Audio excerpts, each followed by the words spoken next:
Chapter 1. The Unbreakable Rule of the Convoy. ZZZZ.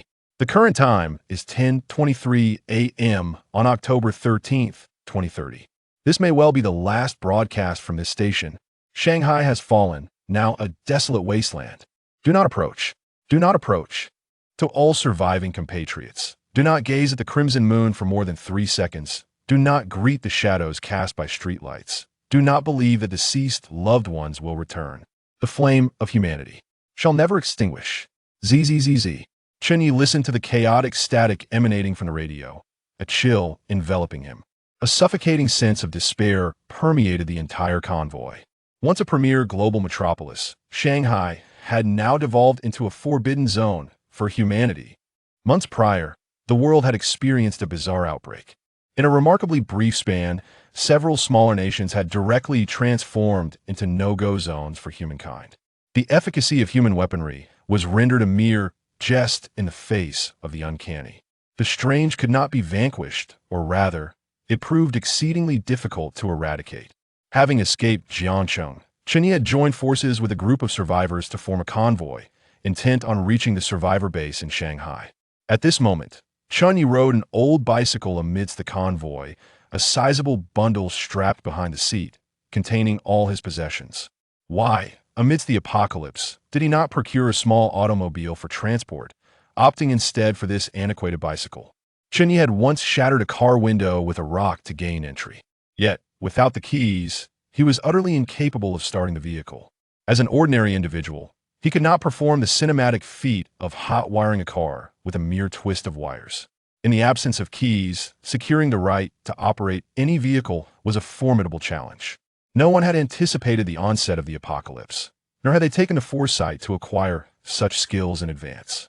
As for why he had not acquired a small electric scooter or motorcycle, the reasons were the same. Even this bicycle was the last remnant left in the shed. The composition of the convoy was a haphazard array. There were those driving modified off-road vehicles, buses, and motorcycles. Some even rode ancient tricycles and electric scooters. Of course, there were many on bicycles as well. After all, the mobility and carrying capacity of a bicycle far surpassed that of 2 legs. Those in this convoy must adhere to 2 cardinal rules. The first, do not fall behind.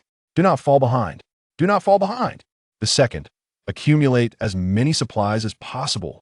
The first rule takes precedence over the second. One can survive without supplies. There will always be kind souls willing to assist you. Alternatively, should you fall behind, death is the only fate that awaits you. The majority within the convoy were survivors who had fled Jiangcheng. Their destination, Shanghai. As one of the nation's largest cities, everyone believed Shanghai would surely have a means to combat the uncanny. However, before reaching their destination, they were met with the grim news from the radio. Shanghai had become a no-go zone. This was a city housing tens of millions. And now, upon hearing this news, despairing sobs echoed around them. The flicker of hope that once resided in his eyes has now transformed into a desolate shade of gray. The convoy moves forward through an atmosphere steeped in profound gloom. An indescribable aura permeates the vehicles. As night descends, the convoy sets up camp. The blood moon quietly ascends, hanging delicately among the treetops, casting a veil of crimson across the heavens and the earth. A strange and eerie essence swiftly envelopes the land, prompting the survivors to stifle their sobs, as if fearing to awaken some unfathomable terror lurking in the depths of darkness. Nighttime is when the bizarre is most active.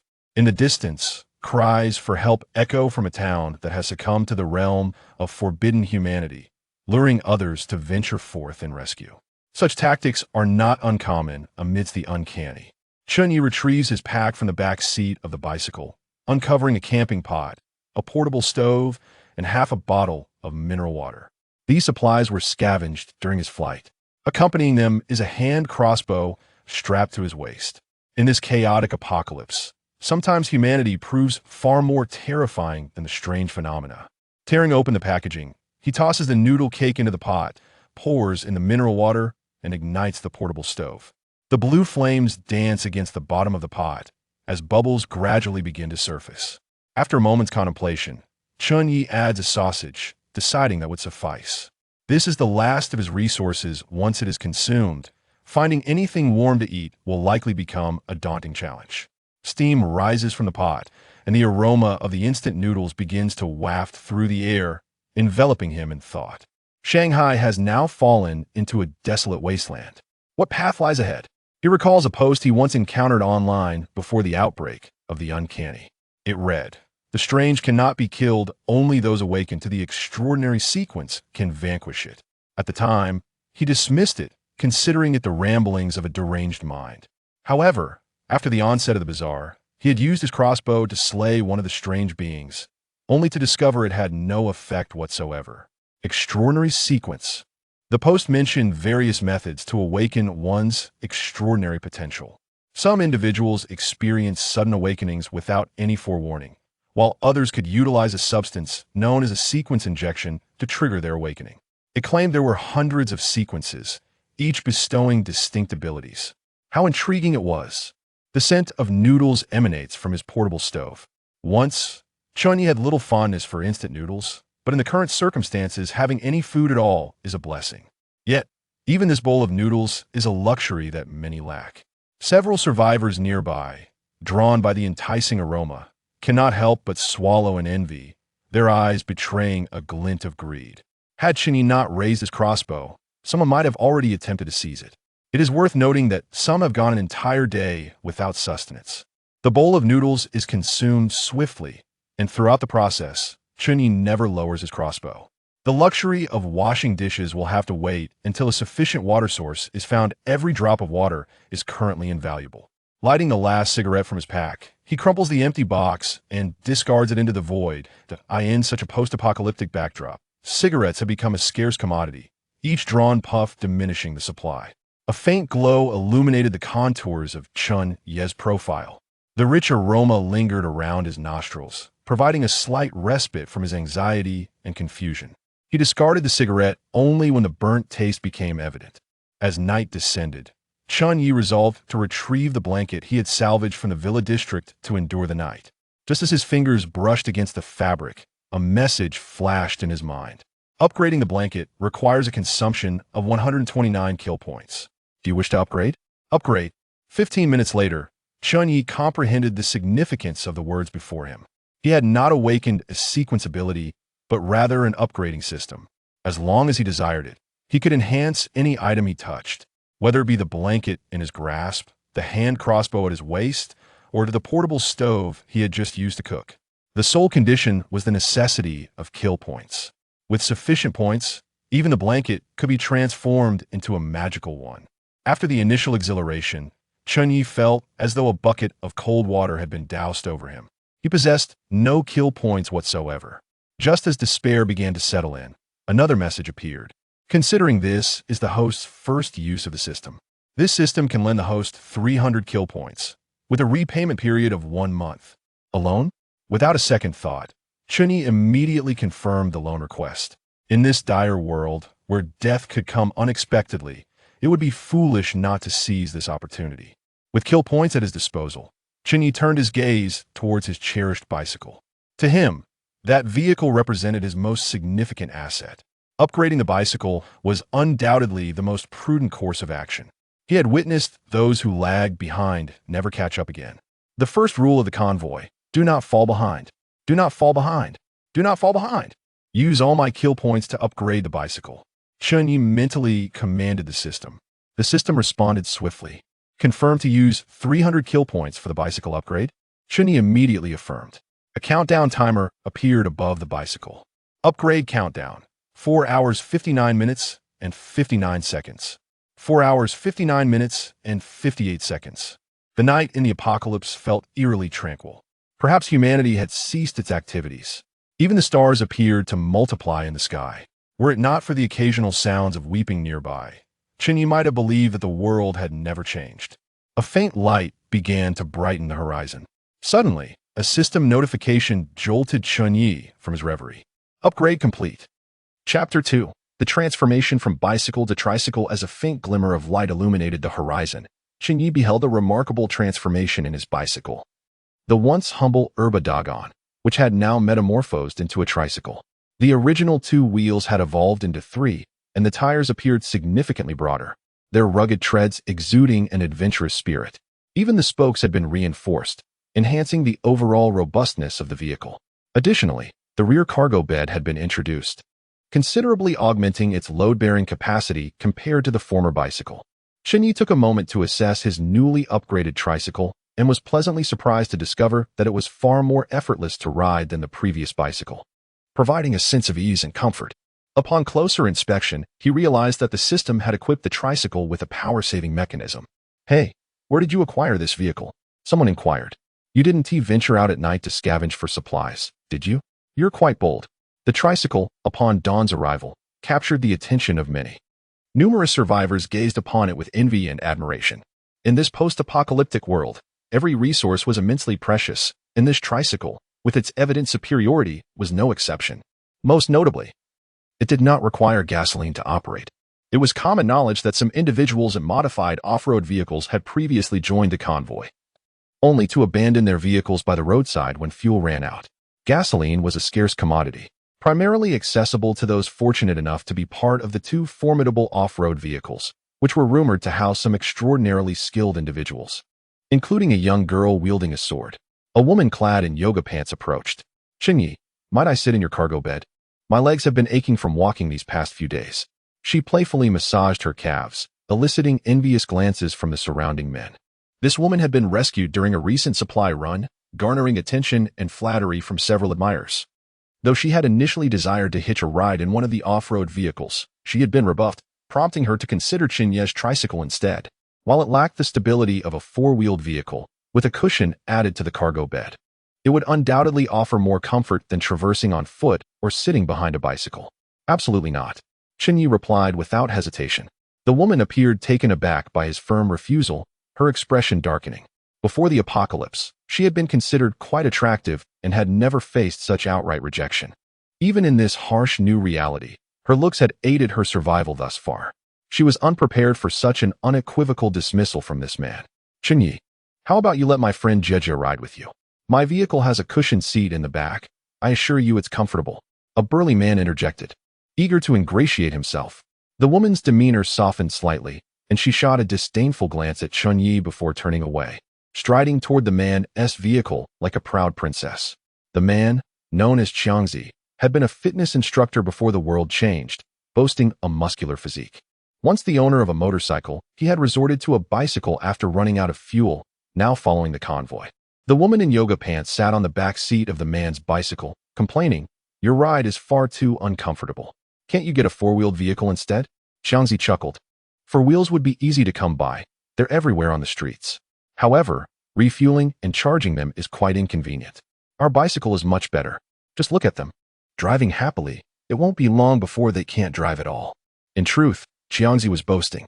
Previously, he had encountered abandoned cars parked by the roadside, and despite his efforts, he had been unable to drive one away. Jejia rolled her eyes and said, "If you can't get a four-wheeler, why not consider a tricycle? Look at Chen Ye. How about we borrow Chen Ye's tricycle?" She whispered in Xiangzi's ear. Upon noticing the crossbow at Chen Ye's waist, Xiangzi's expression turned cautious. "Jejia, let's not. Chen Ye isn't someone to provoke, especially with that crossbow." "Humph. Look at you." The woman in yoga pants scoffed, falling silent. Chen Ye hung the crossbow at his waist and tossed his bundle into the cargo area of the tricycle.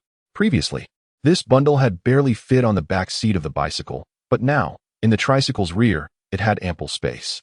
For some reason, today's pace was significantly swifter than yesterday's. Fortunately, the tricycle was equipped with a power-saving device, making it even easier to ride than the previous bicycle.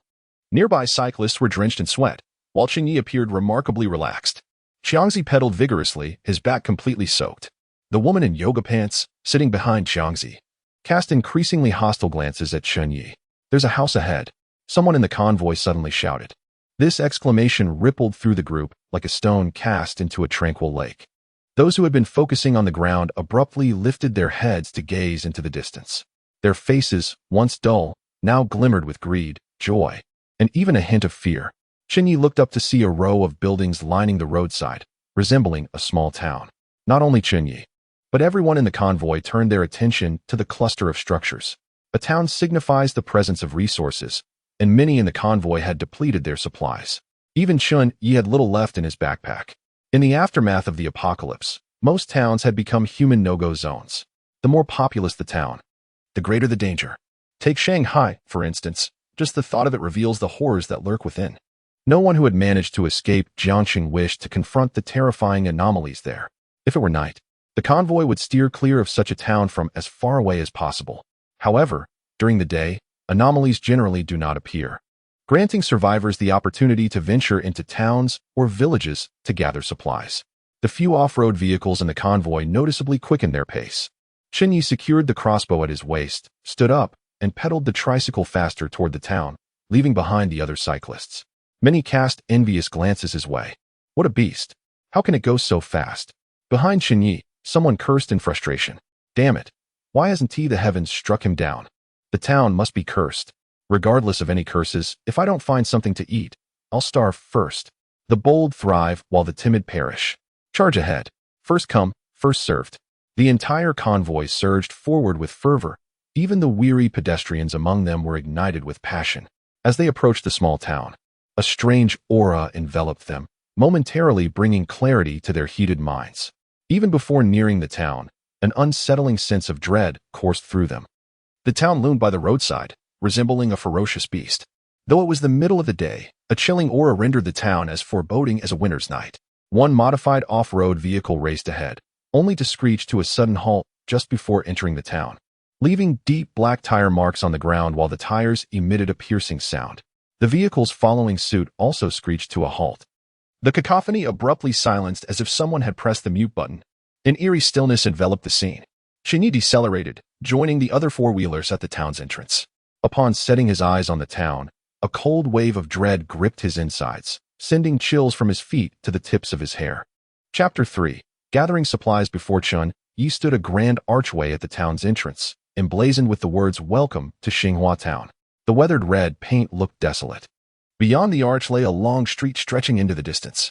Though it was 3 in the afternoon, the end of the road seemed shrouded in infinite darkness. Rows of businesses lined either side of the street, their signs marked with uniform black backgrounds and white lettering, creating a discomforting sight. Weeds thrived in the streets, and the walls were in disrepair. Even the black and white signs bore signs of damage. It had been merely months since the outbreak of the strange occurrences. Yet this town appeared as though it had been abandoned for decades. A damp, putrid odor assaulted their senses. Anyone with a sound mind could perceive that something was amiss in Xinghua Town. Many faces turned pale, legs began to cramp, and bodies instinctively recoiled. Chen Ye's expression mirrored their trepidation as he grasped the crossbow at his waist. Though ineffective against the strange occurrences, it offered a semblance of psychological comfort. Just as hesitation gripped the group, a booming voice broke through the silence. "Stop dilly-dallying. I'm going first." Everyone turned towards the source of the voice. Spotting a massive man, over 2 meters tall and weighing more than 300 pounds, squeezing out of a modified off-road vehicle. Indeed, he emerged from the confines of the vehicle. Once he stood on the ground, Chen Ye realized the absurdity of the man's physique. Towering over them, his frame was extraordinarily robust, with arms as thick as a grown man's waist. Ignoring the gazes of the others, the giant charged towards a distant supermarket advertisement like a rampaging elephant. A robust figure, or rather a colossal giant, surged toward a nearby commercial complex, clearly indicative of an abundance of resources. "Hey, you big oaf, wait for me." A voice erupted from within a rugged vehicle, which then roared to life, pursuing the giant. Others exchanged glances, and soon a second vehicle joined the chase, both aiming for the massive billboard advertising the commercial establishment. Damn it! Fortune favors the bold while the timid perish. An elderly man, driving his dilapidated vehicle, decided to follow suit. "You youngsters are not even as capable as this old man. When I return, you shall see me enjoying the spoils," he quipped, leaving behind a mocking remark. The expressions of those present turned crimson, inciting a flurry of curses, prompting several to join the pursuit. However, many remained hesitant, rooted in place. Chen Ye, riding his tricycle, trailed behind the crowd. Yet his sights were not set on the distant commercial complex. It was too deeply entrenched within the town. Should any unforeseen circumstance arise, escape would be nearly impossible. Chen Ye's focus lay on the shops flanking the streets. While the supplies within these establishments might not rival those of the commercial complex, they offered a sense of security. Moreover, the streets were bathed in sunlight. Based on the survivors' collective wisdom, when pursued by inexplicable entities, Reaching a sunlit area would cause those entities to relent. Several others harbored similar intentions, their gazes fixated on the storefronts. Fortunately, an abundance of shops lined the area, ensuring that each individual could find refuge in one. Chen Ye arrived at the entrance of a tobacco and grocery store, peering through the glass door to observe the arrangement within. Packs of cigarettes lay conspicuously displayed on the glass counter. In a slightly dimmer corner, rows of shelves housed various snacks, though the lack of light rendered them momentarily indistinct. This modest grocery store, while perhaps lacking the vastness of the commercial complex, still held ample resources for Chen Ye to scavenge. The cigarettes behind the glass display were particularly enticing. Having smoked for over a decade, the days without a cigarette had become arduous. In the apocalyptic landscape, in addition to food, items such as cigarettes, alcohol, and medicine were in high demand. Even those who did not smoke would barter these cigarettes for other necessities. Just as Chen Ye was about to find a brick to shatter the glass door, he noticed that the lock had corroded beyond recognition. A gentle tug was all it took to disengage the lock from the glass door. The door emitted a disconcerting creak. Its hinges rusted and seemingly on the verge of breaking with the slightest push. Chen Ye peered inside the store. By this time, it was past 3 o'clock, nearly 4. With the sun tilting westward, casting beams of light through the entrance. The area just inside the door was illuminated, directly highlighting the cigarette counter, while the rest of the store remained shrouded in shadows, starkly contrasting with the bright entrance. Lifting his hand crossbow, Chen Ye cautiously stepped into the store, diligently scanning the interior for any peculiar shadows or anomalies. His pace quickened as he hurriedly swung his backpack from his back to the front, beginning to scour the shelves for provisions.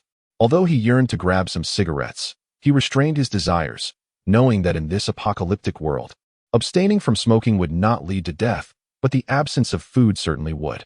In this moment, reason triumphed over impulse. With remarkable speed, Chen Ye swept anything that caught his eye into his backpack. This bag had been carefully chosen during his previous scavenging expeditions, specifically for situations like this. The backpack was spacious, yet the food on the shelves was far scarcer than anticipated, with many shelves remaining bare. The goods in this small-town grocery store were never as abundant as those in a city's 24-hour convenience store. Ever since a supermarket opened in Xinhua Town, this little grocery store's business had declined significantly. Were it not for the apocalypse, it likely would not be long before this store was sold off. Everything Chen Ye laid eyes upon fell victim to his relentless gathering: snack sticks, instant noodles, jelly, all hastily thrown into his backpack. The sunlight outside was slowly slanting westward, and the area illuminated by the sun within the store was diminishing. After emptying the shelves, Chen Ye found his backpack filled to 2/3 capacity, which he compressed down to half. Only then did he turn his gaze toward the cigarettes behind the counter, swallowing hard. This time, his movements were even swifter, as his hands danced with a blur of speed. There were not only packs of Tazi cigarettes, but also a few of Huazi. However, most were of the more inexpensive variety, with only a handful of Huazi available. Even the precious Hua brand was scarce, with merely 2 or 3 packs. Chen Ye, undeterred, stuffed every last cigarette into his backpack, not sparing even the glass display case beneath the counter. Along with the food, his sizable backpack soon brimmed with supplies. He collected everything portable, discarding non-essential daily necessities without a second thought. He even managed to stow away 2 bottles of alcohol. Suddenly, a familiar chill surged from his heart, reminiscent of the moment he stood at the town's entrance, gazing at its desolation. He had experienced this sensation several times before in Jiaqing. Anyone who had survived knew what this feeling signified. A face, paler than a corpse deceased for 3 days, was pressed against the back of his head. Chen Ye felt a wave of cold wash over his neck, the hairs on the back of his hands standing on end.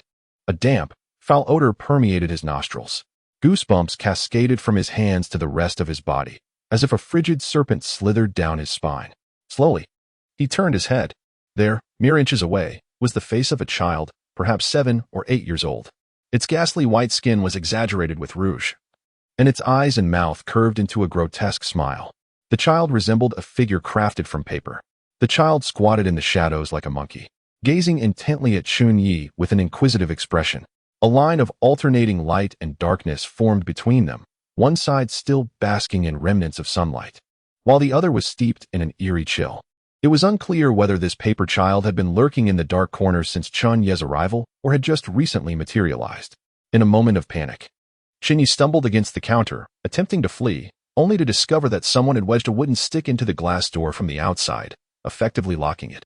Was someone targeting me?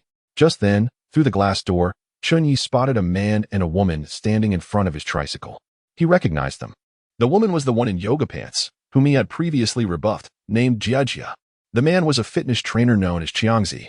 The two seemed to sense something and turned to face him, their gazes locking with his.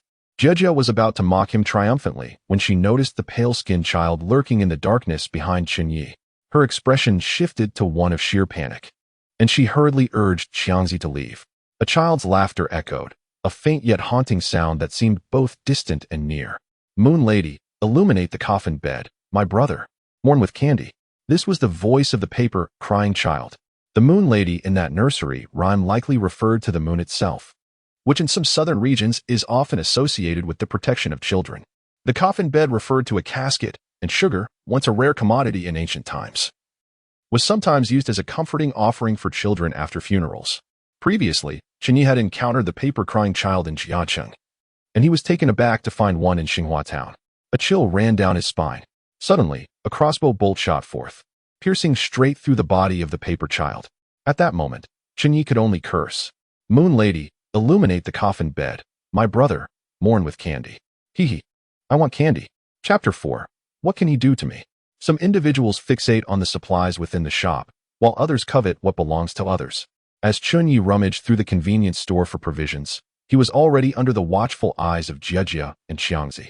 They possessed only a bicycle and a backpack, and even if they exerted themselves to gather supplies, it paled in comparison to Chen Ye's tricycle.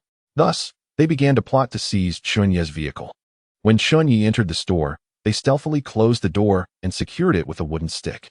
At that moment, Chen Ye was preoccupied with his frantic shopping and was oblivious to the events transpiring outside.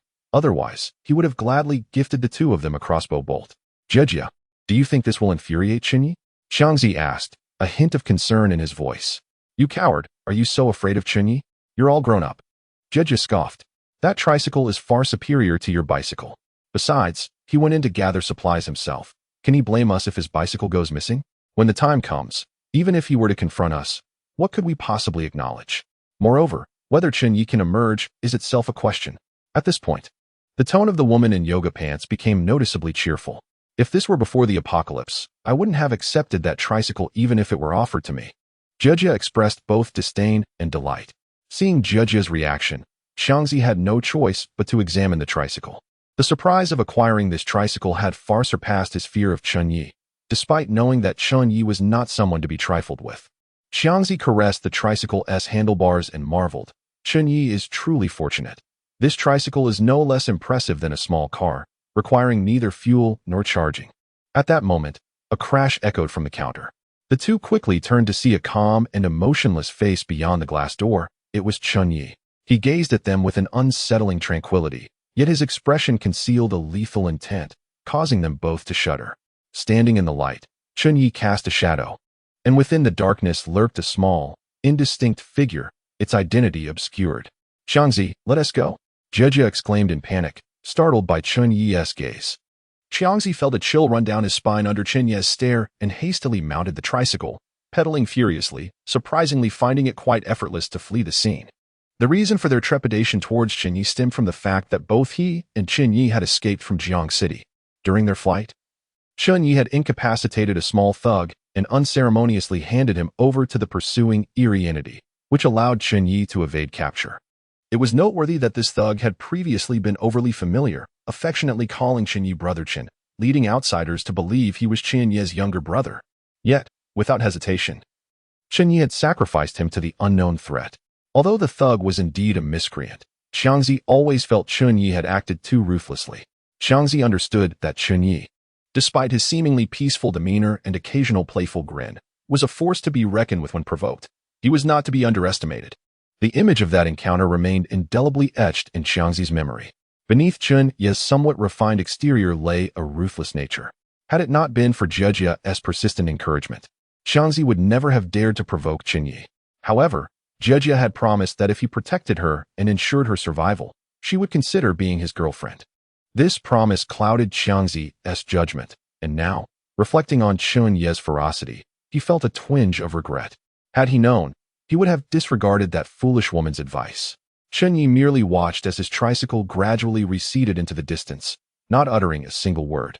At that moment, the true danger lurked within the shadows. Before them stood a glass door, its handle obstructed by a wooden stick. This glass door, though seemingly fragile, could be surprisingly resilient. Sometimes, a forceful kick would shatter it, while at other times, a gentle touch would cause it to splinter. "I want candy. I want candy. Give me candy." A childish voice echoed from behind Chen Ye. Chen Ye could even sense the chilling presence behind him. Were it not for his position in the sunlight streaming in from outside, he might have already succumbed to the eerie threat lurking behind him. Against an ordinary person, the supernatural was almost a force of instant annihilation. Yet the sun hung low in the west, and at any moment, he could find himself devoid of sanctuary. The distance between him and the entity was less than a meter. It wouldn't be long before the shop was completely enveloped in darkness, devoid of any trace of light. Looking around, Chen Ye found no convenient tools at hand. Gritting his teeth, he raised his leg and delivered a powerful kick to the glass door before him. Bang! Earlier, when Chen Ye had pushed the door open, its hinges had creaked ominously, but he had paid it no mind. Now, however, the door shook violently from his kick, teetering on the brink of collapse. Without hesitation, he struck it again with renewed force. The glass door shattered upon impact, scattering shards across the floor. Chen Ye dashed out of the smoke and liquor shop. As the afternoon sun bathed him in warmth, it dispelled the chill that had clung to him, granting him a fleeting sensation of returning to the realm of the living. He cast a backward glance at the darkness within the shop, where a pale-skinned child stood, their face adorned with peculiar patches of blush, staring intently at him with a gaze filled with malice. At that moment, Chen Ye stood firmly in the sunlight, feeling little fear of the supernatural.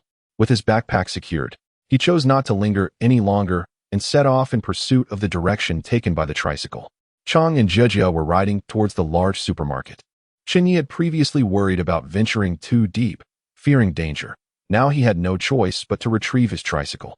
The sun continued its slow descent, and before it vanished, he needed to reclaim his vehicle and, ideally, gather some supplies. Shadows began to multiply on the streets, and Chen Ye felt as though pairs of eyes were watching him from within them. It seemed that something was awakening in Xinghua town due to the arrival of his group. "Jia, I think I just saw Chen Ye come out." Chang pedaled furiously while expressing his concern. Jia, dressed in yoga pants, glanced back and playfully slapped Chang on the back of his head, scolding, "Come on, Chang. You're much stronger than Chen Ye. Why are you so cowardly? So what if he is out? Can he really snatch the tricycle back? If he dares to come at you, just stand your ground and see who prevails. With so many people back home, can he really kill you?" Chang's face fell. He has never killed anyone. Then why are you so afraid? Jejia retorted, "Honestly, how can I possibly date you if you're this timid?" Deep down, she too pondered over Chang's demeanor. When she escaped to join the convoy, numerous men surrounded her, vying for her attention. Among them was Jiangzi, a robust figure with handsome features, albeit somewhat lacking in intellect. Had it not been for Chen Ye's presence, Jiangzi would have undoubtedly been her prime target. However, upon encountering Chen Ye, Jiangzi's appeal diminished somewhat. Yet, Chen Ye had never deigned to cast a glance in her direction. She had offered him a chance, wishing to ride on that three-wheeled vehicle, only to be met with an unhesitating refusal. That wretched tricycle, if it had been before the apocalypse, she would not have spared it a glance. Now, it seemed that Jiangzi harbored a certain trepidation towards Chen Ye. The woman in yoga pants, Jejia, regarded Jiangzi with increased disdain, while her admiration for Chen Ye grew. If this insufferable man could win her favor, she might very well discard Jiangzi and return the tricycle to him. After all, he always behaved as though he were oblivious to her existence. She was quite incensed. "Jia, where are we headed now? Where else could we possibly go?" "To the supermarket to gather supplies. Do you wish to starve me?" Chapter 5. This is the sequence of the extraordinary. Upon arriving at the entrance of the supermarket, Chen Ye observed several vehicles parked outside. There were modified off-road vehicles, sedans, and even a bus. He recognized these vehicles as belonging to the convoy. Maintaining a vehicle during the apocalypse was a rather cumbersome endeavor, whether electric or fuel-powered. Refueling or recharging posed significant challenges. Just moments ago, he had seen two off-road vehicles venture forth in search of a gas station. After escaping Jiangxing, Chen Ye had encountered numerous luxury cars along the way, many of which were typically seen only online, yet were abandoned by the roadside. Survivors on the road attempted to drive away these vehicles, But reality differed vastly from the cinematic portrayal. Most of these cars were left behind due to depleting fuel. This was also one reason why many in the convoy chose to ride bicycles while migrating. It was exceedingly difficult for ordinary people to gather supplies. Chen Ye quickly spotted his own tricycle parked at the supermarket entrance, its cargo area still containing his belongings. Earlier, when he had emptied his backpack, all its contents had been scattered within the tricycle's bed.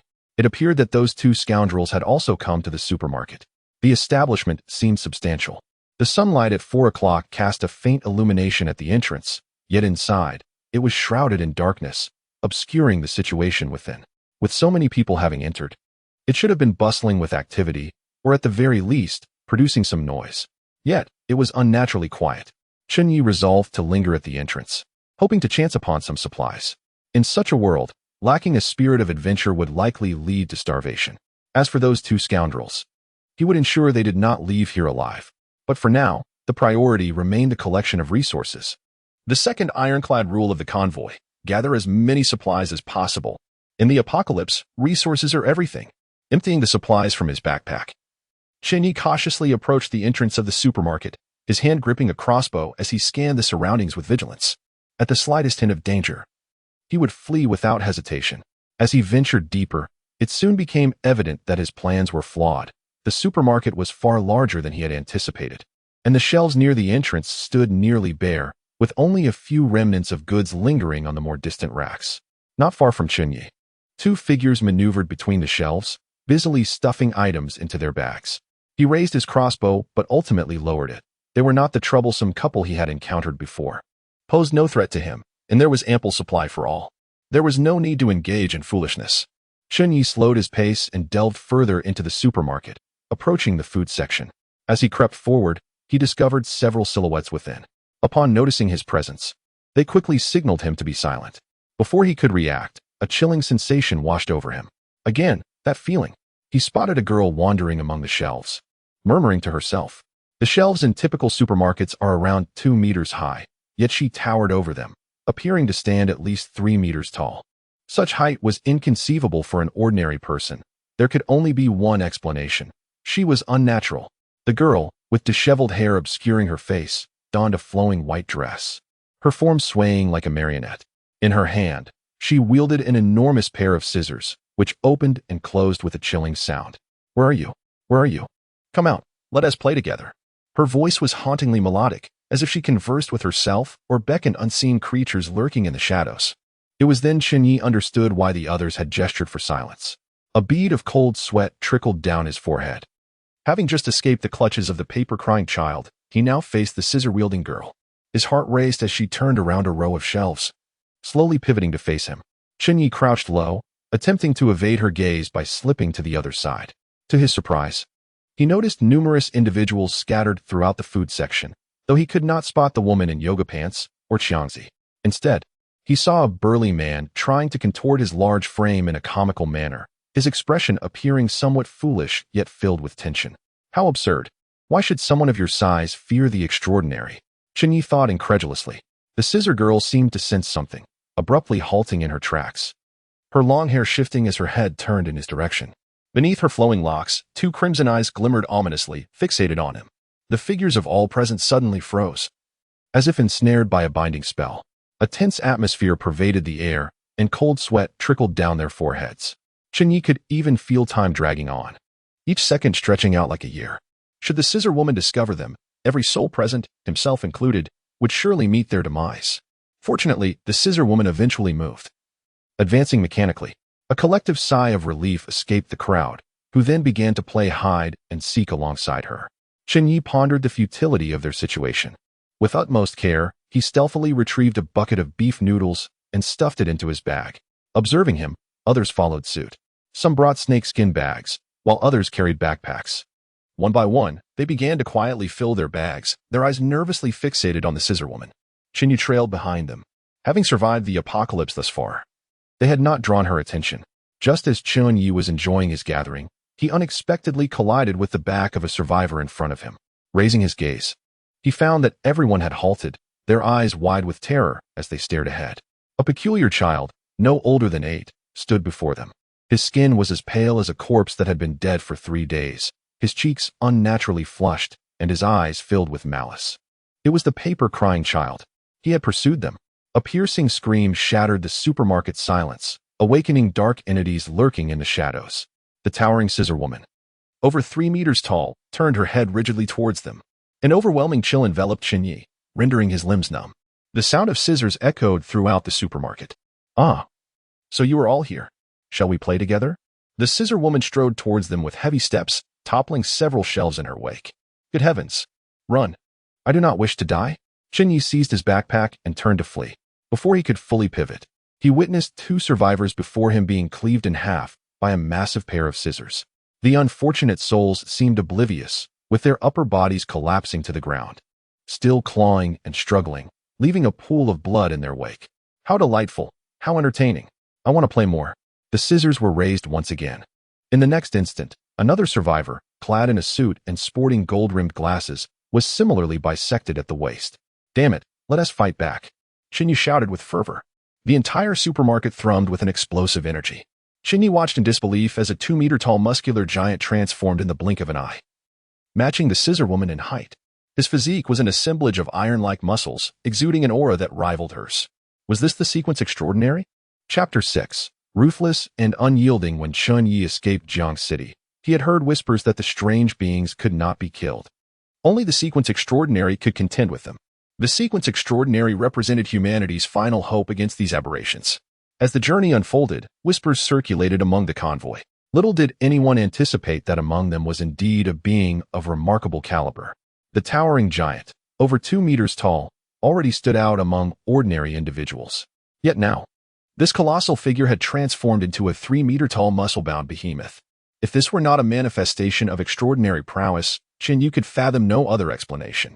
The 2 titans clashed in the supermarket's food section, instantly transforming the area into a battleground. It was at this moment that Chen Ye grasped why this extraordinary individual had previously regarded the woman in white with such trepidation. The muscle-bound demon roared, swinging its fists in a ferocious attack against the scissor-wielding woman clad in white, only to have her effortlessly parry the blow with a single hand. Chen Ye had no doubt that such a punch, if it connected with a human body, would reduce it to a mist of blood. Yet, the slender woman, resembling a mere wisp of a person, possessed an unfathomable strength. With a grip akin to kneading dough, the woman in white constricted the fist of the muscle-bound demon, exhibiting sheer domination. Chen Ye watched, utterly astounded. This was untenable. The muscle-bound demon grimaced in pain, its body bending slightly under the mocking laughter of its opponent. In a moment of panic, Chen Ye raised his crossbow and aimed an arrow at the scissor-wielding woman. The bolt flew straight towards her obscured visage, embedding itself firmly behind her flowing hair, yet it seemed to have no effect whatsoever. The woman in white turned her gaze toward Chen Ye, and he felt a shiver run down his spine. To hell with this. The muscle-bound demon moved, delivering another powerful punch aimed directly at the woman's face, inadvertently driving the arrow deeper into her features. A message flashed before Chen Ye's eyes. You have attacked the enigmatic woman in white, earning 200 kill points. He could not afford to ponder the system's notification amidst his terror. In Chen Ye's horrified gaze, the muscle-bound demon's punch failed to inflict any harm upon the woman in white. In fact, she did not even sway, with a slight quiver of her delicate arm. She effortlessly hurled the 3-meter giant away, sending it crashing into numerous shelves. This was uncanny. What was hailed as a miracle of humanity, the extraordinary being, appeared nothing more than a rag doll before the woman in white. In a span of mere months, humanity had been cast out from the cities, reduced to a nomadic existence, perpetually fleeing. They were the architects of this calamity. You vile creature, I shall tear you apart. A thunderous roar erupted as a massive figure leaped from the ruins of the fallen shelves, charging toward the woman in white. A faint aura of bloodlust enveloped the enormous form, its vitality exceeding Chen Ye's expectations once more. The scales of his judgment tipped once again toward this hulking brute. Despite the chaos, this creature remained unscathed. Indeed, the extraordinary truly was extraordinary. However, if it chose not to flee under such circumstances, perhaps its intellect was impaired. Very well. If you will not run, then I shall. Chen Ye had never considered retreat to be a source of shame.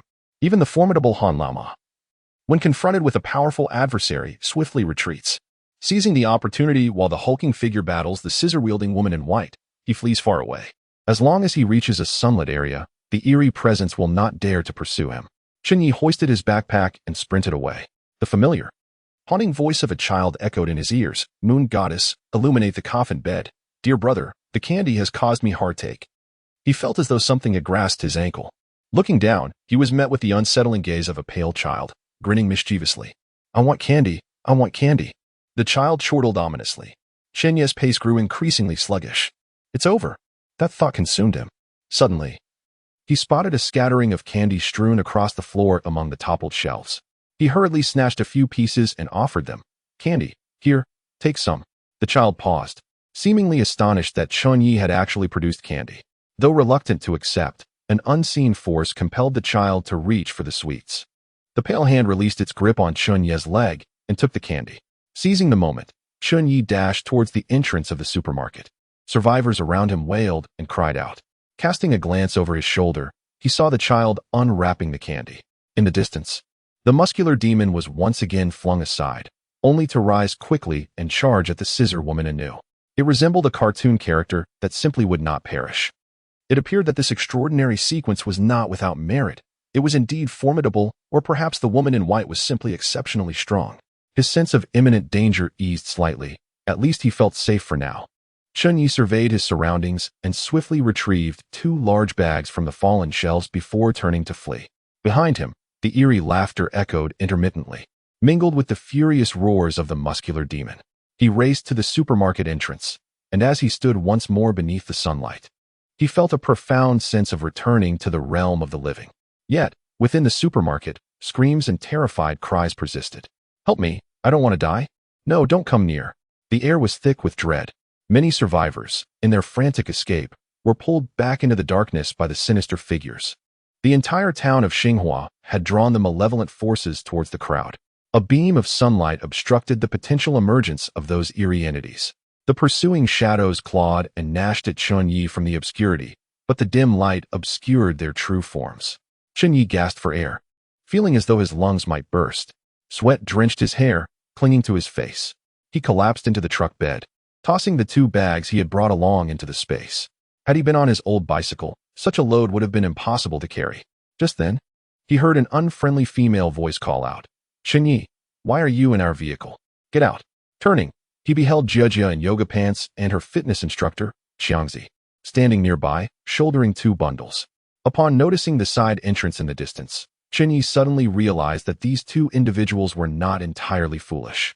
They must have discovered this side door and entered the supermarket through it. Now, they had safely emerged. Fortune favored them. However, those 2 large bags of items were now rightfully his. Chen Ye, what do you intend to do? Do you wish to seize our vehicle? One of them challenged. Let me make it clear. Chen Ye, do not presume we are afraid of you. You should promptly dismount from my car, and I shall pretend this incident never occurred. Without uttering a word, Chen Ye readied his crossbow. Brother Ye, let us discuss this, pleaded Xiangzi, the fitness instructor, who appeared a tad flustered. Chang, why are you so cowardly? I refuse to believe he can do anything to us. Whoosh. Just as the woman in yoga pants, Jia, uttered those words, a bolt from the crossbow sliced through the air, piercing Xiangzi's throat. His eyes widened in shock, and the package he held fell to the ground as he clutched his neck in disbelief, blood splattering onto Jia's face. Jia stood frozen, as if ensnared by a spell, her body trembling uncontrollably. A few drops of liquid pooled on the ground. Perhaps it was the abruptness of the apocalypse, within a mere few months. Many had not fully adapted to the harsh realities of survival. Jia epitomized this struggle. Chen Ye's decision to eliminate the fitness instructor first stemmed from the perceived greater threat posed by the burly man compared to Jia, despite Chang's somewhat timid demeanor. Yet, in a life-or-death situation, the outcome was uncertain. A message flashed before Chen Ye's eyes. You have slain your enemy, gaining 1,000 points of kill value. Taken aback for a moment, he swiftly returned to the task at hand, reloading his crossbow. Chen Ye, please, just as he was about to raise the weapon. Jia screamed and turned to flee. In her mind, the greater horror lay in Chen Ye rather than the uncanny circumstances surrounding them. That arrow had been released without a hint of hesitation. Whoosh.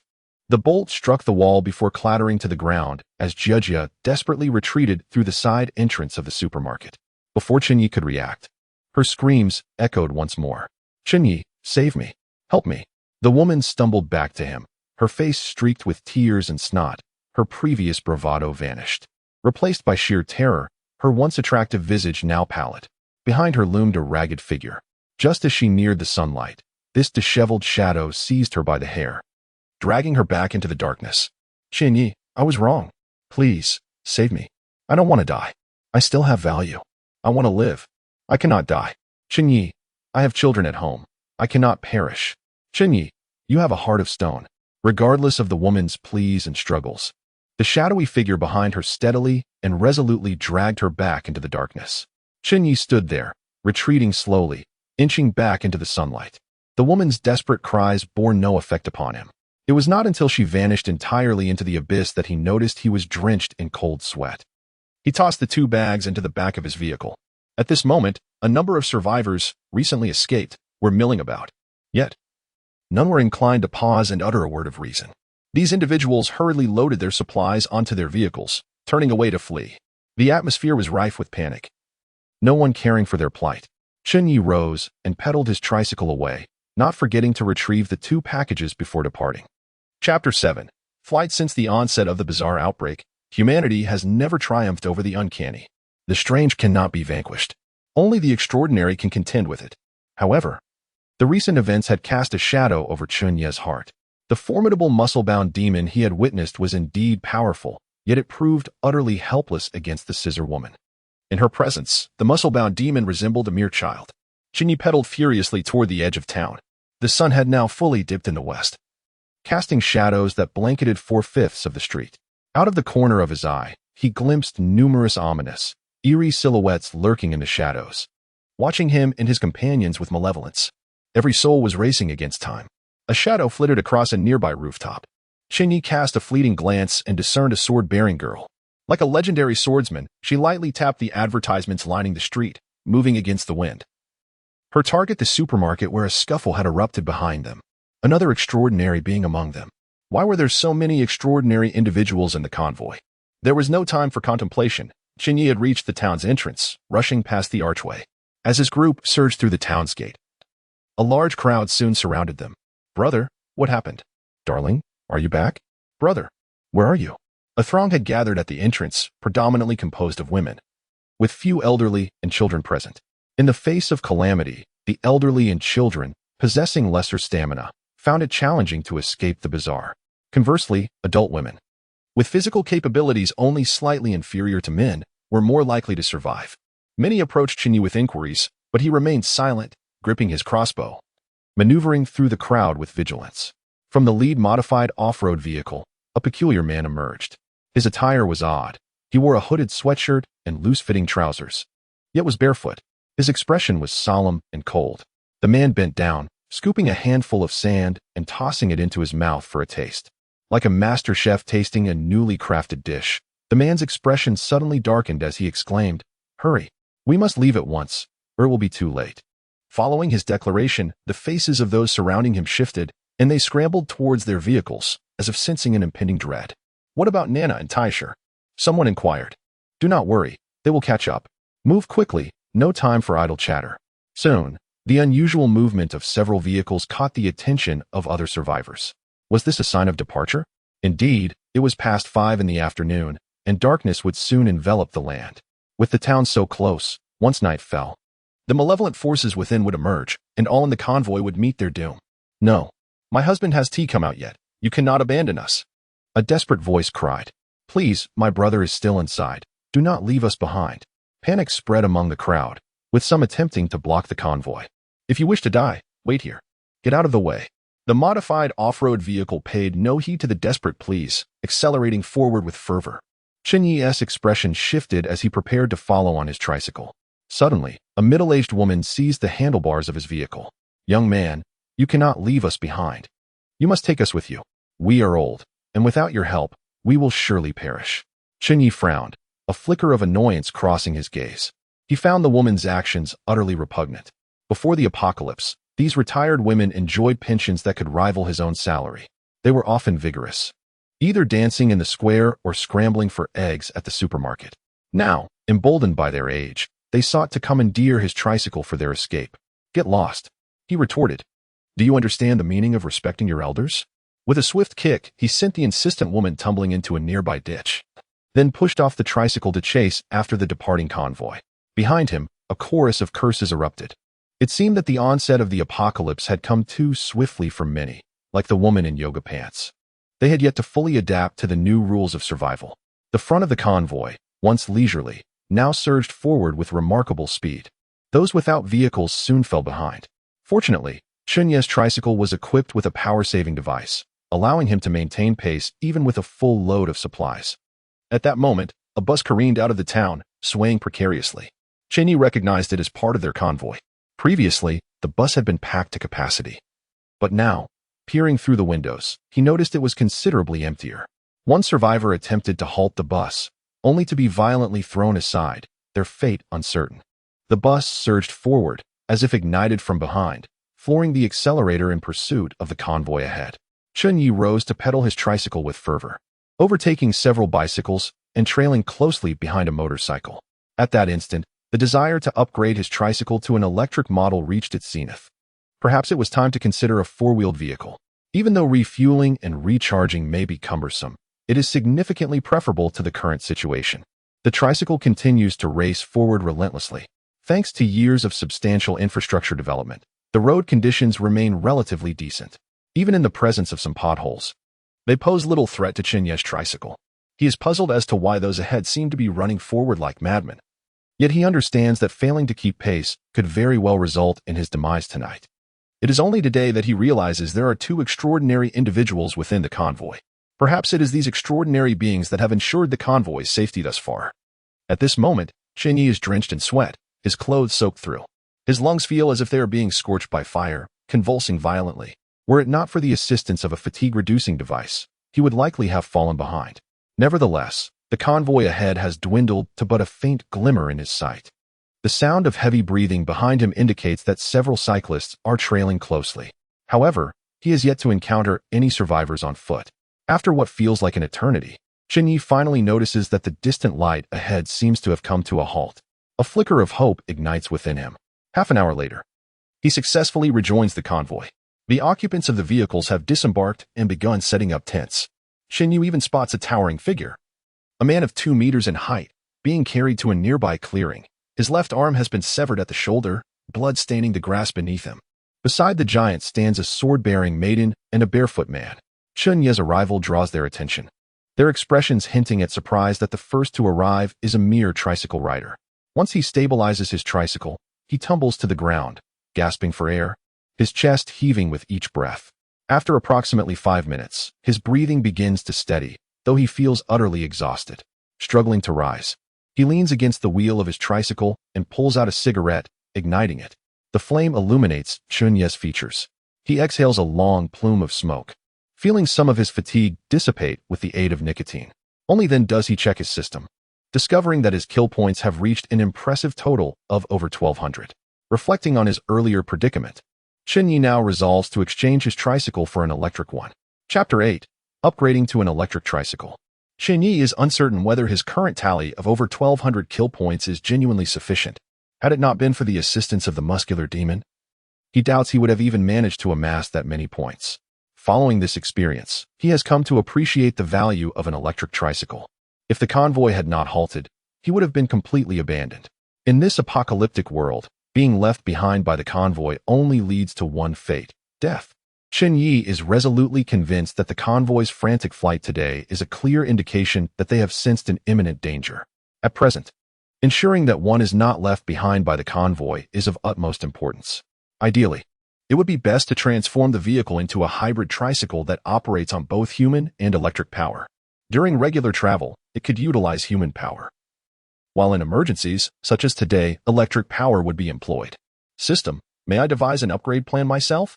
Chen Ye tentatively posed the question to the system in his mind. To his surprise, the system swiftly provided a definitive response. Before Chen Ye's eyes, a three-dimensional rendering appeared. This was the upgrade plan proposed by the system. Within the design, all 3 wheels of the tricycle had been completely transformed into vacuum tires, each measuring 16 inches. The cargo bed appeared considerably sturdier than before, and its volume had also increased somewhat. The handlebars were equipped with a throttle and brakes, and even included a headlight. Chen Ye pondered that if he were to encounter rainy weather in the future, lacking a cover would result in getting soaked. Thus, he decided to modify the front of the vehicle into a closed design. Simultaneously, he opted to replace the 3 tires with solid off-road tires. Compared to vacuum tires, solid tires require less maintenance and can prevent blowouts, making them more suitable for heavy loads. Although they may offer a rougher ride due to poorer shock absorption, solid tires are, in the grand scheme, far more appropriate for the apocalyptic setting. After some contemplation, Chen Ye even considered reinforcing the chassis within the system. A mere thought from Chen Ye would prompt the system to execute all plans according to his designs, often surpassing his expectations in comprehensiveness. The system would proactively optimize any unreasonable proposals. Initially, the system had designed a rear-wheel drive model, but after some reflection, Chen Ye decided to alter it to a 3-wheel drive configuration.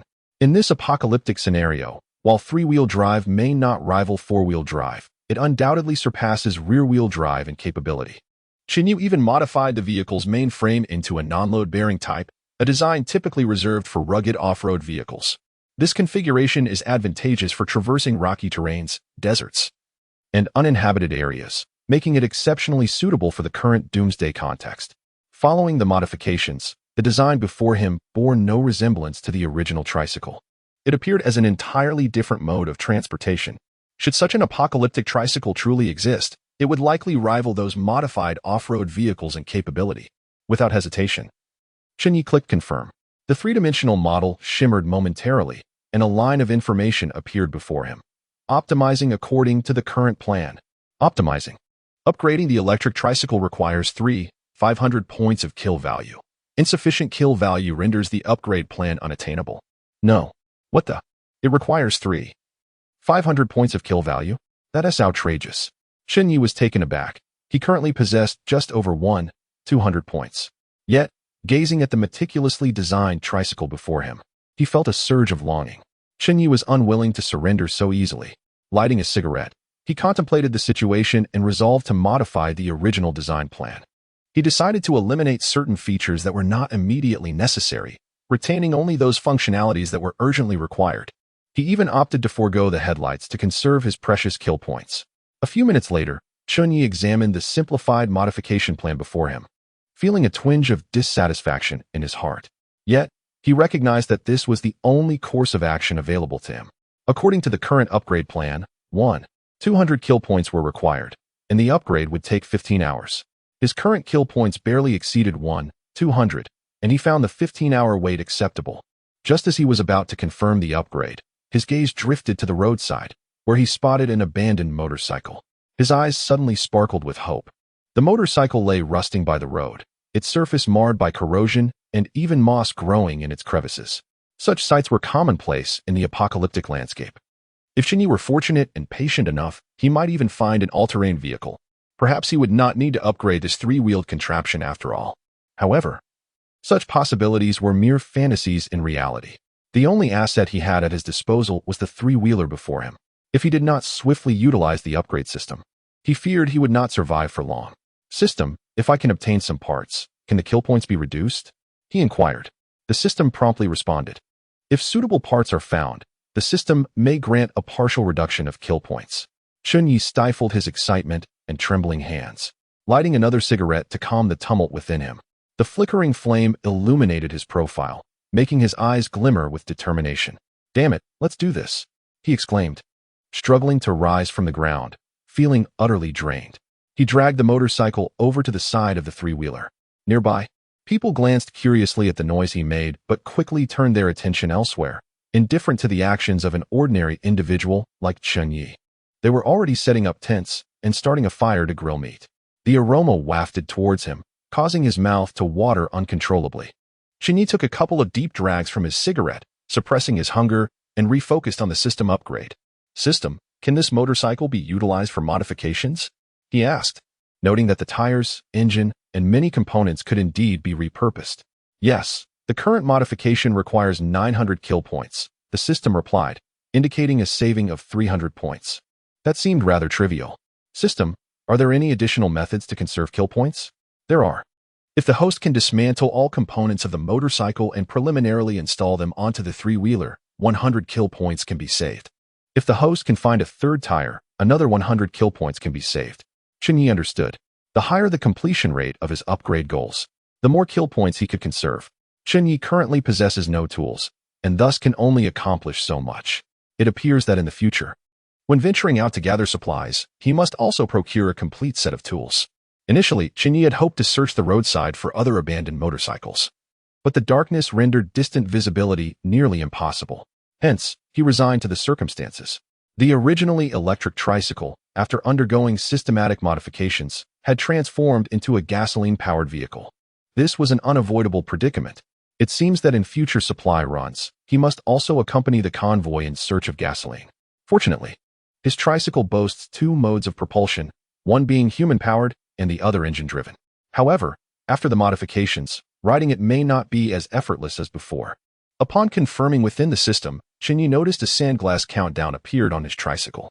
The upgrade would take 6 hours, a significant reduction from the previous 15 hours, saving him 9 hours. By this calculation, the modifications would be completed by tomorrow morning. At this moment, Chen Ye finally found the time to inspect the supplies he had gathered. Upon exiting the supermarket, he had taken 2 large bags, while another 2 bags were seized from the woman in yoga pants and xiangzi. Chapter 9. Awakening sequence of extraordinary methods. Chen Ye first opened the 2 bags he had brought from the supermarket. The cigarette in his mouth had already extinguished, and he casually flicked it away. In this apocalyptic era, no one would reprimand him for littering. Lighting another cigarette, he savored the rich aroma of nicotine. A significant portion of his backpack was filled with cigarettes, ensuring he would not lack for a smoke in the near future. Thus, Chen Ye indulged himself a bit. At that moment, he noticed movement in the darkness. Chen Ye cautiously gazed towards the inky blackness, only to see a group of individuals approaching, panting heavily. Finally, we made it. Oh my, I nearly perished. Woe is me, the monsters are no longer pursuing us. We survived. Their voices conveyed that they had indeed been hunted by the creatures. The camp momentarily erupted into chaos, with some individuals weeping inconsolably. Others sprawled on the ground gasping for air, and some remaining silent, their expressions unreadable. A few cast resentful glances at the group of drivers.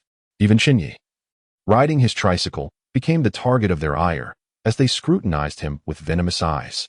Chen Ye placed his hand crossbow within reach, his gaze warning these individuals. They were in a dire state, with some still bearing traces of blood. Yet, their plight was not of his making. He had no inclination to play the role of a savior. The previous convoy had likely consisted of around 200 people, but now, with the addition of this new group, the entire convoy scarcely numbered 100 souls. This was the reality of the apocalypse. Chen Ye maneuvered his tricycle closer to the group of drivers, distancing himself slightly from those filled with resentment, and took a moment to assess his current haul. Upon opening one of the bags, he was astonished to find it brimming with rice. Upon seeing the bag of rice, Chen Ye could not help but swallow hard. It had been several days since he last savored a bowl of rice. Another bag lay open, brimming with an assortment of snacks, potato chips, instant noodles, spicy strips, and chocolate. It even contained several bottles of beverages and mineral water, resembling a grand snack gift pack. This sight brought a faint smile to Chen Ye's face. The drinks would swiftly replenish his energy, and the empty bottles could serve the purpose of carrying water. After organizing these provisions and concealing them in his bag, Chen Ye began to examine the spoils from the yoga pants woman in xiangzi.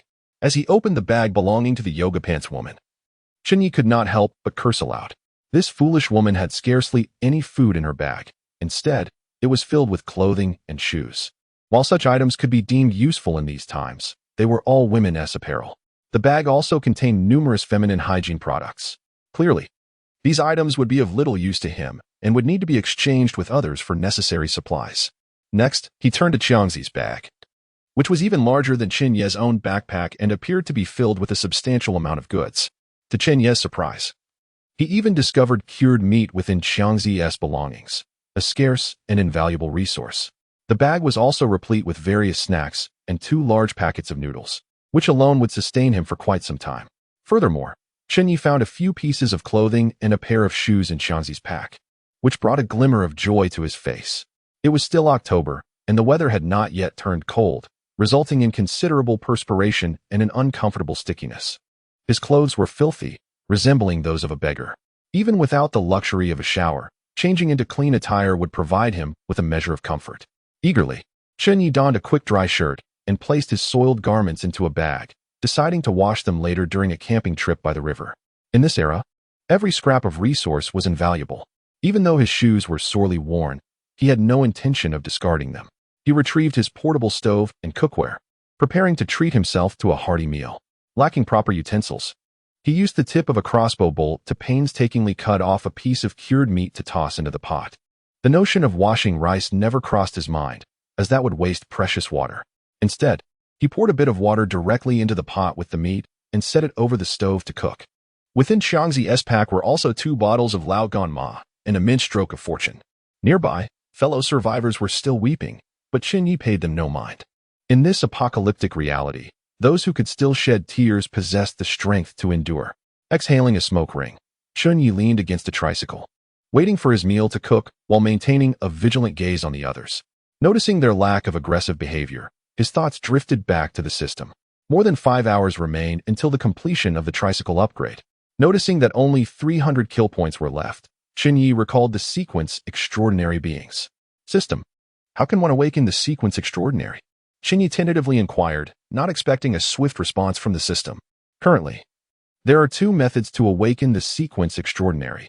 One is to obtain the sequence serum, which allows for awakening through its use. The other method is self-awakening. Chen Ye's eyes narrowed slightly. The sequence serum seemed far too precious to contemplate, and he could hardly afford it. Furthermore, in this apocalyptic world where humanity had long been expelled from cities, acquiring such serums would be even more arduous. As for self-awakening, he inquired of the system. Is there a way to achieve self-awakening? Yes, it requires 3,000 kill points to exchange. Would the host like to proceed with the exchange? 3,000 kill points?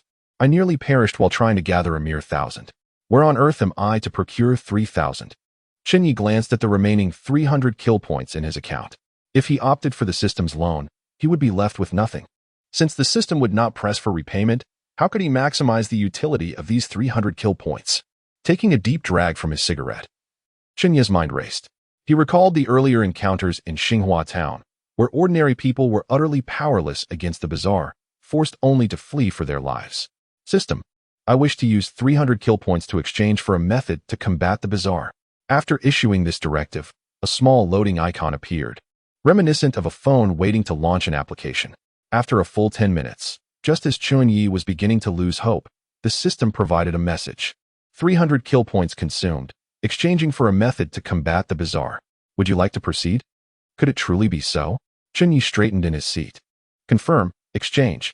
The unbearable sensation of being utterly defenseless against the bizarre was distressing. Although the method obtained for 300 kill points was unlikely to be a definitive solution, it would at least grant him the capacity to fight back. The 300 kill points vanished from his account, replaced by a message that appeared before him. Black dog blood can have a certain effect against the bizarre. Black dog blood. Chen Ye felt a flicker of joy at this unexpected solution. He had previously worried about what to do if the tricycle upgrade completed without gasoline. If he could trade this method with the earlier sequence Extraordinary Beings, perhaps he could obtain gasoline in return. Gasoline?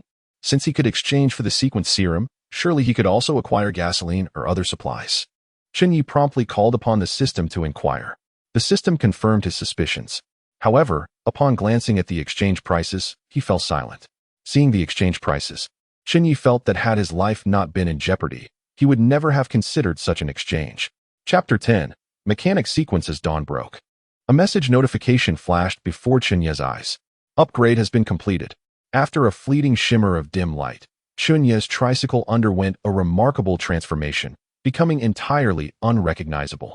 This 3-wheeled vehicle bore little resemblance to a traditional bicycle and instead resembled a motorcycle tricycle. The front half was the very motorcycle Chen Ye had discovered by the roadside the previous night, complete with handlebars, a seat, and a smoothly contoured fuel tank. If one were to disregard the rear section, it could easily be mistaken for a motorcycle. Significant alterations had also occurred in the rear compartment. For instance, the side barriers had been elevated, and if the final section of the barrier were laid flat and cushioned, it could serve as a comfortable resting place. Chen Ye would no longer need to sleep on the ground at night. He could rest directly in his vehicle. The overall loading capacity of the rear compartment had been enhanced once again, although there remained a considerable gap from the fully realized design envisioned within the system. Achieving this level of functionality under the current conditions was indeed commendable. However, there were still shortcomings. The tricycle's tires presented a notable compromise. The front tire was derived from the previously found motorcycle, while the two rear tires were still those of a bicycle. This decision was made to conserve some precious killing points. Furthermore, the front section lacked a sunshade, which would render it uncomfortable in inclement weather. The tricycle's main frame had not been reinforced either, maintaining a rear-wheel drive configuration. Thus, it might encounter difficulties on rugged terrain. Nevertheless, for a mere expenditure of 900 killing points, this achievement was deemed worthwhile. Chen Ye took a moment to test the vehicle in human-powered mode. Even with the assistance of a power-saving mechanism, it proved to be significantly more laborious than before. If he could not procure gasoline, this tricycle would likely be less effective than his previous bicycle.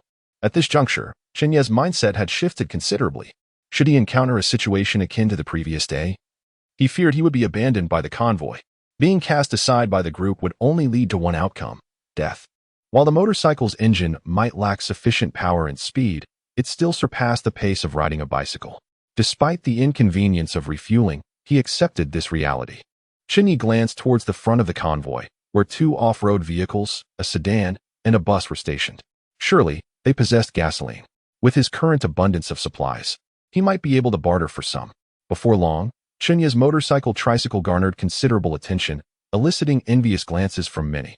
Yet, there were also those whose eyes were filled with derision.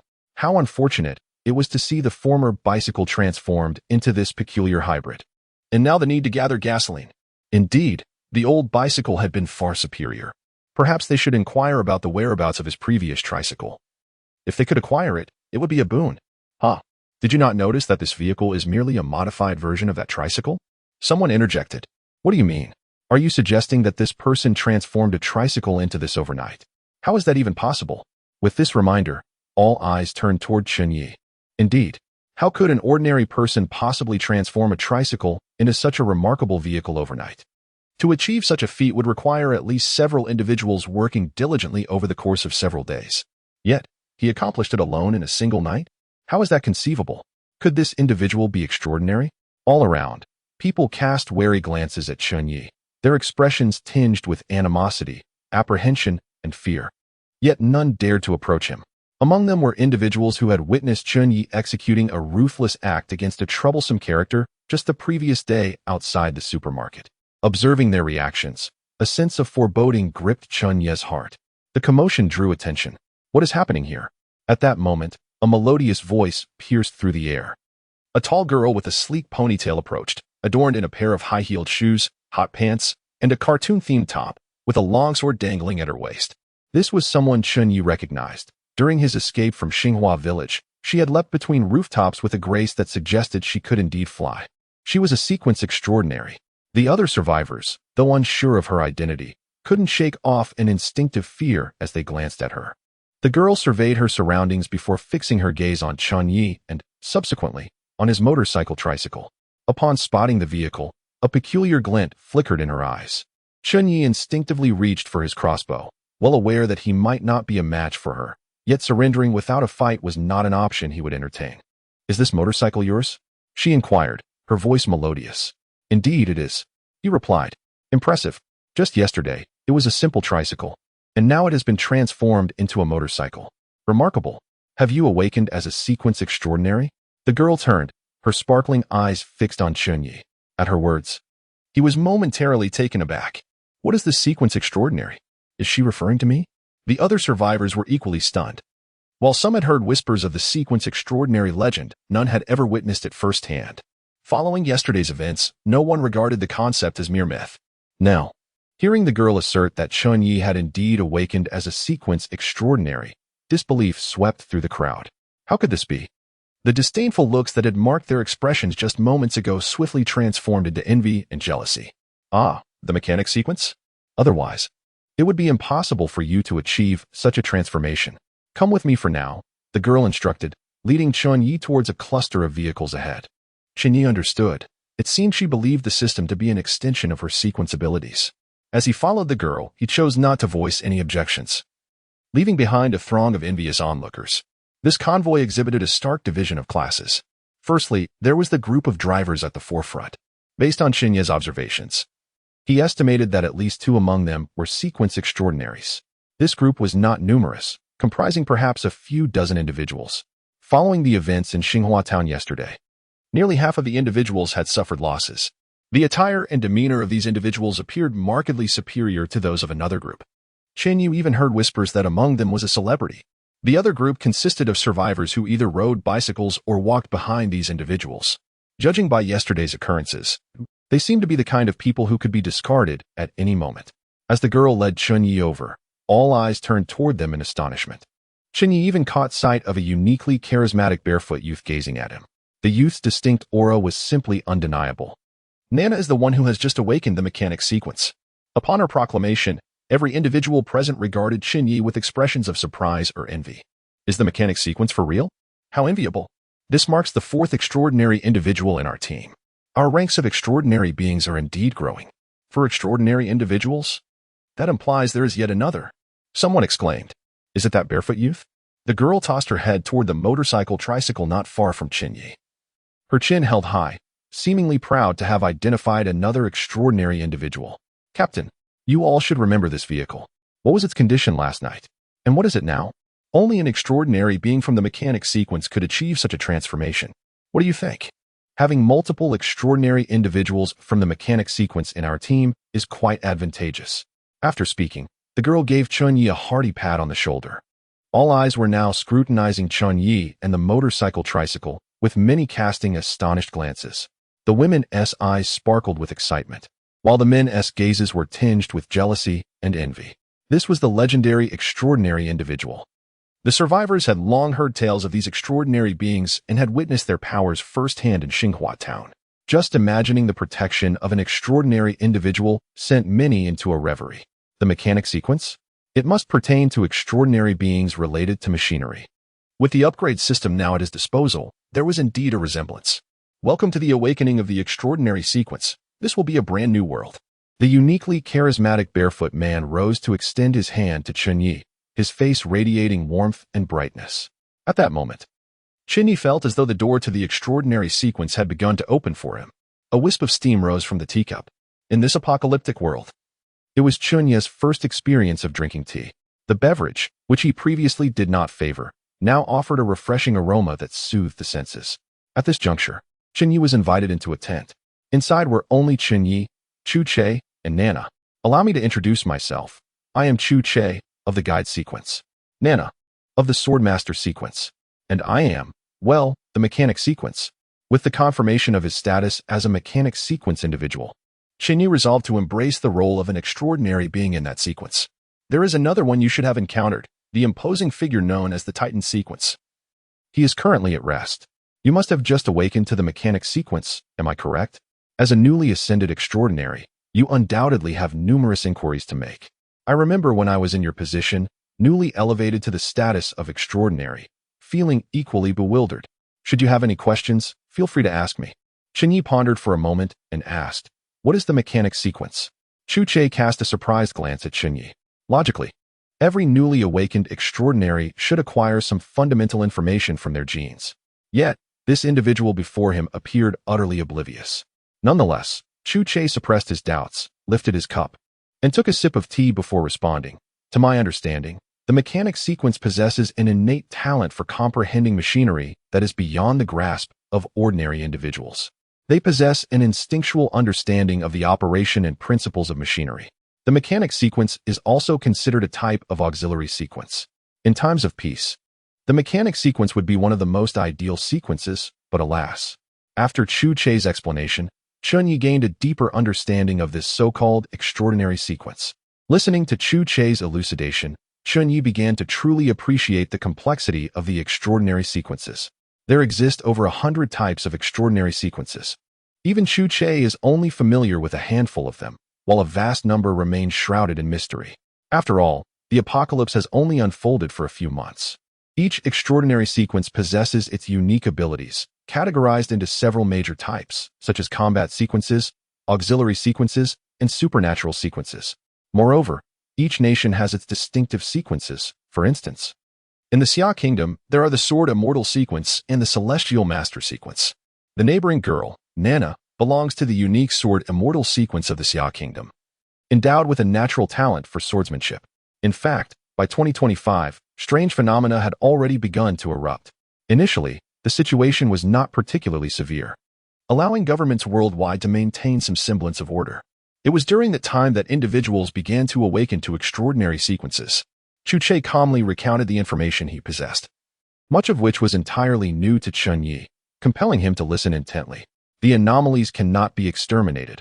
Only the extraordinary sequences can contend with them. However, as you have witnessed, in the face of these anomalies, the extraordinary sequences are merely capable of offering some measure of resistance. Attempting to vanquish the lower-tier anomalies is exceedingly difficult, if not impossible. The white-clad scissor woman in Xinghua Town is hardly one of the more formidable entities among these anomalies. Yet, even so, Iron Lion and Nana could only focus on survival together. Iron Lion lost an arm merely to preserve his life. Humanity's extraordinary sequences remain woefully inadequate when confronted with these anomalies, which continue to grow in power. The future of humanity appears exceedingly bleak. Che spoke with clarity and at a measured pace, while Chen Ye found his heart growing heavier with each word. The mere existence of these anomalies has already led to the collapse of human society, transforming super cities into forbidden zones for humanity. Furthermore, these anomalies are evolving, becoming increasingly formidable. Is there still hope for humanity? The cities of humanity have transformed into eerie nests, becoming forbidden zones for mankind. Meanwhile, Che has elucidated a question that has long piqued Chen Ye's curiosity. The convoy has remarkably remained safe for an extended period. The reason for this is Che's unique sequence. He belongs to the Pathfinder sequence, which possesses no offensive capabilities. However, those endowed with this extraordinary ability can sense the uncanny aura within a certain radius, thereby discerning a safe route. This is precisely why the convoy has not been ambushed by the supernatural along the way. Concurrently, the uncanny entities are drawn to human presence. The larger the convoy, the greater the allure. Hence, constant movement to evade the pursuit of these otherworldly beings is essential for survival. This explains the convoy's perpetual journey. There is no destination in this apocalyptic migration. Survival is the sole objective. Chen Ye, you are now the fourth extraordinary member of our convoy. With your addition, our safety is further assured. Welcome aboard. Che smiled at Chen Ye, while the young swordswoman, Nana, gazed at him with bright eyes. Chen Ye shrugged. What alternative did he possess if he chose not to join? He extended his hand to shake Che's. By the way, Captain Chu, do we have any gasoline? We do have gasoline, but I am uncertain what your brother intends to barter in exchange, replied Che. In our convoy, all necessary supplies must be gathered independently or traded with others. Trade? But I am already an extraordinary member. Do I still need to barter? Is there no benefit to being extraordinary? Chen Ye questioned, recalling their earlier warm welcome. Perhaps we could organize an internal trading fair? He suggested. Having just departed from Xinghua Town, everyone must have gathered a wealth of supplies that we could exchange. Che winked at Chen Ye. As long as you can afford the cost, you may acquire anything you desire through trade. Upon hearing this, Chen Ye's mind began to race. An internal trading fair?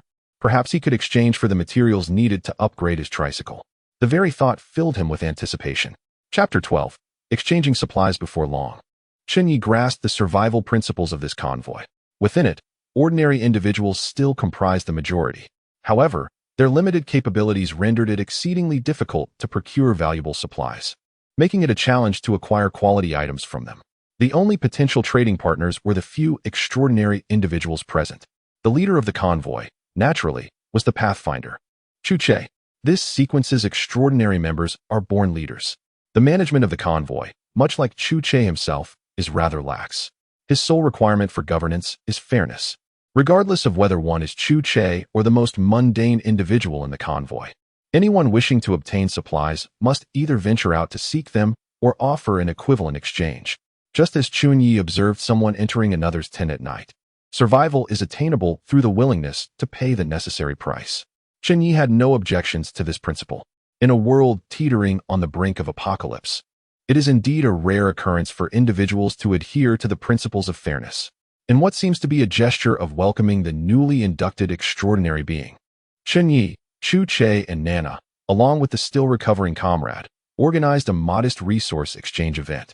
Numerous individuals managed to escape from Xinghua Town yesterday, each acquiring various supplies to varying degrees. This gathering served as an opportune moment to maximize their benefits. The exchange adhered to no particular regulations. Apart from the mutual consent of the parties involved, the event was scheduled for a duration of 2 hours, after which they would need to resume their journey. For the survivors, who had long existed in a state of tension, this exchange offered a refreshing reprieve, as smiles graced many faces. The trunks of several off-road vehicles were opened, with their occupants displaying the amassed resources. Chen Ye also laid out the supplies from his motorcycle, though he naturally refrained from offering cigarettes. The convoy included not only Chen Ye's tricycle and a handful of motorcycles and bicycles, but also 4 four-wheeled vehicles, 2 modified off-road vehicles, a bus, and a small car. The modified vehicles belonged to Chu Che and Nana, respectively, while the bus was the property of the Titan Sequence's gentle giant, who was still recuperating. Surprisingly, the small car was said to belong to a renowned actress within the convoy. Chen Ye caught sight of this actress, a woman in her early 20s. Clad in simple jeans and a white shirt, her long hair impeccably maintained. Her delicate features required little makeup to exude an aura of beauty and charm. She appeared vaguely familiar, yet Chen Ye could not recall her name. "Hello, Zhou. It is a pleasure to meet you."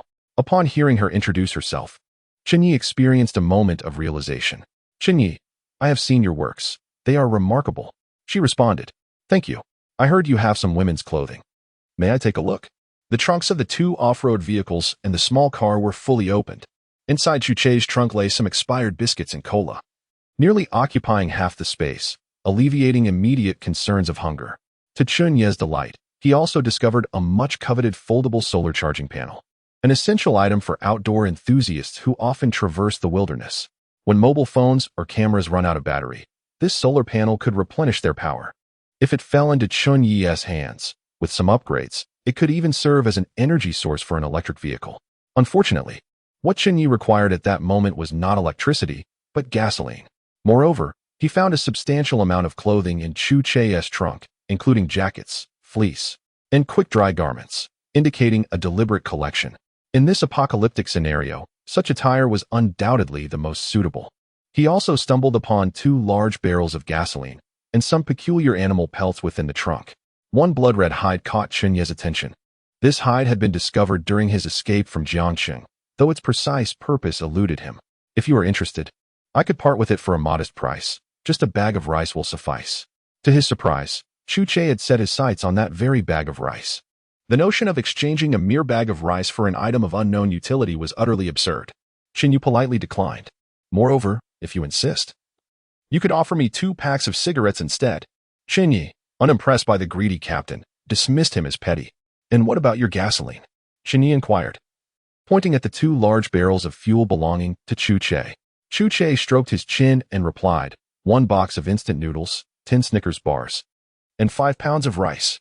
After some contemplation, Chen Ye resolved to explore other options, for gasoline was not exclusive to Chu Che. He approached the trunk of the young woman, Nana. The SUV's trunk was spacious, yet at least half of it was filled with an assortment of clothing. The food supplies consisted mainly of snacks and instant noodles, accompanied by several well-packaged bags of cured meat, but their freshness remained uncertain. "Chen Ye, these handheld gaming consoles are the latest models. What do you think? I can offer you a good deal if you trade me your bag of flour," Nana proposed.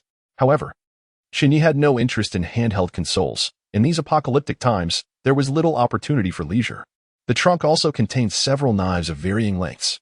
"I found these knives in a villa not long ago. If you desire one, I could let you have the long knife for just 10 pounds of flour," Nana suggested. Noticing Chen Ye's gaze lingering on the blade. 10 pounds. Why not just rob someone?" he retorted. "And what about your gasoline?" 20 pounds of rice. Ultimately, Chen Ye arrived at the resource area of the bus. This location boasted the most abundant supplies, for the stock did not solely consist of large items. Many belonged to other passengers on the bus. Numerous individuals were milling about the bus stalls. The tables were laden with various foods, and surprisingly, there were even canned beef and fish, baseball bats, instant noodles, undergarments, toilet paper, and several laptops of a popular brand were on display. A whole box of smartphones from the same brand was also present. Chen Ye's eyes widened at the sight of an outdoor power bank, specifically designed for camping, with a capacity to recharge 2 kilowatt-hours. He had seen such power banks before. The better ones cost over 10,000, while the lesser quality still fetched several thousand. Yet, in this dystopian reality, even charging devices had become a challenge. rendering such a high-capacity power bank little more than a decorative item. There were also several rice cookers and microwaves. However, Chen Ye's gaze finally landed on something he truly desired, a set of repair tools, including screwdrivers, socket bits, wrenches, and additional screwdrivers. During his prior upgrade of the motorcycle tricycle, he had faced difficulties disassembling parts due to a lack of tools, resulting in excessive expenditure of valuable kill points. Now that he was recognized as part of the mechanic sequence, he could not afford to be without a proper set of repair tools. Mr. Chen, have you taken a liking to this set of repair tools? As a member of the mechanic sequence, possessing these tools would undoubtedly enhance your efficiency. We could offer you a favorable price. A balding man in his 30s, wearing glasses, smiled ingratiatingly. Mr. Chen pondered for a moment and inquired, "What do you propose for an exchange? 10 kilograms of rice, or perhaps 2 boxes of instant noodles? What do you think?" Chapter 13. Such brazen audacity. Mr. Chen furrowed his brow slightly. The offer presented by the man seemed rather exorbitant. In this post-apocalyptic world, food had become the most coveted currency, surpassing all else in value. Particularly, rice, being an unprocessed staple, was in high demand, as many had long been subsisting on instant noodles and packaged goods. Among those who had fled from Xinhua town, few had managed to escape with rice. Most had foolishly rushed to seize snacks like chips and cookies instead, leaving flour and rice scarce. Noticing Mr. Chen's frown, the man spoke cautiously. "If Mr. Chen truly desires it, I could settle for 5 kilograms of rice. Alternatively, if Mr. Chen could assist with 2 free repairs for the bus, I would gladly gift you these repair tools." As he spoke, he scrutinized Mr. Chen's facial expressions. With fewer than 100 people in the convoy, news of Mr. Chen's exceptional status as a mechanic had swiftly spread among them. After a moment of hesitation, Mr. Chen agreed, "It's a deal." The man beamed with delight and promptly assisted Mr. Chen in loading the repair tools onto his motorcycle tricycle. Subsequently, Mr. Chen traded for some seasonings, such as salt and oil, exchanging only a few packets of instant noodles. With 2 hours of trading completed, only half an hour remained, and Mr. Chen had yet to procure gasoline, which caused him some distress. Gasoline was exclusively held by Chu Che, Nana, and the yet-to-appear Iron Lion, all of whom had similarly high prices. Was he truly to resort to trading rice? It had been many days since he had last enjoyed rice, and he felt a pang of reluctance. Perhaps he could barter that secret for gasoline and Nana's knife. He desired both the gasoline and the knife. A pair of eyes had been observing Mr. Chen intently. The owner of this gaze was none other than Zhou Lan, a former celebrity and now an owner of a small vehicle. Her supplies were limited compared to others, consisting of only a few items, yet many lingered at her stall. Seeing Mr. Chen hesitate, Zhou Lan clenched her teeth, suddenly rising to open the rear door of her vehicle, retrieving a square iron canister. "Sister, what are you planning to do?" Just then, a young man rushed over, grasping Zhou Lan's hand. He was quite handsome and bore a strong resemblance to her. Had he been a girl, she would have been a striking beauty. "Shishao, let go." "I won't." "Sister, are you intending to give away that canister of gasoline?" The young man insisted stubbornly. "Foolish child, that gasoline is something we siblings worked hard to acquire. Do you think I would be so foolish?" The young boy, filled with skepticism, inquired, "Really?" Zhou Lan gently ruffled the boy's hair and replied with a smile, "Of course it is." Once the boy released his grip, Zhou Lan proceeded to carry the oil drum towards Chen Ye. "Mr. Chen, I have another drum of gasoline here, if you do not mind. I could exchange it with you." Just as Chen Ye hesitated, contemplating whether to trade rice for gasoline, Zhou Lan suddenly appeared. "What is the price?" 10 pounds of rice. If that is inconvenient for you, 8 pounds will suffice." Chen Ye furrowed his brow. Previously, Chu Che and Nana had also possessed gasoline, but they demanded 20 pounds of rice. Yet, this pre-apocalyptic celebrity was requesting merely 8 pounds? The price seemed exceedingly low. Sensing Chen Ye's indecision, Zhou Lan softly elucidated. "I have another drum of gasoline, enough to reach the next supply point. The reason I am offering it to you at such a modest price is merely a hope that, in the future, you might lend me a hand in times of difficulty." Upon hearing this, Chen Ye scrutinized the pre-apocalyptic star before him and instantly grasped her intentions. As a former celebrity in this present environment, she resembled a firefly in the darkness. The presence of so many lecherous individuals loitering around her stall made it evident. She was a star after all, were it not for the semblance of order within this convoy. In another group, Zhou Lan might have already succumbed to the dangers that lurked as society's order and civilization gradually disintegrated in the wake of the apocalypse. It was conceivable that one day, the world could regress into barbarism. In such a scenario, her celebrity status would not serve as a shield but rather attract trouble. Chuche and Nana had already established their own circles, yet Zhou Lan remained unanchored, drifting outside of any social sphere. It appeared she sought to secure her own protection. After all, she could be considered a newly emerging extraordinary individual. Chen Ye hesitated for a moment before stating, "Not enough." Zhou Lan's complexion paled slightly. "What more does Mr. Chen desire?" Zhou Lan possessed little in terms of supplies. Within her small team, it was just her and her brother. Previously, in Xinghua town, they had not managed to gather much, only slightly surpassing the ordinary survivors. Offering this drum of gasoline represented her utmost sincerity. It was important to note that if she relinquished this gasoline to Chen Ye, and they failed to locate a suitable supply point within the week, their small vehicle would be rendered unusable. "If you give me that drum of oil, I will fulfill your request. I will assist you in any troubles you encounter in the future." Zhou Lan was taken aback. She did not expect the seemingly handsome and sunny young man to be so audacious. He intended to obtain her drum of gasoline without giving anything in return. It was vital to remember that both food and gasoline were exceedingly scarce resources. To acquire this gasoline, she had nearly risked her life. The audacity of her counterpart seeking to obtain it for free left Zhou Lan's face flushed with indignation. The gentle gaze she once possessed now glinted with a sharp intensity, fixated intently on the man before her. She wondered how the man before her could be so brazen, uttering such words. "Mr. Chen, do you not think it excessive to say such things?" Zhou Lan nearly gritted her teeth as she spoke. Chen Ye showed no sign of remorse, suggesting, "Perhaps you might select some garments you fancy from my collection. Moreover, Miss Zhou, if you truly had other options, you would not be standing here. Before the apocalypse, I might not have even qualified to know you. But now, we are amidst the end times. I am of the extraordinary sequence, while you are merely an ordinary person. The choice is yours." Zhou Lan's chest heaved with indignation. Had it been before the apocalypse, despite his attractive appearance, she would not have exchanged a single word with someone like Chen Ye, nor would there have been any basic interaction between them. Now, her face flushed with anger. A sense of humiliation washed over the once great star. Her beautiful eyes glistened with unshed tears, a sensation she had never encountered before. After a silence that lasted a full half-minute, the once celebrated star of the pre-apocalyptic world finally bit her lip and declared, "Fine, it's a deal." Chapter 14. The stars regret what? "Sister, you gave that boy gasoline. Sister, have you lost your mind? That is a whole barrel of gasoline. We only have 2 barrels in total. If we give it away, what will we use?" "No way. Sister, I must retrieve the gasoline." Upon learning that her sister had given away a barrel of gasoline, Zhou Xiaoxiao was utterly distraught. That barrel of gasoline, while perhaps worthless before the apocalypse, now represented life in this modern society. Once the gasoline was gone, their vehicle would be rendered useless. It was unnecessary to elaborate on the dire circumstances that would ensue for the siblings. Moreover, they relied on this vehicle for transportation, needing to acquire gasoline each time they scavenged for supplies. As ordinary individuals, they had nearly risked their lives to secure those 2 barrels of gasoline. Now, to have given one away without receiving anything in return was unthinkable. "Xiao, do not go. He is of the extraordinary sequence. We cannot provoke him." Hearing her brother's words, Zhou Lan felt a twinge of regret. Yet, there was little she could do.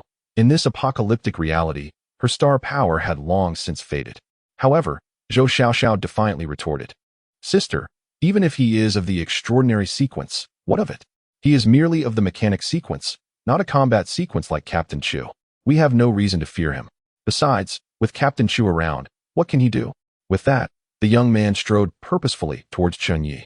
At that moment, Chen Ye, having noticed the commotion, could not help but be drawn to the attention the siblings garnered. The young man had purposefully raised his voice, seemingly to apply pressure on Chen Ye. Even without inquiring, Chen Ye could hear everything clearly. Lighting a cigarette, he cast a sidelong glance at the approaching youth, a playful smirk dancing on his lips. The young man stood before Chen Ye, visibly strong and composed.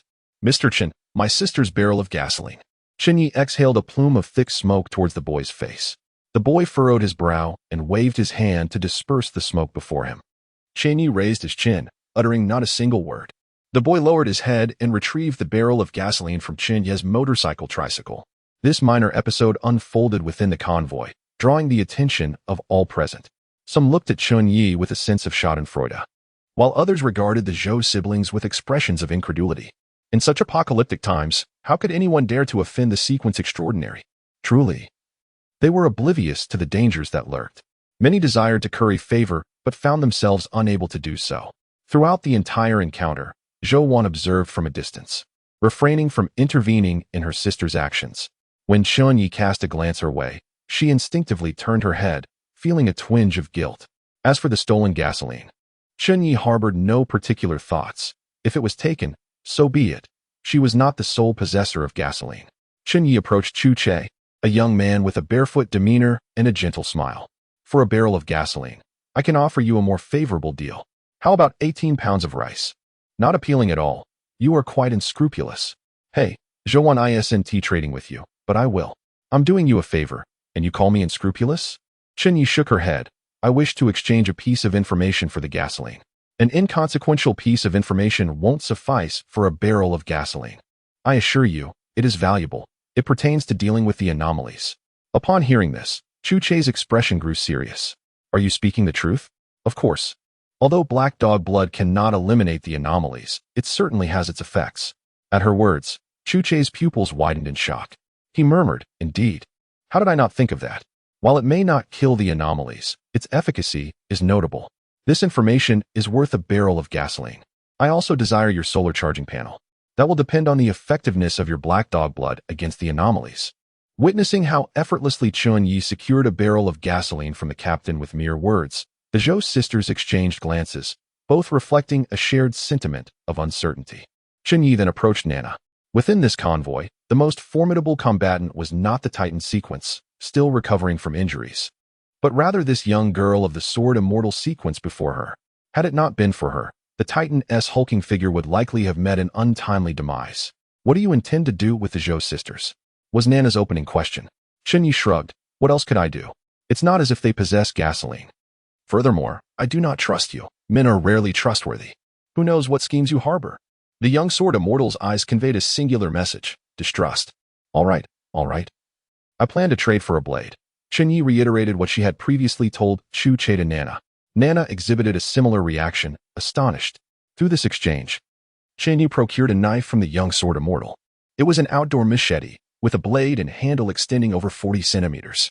The handle of the knife is crafted from wood, while the blade is a deep black, and the spine is notably thick, imparting a substantial weight when held. The sheath is made of leather, designed to be hung at the waist, allowing for convenient access when needed.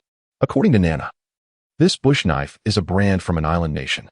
Prior to the apocalypse, it was said to cost over 3,000, and in the secondary market, it could even fetch more than 5,000. When Chen Ye expressed interest in this bush knife, a pained expression crossed Nana's face.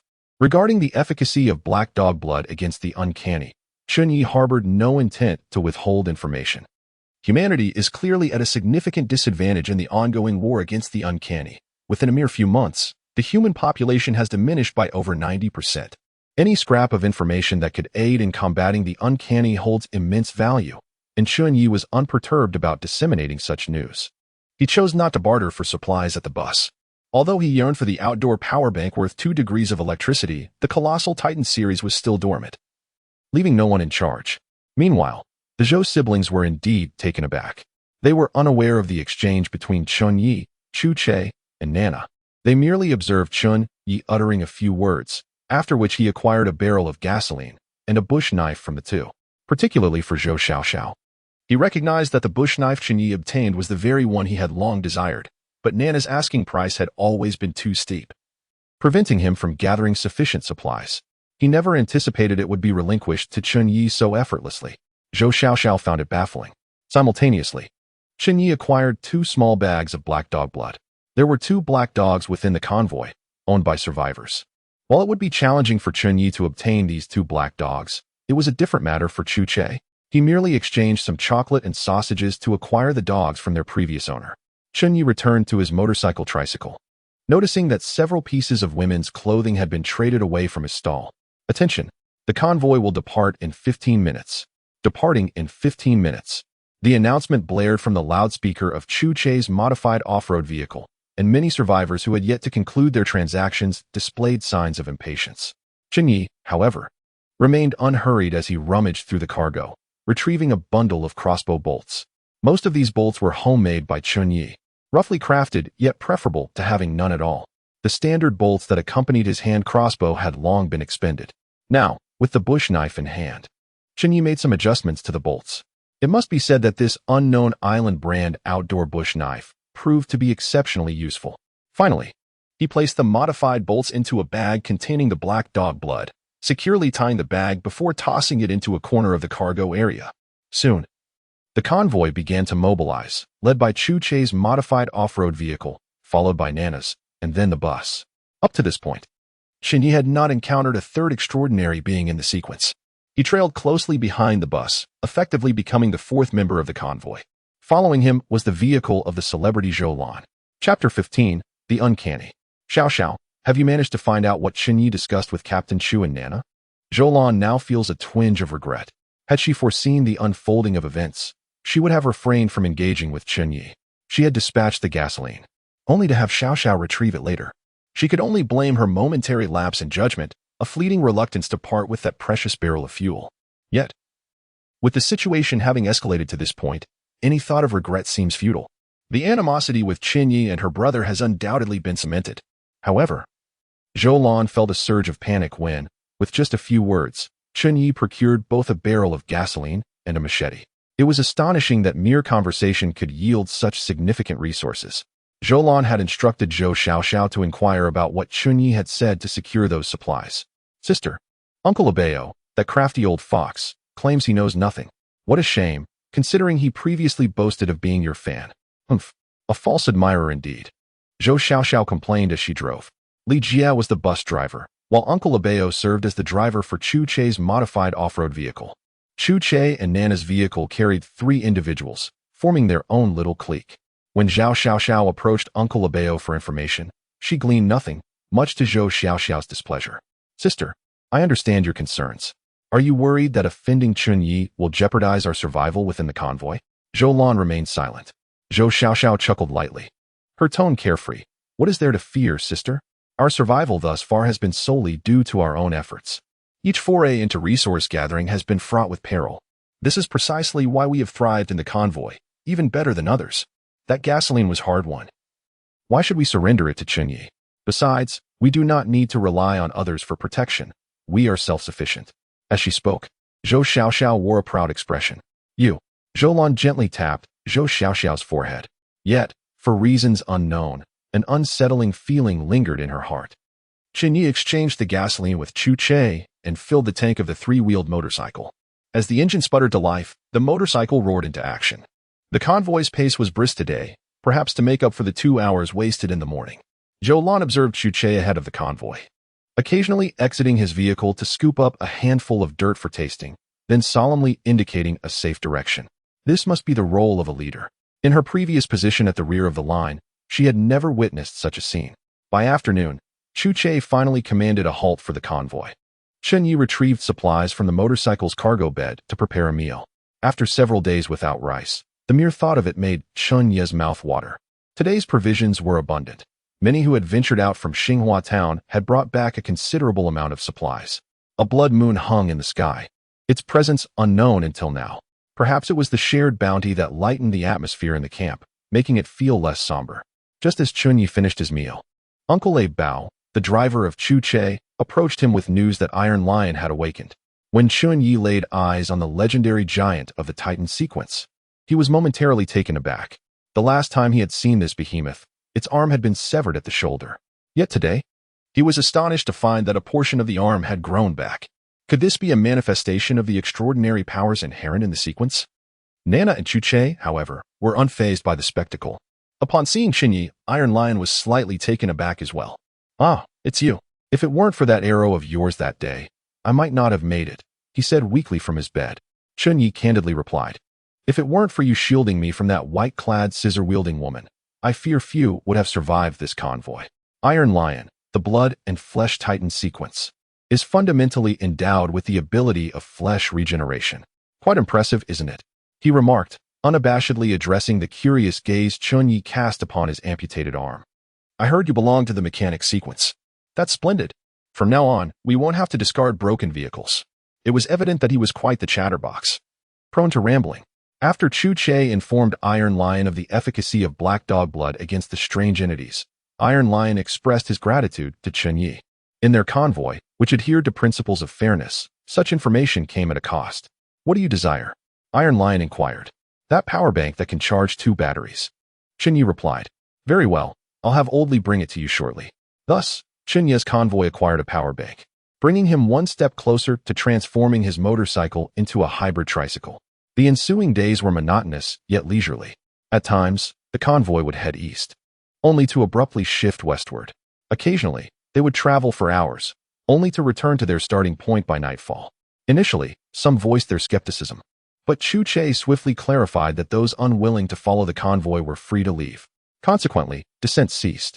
The path the convoy traversed resembled the erratic musings of a madman, devoid of any discernible order or planning. Only a few members of the extraordinary sequence maintained an air of seriousness.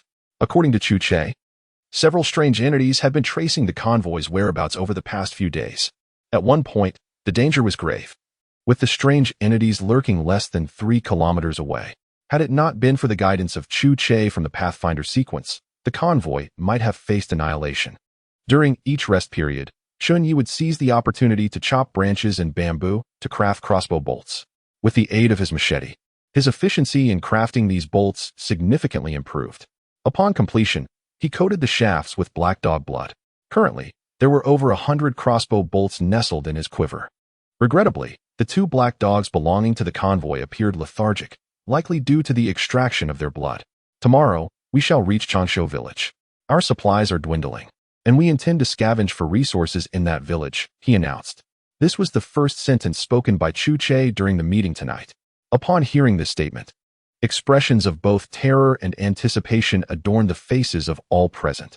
Aside from a few extraordinary individuals, the supplies within the convoy were indeed dwindling. If they could not procure resources once more, a rebellion within the convoy seemed imminent. Chen Ye lit a cigarette, silently contemplating. In this apocalyptic world, the more prosperous the metropolis had once been, the more it instilled fear in modern individuals. Those colossal cities had transformed into veritable no-go zones for the living. Conversely, it was in these small villages that opportunities still lingered. With an ample supply of crossbow bolts at his disposal, he might yet accrue a considerable amount of killing points. The system had previously indicated that there existed a method to awaken his true sequence, albeit requiring 3,000 killing points. Just then, a terrified scream echoed throughout the camp. There's something eerie. Chapter 16. New survivors that scream pierced the night like a drop of cold water into boiling oil, plunging the previously tranquil evening into chaos. The shrill cries of women, the wails of children, and the furious curses of men soon filled the air, while others frantically gathered their belongings, intent on fleeing. In a moment of distraction, Chen Ye witnessed a flash of sword lights surging forth, accompanied by an exceptionally tall figure racing towards the direction of the scream. It was Iron Lion and Nana. The extraordinary sequence had already mobilized. The camp descended into disarray. The psychological trauma inflicted by the eerie presence upon the survivors was nothing short of a nightmare. Zhou Lan and her brother Zhou Xiaoxiao exchanged anxious glances, their faces betraying their alarm. Chen Ye retrieved his crossbow, loading a black dog blood arrow in preparation. Beneath the blood moon, shadows danced in the nearby woods, hinting at the presence of lurking phantoms concealed within the darkness. Upon closer inspection, he discerned that there were dozens of these apparitions amidst the trees. A chill coursed through Chen Ye's spine. If all of these figures were indeed supernatural entities, it would spell doom for every survivor in the camp. Wasn't Chu Che capable of sensing the eerie presence? How could it have approached the camp so closely? Just then, a shadow emerged from the depths of the woods. Please, help us. A low, feeble voice resonated. A beam of flashlight illuminated the figure at the forefront, perhaps due to the blinding glare. The figure raised a hand to shield itself from the light. The person standing in the flashlight's glow was ragged, with numerous tattered garments, and one of their shoes was missing. It was a human, not a supernatural being. A collective sigh of relief swept through the crowd. No wonder Chu Che had not sensed it earlier. As the leader of Sequence 1, the Perceiver, Chu Che could detect most supernatural entities. Yet his perception of humans was far less acute. As long as it was a person, that was sufficient. Soon after, a second individual emerged, followed by a third. Dozens of figures materialized before everyone. These individuals were disheveled and appeared gaunt. They were all survivors. Who are you? Chuck found himself amidst the crowd, his gaze vigilant as he scrutinized those around him. We escaped from Luching. Luching is no more. The moment these words escaped his lips, a chorus of sorrowful cries erupted from the shadows. Chen Ye was momentarily taken aback, but then a heavy gloom enveloped his heart. Though Luching could not rival international metropolises like Shanghai, it was renowned as a prominent second-tier city in the nation, celebrated for its rich tourism resources and delectable cuisine. Chen Ye had once envisioned taking his girlfriend there for a few days of enjoyment, but now, such dreams lay in ruins. While the fate of cities like Shanghai had long been anticipated as they transformed into human no-go zones, hearing it uttered aloud still sent shockwaves through his being. Luching too has perished? It is over. Humanity is utterly devoid of hope. Are we truly powerless against these anomalies? Whoa, my parents are in Luching. The moment of calm at the camp shattered into chaos once more. We escaped from Luching. The city is now overrun with the uncanny. It swiftly became clear that these individuals were indeed refugees from Luching. According to their harrowing accounts, the city had succumbed to the bazaar, now designated as a new human forbidden zone. They had previously sought refuge in an underground parking garage, but when the situation became intolerable, they hastily fled. Originally numbering over 200, only a handful remained now. Chen Ye quietly approached Chuck. Old Chu, do you think these people might attract the anomalies? Chuck cast a sidelong glance at Chen Ye, puzzled at how he had acquired the moniker Old Chu. Ignoring Chen Ye, he crouched down, scooping a handful of dirt and tasting it as if savoring a rare delicacy. After a brief 10 seconds, Chuck opened his eyes and nodded at Nana. Chen Ye understood that Chuck had activated his abilities, sensing the absence of any lurking threats behind this group. It must be said that the powers of these extraordinary beings are truly wondrous. Chuck could detect the presence of the uncanny merely by tasting the earth. The iron arm of a lion, severed, could regenerate. He recalled the system mentioning that accumulating 3,000 points of killing value would unveil the method for awakening 1S sequence. 3,000 points. He wondered when he might amass such a sum. Allowing you to join is not an issue, but you must adhere to the rules. As the captain, Chuck felt compelled to address the gathering. As long as we can survive, we will abide by any rules. The shadowy leader responded hastily. The figure was obscured, filthy, rendering it impossible to discern gender or features. Among the shadows, a few women of decent stature tucked their hair behind their ears. In order to survive within the convoy, there was but one rule: fairness. As newcomers, I can provide you with food for a day, but after that, you must fend for yourselves.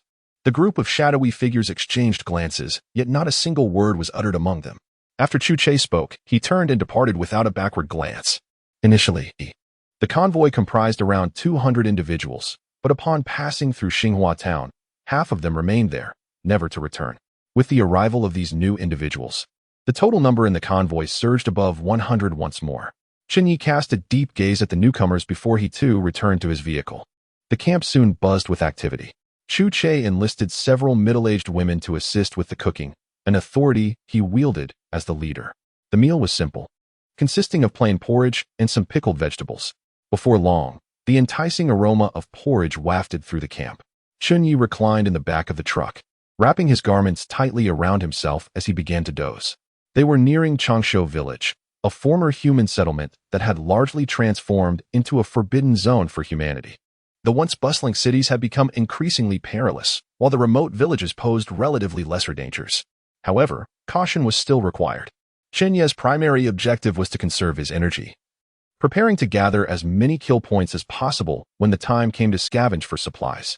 Ideally, he hoped to amass enough kill points, 3,000 at once, to directly acquire the method of awakening granted by the system. Just as he was lost in his thoughts, a loud voice pierced the atmosphere. It's unfair.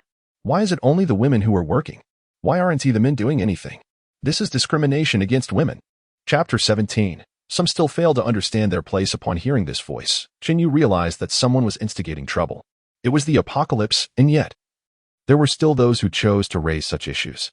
He sat up in the back of his three-wheeled motorcycle, directing his attention towards the source of the commotion. A woman, slightly plump with a round face, small eyes, and a pointed chin, stood there. Her words had drawn the gaze of everyone present, Chen Ye included. When her eyes landed on him, she rolled them dismissively. Chen Ye rubbed his nose, wondering if the woman was perhaps unwell. Lighting a cigarette, he exhaled smoke rings, adopting a demeanor of one who was merely observing the unfolding drama. After all, he was not the leader. He was curious to see how Chen Ye would handle the situation. Chen Ye, likely taken aback by the audacity of the woman's words at such a time, regarded her with a bemused expression. "What, in your opinion, constitutes fairness?" he asked with a chuckle. The woman, her eyes darting, retorted, "In this apocalypse, this is when you men are needed most. Allowing women to cook while men reap the rewards. How do you justify your role as leader?" Perhaps it was Chen Ye's habitual persona as a benevolent figure, or perhaps the woman was eager to attract attention in this new environment. Regardless of her motives, many women in the convoy suddenly seemed invigorated, particularly those who had recently joined, as several discreetly shifted closer to her. Instead, the women who were cooking glared fiercely, as if this newcomer had usurped their livelihood. Yet, for reasons unknown, they refrained from voicing their grievances. Chen Ye cast a glance at Nana beside him. Nana rolled her eyes, clutching her sword, and turned away. Chen Ye smiled gently and said, "In that case, Sister Zhao, you and the others may take a break. Uncle Abeo, please find a few men to assist with the cooking." Uncle Abeo nodded and ventured into the crowd of survivors to select helpers. Soon, the woman who had stood up for her peers sensed something amiss. The few who had lost their jobs due to her actions did not express gratitude. Rather, they regarded her with resentment and hostility. Upon receiving orders, many men eagerly approached, raising their hands and calling out, "Uncle Abeo, choose me. I used to be a cook." The woman was perplexed.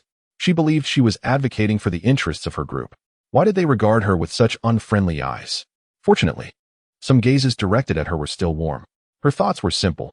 Having just arrived in a foreign environment, she wished to establish her authority. The quickest way to rally a group was to represent the interests of a segment of people. Soon, the meal was prepared, and the aroma wafted throughout the camp. The survivors, having just escaped from Deer City, were ravenous, their eyes gleaming with hunger. Previously, they would have ignored such plain rice porridge and pickles, but now, this humble meal was a culinary delight beyond compare. Even the original survivors of the convoy swallowed hard, knowing that many among them were running low on supplies. If they did not find a source of replenishment soon, they would face starvation. Chen Ye exhaled a puff of smoke, intrigued by the unfolding drama. The performance was about to commence. Indeed, after the meal, the men who had helped received some compensation from the captain, although it was merely a small piece of bread. It was coveted by all. The woman who had previously spoken watched in shock as the men joyfully accepted their bread. A resounding slap shattered the quiet of the night. "You wretched woman. If it weren't for you, that bread would have been mine. I haven't eaten all day, and it's because of you." A middle-aged woman with curly hair struck the dazed woman fiercely. "Well done. If it weren't for this wretched woman, Captain Chu wouldn't have given the opportunity to others. Let's teach her a lesson." Before the woman could react, another matron grabbed her by the hair. "I'm doing this for your own good, you wretched woman." Chen Ye lay back in his vehicle, gazing at the starry sky as the faint glow of the fire illuminated his brow. A blood moon loomed nearby, and he had no desire to shift his gaze. He had come to see the truth clearly. Despite Chen Ye's usual silence, he had not anticipated such cunning. It seemed Chen Ye had long realized that some supplies within the convoy had dwindled. Thus, an opportunity for work was presented to these individuals. Unexpectedly, a certain figure emerged, prompting Chen Ye to seize the moment and confront the woman who was throwing punches. Clearly, this captain was not an ordinary person. The air was filled with the woman's anguished cries. Even in this apocalyptic scenario, some individuals had yet to adjust their mindset. Truly, they deserved their fate. Chen Ye lounged comfortably in the back of the truck. Sleeping in the truck bed was far more pleasant than on the ground. The convoy continued its journey. According to Chen Ye, they would reach Changshu village in 2 days. This was a meticulously chosen goal by Chen Ye. As dawn broke, Chen Ye retrieved a portable stove, igniting a small flame, and poured half a bottle of mineral water into a pot. He added a cup of rice and covered the pot, waiting for the meal to cook. Using a machete he had bartered from Nana, he sliced several pieces of cured meat and tossed them into the pot, drizzling in some oil before adding wild vegetables he had gathered from the roadside a few days prior. Thus, a dish of stir-fried wild vegetables with cured meat gradually took shape in this environment. Chen Ye's culinary skills were rather ordinary, yet in such circumstances, having a meal like this was quite remarkable. The newly joined survivors gazed at Chen Ye, their noses twitching with desire. Their meal consisted solely of plain porridge and pickled vegetables. In stark contrast to Chen Ye's feast, their meal felt worlds apart. Chen Ye, indifferent to their stares, began to eat by mixing the stir-fried vegetables and cured meat into his rice as the meal neared completion. At last, one individual could no longer restrain himself. "Young man, could you spare a bit of your food for my grandson? He hasn't eaten meat in a long time.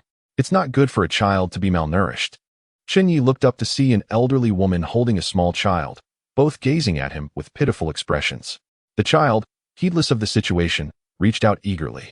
Before Chen Ye could respond, the child had already grasped his bowl, attempting to snatch it away. Chen Ye's expression darkened immediately. He had encountered unruly children before, but none as insufferable as this one. "I haven't even agreed to share my food, yet you reach for it?" The bowl remained firmly in Chen Ye's grasp. However, the elderly woman seemed oblivious to the situation, smiling at Chen Ye with a flattering demeanor. "I want it. I want to eat." The child's cries echoed in Chen Ye's ears, causing him to furrow his brow. He had little patience for children, especially such unruly ones. In the past, with surveillance cameras everywhere, Chen Ye had exercised restraint. But now, he had numerous ways to silence a brat. Chapter 18. He is a child, but not a beast. With a resounding slap, the blow landed heavily. The unruly child spun like a top, landing abruptly on the ground, and immediately burst into tears. To the elderly woman, her grandson was merely a sweet child who only wanted a meal, and this act of snatching was insignificant, hardly a cause for concern. This is hardly a matter of great significance. Moreover, how could this young man, standing so tall, possibly hold a grudge against a mere child? Yet, the young man before them not only quarreled with his own grandson but also struck him with a heavy hand. The mark left by that slap, red and swollen, caused the elderly woman immense heartache. Many onlookers directed their attention towards this scene. Zhou Xiaoxiao, wearing an expression akin to that of an amused spectator, observed Chen Ye while conversing with her sister. "Sister, look at how outrageous Chen Ye is. Giving him a barrel of gasoline was simply a waste. Fortunately, I brought it back." In Zhou Xiaoxiao's mind, Chen Ye indeed crossed the line. After all, he was just a child. If he didn't want to give it, then so be it. What was the need to slap someone in retaliation? Her opinion of Chen Ye had diminished further. Zhou Lan anxiously glanced around, ensuring no one noticed her and her brother, before speaking in a reproachful tone. "Xiao Xiao, what nonsense are you babbling? It is clearly that child who lacks understanding. What do you expect Chen Ye, a grown man, to do in such a situation? After all, Chen Ye is an extraordinary individual, not someone to be trifled with." "Humph. Children are still human beings. They are not beasts." As a former celebrity before the apocalypse, Zhou Lan had encountered more experiences than her younger brother. In a similar situation, she might have chosen to give in. As the saying goes, he is merely a child. Yet, deep within, Zhou Lan held a certain apprehension towards Chen Ye, even questioning whether it was a mistake not to stop the younger child when he went to fetch the gasoline. After all, he was an extraordinary being. Zhou Xiaoxiao rolled her beautifully large eyes and shot her sister an exasperated glance. "What do you think Chen Ye will do about this?" Chu Che looked on with amusement, his gaze filled with intrigue. Taisher scratched the back of his head in a foolish manner, his voice deep and uncertain as he remarked, "I don't know. But, after all, he is still a child, still naive." Nana scoffed coldly. "What of it? Children are still human. Does that mean they can act without accountability?" Before the apocalypse, some children were as wicked as demons. Taisher fell silent, at a loss for words. The extraordinary beings of the Titan sequence often appeared taciturn. Chen Ye regarded the pair of grandmother and grandson with indifference. "Grandma," the child wailed, reaching out, seemingly desiring to be held. "My dear grandson, my poor, dear grandson." The elderly woman's eyes glistened with tears, as if longing to embrace her grandson. However, the chubby child was far too heavy for her to lift, so she had no choice but to take his hand instead. The child stood up, crying loudly, and hid behind the elderly woman, seemingly emboldened by the shelter of his grandmother, glaring fiercely at Chen Ye. "You, young man, how could you behave this way? Do you not know to respect your elders and cherish the young? What did your parents teach you? What did your school impart? How dare you strike my dear grandson? I'll make sure you regret this." Chen Ye, without a second thought, stood up and aimed a kick at the child peering out and glaring at him. The child was suddenly propelled out like a tattered sack. "Zhuang zhuang." An elderly woman cried out in alarm, rushing over in distress. The child skidded along the ground for 2 or 3 meters before coming to a halt. The wailing echoed throughout the camp, leaving everyone in a state of shock. "Zhuang zhuang, are you all right? My dear grandson." "Grandma, it hurts." Zhuang zhuang cried. Chen Ye had unleashed a kick without holding back, causing blood to spurt from the boy's face, and several of his front teeth were knocked out. As he sobbed, his mouth was devoid of those teeth. The sight of her beloved grandson in such a state shattered the old woman's heart.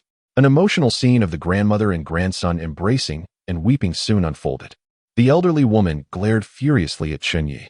"Young man, he is still just a child." Chen Ye scoffed. "Some children are merely children, while others are nothing more than beasts." The elderly woman was taken aback by his response, her face flushing with anger. Before the apocalypse, she had often used that phrase to justify her grandson's mischief, and many would blush in silence after hearing it. Yet, after the world had ended, it seemed entirely ineffective, particularly against this young man. She had witnessed her grandson begging for food just moments ago, and when he attempted to steal, she had not intervened. She had hoped to exploit the young man's kindness for a meal, only to face such dire consequences. Many in the crowd felt a sense of satisfaction at Chen Ye's words. They had escaped from Deer City alongside the grandmother and grandson and had often been exasperated by their peculiar behavior. The pair had survived solely due to the kindness of others along the way. Once people recognized their true nature, no one was willing to help them anymore. Had it not been for the arrival of the convoy, it was likely that the duo would have perished soon. "I will fight you." The elderly woman, feeling slighted, stood up, ready to confront Chen Ye. He showed no mercy. With a swift kick, he sent her flying once more. The old woman stumbled backward for 3 to 5 meters before landing heavily on the ground, unable to rise for a while. "Grandma," she sobbed. The onlookers were left dumbfounded by Chen Ye's actions. Some looked upon him with disdain. "Sister, did you see that? Chen Ye is a scoundrel. He doesn't even spare the elderly or children." Zhou Xiaoxiao whispered urgently, tugging at her sister's sleeve. For reasons unknown, Zhou Xiaoxiao, who had previously deemed Chen Ye a coward, now felt a twinge of fear towards him after witnessing these events. As Chen Ye's gaze fell upon her, she quickly averted her eyes, her heart racing uncontrollably. Conversely, others praised Chen Ye's actions, surprised by his boldness. "I didn't expect him to act like this. It's quite to my liking, very manly," a young female swordswoman remarked, playfully resting her hand on the hilt of her sword. Iron Lion scratched his head, struggling to articulate his thoughts, yet ultimately remaining silent. Nana cast a sidelong glance at Iron Lion and scoffed. "Are you implying that the youth should respect their elders and cherish the young?" Iron Lion, "It seems your mind is solely occupied by muscle. They say the Titan sequence's flaw is a decline in intellect. It appears this legend holds true. In the mornings, when I commute to work, at least half the carriage is filled with these elderly folks scrambling for eggs. It's like Lin Daiyu getting on and Lu Zhishan getting off. Their pensions are several times mine. They dance in the square all night long. And then there are those unruly children." Nana seemed deeply troubled by these issues, her lips moving incessantly as she spoke. Iron Lion opened his mouth, seemingly at a loss for words in response to the girl's tirade. Chu Che clapped his hands, interrupting their exchange. All right, it's time to set off." Meanwhile, Chen Ye approached a child who gazed at him with a look of hatred. The child, in a state of panic, instinctively sought refuge behind his grandmother. The old woman shielded her grandson, glaring fiercely. "What do you intend to do?" Chen Ye chuckled sinisterly and remarked, "Are you waiting for your son or someone else to return before settling the score with me?" Observing the expressions on the faces of the grandmother and child, Chen Ye felt he had guessed correctly. He continued with a chilling smile. "We are in the apocalypse now. Those who are absent may never return. Child, do you understand what I am saying?" The grandmother's face turned ashen, while the child pouted and began to wail. What a sorrowful sight. The convoy soon started to move. Chen Ye tidied up briefly before starting the motorcycle tricycle. After days of travel, the fuel in the motorcycle was running low. If gasoline could not be found by tomorrow, he would have to resort to a manual mode of operation. After a brief tremor, the tricycle began to roll. The grandmother and grandson continued to cry and throw tantrums. Yet no one stepped forward to assist them or speak on their behalf. Even the woman who had fought the day before remained silent, her head bowed. It seemed that the pair of them finally rose from the ground, realizing that their situation would not improve if they remained there. The old woman frequently cast venomous glances at Chen Ye. Sensing her gaze, he turned to look, but she feigned indifference, turning her attention elsewhere. Conversely, when the child noticed Chen Ye looking his way, he trembled in fear, avoiding his gaze with a terrified expression. Chapter 19. Extraordinary Items 01257. It was early November, and the weather had turned chilly. While riding on the motorcycle tricycle, Chen Ye could feel the cold breeze brushing against him. During the next supply run, it would be prudent to gather some warm clothing. Otherwise, he feared he might succumb to the cold come winter. Furthermore, the motorcycle tricycle required modifications. He needed to find suitable parts to add a roof to the cargo area, creating an enclosed space. The front also needed a canopy. After the discomfort of being caught in the rain recently, Chen Ye had no desire to experience that again.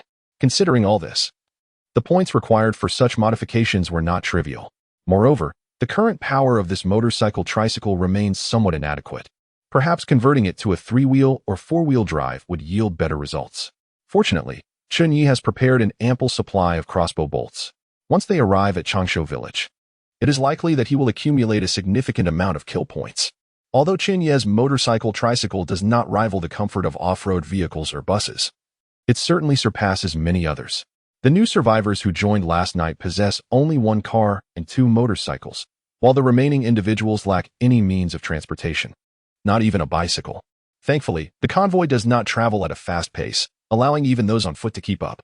The bus of Iron Lion is filled to capacity once again.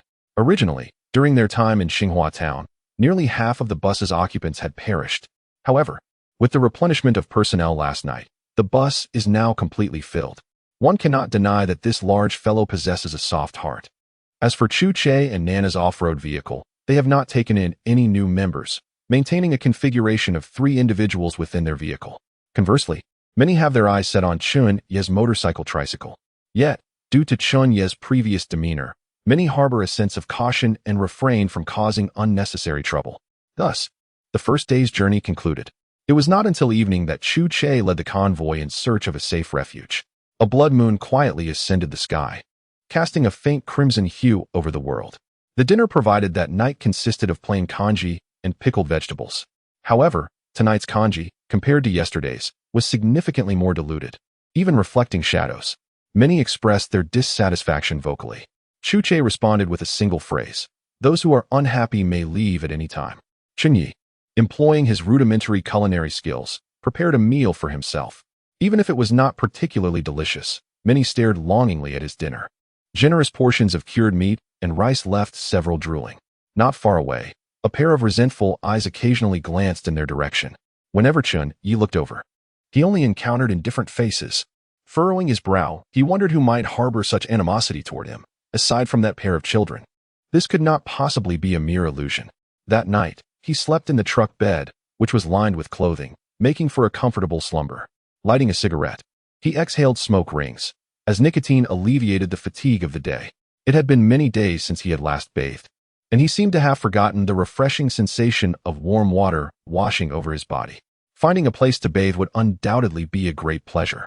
Prior to the apocalypse, Chen Ye had bathed almost daily, but now he felt as though certain parts of his body had developed a layer of grime. Before he could fall asleep, Uncle A Bao arrived. "Mr. Chen, Captain Chu requests your presence for a meeting."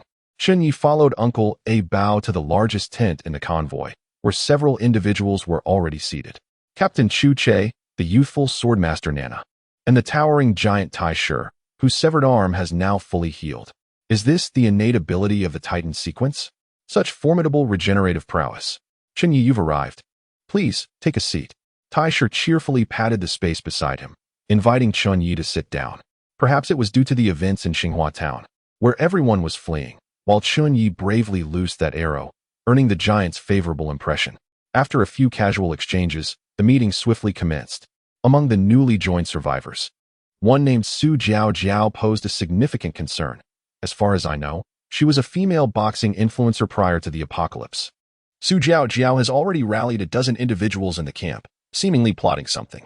After pouring a cup of tea for Chen Ye, Captain Chu spoke, his tone leisurely, as if discussing an unrelated matter, his gentle expression remaining largely unchanged. Nana, somewhat dissatisfied, remarked, "I never imagined that even in this apocalypse, these people would still be restless. This is the end of the world. Everything has changed from how it once was." Tai Shi, Chen Ye, what do you think? Tai Shi scratched his head, grinning foolishly. "Whatever you decide, I'll go along with it." Heh. Nana rolled her beautiful eyes and turned to Chen Ye. Chen Ye chuckled, "Just a bunch of clowns. Now that the extraordinary sequence is gone, they probably 1 tea survive a day. Surely, Captain Chu isn't merely referring to this?" Chen Ye finished the tea that Captain Chu had poured. In these circumstances, getting a sip of tea is no trivial matter. Thus, whenever he sought out the captain, he always harbored the thought that a sip more is a sip well worth having. The other two likely shared similar sentiments, as their cups were also empty. Captain Chu pretended not to notice. As for tea leaves, even he possessed scarce supplies. However, that is not the matter at hand. Based on my estimates, we shall reach Changshu village by tomorrow morning. I summoned you all to discuss our plans for tomorrow morning. Upon hearing that they were soon to arrive at a supply point, the expressions of the group grew slightly more serious. It is well known that towns and villages before the apocalypse have transformed into human forbidden zones, fraught with boundless dangers. A single misstep could lead to a fatal end, as evidenced by the earlier events in Xinghua town, where the entire convoy suffered a 50% loss. Captain Chu took out a radio, fiddling with it in front of everyone. Chen Ye was somewhat bewildered. Wait, weren't you going to discuss Changshu village? Why suddenly produce a radio? Is this so abstract? Noticing Chen Ye's curious gaze, the young swordswoman Nana explained, this is a listening radio, designated number 01257, a wondrous object. You can think of it as a treasure of the apocalypse. Such artifacts often possess extraordinary abilities, and the captain's listening radio is indeed remarkable. The young swordswoman, while explaining, gazed enviously at the radio. What is the number? Chen Ye inquired curiously as he observed Chu Che tinkering with the device. Indeed, the number also signifies its ranking. The top 100 extraordinary items possess remarkable abilities. The captain's ranking is beyond 1,000, yet even so, it is an extraordinary treasure. You will understand shortly. Chapter 20. Eavesdropping on the radio. Chen Ye pondered to himself. The apocalypse had only begun a few months prior, and yet this item had already reached over 1,000 in ranking. Who determines these rankings? Moreover, that girl, Nana, appeared to be merely 17 or 18. How could she know so much? Before Chen Ye could contemplate further, Chu Che raised his head, a hint of anxiety in his eyes, and said, All right. ZZZZ. Welcome to the Fairness Team channel. The current time is 8:35 p.m. on November 5th, 2030. The Fairness Team? This was the first time Chen Ye had heard of such a group. According to reports from our station, 10 kilometers ahead lies Changshu village. Changshu village is an obscure locale in our country. There are 17 villages nationwide with the same name, hence its lack of fame. The village earned its name as a result of an elderly resident who lived to the age of 127 before passing away. After a crackling of static, this so-called eavesdropping radio began to describe the situation in Changshu village. This information was indeed accurate. The village was not particularly well known. Given the current meager resources of the team, they would hardly consider Changshu village a viable supply point. It was as though a genuine radio host was providing a live report to everyone present about the village. Chen Ye listened quietly, feeling a twinge of surprise. As cities fell, most had become human exclusion zones. There was no signal for phones, let alone radio broadcasts. No wonder this radio was deemed extraordinary. Yet, it remained unclear why it was referred to as the eavesdropping radio. According to the station's investigations, Changshu village has 357 residents across 112 households, covering an area of approximately 2,000 acres. 3 months ago, a mysterious event occurred, resulting in the death of all villagers. There were no survivors. The chilling voice from the radio echoed through the silence. Everyone was hushed. A village with over 300 inhabitants had no survivors. No one spoke. There were countless such villages across the globe. For instance, in Shanghai, a metropolis with a population in the millions, it is feared that fewer than 1% remain alive. Chen Ye now grasped why Captain Chu had brought forth this eavesdropping radio.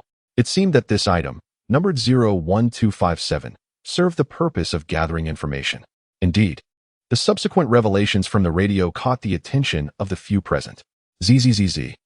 Changshu village currently possesses a relatively abundant supply of resources, including a small supermarket located beneath the large willow tree in the village center, where ample provisions can be gathered. In the cellar of the village chief's home, there lies a substantial reserve of grain that can be collected as a secondary resource. Each household in the village also possesses a portion of stored food. At the entrance of the village, there is a well, and the water from this well remains uncontaminated and potable. Currently, the village is shrouded in an eerie atmosphere, and while the radio was broadcasting, it seemed to have encountered some form of interference, emitting a crackling sound. However, it swiftly returned to normalcy. The village is inhabited by over 100 peculiar entities, and based on the current strength of the convoy, the danger rating of Changshu village is classified as severe. Upon hearing this information from the radio, everyone gained a clearer understanding of Changshu village. Had they ventured into Changshu without eavesdropping on the radio, they would have likely squandered a considerable amount of time. Wasting time in a village rife with oddities equates to wasting life itself. However, throughout the entire process of eavesdropping on the radio broadcast, the expression on Captain Chu Che's face left Chen Ye somewhat perplexed. Captain Chu was intently focused on the radio, his demeanor tense, as if anticipating that the device might transform into something sinister at any moment. Once the radio concluded its report, Captain Chu let out a long sigh of relief. He then turned to Chen Ye and inquired, "Chen Ye, will you be joining us for the operation in Changshu village? Or will you act independently?" Without hesitation, Chen Ye expressed his desire to accompany the group. As a mere pseudo-sequence extraordinary and one of the auxiliary sequence, venturing out alone would be tantamount to courting death. The fortuitous events from Xinghua village were unlikely to repeat themselves. Therefore, it was proposed that the supplies for this operation be allocated as follows: 30% for myself, 30% for Nana, and 20% each for Taisher and Chen Ye. This distribution was primarily due to Chu Che's irreplaceable role. Without him, the entire convoy would have perished, not to mention the difficulties in locating supply points. As for why the young swordswoman Nana was granted 30%, Chen Ye soon realized that Nana was a swordsman of the Sword Immortal sequence. At the second stage of the opening edge realm, possessing combat prowess that rivaled Taisher, Chen Ye's allocation of 20% stemmed from his capabilities as a mechanic, which were also indispensable to the convoy. Naturally, Chen Ye had no objections. Plans were formulated based on the information gleaned from the radio. Upon arriving at Changshu village, Captain Chu would not engage in further action, as his mission would be complete. The primary operators would be Chen Ye, Nana, and Taisher. They would first visit the small supermarket beneath the great willow tree in Changshu village, and after that, proceed to the village chief's cellar. Just as the group was finalizing their discussion, the familiar voice of Captain Chu resonated from the eavesdropped radio. "Ah, that girl Nana, though she appears delicate, acts like a mischievous monkey, neither male nor female. Had it been before the apocalypse, surely no one would have wanted her. And that Taisher, that big oaf truly has no idea how his brain functions. It's said that the Titan sequence comes at the cost of intelligence. But to be this foolish is quite a rarity. As for that newcomer, he has a volatile temperament and an unsettling demeanor. I can't fathom what thoughts occupy his mind. He must have been a nefarious character before the apocalypse. I witnessed him strike both the elderly and children. My goodness, what peculiar individuals make up my convoy. And then there is the actress Zhou Lan, who appeared quite lovely on television, yet in reality, she is merely average." In that moment, Chen Ye finally comprehended why Captain Chu's expression was so tense when he produced the radio. It turns out there was a reason behind it all. This listening device not only eavesdrops on the target to gather information, but can also capture the words of its holder. I truly ponder when Captain Chu uttered those words, which were subsequently intercepted by the radio. Thus, when everyone was at their most relaxed, and all were gathered, the device played them aloud. A profound silence enveloped the scene. In fact, by the time the listening radio began to speak, Captain Chu had already covered it with a piece of clothing, yet it proved utterly ineffective. Observing the expressions of the three present, for the first time, a hint of embarrassment crossed Captain Chu's usually impassive face. Chen Ye remarked, "Wait. Is Captain Chu implying that I possess a tempestuous and gloomy disposition? Is he suggesting I am not a good person?" Nana's face darkened considerably. "Captain, you are splendid. Neither distinctly masculine nor feminine. Are you speaking of me?" Iron Lion wore an expression of grievance. "Captain, though the Titan sequence may not be clever, it is certainly not foolish nor bizarre. Do you not feel a pang of conscience for saying such things about me?" Captain Chu's lips twitched. Just as he prepared to explain, he noticed the irate young swordswoman beginning to draw her long sword. Chapter 21. There are no living souls in this village. Upon exiting the large tent, Captain Chu bore dark circles under his eyes. The young swordswoman Nana forcefully shoved Chen Ye and Iron Lion aside, storming out of the tent in a huff. Chen Ye cast Captain Chu a look of deserved reproach before departing the tent himself. The convoy soon set off, with Captain Chu's modified off-road vehicle leading the way, followed closely by the young swordswoman's similarly modified vehicle. Next was Chen Ye's motorcycle trike, while Iron Lion's large bus brought up the rear, followed by other survivors. It seemed that in an effort to reach Changshu village sooner, today's pace was slightly brisker. The convoy quickly stretched out into a long, serpentine line. At the very end of the procession were a number of survivors who had no means of transportation. Some carried backpacks, while others trailed behind empty-handed. Chen Ye felt as though a pair of resentful eyes were fixed upon him. However, every time he turned to look, nothing was there. After several attempts, he grew weary of the concern. Lighting a cigarette, the rich aroma of tobacco wafted to his nostrils as he exhaled a long plume of smoke. Earlier, in the large tent, the eavesdropping radio had broadcast Captain Chu's criticisms, stating that the price of the Titan sequence was a decrease in intelligence. If that were the case, then does each sequence not have its own price to pay? What, then, is the cost for the swordswoman sequence for Nana? And what price has Captain Chu paid? Is Captain Chu's true cost simply his penchant for loose talk? If that is the case, then it does indeed hold some possibility. Furthermore, the ability of that listening device to analyze information about Longevity Village so clearly is quite remarkable. This certainly saves a great deal of effort and enhances safety during our resource gathering. However, that very radio caused Captain Chu to suffer a social death in front of so many people. It is evident that even this listening device has its side effects. Is it true that every peculiar item carries such drawbacks? As Chen Ye contemplated the information he had gathered, he quietly took note of it. His understanding of the extraordinary sequence had developed solely over these past 2 days, making every fragment of information regarding it critically important. With one hand gripping the motorcycle's handlebars, Chen Ye discarded the spent cigarette butt and lit another. Being a heavy smoker, he had quite a stock of cigarettes left from his previous scavenging in Xinhua Town. Thus, he had no concept of rationing. As he glanced at the motorcycle's dashboard, he saw the fuel gauge nearing empty. At that moment, a loud exclamation arose from within the group. A village. There's a village ahead. Good heavens, after so many days, they finally spotted a village. The clamorous noise around him felt oddly familiar. It reminded him of when they first discovered Xinhua Town.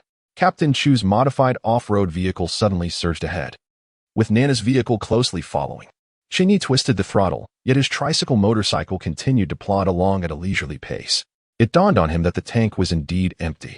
The bus behind him accelerated, leaving Chen Ye trailing, and he could even see the cheerful face of Iron Lion through the bus window. Soon, the other 2 vehicles quickly caught up. After days of arduous travel, their supplies had been completely depleted.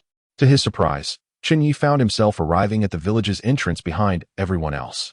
Gazing at the village, a chill ran through him. All the survivors, regardless of age or gender, stood at the village's gate, their eyes filled with a mixture of fear and anticipation. Although it was midday with the sun shining brightly, the village exuded a somber aura, as if sunlight could not penetrate Longevity Village at all. Despite being in the same world, Chen Ye felt as though this Longevity Village existed in an entirely different dimension. Observing the village, a serious expression crossed Chen Ye's face. Why did it seem that Longevity Village was even more terrifying and dangerous than Xinhua Town?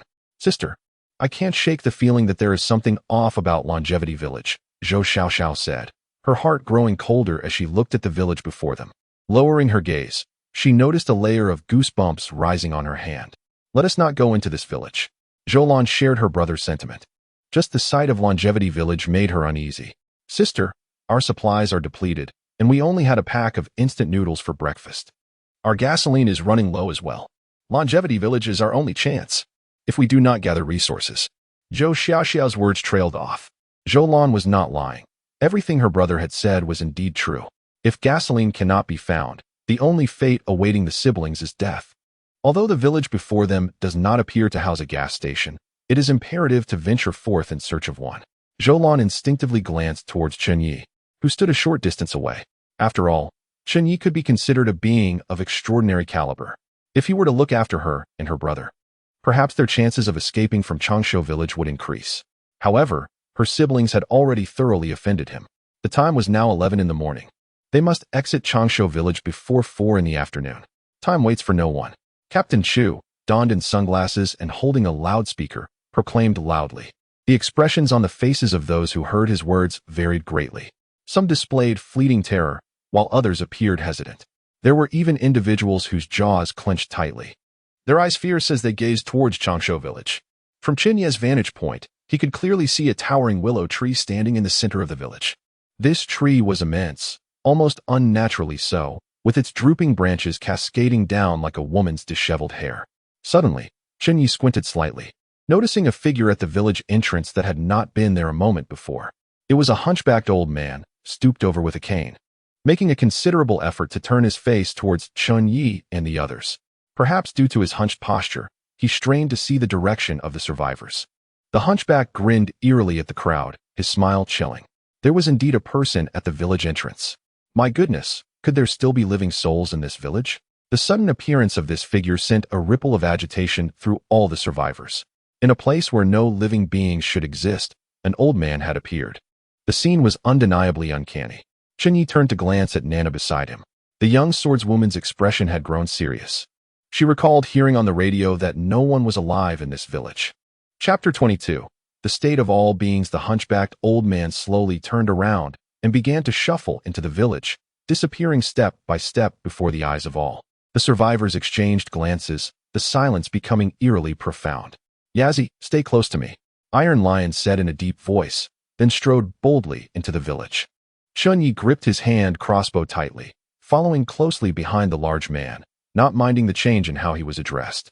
At his waist hung a simple quiver filled with crossbow bolts soaked in black dog blood.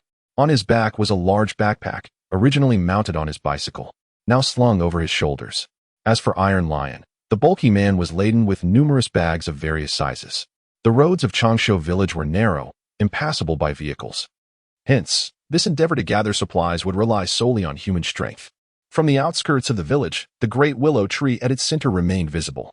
Seemingly not too far away, Chen Ye followed closely behind Iron Lion, ever vigilant of his surroundings. The young sword master carried a sizable backpack on her back, with her right hand gripping the long sword positioned at her waist. The rhythmic movement of her long legs exuded a peculiar elegance. Soon, others began to follow in the wake of the trio. The first to keep pace was a lecherous old man, who had been the first to act back in Xinghua town. It is worth noting that the caravan comprised predominantly young individuals, with very few elderly among them. This old man was one of the exceptions. To everyone's surprise, he was still alive. At the village entrance, many survivors exchanged glances, their eyes betraying a mix of greed and hesitation that was particularly pronounced at this moment. Long Life Village obviously harbored secrets. There was no guarantee that those who entered would emerge unscathed. Yet, abstaining from entry meant risking a shortage of supplies. In this apocalyptic backdrop, resources were paramount. Quickly, sister. We must catch up. It's safer if we stay close to them, Zhou Xiaoxiao urged, her hefty pack weighing down upon her as she hurried forward. Zhou Lan hesitated for a moment but ultimately decided to follow suit. Xiaoxiao, Zhou Lan attempted to speak, but Zhou Xiaoxiao interjected, sister, don't overthink it. If trouble arises, I trust Chen Ye will come to our aid. Even if he doesn't, there are still two others. I refuse to believe they would abandon us. Sister, you are a star, Zhou Xiaoxiao whispered into her sister's ear. At that moment, Zhou Lan regretted allowing her brother to retrieve that barrel of gasoline. Had they not collected it, perhaps they would face a safer situation today. However, the events had transpired, and the siblings had already offended Chen Ye. Gaining his protection seemed increasingly unlikely. Zhou Lan did not share her brother's optimism. She frequently cast complex glances towards Chen Ye. Don't worry, my dear. Grandmother will find you something to eat. Just wait here for my return. The elderly woman reassured her grandson, who clung to her leg, crying, Grandma, I don't want you to go. I don't want you to go. Oh, foolish child, if I don't go, what will you eat? This is the apocalypse. These scoundrels will offer you no sympathy. This pair of grandmother and grandson had previously faced Chen Ye's wrath. Throughout their journey, they had not fallen behind nor succumbed to starvation, which was nothing short of a miracle. Yet, as time passed, many in the caravan began to see through their true nature, especially that troublesome child. Whenever others possessed supplies, the boy would reach out to snatch them, resorting to spitting or stealing if denied. When caught, the old woman would chime in, "P.S. just a child." This behavior repulsed the entire caravan. Gradually, no one extended a helping hand to the pair. The grandmother was left to fend for herself to find food for her beloved grandson. Dear boy, remember this. If I do not return, everyone here is a murderer. When you grow up, remember to avenge your grandmother. If they had not denied us food, there would have been no need for me to take such risks. Especially that Chen Ye. You must remember that face. Did you hear me? The wailing of the child pierced through the air, causing the surrounding survivors to frown in discontent. Not far off, Captain Chu glanced in their direction, draping a blanket over the nearby radio. The commotion of the entire convoy was within earshot of the radio's listening capabilities. Captain Chu had overheard the exchange between the grandmother and her grandchild quite clearly. The sins of humanity are unforgivable, he sighed. Nearby, A woman with a round face and pointed chin bowed her head, her hair cascading down, obscuring her expression. Not everyone possesses the courage to venture into Changshu village to gather supplies. The number of individuals standing at the entrance exceeded half of the entire convoy, predominantly women. As long as they could procure supplies, they would enjoy a superior lifestyle within the convoy. Captain Chu did not dissuade this. It was merely a fair exchange. Chen Ye lit a cigarette to alleviate his mounting anxiety. This was not his first foray into such a place, yet each encounter still instilled a sense of trepidation. With the cigarette clenched between his teeth, he gripped a crossbow in one hand while a machete hung at his waist. The moment he stepped into the village, goosebumps erupted on the back of his hands. What had begun as a sunlit day now felt akin to the depths of night. The sun lingered in the sky, yet it appeared shrouded in a veil of darkness. Inside the village, an air of foreboding prevailed. Be cautious. This is a ghostly realm. The young swordswoman tightened her grip on the sword at her waist, her face taut, an expression grave. A ghostly realm? A special domain formed by certain forces, where even daylight heightened the likelihood of strange occurrences, the young swordswoman elucidated. Chen Ye's countenance darkened. No, there are no ghostly realms in Xinghua town. How could such a thing exist in the diminutive Changshu village? Or is Changshu village even more perilous than Xinghua town? Upon entering the village, Chen Ye felt an unsettling sensation, as if unseen eyes were watching him from the shadows. Yet, when he looked closely, all he discerned was an oppressive darkness. The hunchbacked elder had vanished without a trace.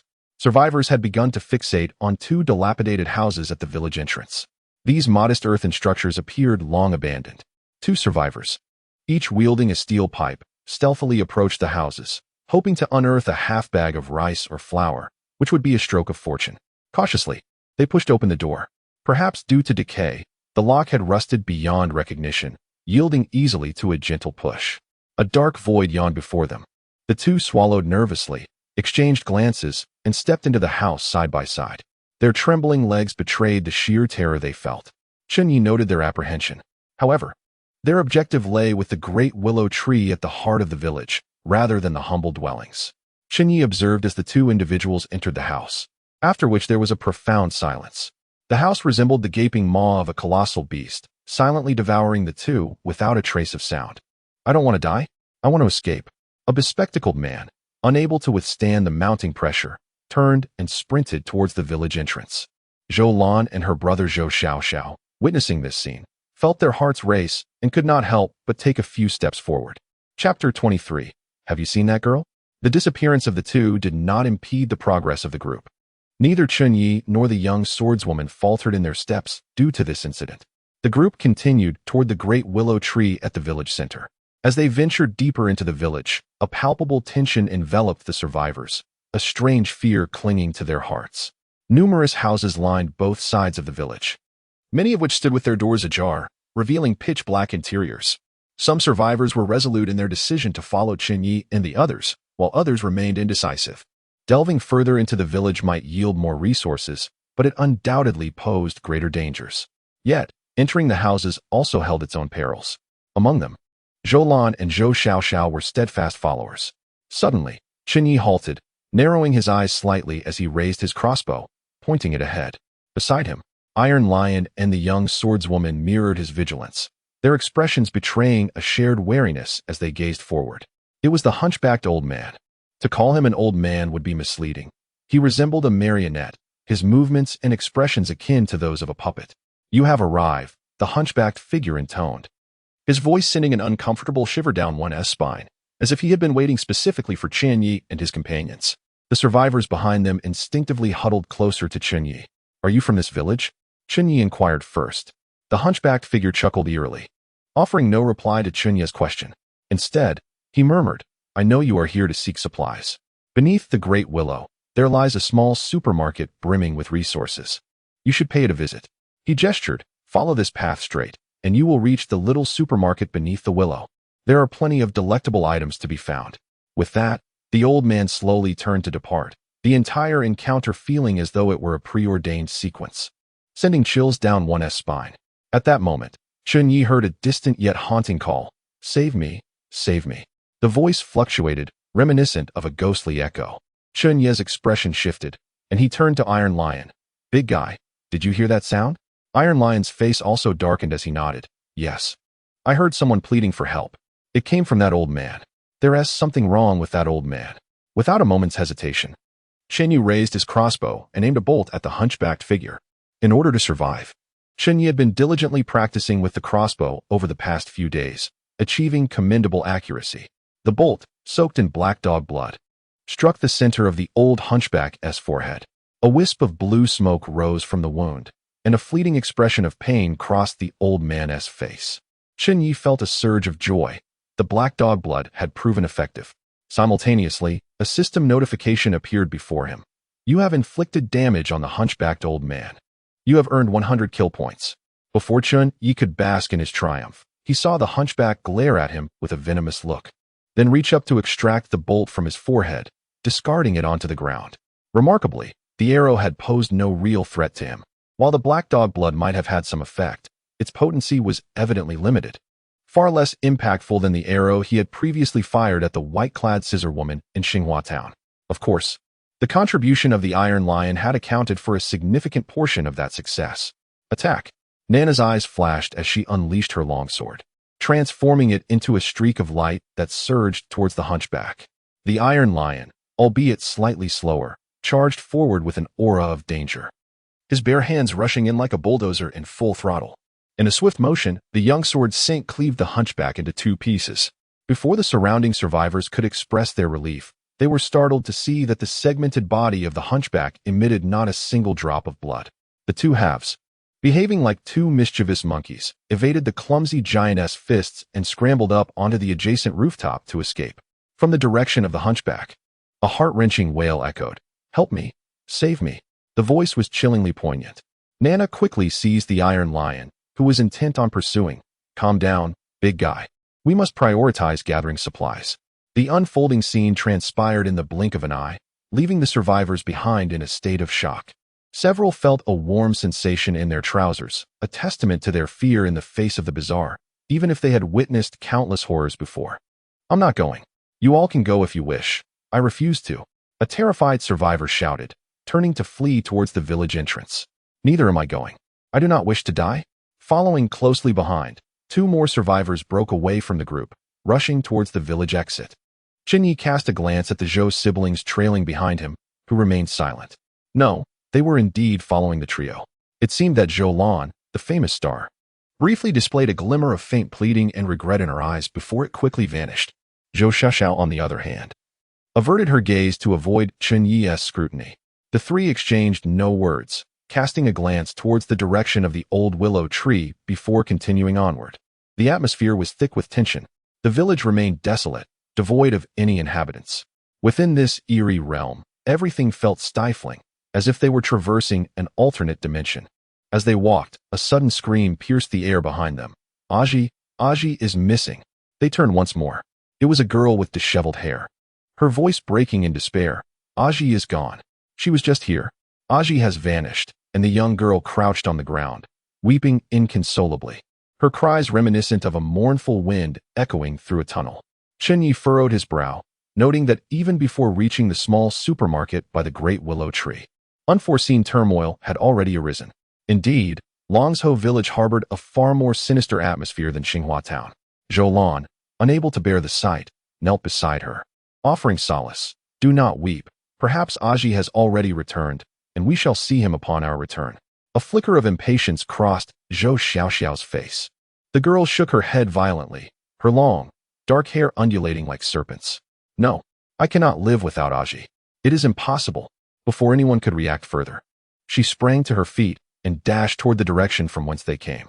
Zhou Lan intended to grasp the girl, but found only empty air. The onlookers remained silent, gazing intently at the path she had taken. Indeed, they shared a profound resemblance to her. Each survivor present had experienced the loss of loved ones. Some had lost husbands, others wives and children. Yet, this was the apocalypse. Perhaps today, they too would not escape Longzhou village. A heavy weight pressed upon each heart. Chen Ye lit a cigarette to alleviate the oppressive atmosphere, sensing that something was amiss, though he could not articulate what. As the smoke curled into the air, he pondered aloud, "Have any of you encountered that girl in the convoy?" Chapter 24. The small supermarket by the great willow tree. When Chen Ye posed this question, it garnered little attention. Zhou Xiaoxiao instinctively retorted, Isn't that girl just? For reasons unknown, she felt compelled to contradict Chen Ye without cause. Yet, as she searched her memories, she suddenly realized she could not recall the girl's name at all, or perhaps she had never seen her before. The expressions of those around her began to shift gradually. Zhou Xiao, her neck taut, exclaimed, "How can you be so certain you haven't seen that girl? Her hair is so long that you can't even discern her features." As she spoke, her voice dwindled. Chen Ye chuckled coldly, gazing at the spot where the girl had vanished, and remarked slowly, "This is Longzhou village. It is peculiar for an unfamiliar girl to appear here, following us. Do you not find this suspicious?" Zhou Xiao was about to retort again when Zhou Lan seized her arm. Xiao. Chen Ye cast a casual glance at the small boy, or rather, the small girl, who had been masquerading as a boy within the convoy. He understood her motives well, but had chosen not to confront her directly. It was not that Chen Ye was particularly patient. He merely recognized the dwindling number of people in this world. In the face of danger, having this girl as a shield could prove advantageous. We should hasten our actions and strive to gather sufficient supplies to leave Longzhou village before 4 in the afternoon. The girl, a skilled swordswoman, urged, her vigilance evident as she surveyed their surroundings. A group of individuals suppressed their unease as they continued toward the great willow tree in the village. From a distance, the tree appeared merely large. However, as they approached, its true enormity became evident. It required the embrace of 3 people to encircle its vast trunk. Such a magnificent willow was a rarity, even before the apocalypse. Could it be that this tree was somehow transcendent? What a colossal willow! I have never encountered one of such magnitude. It is astonishing. If this tree were to be sold, it would surely fetch a considerable sum. Yet, in this post-apocalyptic world, who would desire such a tree? The survivors trailing behind exchanged remarks, speculating amongst themselves. Just around the corner, they would behold the true visage of the great willow, alongside a small supermarket nestled beneath its branches. Thus, the footsteps of Taisher, Nana, and Chen Ye quickened. Although the other survivors were unaware of the extraordinary purpose that had drawn the trio here, they understood that following them would significantly enhance their safety. At last, when Taisher was the first to round the corner, he stood frozen in place. Nana's gaze sharpened. "Taisher, what's the matter?" The burly figure swallowed hard, his voice hoarse as he replied, "Nana, you come." The girl hastily advanced a few steps, following Taisher's lead. When Chen Ye caught sight of the girl witnessing the entirety of the willow's form, she stiffened, her body trembling uncontrollably, as though confronted with something profoundly horrifying. A foreboding sense arose within Chen Ye. The girl, a sword master, represented the strongest force within their convoy, rivaling even Taisher. What could have transpired? Chen Ye readied his crossbow, deliberately slowing his pace. The survivors behind him exchanged alarmed glances, their footsteps faltering. "Taisher, Nana, what do you see?" Nana turned her head at the sound of Chen Ye's voice. He could clearly discern the dilation of her pupils, her expression wrought with terror, as if she had witnessed an unbearable sight. "Chen Ye, you come." Chen Ye furrowed his brow. What was amiss with these two? They didn't appear to have been attacked. After a moment's contemplation, he cautiously advanced closer. The small supermarket beneath the willow was a necessity. Without supplies in this desolate world, survival was futile. As his gaze gradually swept around the corner, the vista before him expanded. Under the dim sky, the sun outside Changshu village seemed exceedingly distant. The village's center featured a vast square dominated by the magnificent willow tree, which nearly filled every line of sight. Cascading green tendrils hung down from the sky. If this willow were to grace a sunny afternoon or a scenic tourist spot, it would undoubtedly be a stunning sight. However, that was only if it were not for the gruesome spectacle of lifeless bodies suspended from its verdant branches. Indeed, there were corpses, each tendril terminating in a lifeless form. These bodies, men and women alike, young and old, dangled as if they were the fruits borne by this great willow. Beneath the sprawling branches of the great willow tree, an unsettling sight unfolded. At first glance, one could discern at least 100, perhaps even 200 lifeless bodies, each suspended by the drooping limbs of the tree. The stillness was palpable, devoid of wind or any semblance of life. Chen Ye now comprehended the astonishment etched on the faces of Taisher and Nana earlier, for he too wore a similar expression of shock. He swallowed hard, feeling a tremor coursing through his body, his throat parched, rendering him speechless. His eyes quivered uncontrollably as the scene before him eclipsed even the most terrifying horror film, instilling a profound dread. What had transpired here? What was the nature of this great willow? Why were these souls ensnared by its branches? A multitude of fears and enigmas surged within Chen Ye's heart. A soft whimper broke the silence behind him. Startled, he stiffly turned to find Zhou Lan and Zhou Xiaoxiao. The sisters clamping their mouths shut to stifle any sound that might disturb the lurking terror. The survivors behind them wore similar expressions, their eyes wide with fear. Chen Ye inhaled deeply from the cigarette at his lips, the filter creaking under the pressure of his bite. The glow of the ember illuminated a small patch of chaos. "We must gather supplies. We cannot linger here," he urged in a hushed voice. Just beneath the great willow stood a modest flat-roofed building, adjacent to which was a wooden sign proclaiming Willow Tree Mini-Mart. Beside the sign was a small door, slightly ajar, through which dim light flickered, revealing the glass counter within. "Be cautious. Do not disturb these things," Chen Ye cautioned softly. Tai Shi, with his formidable physique, cautiously made his way toward the mini-mart. The girl swordsman, poised with her blade, moved with the grace of a nimble cat. Chen Ye wielded a crossbow, the cigarette at the corner of his mouth now reduced to the filter, forgotten in the urgency of the moment. The survivors behind him, though still gripped by terror, gritted their teeth and followed closely behind their extraordinary companions. At last, they reached the entrance of the mini-mart. The group slipped inside, and Tai Shi and Nana switched on their flashlights, illuminating the interior for all to see. It was an ordinary rural supermarket. Upon entering, they were greeted by a row of glass counters, behind which stood a long line of shelves. The shelves were stocked with a myriad of goods, with cigarettes and liquor occupying a significant portion of the space. To their right lay additional rows of shelves. Compared to other rural supermarkets, this one was quite spacious. The sight of such provisions ignited a glimmer of hope in the eyes of everyone present. Among them, an elderly woman, previously hidden behind the crowd, found her legs no longer aching and her vision clear, her face alight with avarice at the sight of the bounty. This woman was none other than the grandmother who had clashed with Chen Ye earlier. Perhaps sensing that following the extraordinary would yield rewards, she had quietly trailed behind, maintaining a low profile throughout. Now, witnessing the wealth of supplies in the mini-mart, she felt utterly vindicated in her decision.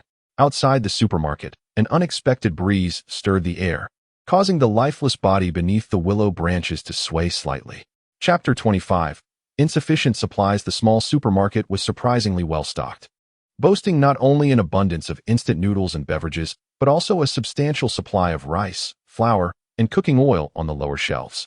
For the survivors in this dire situation, such staples were undeniably scarce. Within the glass display case at the front, there remained an assortment of tobacco and spirits. Without a moment's hesitation, Chen Ye began to fill his bag with cigarettes, though the quantity paled in comparison to his previous haul in Xinhua town. After acquiring several packs of cigarettes, he turned his attention to gathering other essential supplies. His top priority was rice, followed closely by flour. As for items like chips, they consumed too much space and offered little value. The supermarket also contained various everyday necessities, such as brooms, basins, and towels. Yet these items seemed to be overlooked by everyone else. This time, Chen Ye had brought 2 backpacks with him, intending to wear one on his back and the other on his chest. The larger bag on his back was already weighing him down with dozens of pounds of supplies, while the smaller front pack was designed to allow for greater freedom of movement. It appeared that, being a small village supermarket, the selection was limited, but the local produce was plentiful. There were also generous offerings of cured meats and fish. Just as Chen Ye prepared to stuff some of the cured goods into his backpack, an aged hand abruptly seized the items from him, moving only slightly slower than he did. Upon looking up, he was met with a furious gaze from an elderly woman. It dawned on him that this was the grandmother of the 2 grandchildren he had recently dealt with. With a cold glint in his eyes, Chen Ye wasted no time. He swiftly drew his machete, intending to strike. Every second was precious, and he had no intention of engaging in a debate. Initially, the old woman seemed prepared to quarrel and assert her claim, but upon realizing that her competitor was Chen Ye, her bravado diminished. As she saw him brandishing the machete, fear overtook her, and she quickly withdrew her hand, casting him a venomous glare before retreating to another aisle. The young sword master had witnessed the entire exchange and cast an appreciative glance at Chen Ye before returning to her tasks. Many onlookers had also observed the brief confrontation, their apprehension towards Chen Ye intensifying. At this moment, the young sword master was not faring much better than Chen Ye. Her backpack, towering over her, was already half filled. Despite her seemingly carefree demeanor, the weight did not appear to hinder her much. Her capacity for carrying supplies surpassed Chen Ye's significantly, a testament to her status as a rank 2 extraordinary being in the Swordmaster hierarchy. As for Iron Lion, he had become a moving supply station. Chen Ye had not witnessed how he had collected resources in Xinghua town, but this time he was astonished. The giant was carrying an enormous bag that seemed almost comically oversized. The volume of this bag is sufficient to accommodate 3 Chen Ye with ease. It is evident that this bag is specially crafted to meet the demands of the present situation. The clumsy giant indiscriminately stuffs anything he sees into it, showing no discernment whatsoever. Various snacks such as chicken feet, spicy strips, lao gan ma, and instant noodles with sausages are all hastily poured into the bag by his large hands. A 20-pound bag of rice appears to him as light as a packet of chips. Everyone is bustling about, their eyes gleaming with excitement as they engage in their own pursuits. Some individuals have already filled their backpacks to the brim, yet they remain unsatisfied, stuffing their pockets and even cradling food within their clothes. Observing the greedy expressions of these people, Chen Ye silently sighed. This place is not safe, with so much loot. If danger were to strike, they would likely find it impossible to escape. Take, for instance, the elderly woman with whom Chen Ye had previously clashed. At this moment, she is burdened with 2 backpacks, seemingly intending to carry one in front and one behind, yet she sits helplessly on the ground, unable to rise. As for the sisters Zhou Lan and Zhou Xiaoxiao, the once glamorous star now lacks the luster of her celebrity status, focusing intently on gathering supplies. The star's backpack is already full, while the bag in her hand contains only a small fraction of what she could carry. Zhou Xiaoxiao has managed to collect less than half of her supplies, despite this longevity village's supermarket being somewhat larger than typical village stores. It is overwhelmed by the sheer number of survivors scavenging for resources. Soon, the small supermarket was stripped bare, with not even a bottle of seasoning remaining on the shelves. As if meticulously cleaned out, each person, to varying degrees, has made some acquisitions. Is that all there is? Someone lamented, expressing disappointment, as their backpacks still had room. After all, it is merely a small supermarket, and having gathered this much is commendable. Let's check if this supermarket has a warehouse. Perhaps there are additional supplies within. Humph. This is just a small supermarket. Do you think it resembles the grand warehouses of the city? The exaggerated backpack behind Iron Lion is only half full, far from achieving its intended capacity. The sword-wielding maiden's backpack is similarly only 3/4 full, with another bag yet to be utilized. What should we do? This amount of supplies is woefully inadequate, Nana remarked, indicating her backpack with evident dissatisfaction. The haul this time has fallen short of expectations. Iron Lion scratched his head and said, I can still carry more. It's just that there's nothing left here. Should we go to the village chief's house? This amount of supplies is simply insufficient. Chen Ye hesitated as well. It is not always possible to find suitable supply points when in need.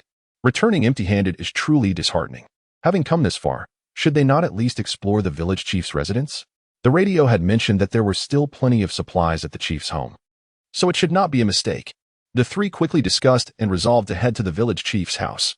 Not far off, they had already spotted an imposing villa, which they presumed to be the chief's residence, conveniently located not far from the supermarket. Upon hearing that 3 extraordinary individuals planned to venture to the village chief's residence, some survivors who had gathered sufficient supplies expressed their dissatisfaction. Do not go. Something is amiss in this village. It would be wiser to return early. One voiced. Indeed. We have enough supplies. It's far too perilous. Others, still searching for resources, displayed their displeasure. You may have gathered enough, but we have yet to find anything worthwhile. If you wish to return, then do so. The sisters Zhou Lan and Zhou Xiaoxiao were resolute in their decision to continue gathering supplies alongside Chen Ye and the others.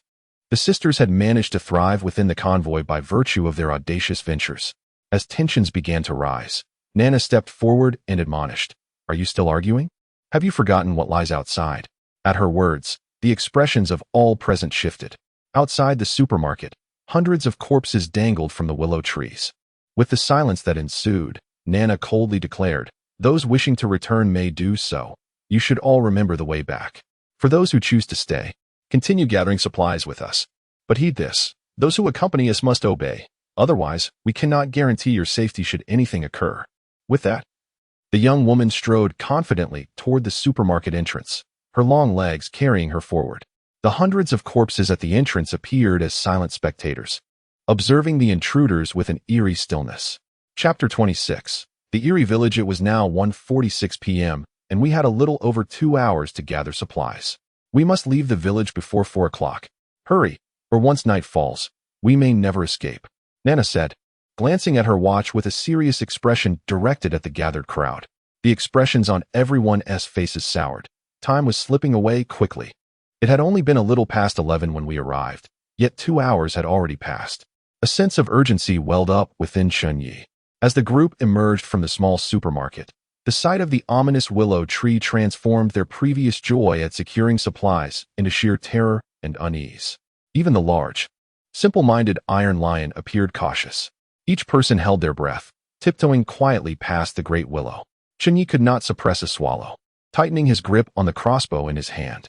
As his gaze fell upon the bodies suspended from the willow branches, a slight chill ran through him. Something felt off about these corpses. He recalled that upon their arrival, the bodies seemed oriented differently.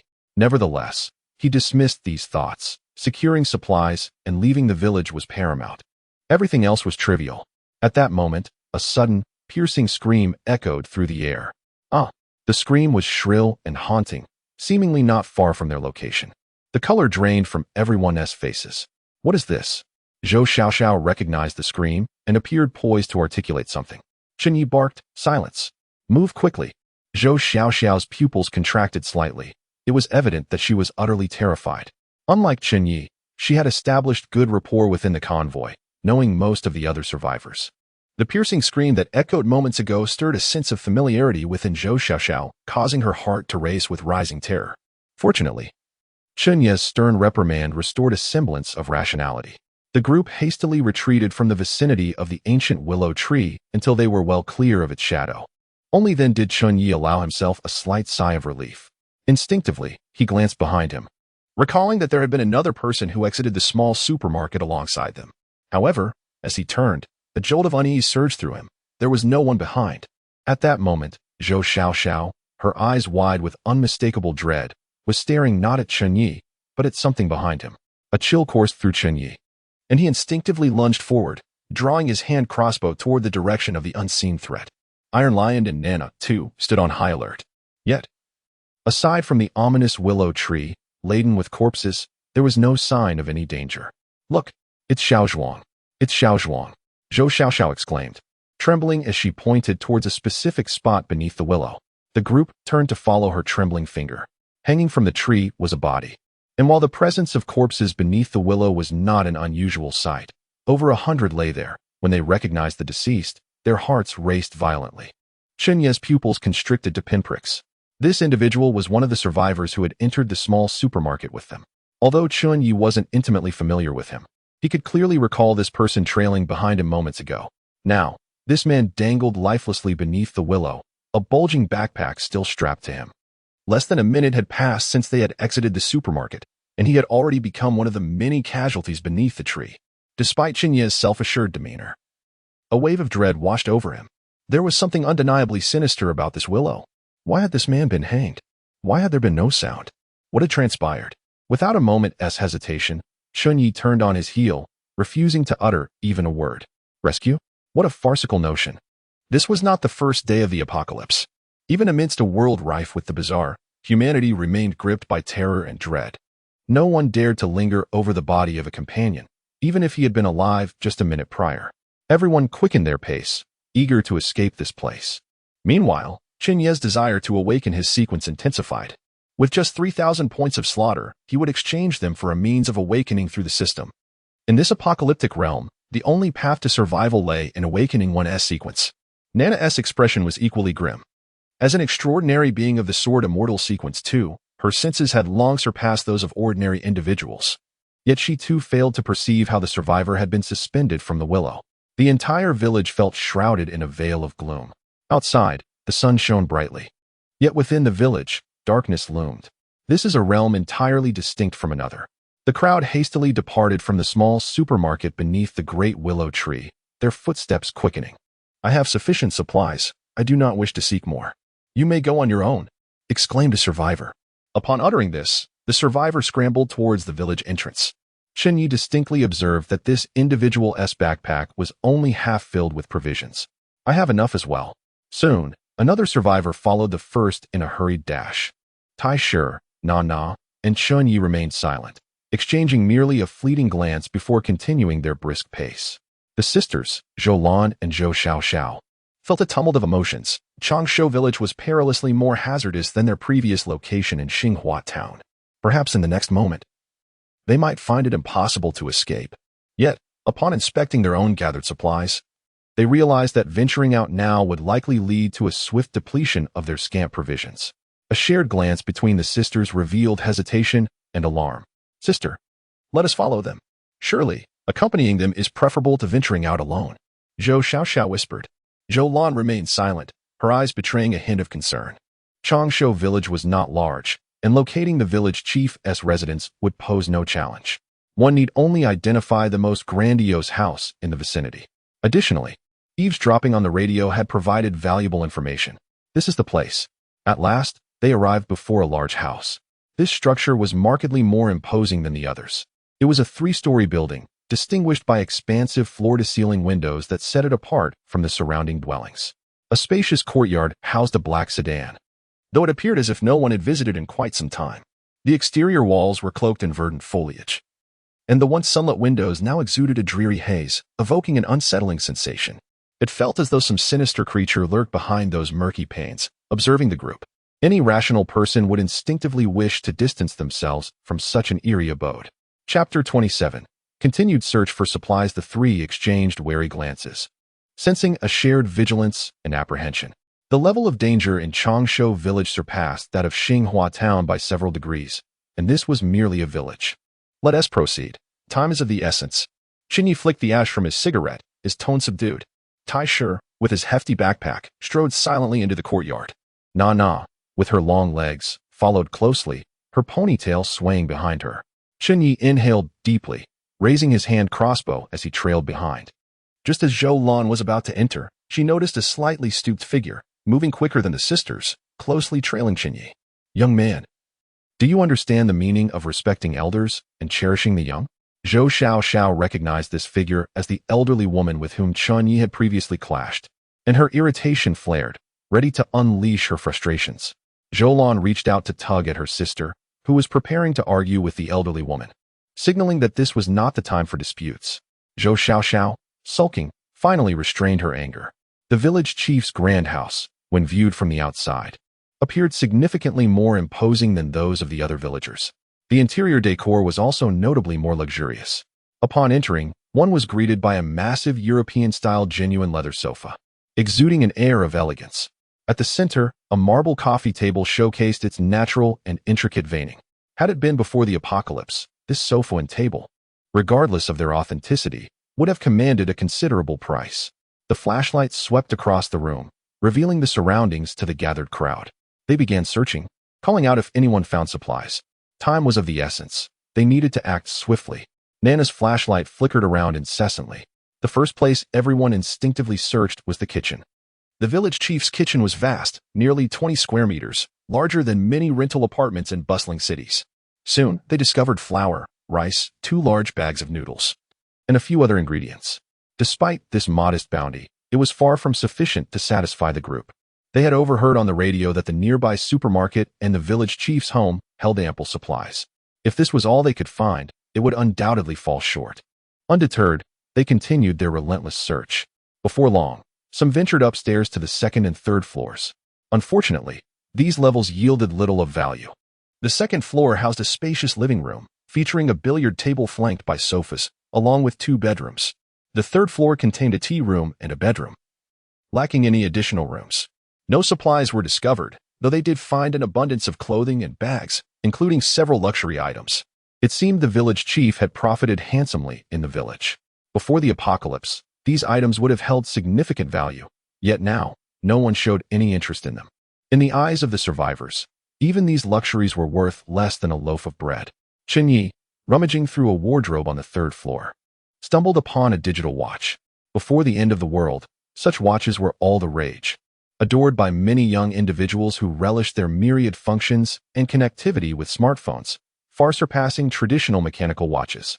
This particular timepiece would have cost at least 7,000 or 8,000 before the apocalypse, a price Chen Ye would never have been willing to pay. Yet here it was. A serendipitous find. I used to have one of these, he mused, but now, without power, it's merely a relic of civilization. Nana glanced at the digital watch in Chen Ye's hand, a hint of regret in her voice. It's a shame. Not to worry. Let it serve as a memento of human achievement.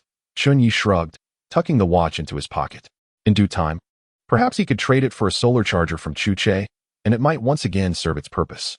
In this new world, every item held its own significance, particularly a watch capable of keeping time. The crowd found nothing on the second and third floors and had no choice but to descend. It was already 2:30. With only an hour and a half left before they had to leave the village. Upon reaching the first floor, they reluctantly began searching again. Here, a startled exclamation captured everyone's attention. They turned to see a bespectacled youth, clutching a steel pipe, excitedly pointing at a door next to a staircase.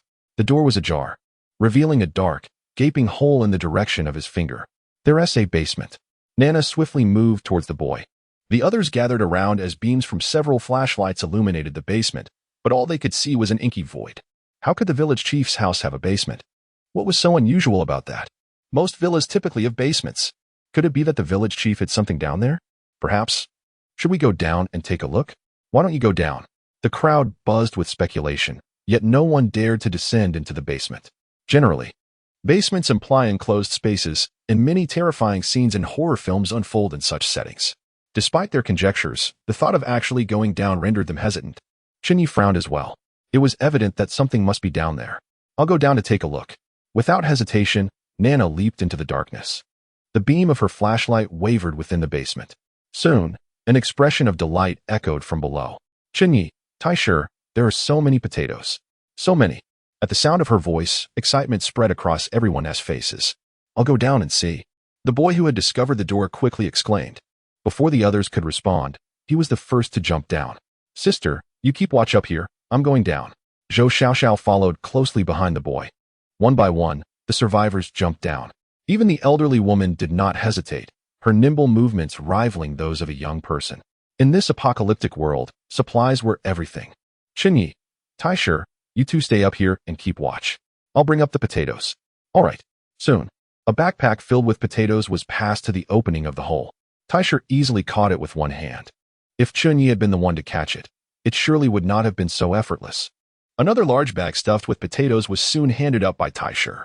Zhou Lan assisted as well. Thank you, Brother Taisher, came Zhou Xiaoxiao's sweet voice of gratitude.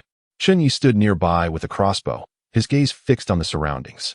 A bead of cold sweat trickled down his forehead to his chin, ultimately falling to the ground. At that moment, in Chen Ye's line of sight, a hunched figure stood at the entrance of the first floor, grinning eerily at the group. Whoosh! The crossbow bolt was released. Upon hearing the sound, Taisher tensed and turned around, scanning the area with vigilance, yet found nothing. Yezi, did you see something? Beside him, Zhou Lan surveyed the surroundings with an expression of sheer terror. It's all right, Taisher, hurry. I have a foreboding feeling. We must leave this place at once. Taisher glanced around, and, finding nothing amiss, muttered, Yazi, scaring people can lead to dire consequences. With that, the large fellow resumed his task of hauling potatoes from the pit, albeit with considerably more urgency. Yet, the tension etched on Chen Ye's face showed no sign of abating. Moments after the crossbow bolt was loosed, Chen Ye received a notification from his system. You have inflicted damage on the hunchbacked old puppet. You have earned 100 kill points. Chapter 28. Abundant resources. The wealth of supplies stored in the basement, or cellar, far exceeded everyone's expectations. Chen Ye speculated that perhaps the village chief of Changshu had sensed something amiss and thus had begun stockpiling resources in his home's cellar. According to the reports from those who had descended, the cellar contained not only potatoes and sweet potatoes, but also a considerable number of canned goods, rice, and flour. It was then that Chen Ye realized the invaluable nature of Captain Chu's listening radio. Without the intelligence gleaned from that device, discovering such a plethora of resources would have been a task requiring at least a couple of days. Cheers of delight occasionally erupted from the cellar. And Zhao, hurry up. We're running out of time, urged a bespectacled young man leaning at the entrance of the pit, addressing the elderly woman still busy packing potatoes. At this moment, Chen Ye learned that the grandmother with whom he had clashed was surnamed Zhao. Xiao Fu, wait a moment longer for Annie. You finally found so many supplies. It would be a shame not to pack more. came the voice of the elderly woman from the cellar. The bespectacled young man appeared to be around 20 and likely had not yet graduated from university. His eyes often reflected the clarity unique to students of that age. This university student was the one who had first discovered the cellar. Currently, this pair of grandmother and grandson was rather unpopular among the caravan. With the exception of this young man who still engaged with them, the other survivors had already emerged from the cellar. When they departed from the small supermarket earlier, many had only half filled their backpacks, but now each bag was bulging and faces were adorned with satisfied smiles. Many had even emptied the snacks found in the supermarket to make room for potatoes, sweet potatoes, rice, and flour. After all, compared to chips and spicy strips, the supplies from the village chief offered far greater sustenance, more suited for survival in a post-apocalyptic world. Some even took off their shirts to fill them with supplies and held them close. Taishir's oversized backpack was now stuffed to the brim. Carrying it was akin to shouldering a small mountain, an impressive sight indeed. Such a pack could likely only be borne by someone as large as Taishir. Not only did he bear this enormous burden, but he also cradled several large parcels, evidently filled with supplies. Even Zhou Lan and her sister Zhou Xiaoxiao were laden with resources, with packs strapped across their chests and backs, and additional bags in their hands. Zhou Xiaoxiao possessed as many supplies as her sister, Zhou Lan. Each face radiated with joy, yet it was evident that Na and Chen Ye had comparatively fewer resources. Time is of the essence. We must depart promptly, Chen Ye urged. Na glanced at her wristwatch, her expression shifting to one of anxiety. With only 40 minutes left until 4 o'clock, it was imperative that we vacate the village within that time frame. Let us move. The group hastened their steps from the village chief's abode, while Chen Ye remained vigilant, surveying the surroundings. This journey had been remarkably smooth. Yet such ease fostered an unsettling feeling within Chen Ye, as if an impending horror awaited them. Wait for me. The anxious voice of an elderly woman from the cellar pierced the air as she sensed their intention to leave. Except for the university student named Xiaofu. No one paid her any heed. Many wore expressions tinged with schadenfreude. Perhaps calamities linger for a millennium. With the aid of the kind-hearted student, the elderly woman managed to emerge from the cellar. Upon seeing the supplies she bore, Chen Ye was momentarily taken aback.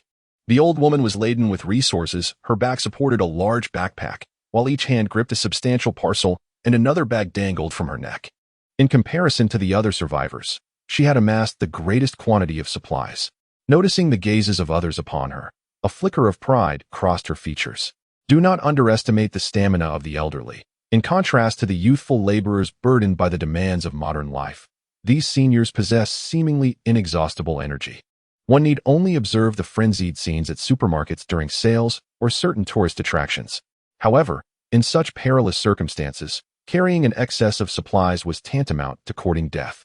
Chen Ye disregarded the old woman, his eyes scanning the vicinity with caution.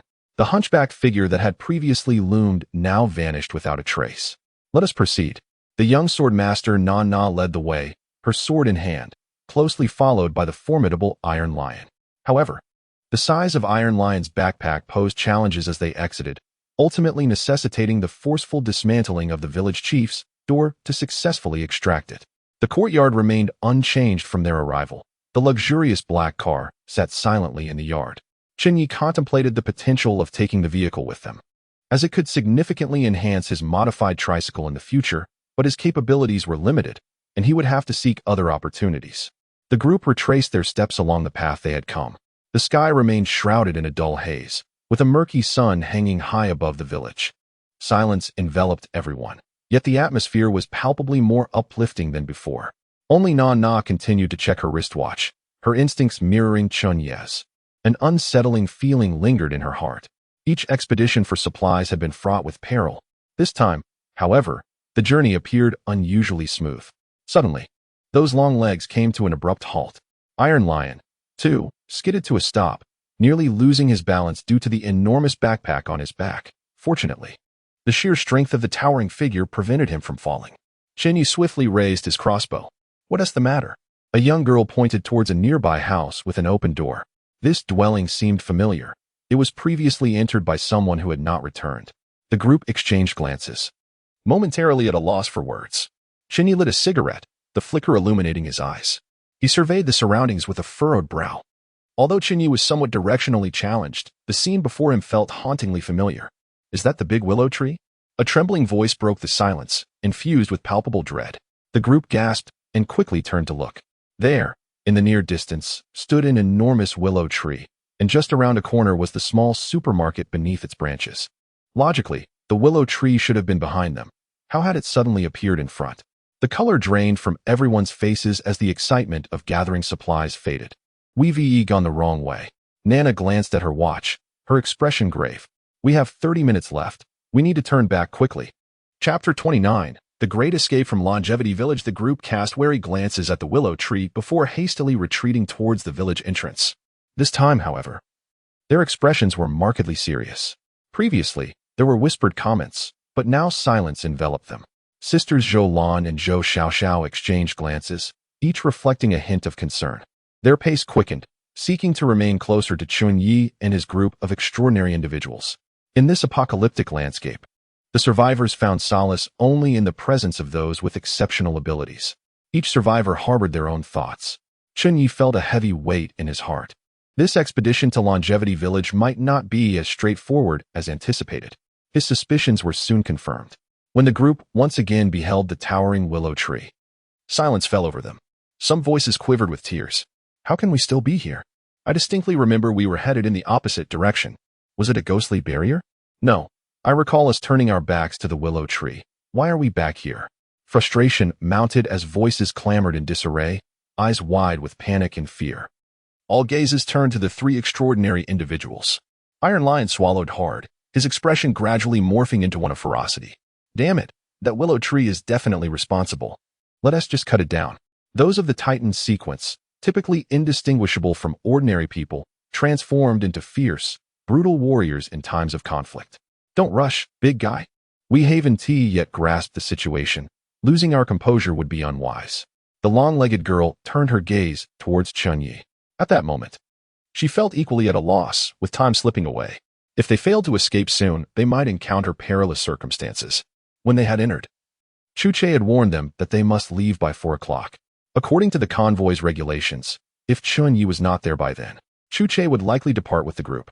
Without a guide to navigate them past the bazaar, survival in this apocalyptic world would be nearly impossible for Chen Ye and his companions. Chen Ye inhaled deeply from his cigarette, forcing himself to remain calm. How much time was left? Nana glanced at her mechanical wristwatch. 20 minutes remaining. We will try once more. If that fails, we will return to the old willow tree. It was the only course of action left. Once again, the group set off in the opposite direction of the venerable willow tree, their pace quickening considerably.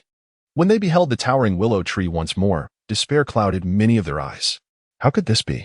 The willow tree, still the same. Why couldn't they escape? Was it possible that the willow tree itself was to blame? A survivor, with bloodshot eyes, glared at Chen Ye. Didn't you say that if we turn our backs on the willow tree, we could get out?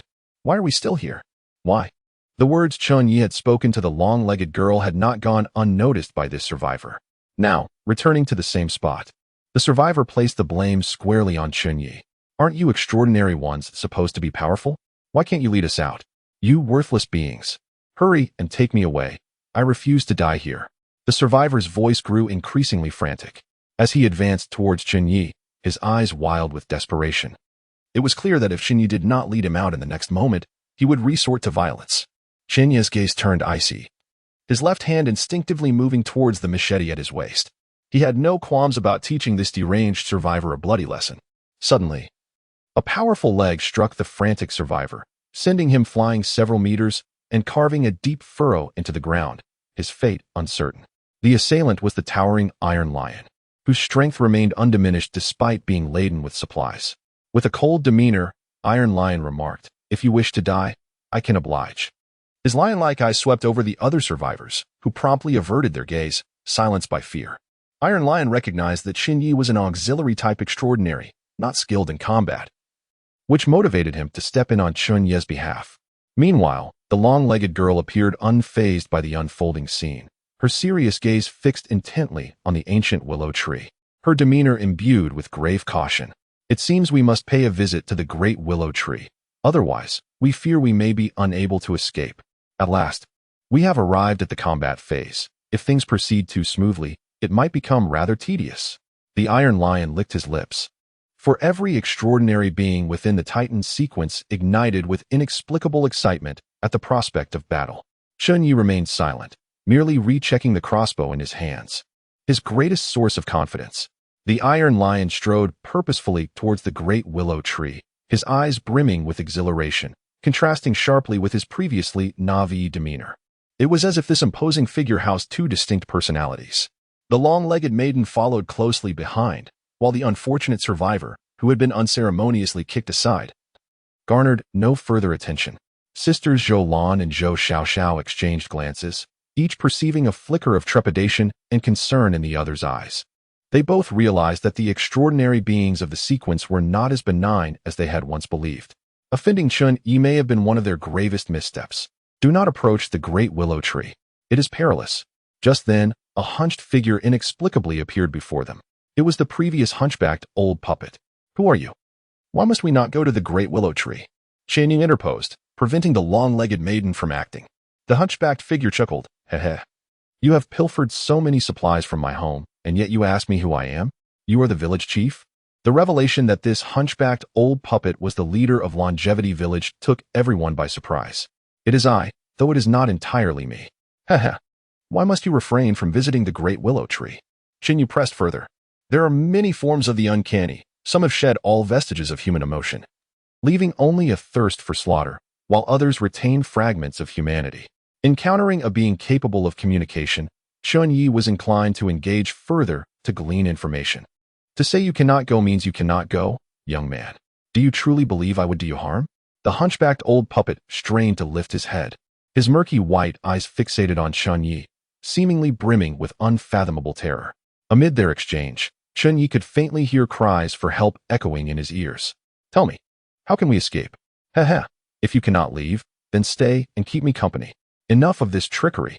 The long-legged maiden unsheathed her sword, muttering incantations as she formed a blade gesture with her left hand, caressing the sword.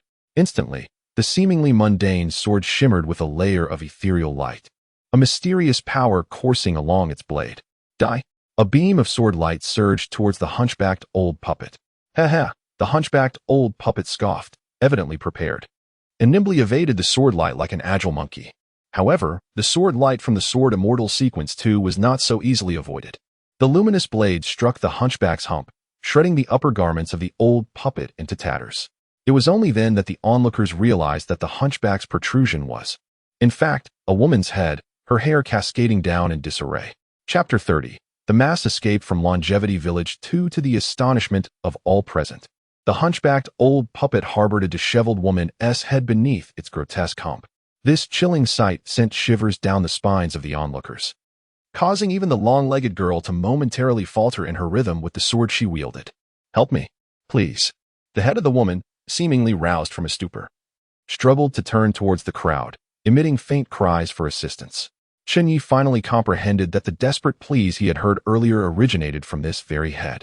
Upon closer inspection, he recognized her as one of the survivors who had entered Longevity Village with them. Having been timid, she must have strayed from the group early on to scavenge for supplies and subsequently exited the village. How had she now become a part of the hunchbacked old puppet? A chill crept over Chen Ye, raising goosebumps along his spine.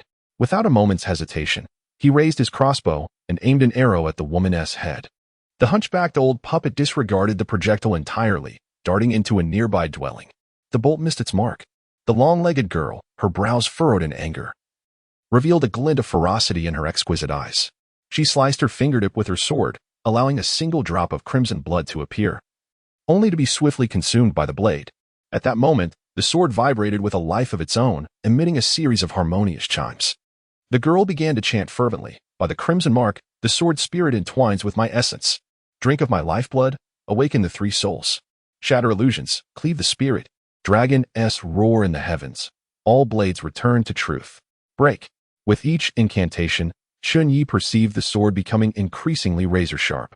In that instant, the girl gripped her sword tightly and delivered a powerful strike towards the dwelling into which the hunchbacked old puppet had fled. A wave of sword energy erupted forth, pure white with a hint of sanguine essence, instilling terror in the hearts of all who beheld it. Was this truly the legendary sword energy? Chen Ye's heart raced in astonishment, even though the target was not himself. He felt a sharp sting in his eyes as he watched the fearsome sword energy slice through the structure as effortlessly as one would cut through tofu, leaving a ghastly scar across the middle of the house. With a thunderous crash, the dwelling began to collapse, akin to a house of cards deprived of its support. The remaining survivors stood frozen in disbelief, as if ensnared by an enchantment. Only the Iron Lion appeared unfazed, exuding an air of nonchalance. The girl emerged amidst the rubble, her keen gaze scanning the remnants of the structure, the sword still gleaming with residual energy, clearly not yet spent. Chen Ye, still poised with his crossbow, remained on high alert. After a tense moment, the girl's expression darkened. The hunchbacked old puppet had vanished without a trace. The faces of the survivors reflected a mixture of terror and reverence as they gazed upon the long-legged girl. Previously, they had only heard whispers of the extraordinary sequence. Now, they comprehended the true meaning of such power. This ability transcended the limits of human capability, including Chen Ye, who had previously witnessed the Titan sequence of the Iron Lion in Xinhua Town, was astounded by the transformation into a 3-meter-tall, muscular giant. To his astonishment, this long-legged maiden could wield sword energy as well. As they passed that corner once more, the eerie great willow tree re-emerged in the collective gaze of the onlookers. Towering majestically in the center of the village square, its branches cascaded down like venomous serpents, entwined with the lifeless bodies at their ends. Over 100 corpses hung beneath the tree, resembling the ghastly fruits of the great willow. Confronted again by this uncanny tree, unease gripped the hearts of the crowd. Many began to gravitate towards the long-legged maiden, evidently convinced by her previous display of prowess. Others congregated around the imposing Iron Lion, while Chen Ye found himself alone, clearly revealing that his supportive role did not inspire much trust. It seemed the number of corpses had increased. Chen Ye's gaze sharpened, his voice tinged with a chill as he remarked. He recalled that when they first approached the great willow tree, the number of bodies beneath it had not been so great. Now, it was evidently more. Wait, these corpses look oddly familiar. As Chen Ye noticed that the newly appeared bodies were adorned with various backpacks, a sense of dread enveloped him. These were members of the convoy, those who had entered Changshu village with them. It was not that the corpses had multiplied, but rather that since entering the village, no one had emerged alive. Those who had sought to leave were now all here. A cold voice from the long-legged maiden interrupted his thoughts. That's old Lu. Didn't he leave? His heart sank further as he recognized others. Xiao Zhong, Xiao Zong, Xiao Qian. This great willow tree, what on earth is it? The surrounding survivors expressed their terror and helplessness. Many of the newly emerged corpses had been lively just hours prior, some even familiar faces. Witnessing the grim fate of those they once knew rendered fear an inevitable response. Just moments ago, Chen Ye had mused that their journey to Changshu village seemed too simple. Now, confronted with this scene, he realized the peril here far surpassed that of Xinhua Town. From the moment they had entered Changshu village, no living soul had departed. Damn it! The long-legged maiden gritted her teeth, tightening her grip on the sword. Curse it, I shall smash it to pieces. The Iron Lion, shedding the burden of his pack, strode purposefully towards the great willow tree. With each massive step, his already exaggerated physique swelled further. His thighs expanded rapidly, stretching his denim trousers into shorts, while his boots transformed into slippers. His shirt morphed into a form-fitting garment. In mere strides, his 2-meter frame grew even more formidable. Chen Ye refrained from halting the Iron Lion's recklessness. If the great willow tree would not permit their escape, then it must be destroyed. The foolish giant's approach might just be a viable strategy. Suddenly, Chen Ye noticed a corpse in the distance moving slightly, its rigid head slowly turning towards the hulking figure. The actions of the Iron Lion resembled a stone cast into the surface of a lake. Be cautious, you oaf. Chen Ye had already raised his crossbow, aiming it at the twitching body. Chapter 31, Zhou Xiao Xiao. I cannot believe he would stand by and do nothing in the face of death. Why has no one emerged yet? It is already past 3 o'clock, and there remains less than half an hour until 4. What is happening in this village? Is it possible that they are all dead? That cannot be the case. There are 3 extraordinary individuals among them. How could they perish? Since Chen Ye and his companions, accompanied by other survivors in search of supplies, entered Changshu village, not a single soul had emerged from the village. This situation was exceedingly abnormal. Previously, in Xinhua Town, survivors had trickled out one after another. Some, having gathered sufficient supplies, would return first, while others would emerge later as they obtained their provisions. However, ever since the survivors entered Changshu village, not one had come out. This bizarre phenomenon cast a shadow of unease over everyone's hearts. Even the usually self-assured Captain Chen Ye felt a twinge of anxiety at this moment. Meanwhile, the survivors remaining outside Changshu village began to exhibit signs of restlessness. Those lacking the courage to venture out for supplies were either hindered by their own physical limitations or were too fearful to confront the strange occurrences, instead hoping to obtain supplies from others. If anyone managed to gather ample resources, these individuals would offer equivalent value in exchange. Such phenomena were commonplace within the convoy. As long as both parties were willing, Captain Chen Ye would not interfere with these transactions, a survival principle shared by others in the group. The individuals searching for supplies within the village represented the hope of those outside.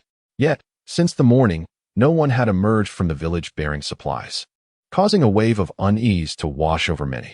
Chen Ye gazed at the village shrouded in gray mist. When he had arrived there at 11 in the morning, he could still discern some signs of life within the village. Now, however, the situation was obscured, leaving only an indistinct, murky landscape. Not even a whisper of sound reached his ears, deepening his sense of disquiet. Not far off, a woman's eyes sparkled with a frenzied gleam. This woman was Su Jiaojiao.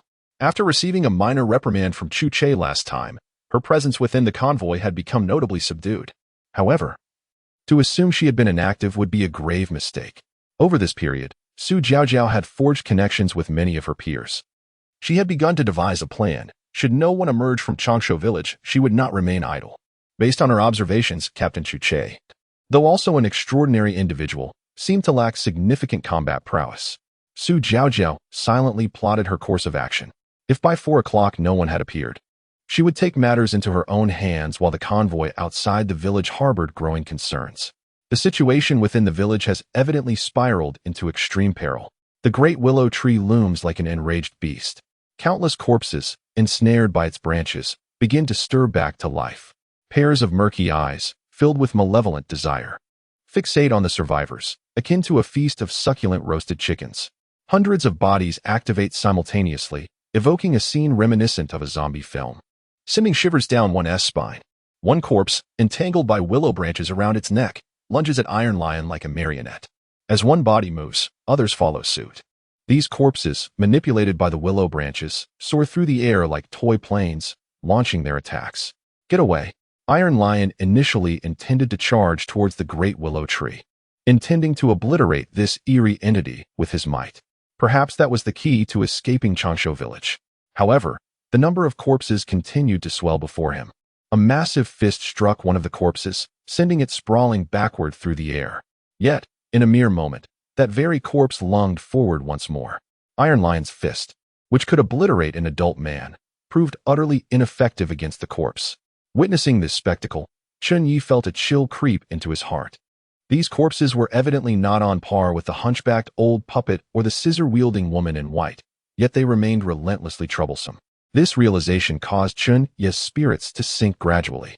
But soon, more corpses surged forward. One corpse had already leapt onto Iron Lion's back, mouth agape, ready to sink its teeth into the nape of his neck. Whoosh! A crossbow bolt, soaked in black dog blood, pierced the corpse's back. Hiss! A cloud of white smoke billowed forth as the corpse painfully detached from Iron Lion. You have inflicted damage on the corpse puppet, earning 100 kill points. Useful? So, they are called corpse puppets. Before Chen Ye could revel in this revelation, he noticed the corpse puppet, now bearing the crossbow bolt, charging towards him once again. Before it could reach him, Chen Ye was assailed by a fetid stench. The long-legged girl, with sword in hand, invoked an incantation. Brilliant light, temper the blade. Illuminate the netherworld. Activate. Her longsword shimmered with a radiant glow as she slashed at the corpse puppet. The puppet was cleaved in two, collapsing to the ground. Yet, even in 2 pieces, the corpse puppet continued to writhe and crawl towards Chen Ye. This is infuriating, Chen Ye thought to himself. He had not anticipated the difficulty in dispatching the corpse puppets. A terrified scream pierced the air, not far from Chen Ye. A survivor was seized by several corpse puppets and lifted into the sky. Blood swiftly soaked the ground. While corpse puppets could not fly, those tethered by willow branches were capable of soaring aloft. Xiaofu, save me. The elderly woman, laden with supplies, surprisingly had not yet succumbed, though her movement was hindered by her burdens. Nevertheless, she desperately dodged and weaved amidst the onslaught of the corpse puppets. Earlier, The puppets had aimed to capture her. But a nearby survivor, caught off guard, was inadvertently pushed aside by the old woman, becoming a sacrificial pawn. Many survivors witnessed this scene, their sentiments towards the elderly woman turning to disgust and ire. Only that foolish college student remained oblivious. At this moment, the young university student named Xiao Fu was fighting for his life, wielding a steel pipe against a corpse puppet, perilously close to losing his existence. Sisters Zhou Lan and Zhou Xiaoxiao found themselves in a similarly dire predicament. The relentless corpse puppets could launch attacks from any direction upon the survivors. Zhou Lan's celebrity status held no sway against these undead foes, as they witnessed a fellow survivor who had been beside them mere moments ago being dragged away with chilling screams. The sisters were filled with dread. They had initially hoped to survive under the protection of Taisher and Nana, but regrettably, Taisher had already dashed towards the large willow tree, several dozen meters away from the sisters. As for the long-legged girl, she was equally incapable of safeguarding them. Preoccupied with shielding Taisher while also protecting Chen Ye, leaving her no energy to attend to the sisters. Suddenly, a corpse puppet descended with a branch, charging directly at Zhou Lan. "Sister, watch out." The young girl had no time to spare. She forcefully hurled her backpack at the corpse puppet, allowing Zhou Lan to narrowly escape disaster. Yet, more corpse puppets surged forward relentlessly. Xiao Xiao. Zhou Xiaoxiao noticed a crossbow bolt fired by Chen Ye striking one of the corpse puppets, which quickly recoiled, emitting wisps of white smoke. Gritting her teeth, she declared, "Sister, let us go to Chen Ye. I refuse to believe he would abandon us in our time of need." Chapter 32. Saved my sister a few months prior, Zhou Xiaoxiao. Sister to the illustrious star Zhou Lan, was similarly cherished like a jewel among a constellation of stars. In terms of sheer beauty, Zhou Xiaoxiao was not outshone by her elder sister. Before her debut, numerous talent agencies sought to sign her, eager to harness her potential. Even before she stepped into the limelight, she had secured several top-tier opportunities, and it would not be an exaggeration to say the entire entertainment industry awaited her emergence. In contrast to her sister Zhou Lan's elegance and mature charm, Zhou Xiaoxiao embodied the vibrant spirit of a youthful beauty, precisely the type of allure that resonated with contemporary trends. Coupled with her sister's influential background, Zhou Xiaoxiao envisioned a future as a leading figure in the domestic entertainment scene. A belief she held firmly. Alas, life often takes unexpected turns when one least anticipates it. The city fell into chaos. A myriad of terrifying anomalies emerged. Human civilization crumbled at an unimaginable pace. At that time, Zhou Xiaoxiao was diligently preparing for her debut alongside her sister Zhou Lan, both appearing in a grand cinematic production where they played adversaries. Within mere hours, the entire crew was slaughtered by an inexplicable horror, leaving the set a graveyard. Zhou Xiaoxiao and her sister fought fiercely to escape the city, inadvertently joining a convoy in the process. Like many others, Zhou Xiaoxiao initially believed humanity would not face total annihilation. Perhaps it would not be long before the human army reclaimed the city from the clutches of the bizarre. However, as her understanding of the apocalypse deepened, the flicker of hope within her began to wane. The order of human society was slowly disintegrating, spiraling into increasing savagery. Had it not been for their inclusion in the convoy, the sisters would undoubtedly find themselves in a dire predicament.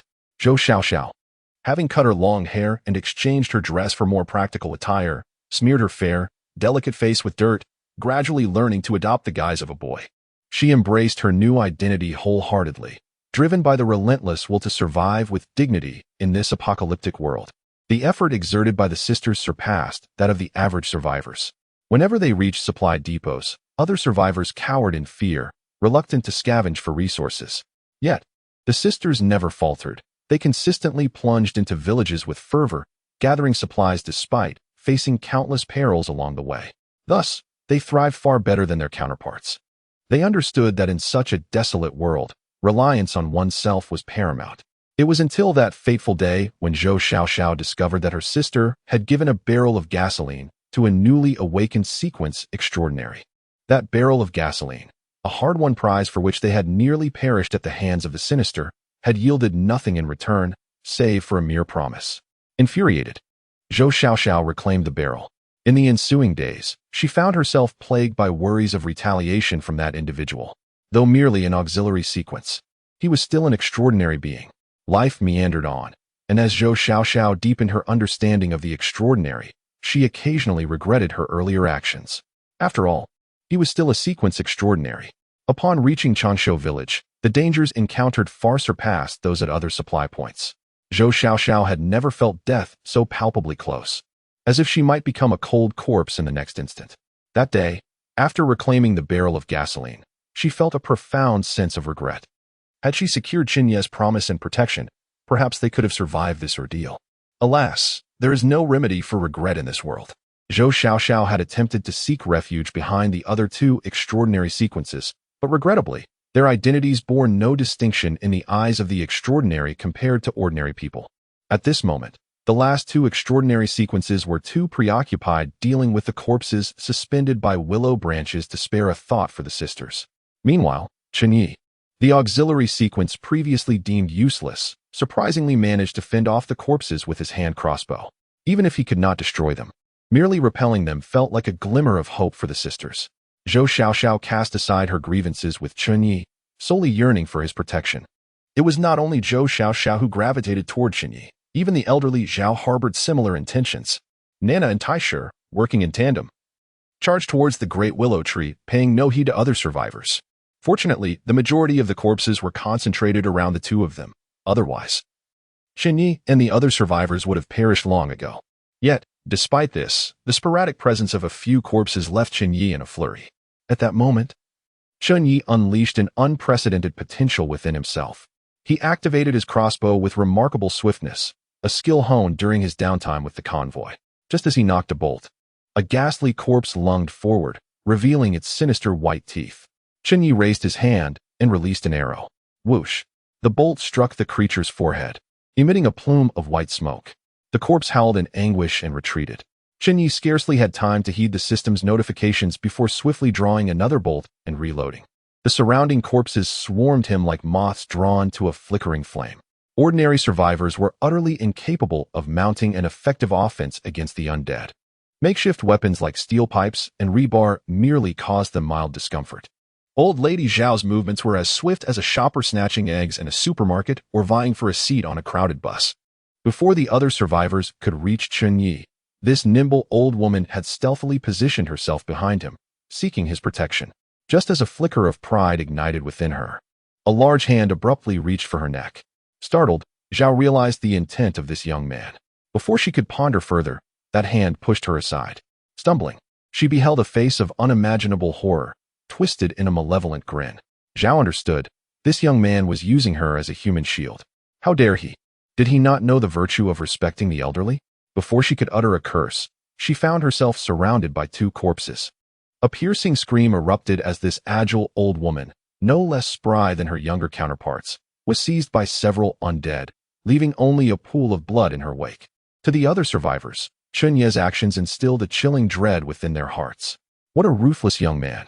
Just moments earlier, his hesitation in reloading had allowed the corpses to close in, and in that crucial instant, he had pushed old Lady Zhao into the fray as a sacrificial pawn. Such cold-heartedness was unparalleled.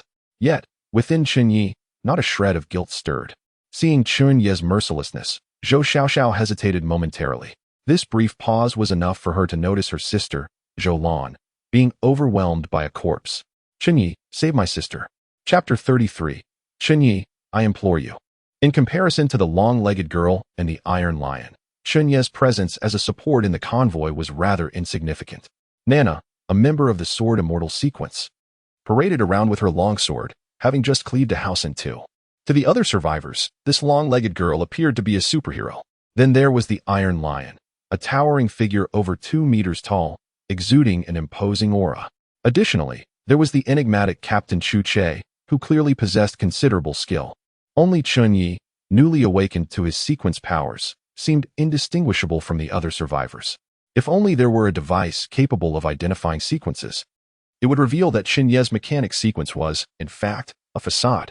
The seemingly inconspicuous auxiliary sequences have now become a lifeline for other survivors.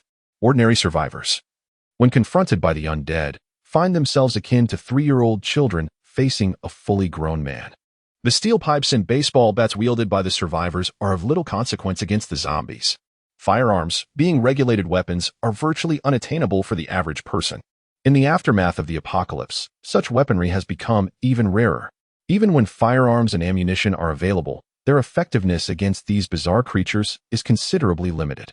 Only Chen Ye's hand crossbow, steeped in the blood of the black dog, proves somewhat effective against the undead.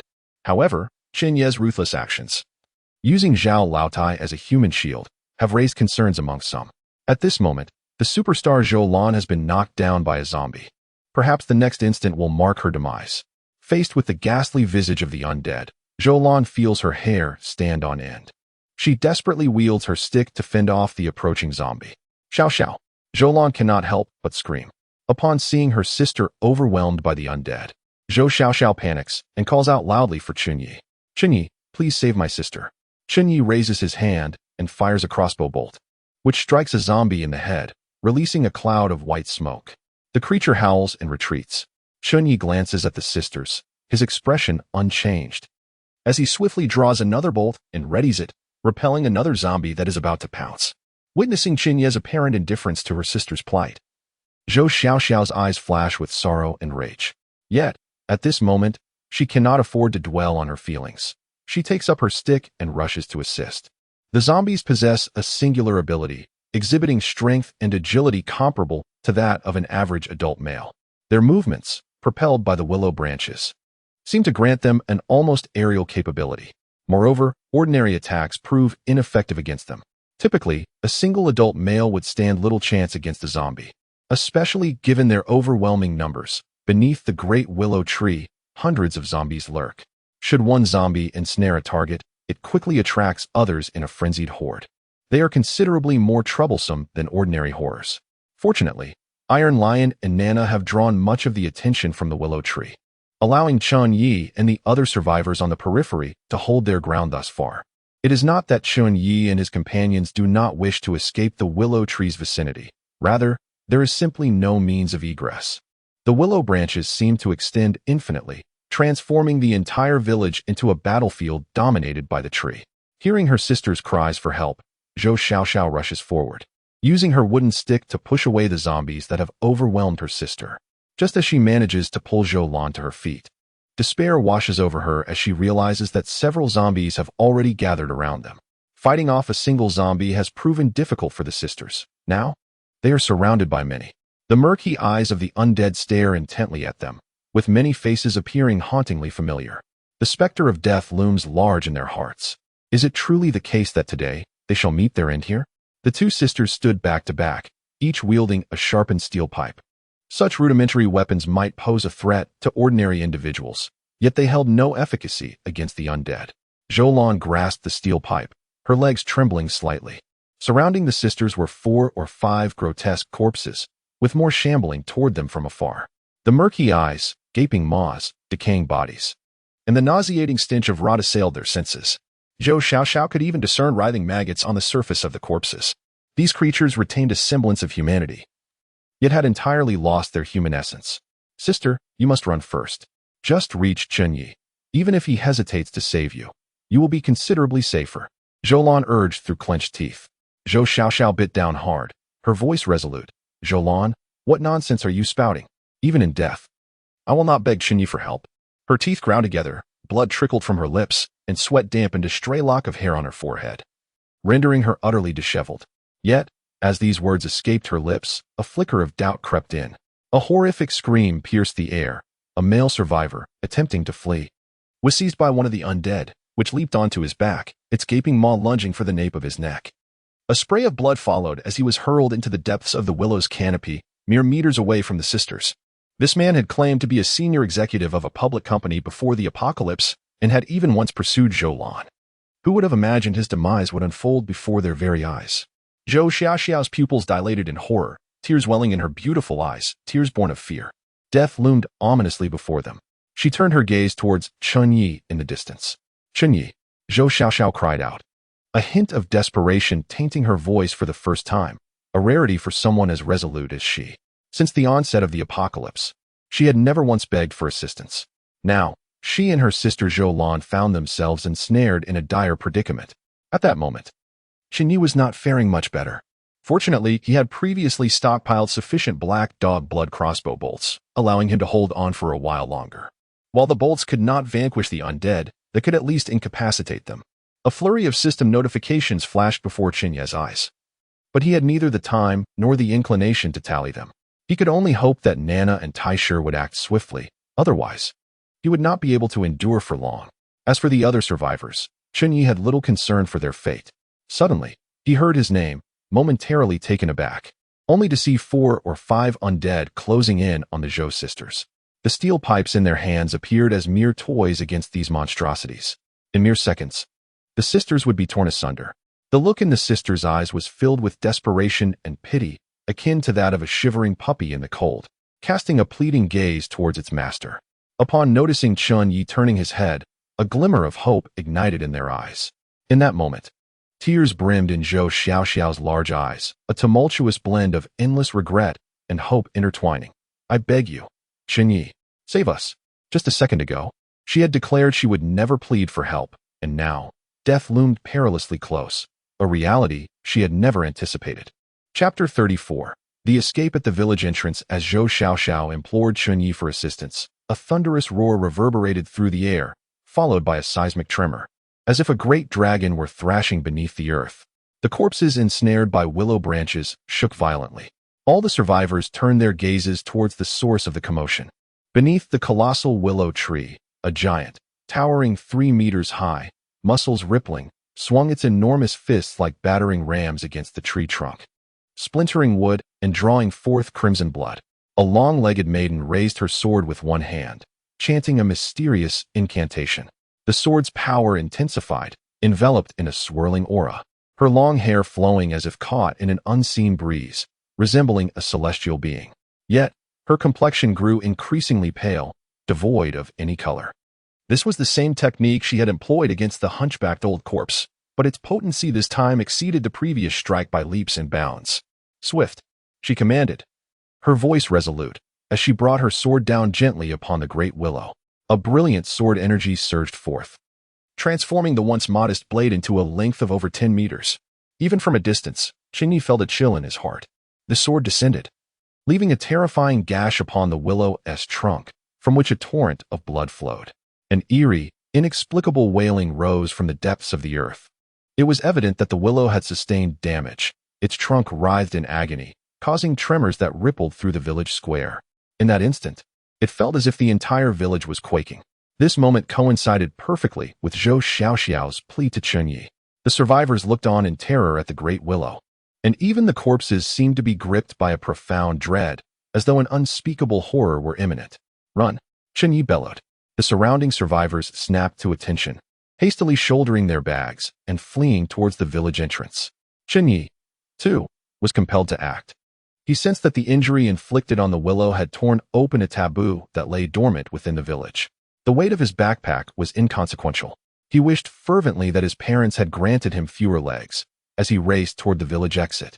However, Chen Ye's shout failed to rouse the frenzied giant, whose red eyes remained fixated on the willow, its iron fists mercilessly pounding against the trunk like relentless hammers. The Titan sequence was among the most formidable combat sequences, yet it was not without its costs. Upon awakening the Titan sequence, one's intellect would inevitably diminish to some extent. Once in battle mode, a Titan could easily succumb to madness, finding it difficult to regain their senses unless either they or their opponent fell. "Foolish giant, move." The long-legged maiden swayed precariously, yet the remnants of her rationality urged her to awaken the clumsy giant. Failure to do so would spell trouble for everyone. However, the giant paid no heed to her warnings, akin to an enraged lion attacking a willow tree. Chen Ye, the long-legged girl, drained of strength, turned to him for assistance. Chen Ye's pupils constricted slightly. Even without a deep understanding of the Titan sequence, he sensed that the giant was ensnared in some emotional turmoil. The long-legged maiden's plea differed from those of Zhou Lan and Zhou Xiaoxiao, who were both extraordinary beings of the sequence. Moreover, the giant had always been amiable toward him. To save or not to save, that was the dilemma. Had it been Zhou Lan or Zhou Xiaoxiao, Chen Ye would have certainly refrained from intervening. Yet, these two were extraordinary beings, deserving of rescue. In a mere second, Chen Ye made his decision, gritting his teeth to halt his retreat. He aimed his hand crossbow at the giant's arm and released an arrow. At that moment, Chen Ye was uncertain whether his black dog blood arrow would prove effective. He merely hoped that the pain would stir a flicker of rationality within the giant. The arrowhead merely embedded itself in the giant's broad back muscles. Chen Ye felt a surge of alarm. The giant's muscular physique provided such formidable defense. The Titan sequence was indeed terrifying. Roaring in fury, the Iron Lion sensed the attack on its back and turned to see a diminutive human sprinting away in panic. With a thunderous roar, the Iron Lion began to chase after Chen Ye. Panic surged within Chen Ye. What the hell? You don't intend to kill me, do you? The lion's eyes blazed crimson, reminiscent of an enraged mammoth. Observing this, the long-legged maiden felt a slight relief as she deftly positioned herself on the Iron Lion's shoulder. Even in her near-exhausted state, she accomplished this feat with ease. As they passed a mound of supplies, she deftly launched a rope to ensnare the package, securing the other end to the lion's arm. Thus, they charged forward, raising clouds of dust as they barreled toward the entrance of Longevity Village. From a bird's eye view, one would witness a long serpent racing toward the entrance, its tail trailing plumes of dust. At that moment, Chen Ye summoned every ounce of strength to sprint with fervor. Meanwhile, the entire Longevity Village stirred from its slumber. From the village's core, countless willow branches surged wildly toward the fleeing survivors. Help! I don't want to die. Save me! A slower survivor screamed in terror as the branches seized his ankle, dragging him into darkness. The sight sent chills of dread through the others, prompting them to run even more frantically. 2 or 3 additional survivors fell victim to the encroaching branches, pulled into the abyss. Several willow branches snaked around buildings, stealthily extending from the shadows on either side of the street toward Chen Ye. He raised his hand and released an arrow. The black dog blood-soaked bolt pierced through the willow branches. Amidst the faint and haunting wails, Lu Ji swiftly retreated into the shadows. Suddenly, Chen Ye felt a tight grip around his ankle, and before he could comprehend the situation, he found his balance lost, his body suspended upside down. Is it finally my turn? At this moment, his hand crossbow had already discharged its last bolt, leaving him devoid of any means of defense. Although the long-legged girl seemed inclined to assist him, the distance between them remained too great.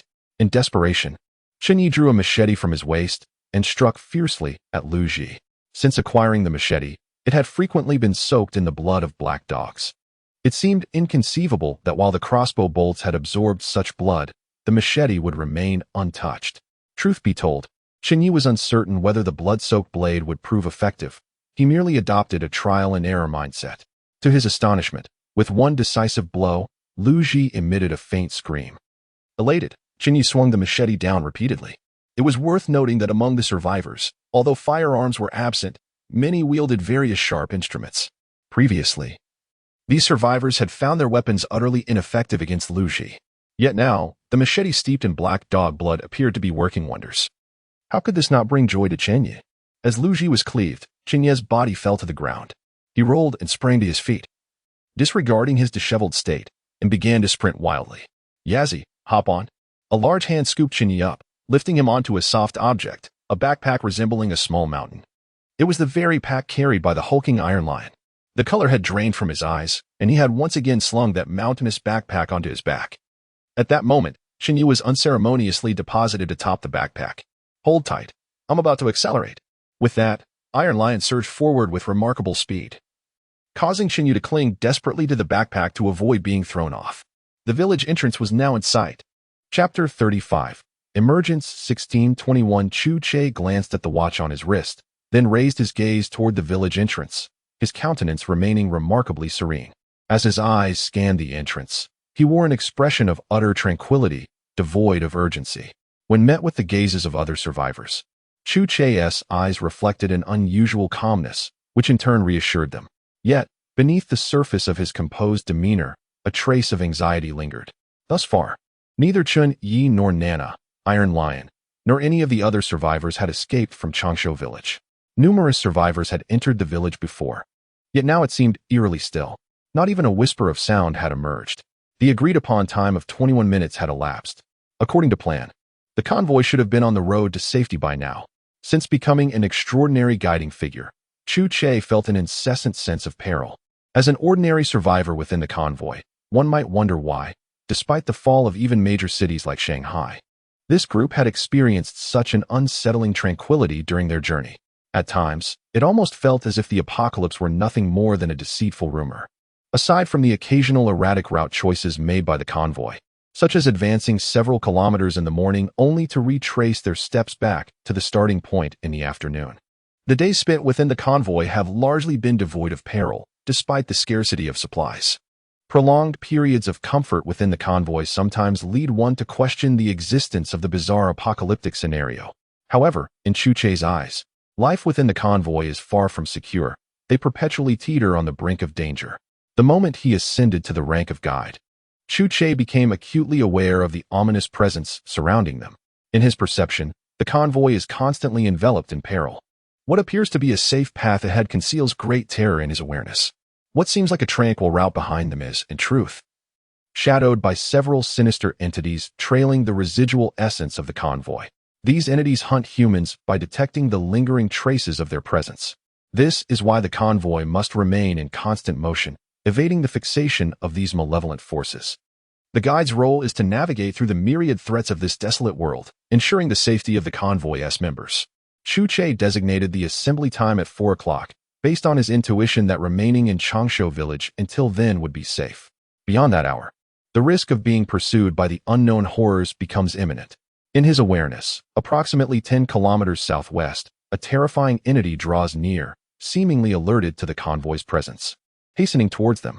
A similar scenario unfolded in Xinghua town, where Chu Che sensed multiple menacing entities approaching, compelling him to lead the convoy in a hasty retreat. The current situation mirrors that previous encounter. Glancing at his wristwatch, he noted the time, 16:22. "You have 8 more minutes," he announced. "At 4:30. If you are not out by then, I cannot wait for you, or the entire convoy will perish." A deeper worry flickered in his eyes. "Ache." Uncle Abe Bao's voice resonated beside him. A glance at Uncle Abe Bao revealed his anxiety and concern. Chu Che maintained his composure, smiling gently. "No need to rush. Uncle Abe Bao, just a few more minutes. We depart at 4:30. Uncle Abe Bao said nothing further and turned to prepare for departure. Upon hearing the imminent departure, a commotion erupted within the convoy. "They haven't come out yet. Where are we supposed to go?" "No, my husband hasn't returned. I won't leave." "Grandma, my elder brother is still inside. How can we go?" At this moment, they were merely 100 meters from the village entrance. Given the current speed of the Iron Lion, they could burst out of the village in mere seconds. Chen Ye clutched the straps of his backpack tightly, his eyes a mix of urgency and calmness. At this moment, the village was shrouded in phantoms from all directions. Chen Ye could not discern whether these apparitions were mere corpses or something more sinister. Whispers, slithering like serpents, echoed in his ears. "Don't leave me. Please. Hee. Will you stay and play with me? Woo-woo, are you really going to go? I'm so cold. The village is so cold. Will you stay?" Countless voices resonated around him. A cacophony composed of the elderly, women, children, and youth. Some voices were eerily familiar, reminiscent of members from a traveling caravan, while others were utterly foreign. Chen Ye's mind began to drift into a haze. A young man, poised to flee the village, suddenly halted, his gaze vacant, and turned into the surrounding shadows, disappearing from sight. With a swift motion, Chen Ye drew an arrow and shot it into the darkness. A piercing scream erupted, momentarily halting the cacophony, granting him a fleeting sense of clarity. The tall maiden's eyes turned icy as she slashed her sword towards the shadows. A blade of air tore through the atmosphere, hurtling towards the darkness. Another scream resonated. After unleashing that sword strike, the tall maiden staggered, nearly losing her balance atop the hulking figure beneath her. At that moment, her once rosy face had turned as pale as a corpse, resembling someone who had been dead for 3 days. Even her lips had taken on a ghastly hue. "Big guy, don't stop, hurry," Chen Ye urged urgently. "Damn it, hold on tight." The towering figure of the Iron Lion, over 3 meters tall, erupted with a mist of crimson, his very essence transforming dramatically. In Chen Ye's perception, the Iron Lion now resembled an ancient mammoth. Chen Ye intertwined the straps of his arm and backpack, deftly knocking the arrow with one hand, a skill he had practiced frequently. An arrow, soaked in the blood of a black dog, was now ready. As Chen Ye completed the knocking, he felt a shadow materialize beside him, moving with the swiftness of an old mountain ape. A hunchbacked old corpse? A jolt of alarm surged through Chen Ye.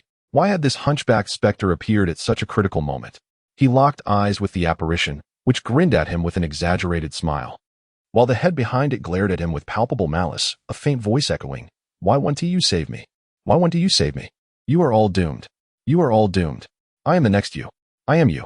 Chen Ye raised his hand and released an arrow. The hunchbacked specter did not flinch, allowing the bolt to embed itself in its eye socket. Previously, the hunchback figure would have shown some caution after being struck by Chen Ye's arrow, but now it seemed unfazed. The arrow lodged in its eye. It continued to sprint, moving with the agility of a monkey. A chill swept through Chen Ye's heart, an impending sense of doom engulfing him. Yet, at that moment, he felt a warmth enveloping his entire being. In an instant, the dim surroundings transformed into brightness, casting a warm and gentle glow. Chen Ye emerged from the shadows, his gaze returning to the hunchbacked old puppet who remained in the village's gloom, grinning eerily, an arrow still lodged in its eye socket. Chapter 36. The solitary shadow. Only 2 minutes remained until 4:30. The convoy was fully prepared to depart at any moment. Despite considerable opposition from some, the decision to leave could not be altered. Certain survivors began to throw tantrums, even contemplating remaining behind on the ground. Yet, this did not sway Chu Che's resolution. His expression remained unchanged, marked by an air of indifference. To the other survivors, it seemed that nothing could alter Captain Chu's determination. Many cursed him in their hearts for his ruthlessness and cold-heartedness. The commotion within the convoy appeared trivial to Chu Che. Yet, internally, he was beset by anxiety. As a guide among the extraordinary, his sensory abilities ought to be exceptionally acute. He sought to discern what transpired within Longevity Village, but he found himself utterly incapable of doing so. Ever since the survivors had entered the village, his perception had been largely obscured by some form of barrier. He could only vaguely sense the presence of countless anomalies within. Chu Che felt that the Longevity Village before him was merely an illusion. He was entirely unaware of the true events unfolding within the village. Perhaps all the survivors had remained trapped in Longevity Village, their corpses lying beneath the deceptive facade. Or perhaps a fierce battle raged within. He struggled to sense the situation, but to no avail. At that moment, however, a change occurred at the entrance of Longevity Village. A small hill suddenly shattered some barrier, crashing into the side of the onlookers, as if it had intruded from another realm. The hill fell with a thunderous crash, revealing its true nature. A towering figure of 3 meters emerged, adorned with an exaggerated backpack. The giant was visibly shrinking at an astonishing rate. In the blink of an eye, the 3-meter giant was reduced to just over 2 meters. Alongside the giant fell a man and a woman, both in a state of disarray. The woman's complexion was as pale as a sheet, her lips a ghastly gray, her long hair disheveled and dust-laden. The man fared little better, his tattered clothes soaked in sweat and grime. A flicker of joy sparked in Chu Che's composed eyes at the sight of these 3 figures, igniting a fervor among the survivors. The convoy erupted into chaos. Uncle Abeo, Oldly, they have returned. Husband, have you seen my husband? Brother, are you back? Son, where are you? The scene descended into pandemonium. Soon, more survivors emerged from the village. One by one, they followed a few individuals out. Husband, a woman, upon seeing a disheveled man, burst into tears, like pearls strung on a broken thread, and plunged into his embrace, weeping uncontrollably. The man's face lit up with a grateful smile as he extended his blood-stained hand to wrap around his wife's shoulder, offering her comfort with a beaming expression. A brother gently patted his sister's head, cheerfully assuring her, "Look, I'm here now, so don't cry." Some survivors carried heavy backpacks filled with supplies, silently approaching a bicycle to light a cigarette. Perhaps his family had long since perished. Others stood on tiptoe, craning their necks to peer into the village, only to be met with a gray haze, devoid of any figures. These individuals did not encounter the familiar faces they had longed for. Zhou Lan and Zhou Xiaoxiao, the sisters, supported each other among the fortunate survivors. They appeared utterly disheveled. Zhou Lan's previously tied ponytail had come undone, her long hair now a tangled mess, sweat-soaked strands clinging to her face and neck. She had lost one shoe, though it was unclear when. Zhou Xiaoxiao fared little better. Her thighs and arms bore deep gashes, blood streaming down her clothes, dampening one side of her body. In the dim light of the village, the extent of her injuries had been obscured, but now it was all too evident. Additionally, a large tear marred the upper part of her clothing, revealing an extraordinary sight beneath. Many survivors were taken aback to realize that this boisterous young man was, in fact, a girl. Greed glimmered in their eyes, their lips smacking hungrily. As they gazed at her, the sisters had faced tremendous peril, yet they had also amassed significant rewards. Their backpacks were filled to the brim, and they had even found another bag along the way. Supporting each other, they dragged their packs to their vehicle. Time was running short. Chu Che could even sense an ominous presence drawing near. They had lingered too long at the entrance of Changshu village. In his perception, several strange entities had already taken notice of their situation and began to converge upon them. The convoy moved in an orderly fashion, with some lifting the massive form of Iron Lion into the bus, while others stowed his mountain-like backpack into the cargo hold beneath the bus. These supplies would have to wait for a secure location before distribution. Chen Ye, no longer a novice, understood the urgency of the situation. Approaching the tricycle, he tossed his backpack into the cargo area. He retrieved a pack of cigarettes from his pocket, preparing to light one. Chen Ye, this is the gasoline Ah-che gave you. Uncle A Bao approached, carrying a jug of gasoline and handing it to Chen Ye. The last remnants of fuel in Chen Ye's tank had been exhausted, and he had intended to borrow some from Chu Che. He believed that as one of the few extraordinary members of the convoy, Captain Chu would certainly lend him some. He had not anticipated that Chu Che would be so forthright, bringing the gasoline directly to him. Chen Ye accepted the offer without hesitation, thanking him and promising to return it later. Uncle Abeo nodded and turned to leave. In the Fairness Brigade, nothing comes without a cost. This barrel of gasoline must be repaid. It likely holds a mere 15 liters, enough to fill half the tank of the motorcycle tricycle. The fuel tank of this tricycle, though not precisely measured, is estimated to be around 7 liters. In future upgrades, the capacity should be increased. A small tank offers insufficient endurance, which can be fatal in this apocalyptic world. At the very least, securing a few extra barrels of gasoline during future scavenging endeavors would be prudent. At this moment, Chen Ye was hastily following the convoy, scarcely able to assess how many kill points he had amassed during this trip to Changshu village. Nevertheless, it was unlikely to be insignificant. Only a few black dog blood arrows remained from the batch he had brought. Once refueled, the convoy began to slowly set off. Chen Ye lit a cigarette, inhaling deeply and exhaling several smoke rings before igniting the engine of his motorcycle tricycle. At the village entrance, several survivors gazed hopefully towards the settlement. As time passed, the light of hope in their eyes gradually dimmed. Some muttered incessantly, still anticipating the return of familiar figures. The modified off-road vehicle at the front of the convoy blared its horn, signaling the start of the journey. Under the apocalyptic sunset, the dim light elongated the shadows at the entrance of Changshu village. Chapter 37. The convoy with the motorcycle tricycle fully fueled, it regained its operational capacity. Chen Ye twisted the throttle, feeling the engine roar to life, instilling a sense of security deep within him. Who says men do not require a sense of safety? In this desolate world, the fuel in the tank and the supplies in the cargo hold embody the truest form of security. Chen Ye took a vigorous drag from his cigarette, exhaling a smoke ring before twisting the throttle once more. The motorcycle tricycle emitted a feeble growl before sluggishly embarking on its journey. It must be said, however, that the power of Chen Ye's motorcycle tricycle was still considerably lacking. Even with the throttle fully open, it struggled to keep pace with the off-road vehicles and buses ahead. The number of personnel in the convoy had once again dwindled. Approximately 40 to 50 survivors had entered Changshu village, yet only about a dozen managed to escape. Over 30 souls remained permanently in the village, many of whom were survivors who had fled from Luqing. These survivors possessed the least resources, thus their desire to acquire supplies was most fervent. Those who did not emerge from Changshu village found their loved ones waiting in vain, forever remaining at the village's entrance, without their closest kin. These individuals lost the courage to continue living. The remaining survivors, however, had no time for sorrow. They hurriedly gathered their belongings, eager to embark and catch up with the group. The survivors who had previously fled from Luqing possessed 1 car and 2 motorcycles.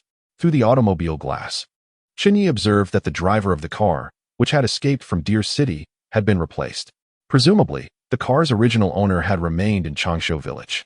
Additionally, the convoy previously comprised 2 modified off-road vehicles, 1 large bus, 1 small car, 1 old man's joy, and 3 motorcycles, along with Chen Ye's own motorcycle tricycle. Thus, while the number of individuals in the convoy appeared somewhat diminished, the variety of vehicles remained considerable. Several bicycles trailed at the rear of the convoy, keeping pace. Particularly, the old man's joy captured Chen Ye's attention. This vehicle had been present since Chen Ye joined the convoy and had not fallen behind. He recognized the owner, an elderly man surnamed Zhang, who was perpetually cheerful and rather cheeky, leaving one to wonder how he managed to keep his spirits up.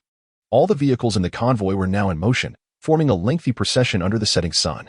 Only the vehicle of the Zhou sisters remained stationary, seemingly stuck. Inside the car, Zhou Lan and Zhou Xiaoxiao found themselves in a wretched state. Their clothes were tattered, and they bore numerous injuries, evoking a sense of sympathy. Particularly Zhou Lan's large, watery eyes were striking. It was no wonder she had become a sought-after star. "Sister, what should we do? We're out of fuel, and the car won't move." Zhou Xiaoxiao exclaimed anxiously, her voice tinged with vulnerability. It seemed that after their ordeal in Changshu village, this once bold girl had become considerably more fragile. Among the convoy, it was this very car that distinguished the Zhou sisters from the other survivors. Without gasoline, the vehicle would be rendered useless, and the sisters would find themselves no different from the rest of the survivors. "Sister, should I ask Chen Ye for some fuel?" Zhou Xiaoxiao suggested, recalling how Uncle Abeo had previously given Chen Ye a barrel of gasoline. For reasons unknown, after having asked once before, she felt that seeking Chen Ye's assistance again wouldn't be too difficult. "Xiaoxiao, do you truly believe Chen Ye would lend it to us?" Zhou Lan inquired. Earlier, in the village, Zhou Xiaoxiao had approached Chen Ye, but he had not offered his help. Zhou Xiaoxiao cast a glance at the motorcycle tricycle outside the window, her expression complex. "Sister, I can just apologize to him. He's a grown man. Surely he won't hold a grudge against a young girl like me." As she spoke, her voice dwindled, lacking conviction. Chen Ye was not like those sycophants who had previously surrounded her. From the moment he had callously used that elderly woman as a shield, Zhou Xiaoxiao understood that Chen Ye was ruthless. The world had transformed into a harsh reality. Zhou Lan was at a loss for words, opening the car door and rummaging through the trunk. At that moment, other survivors were passing by, having packed their belongings and moving past the sisters' vehicle. Although these individuals were astonished by the actions of the two sisters, none of them paused. The expressions on their faces were taut with tension. Some were riding tricycles, others were driving small vehicles, and some relied solely on their own legs. Yet each person was determined not to lag behind. "Sister, what are you doing?" Zhou Xiaoxiao inquired, stifling the pain from her wounds as she observed her sister rummaging through the trunk. Soon, Zhou Xiaoxiao watched as her sister mysteriously extracted a fuel canister from the back. Upon seeing the canister, Zhou Xiaoxiao momentarily forgot her injuries. "Sister, when did you hide this? You're amazing." This canister of gasoline had been concealed by Zhou Lan during her last resource gathering, a secret even her sister was unaware of, meant to prepare for moments like this. Thus, the sisters Zhou Lan and Zhou Xiaoxiao set their vehicle into motion as the convoy began to accelerate. The survivors who had no means of transportation found themselves in a dire predicament, forced to grit their teeth and persevere. These pedestrians were not averse to seeking a ride or sharing a vehicle with others. However, in the convoy, any assistance came at a price. Moreover, every vehicle in the convoy was filled to capacity, leaving no room for additional passengers. Fortunately, Captain Chu had chosen a reasonable route, a national highway with good conditions and devoid of nearby villages. A gentle breeze carried a refreshing chill, providing some comfort. Occasionally, they encountered a few vehicles parked by the roadside. Upon spotting these cars, some survivors rushed over, only to return disheartened. Chen Ye, however, was inclined to investigate whether there was any fuel left in these vehicles. Yet, the convoy moved swiftly, leaving him no time to check. The road conditions remained favorable, and had they been traversing muddy rural paths, even Chen Ye would have fallen behind, as his tricycle was ill-suited for such terrain. Just then, he felt a coolness on his face. Wiping his hand across his skin, he discovered a dampness before his eyes. Chen Ye's expression soured immediately. Could it be that rain is approaching? My vehicle has been upgraded to a tent yet. At the same time, Captain Chu's countenance was equally grim. In his perception, an ominous presence encircled the convoy, some threats nearer than others. The closest of these entities was roughly 7 or 8 kilometers behind the convoy, rapidly approaching. Captain Chu commanded the convoy to accelerate, and as he did, the remaining vehicles followed suit. The convoy surged forward, leaving behind the unfortunate survivors without transportation. Chu Che was already prepared to abandon these survivors, and Chen Ye was not faring any better. His tricycle was fully throttled. Yet the distance between him and the four-wheeled vehicles widened. Even a few motorcycles managed to leave him behind. The rain intensified, soaking through Chen Ye's clothing and ultimately drenching his pants and shoes. Chen Ye felt as though he were submerged in a torrential downpour. The vehicle ahead receded further into the distance, while the survivors behind him were left far behind. The heavy rain obscured his vision, compelling him to wipe his face with his hand, flinging away the raindrops to briefly regain a glimpse of his surroundings. The incessant sound of rain pattering surrounded him, and the sky was shrouded in thick clouds, occasionally illuminated by flashes of lightning. Alone, he navigated his three-wheeled motorcycle through the deluge. Amidst the relentless rainfall, he stood as the solitary figure against the backdrop of nature's fury. He understood that stopping was not an option. Doing so would likely invite terrifying consequences. Drawing on his understanding of the Pathfinder, he knew that Chen Ye would not act without reason. Fortunately, he could still faintly discern the red tail lights of the vehicle in the distance, ensuring he did not lose the convoy. At that moment, a singular thought occupied his mind. Once he halted, he must upgrade the cockpit of his motorcycle and enhance its power to prevent being left behind by the convoy in the future. Ideally, he envisioned transforming the three-wheeler into a four-wheeler, which would require 3,000 slaughter points to exchange for an awakening sequence of the extraordinary. He wondered if this time his slaughter points would suffice. Chapter 38. Peculiar extreme weather. Chen Ye remained vigilant throughout the night, acutely sensing the eerie presence around him. Daring not to let his guard down, he resembled a skilled martial artist, dancing on the edge of a blade, aware that one misstep could cost him his life. Outside, the relentless rain battered against the car windows, creating a cacophony of sound. He understood that after this ordeal, the convoy would face at least a 50% reduction in numbers, if not more. It was easy to foresee that many would fall behind on such a tempestuous night. Even if he felt compassion for them, he could not alter the course of events. Chen Ye sensed that some of the sinister presences trailing the convoy had ceased their pursuit. He closed his eyes momentarily, a flicker of pain crossing his face. As he envisioned the likely scenario, those who had fallen behind were now being hunted, the eerie entities having tracked them down. They could initiate a delightful hunt or a feast, with the lagging survivors slowing the ominous pursuers, allowing the remaining members of the convoy to escape safely. Those entities, having acquired new prey or toys, would likely abandon their chase of the convoy. This was why Chen Ye always endeavored to keep the footbound survivors close. Like a gecko that sheds its tail to distract predators and escape, those survivors served as his decoys. This secret was known only to him, perhaps Nana could guess. But she had never inquired about it. As the first light of dawn broke on the horizon, the expression on Chen Ye's face finally relaxed. In his perception, the nearest sinister presence lay over 20 kilometers away, a distance deemed sufficiently safe. At that moment, fatigue washed over him, and he could hardly endure it any longer. Upon encountering a prominent sign that boldly proclaimed Yenzhou, Chen Ye felt a flicker of surprise. He had arrived here sooner than anticipated. As he beheld a magnificent rainbow arching in the distance, he found himself at a loss for words. It was winter, yet a wave of summer's warmth enveloped him, startling him once more. How could it be so warm at the end of November? This was undeniably peculiar. Yenzhou? Am I truly in Yenzhou? Chen Ye stared at the sign and the vast expanse of desert before him, momentarily lost in thought. Had he really made it to Yenzhou? Unbeknownst to him, he had traversed a considerable distance, journeying from Jiangxing to Yenzhou. He recalled studying the unique terrain of Yenzhou in school, which featured mountains, valleys, plateaus, gobi, and deserts. However, at that moment, Chen Ye lacked the inclination to appreciate the desert before him. The sky had begun to lighten with the faintest hint of dawn, painting the clouds in resplendent gold, yet Chen Ye was indifferent to the beauty around him. After enduring several hours of intense combat in Changshu village, coupled with a night of relentless travel, he was utterly exhausted. It was late November, and the chill in the air was palpable, especially after a night of incessant rain. Chen Ye felt a wave of dizziness wash over him, sensing that he was on the brink of falling ill. The downpour had ceased, but he was drenched. Water dripped from his hair, cascading down his forehead, cheeks, and even his eyelids. His shoes felt heavy, saturated with water, and every slight movement produced a sloshing sound. Chen Ye trembled slightly, struggling to remain upright on his motorcycle tricycle. Even as the sun rose and a breathtaking rainbow appeared, it failed to capture his attention. Rainbows typically grace the skies in summer or autumn, yet here it was, manifesting at the end of November. Finally, the campsite came into view. Chen Ye mustered his strength to navigate the tricycle to the site, where a few tents were already pitched, and several areas were lit with bonfires. The aroma of food wafted into his nostrils, prompting him to inhale greedily. A wave of warmth enveloped him, dispelling some of the cold that clung to his body, providing a slight reprieve. At this point, Chen Ye was utterly fatigued, too exhausted to question the appropriateness of the heat. As he arrived, several survivors glanced his way before returning to their own tasks, their eyes filled with confusion and despair. Everything around them felt disconnected from their own struggles.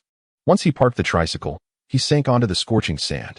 The warmth continued to chase away the chill from his body. Breathing heavily, Chen Ye retrieved a pack of cigarettes from his pocket, only to discover beads of water seeping from the box. Damn! Chen Ye set aside the drenched cigarette pack to dry. Even though the cigarettes were soaked, he was reluctant to discard them, believing he could still smoke them once they dried. He retrieved another pack, tore off the plastic wrap, and extracted a cigarette to light. Fortunately, the plastic had proven resilient, protecting this pack of Huazi from the rain. He took a deep drag, consuming nearly half the cigarette before pausing. The nicotine coursed through his body, alleviating some of his fatigue. After smoking a little more than half, Chen Ye began to regain his composure. It was then that he noticed something amiss. Why was it so hot? It was the end of November, wintertime. He had never heard of Yin Prefecture experiencing such warmth. This was not the south. Chen Ye began to survey his surroundings. He found himself beside a national highway in Yin Prefecture, surrounded by an expansive desert, with dunes and yellow sand stretching as far as the eye could see. The sun blazed overhead. This was Chen Ye's first encounter with a desert, and he was momentarily awed by the stunning scenery. However, that admiration was short-lived. It was unbearably hot. His previously rain-soaked body was now drying rapidly. With his hair nearly dry, he noticed that the survivors nearby were all dressed in summer attire, short sleeves and shorts. Chen Ye removed his jacket and jeans, hanging them on the front of his vehicle. He took off his shoes, and as he turned them upside down, water poured out onto the sand, quickly evaporating. He also shed his hoodie and thermal pants, realizing that this weather was simply too sweltering. Chen Ye speculated that such extreme weather changes might be linked to the apocalypse. After finishing another cigarette, he almost wished he could wear nothing but shorts. By this time, he was already perspiring profusely. He quickly consumed a couple of pieces of bread to replenish his energy and eagerly began to check his earnings from Changshu village. Upon seeing the number of kill points, he was taken aback. Over 7,000 kill points. Chapter 39. Sequence serum. Since entering Changshu village, Chen Ye had been embroiled in a series of incessant troubles. While in the village, he focused solely on reloading and firing his crossbow, repeatedly shooting arrows. Initially, he paid attention to the system's prompts, but as time passed, he became too preoccupied to notice them or to check how many kill points he had accumulated. All he knew was that the stock of crossbow arrows soaked in black dog blood was dwindling. Those arrows had taken considerable time to gather. Whenever he encountered suitable branches, he would wield his machete to cut a few, gradually amassing numerous black dog blood arrows. During the battle in Changshu village, he even deliberately shot more arrows to accumulate kill points. To his surprise, he had amassed 7,000 kill points.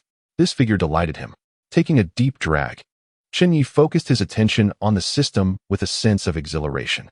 He had previously inquired about the method to awaken sequence powers, and the system had responded that it required 3,000 kill points. Previously, I had not accumulated enough, but this time I possess over 7,000 slaughter points, which is deemed sufficient. With more than 4,000 slaughter points remaining, I can thoroughly upgrade the motorcycle tricycle system. I wish to exchange for the method to awaken the extraordinary sequence. Confirm exchange for the extraordinary sequence method. A line of prompts appeared before me. Confirm. Chen Ye made an exhilarating decision in his heart. Soon, a circular icon began to spin on the system interface, reminiscent of a mobile phone refreshing its display. With a heart brimming with anticipation, Chen Ye awaited the outcome.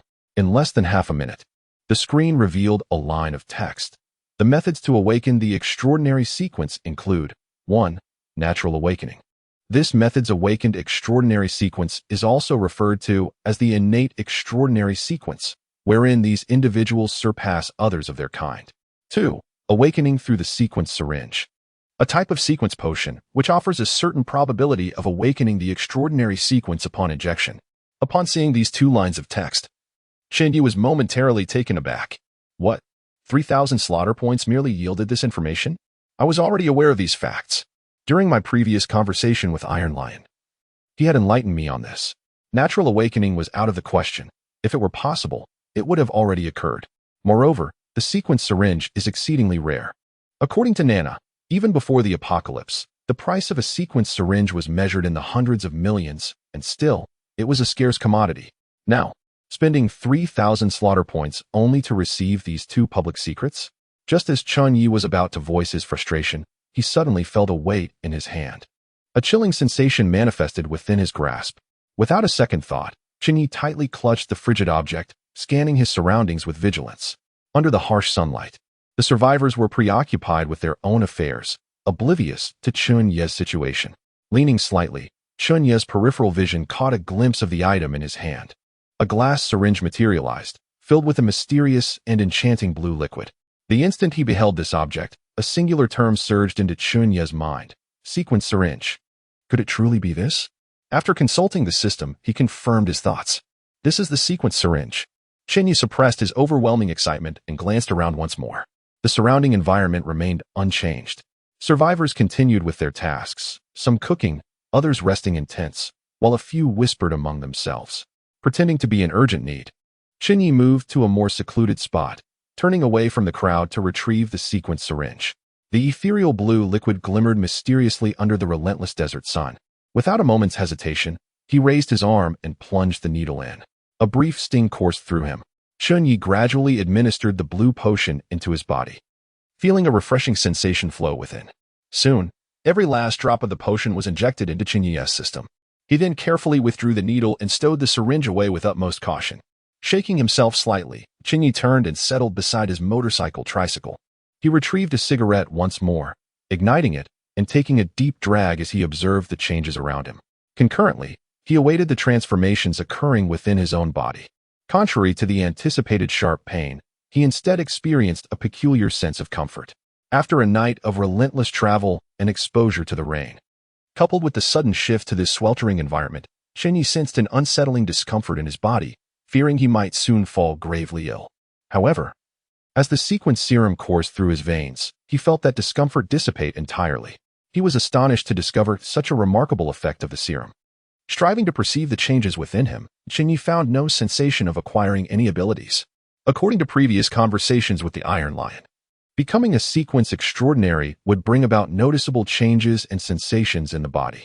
Yet, under the influence of the sequence serum, he felt nothing at all. What could be the reason for this? System, why am I experiencing no sensations? Is my awakening failing? Chen Ye inquired silently. The system promptly responded, awakening in progress. Please be patient, host. How long until the awakening is successful? Awakening in progress. Please be patient, host. Chen Ye posed several questions to the system, only to receive the same response. Awakening in progress. Please be patient.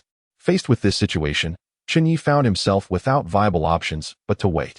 He soon discerned the system's peculiarities. For inquiries or resource exchanges, the system provided immediate answers or materials without cooldowns. However, upgrading resources required a waiting period. Should he consider using kill points to directly exchange for an apocalyptic base vehicle? The thought was enticing, yet it would demand an astronomical number of kill points. Chen Ye quickly sought confirmation from the system regarding his notion. The system indeed allowed for the exchange of an apocalyptic base vehicle, but the required kill points were staggering. A number so vast it made his head spin. The scorching sun of the desert rendered Chen Ye's scalp ablaze. The chill that once enveloped him now vanished without a trace. The sun above was mercilessly intense. He reached out to touch the clothing that had been hanging by the vehicle, now largely dry. In such an environment, prolonged exposure of a significant portion of skin was decidedly unwise, especially given the absence of any trees, save for a solitary road sign. Some survivors had managed to erect tents from unknown sources, taking refuge within, while others sought solace in the shadows of a bus. A few, left with no options, huddled behind sand dunes, a preferable alternative to being fully exposed on the sandy terrain. The convoy's journey to Longevity Village had incurred considerable losses, with personnel visibly reduced by more than half. In the back of the vehicle, Chen Ye rummaged through the contents and finally unearthed a hooded sun protective jacket. This had been salvaged from the backpack of a fitness instructor he had previously dispatched in Xinghua Town. As for the trousers, Chen Ye could only find a large pair of shorts. The other pants were either too thick or designed for women. In addition to the supplies collected from Changshu Village, Chen Ye's vehicle bed contained a myriad of other items, primarily clothing gathered by a previous survivor named Jia. That foolish woman, while others scavenged for food in Xinghua Town, chose to peruse a clothing store and returned with an abundance of garments. These now constituted his possessions. When trading supplies within the convoy, some of these clothes had been exchanged with other survivors, yet many remained. In a post-apocalyptic world, every resource holds immense value. Thus, even women's clothing, which he had no use for, was retained. As Chen Ye gazed upon these female garments, a spark of inspiration ignited within him. Why not fashion a sunshade for his vehicle from these clothes? After all, he possessed a system, and it should not pose a challenge. Prompted by this thought, the system interface materialized before him. Soon, a design blueprint emerged following the system's upgrade. A striking black canopy came into view, extending from the vehicle bed to the front cockpit, enveloping the entire motorcycle tricycle. This canopy also boasted rainproof capabilities, ensuring protection against torrential downpours like the one he experienced the previous night. The sunshade formed a relatively enclosed space in the vehicle bed, featuring a zipper that allowed for ventilation. The design was commendable. However, upon discovering the number of kill points required to construct this sunshade, Chen Ye was disheartened. It demanded over 700 kill points. After redeeming a serum, he was left with just over 4,000 kill points. Parting with 700 was a daunting prospect. Thus, he resolved to economize on kill points using a familiar method. Chen Ye began to modify the design draft. The black sunshade need not be overly complicated. With an abundance of women's clothing at his disposal, he aimed to utilize these items to conserve kill points. He recalled seeing a design online where a foreign designer crafted a sofa from discarded denim. The patchwork sofa was quite aesthetically pleasing and commanded a high price. Chen Ye intended to borrow this concept for his sunshade design. Before long, a new blueprint emerged. The revamped sunshade was composed of strips of pants and various garments, complete with pockets from the trousers. Naturally, the rainproof feature was omitted, as it consumed excessive kill points, and given that they had now entered a desert map, rainfall was a rare occurrence. The vehicle bed was transformed into a semi-enclosed space. By lowering the curtains on both sides and zipping them up, the vehicle bed became a closed area. When the curtains were rolled up, it reverted to an open space. As for the cockpit, Chen Ye decided to retain only the sunshade above his head for the time being, foregoing any additional designs. In the future, I shall seek appropriate materials before upgrading the cockpit. Ideally, I would find an abandoned sedan, which would save a considerable number of kill points. Upon completing the design, the system calculated that only a little over 200 kill points were required, much to Chen Ye's satisfaction. Are you certain you wish to upgrade the sunshade for 252 kill points? Chen Ye glanced around, ensuring that no one was paying attention to him.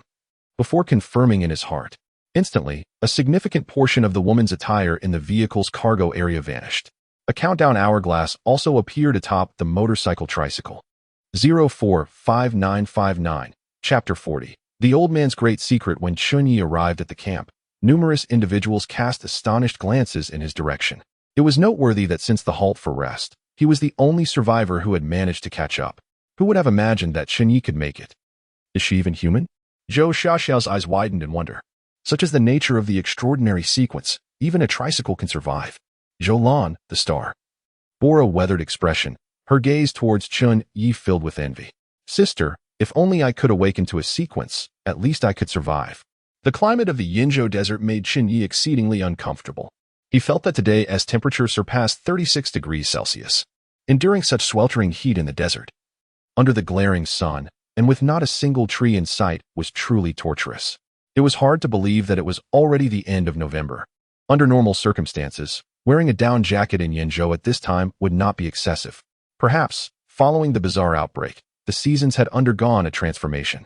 Winter no longer resembled winter, and summer was no longer summer. Glug, glug. Chen Ye took a couple of sips from a bottle of mineral water before hastily sealing it. There were several boxes of mineral water in the cargo area, yet even so, he dared not drink excessively. Who knows when he would escape this desert? In such an arid expanse, water was more precious than gold. Heaven knows when he would find another source. Previously damp clothes were now completely dried, parched from the relentless sun. Looking towards the nearby bus and car, Chen Ye pondered before rising to head towards the bus. He had completed all necessary tasks to avoid human interaction. Standing idly here would likely lead to heat stroke before long. After all, the bus at least had a rooftop to provide some shade, a significant improvement over his current bare motorcycle tricycle. The upgrade for his vehicle would take at least 4 hours to complete. Chen Ye's movements attracted the attention of some survivors. They merely glanced at him before returning to their own affairs. Before approaching the bus, Chen Ye first visited Captain Chu Che's modified off-road vehicle. The information he received indicated that Captain Chu was also resting. Upon reaching the tall young girl's off-road car, he found her not resting. But her face was remarkably pale, her lips a shade of gray. Clearly, the battle at Changshu village and the great willow tree had drained much of her energy, and she had yet to recover. Chen Ye could only allow her to rest properly before turning and heading towards the bus. This bus belonged to Tai Shi. During a previous conversation with Tai Shi, he mentioned that before the apocalypse, he was the bus driver. After the outbreak, Tai Shi had been fleeing in this very bus until now. The exterior of the bus was marred with numerous scratches and bloodstains, and much of the paint had begun to peel away. It was evident that this bus had seen better days even before the apocalypse. The roof was adorned with a high luggage rack, upon which a considerable amount of supplies was secured, including the large bundles Tai Shi had brought from Changshu village. In the pre-apocalyptic world, it would have been impossible to travel with such a load on the roof. However, in this new world, no one cared about such matters. As Chen Ye approached the bus, several survivors lay on one side of it. The sun cast its rays down, creating a decent shaded spot, perhaps sensing someone's arrival. They lifted their eyelids to glance at Chen Ye before sinking back into a deep slumber. In fact, most people in the camp were asleep, having exhausted their energy from a night of frantic travel. The bus driver was a bespectacled young man in his 30s. Chen Ye overheard others refer to him as Old Li. Old Li had long noticed Chen Ye and, upon his arrival, stepped down from the bus to greet him. He held great respect for those of the extraordinary sequence. Chen Ye, you're here. This dreadful weather is unbearable. Come inside the bus for some respite. Old Li smiled and said nothing further, turning to lead Chen Ye aboard.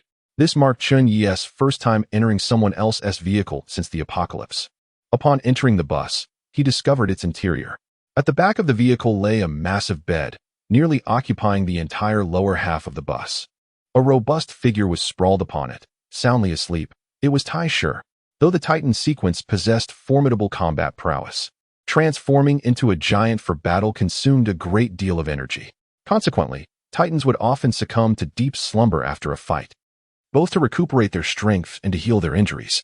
This was something Tai Shi had previously informed Chen Ye.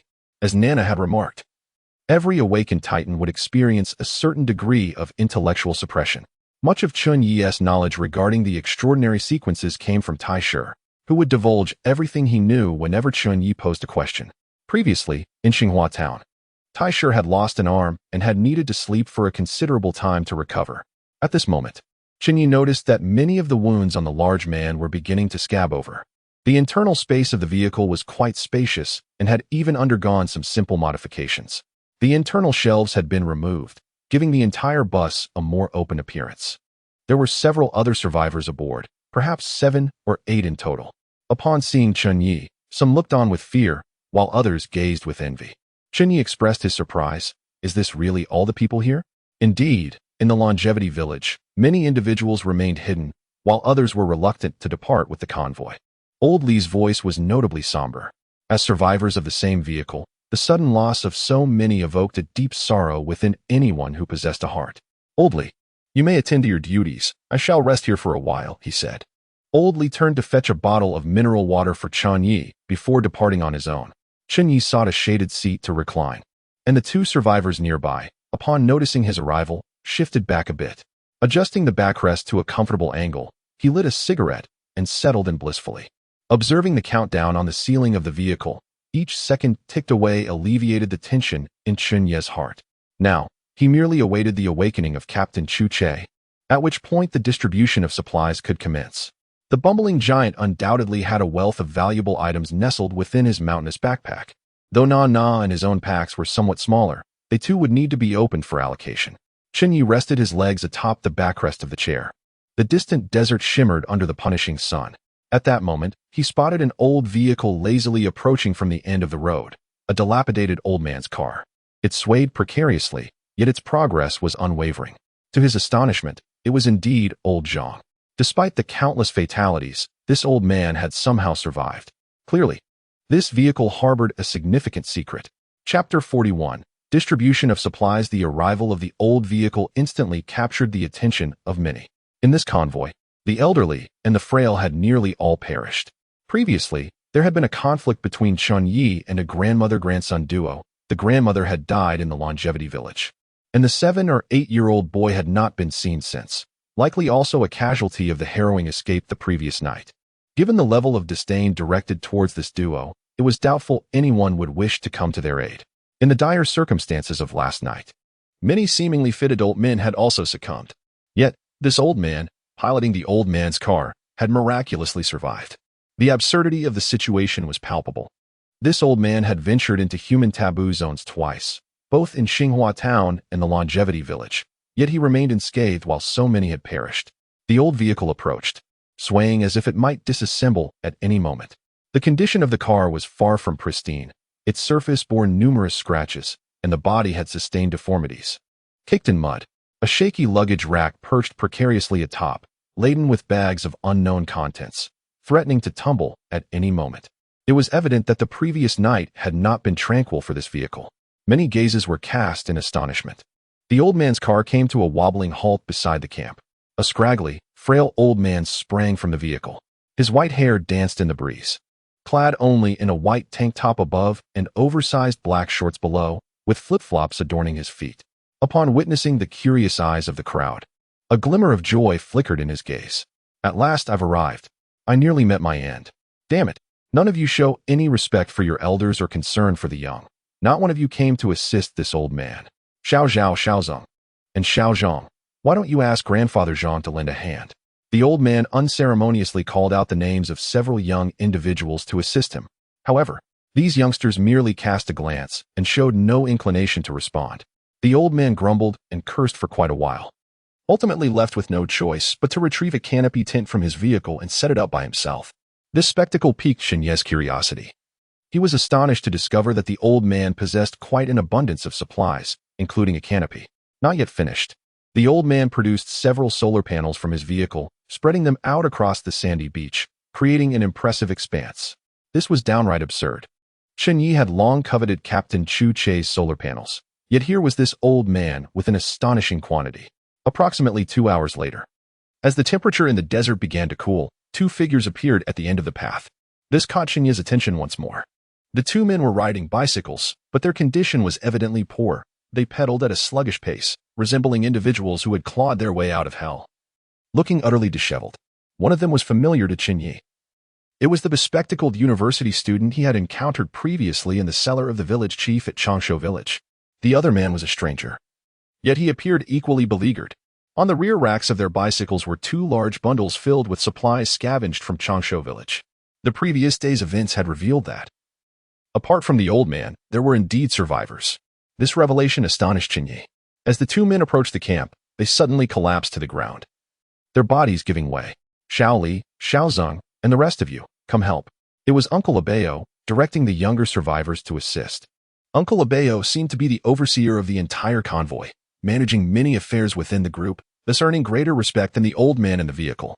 The two survivors were swiftly lifted to a shaded area to rest. Chen Ye cast another glance at the path they had traversed. These two must be the last survivors returning to the convoy. The group had previously lost a number of members in Xinghua Town and another batch in Changshu Village. Two expeditions for supplies had claimed over 100 lives, as if they had never existed in this world. Such is the cruelty of the apocalypse. Chen Ye lit a cigarette, inhaling deeply, the faint glow illuminating the contours of his face. He exhaled, watching the smoke slither away like a serpent before dissipating into the air. He paused momentarily, attempting to replicate the previous trick with another puff, yet was unsuccessful. Chen Ye, Captain Chu has awakened. He is calling for you, shouted loudly. Since Iron Lion hasn't he woken up, you represent him. After attending to the two survivors, Uncle Abeo called out to Chen Ye from the front of the bus. Chen Ye observed as Lao Li directed the two survivors to climb atop the bus to retrieve the mountain of packages. He realized it was time to distribute the supplies. According to the previous accounts regarding the Longevity Village, Chu Che and Nana account for 30%, while Chen Ye and Tai Shi comprise 20%. Chen Ye returned to his motorcycle tricycle, retrieving two backpacks from its cargo area before approaching Chu Che's off-road vehicle. Upon noticing Chu Che, he found him squatting barefoot on the ground, chewing a handful of sand.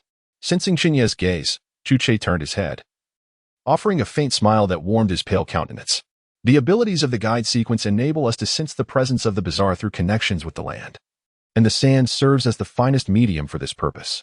Following the events at the Longevity Village, Chu Che's demeanor towards Chen Ye softened, prompting him to elaborate further. One can comprehend, but what exactly is the taste of sand? Chen Ye inquired with curiosity, observing that Chu Che consumed the sand without a trace of discomfort. As though relishing a delicacy, what could sand possibly taste like other than its own flavor? I am, after all, part of the guide sequence, yet I am still human. No different from any of you. Chu Che swallowed the sand and gestured for Chen Ye to sit beneath the canopy tent, where a set of camping tables and chairs had already been arranged. What do you sense? Chen Ye cast aside his backpack, seated himself, and took a sip of tea. We can remain here until 9 o'clock tomorrow morning. Chu Che filled Chen Ye's cup with more tea from the fairness pot. Although Chen Ye did not fully grasp how the guide sequence made such determinations, he was nonetheless astonished by Captain Chu Che's capabilities, further igniting his anticipation for his own extraordinary potential. Before they could exchange more than a couple of words, the tall, leggy girl appeared, looking somewhat pale and drained. Following Nana were two individuals, each carrying an oversized backpack, making Chen Ye's two bags appear relatively small by comparison. Soon, Taishir's mountain-like backpack was also hefted over and discarded onto the ground, prompting envious glances from several survivors. Nana, with her alluring long legs, plopped down onto the chair beside Chen Ye, snatching the teapot from Captain Chu Che's hands to pour herself some tea. The liquid overflowed from her mouth, cascading down her neck to her collarbone, embodying a vibrant beauty. Chapter 42. Distribution of supplies. 2. In response to the tall girl's actions, Chu Che's lips twitched, revealing a pained expression. The tea she was consuming was pu'er, a cherished collection from before the apocalypse, while others brought various foodstuffs or portable supplies. He alone carried tea leaves. In this post-apocalyptic world, every drop of tea consumed meant one less available, and regardless of wealth, there was no place to procure more. Even he rarely indulged in sharing it. Yet, here was Nana, drinking it as if it were nothing more than a triviality. Captain, you're far too stingy. Every time you come, it's just this little bit. Not even enough to fill the gaps between my teeth, Nana exclaimed, setting the teapot down on the table with evident dissatisfaction. Chu Che glanced at the now empty teapot, his forehead throbbing with frustration. This girl had even consumed the tea leaves. The scene unfolded with Nana smacking her lips, a delightful aroma of tea permeating her senses, invigorating her body. Chen Ye watched in astonishment, taken aback by the unexpected rudeness of the long-legged girl, a stark contrast to her delicate appearance. At that moment, Chen Ye grasped that his actions in Changshu village had led this girl to regard him as one of her own. Ahem, Uncle Abeo. How many of us did not make it back this time? Uncle Abeo, standing nearby, responded directly. Initially, our convoy comprised 124 individuals, but now only 44 remain. Including the events of last night in Changshu village, we have lost a total of 80 people. Currently, there are 16 men and 28 women left in the convoy. Upon hearing Uncle Abeo's grim statistics, a heavy silence enveloped the gathering. In merely one night, they had sustained a loss exceeding 80 lives. Such a mortality rate, in the pre-apocalyptic world, would have been a shocking national, even global, headline.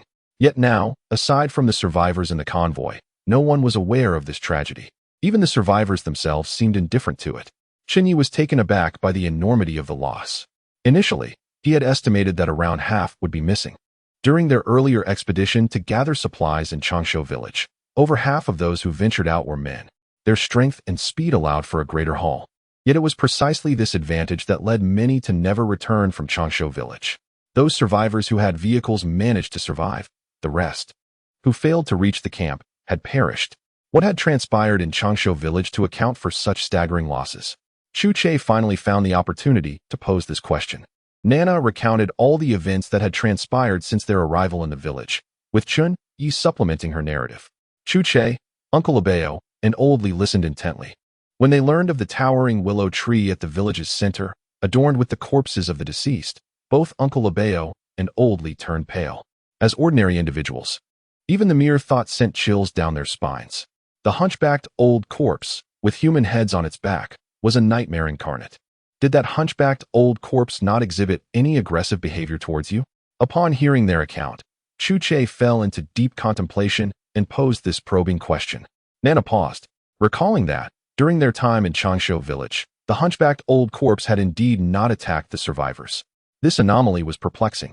The uncanny is inherently opposed to humanity. When confronting humans, most often, it resorts to unrestrained aggression, ceasing only upon the death of one party.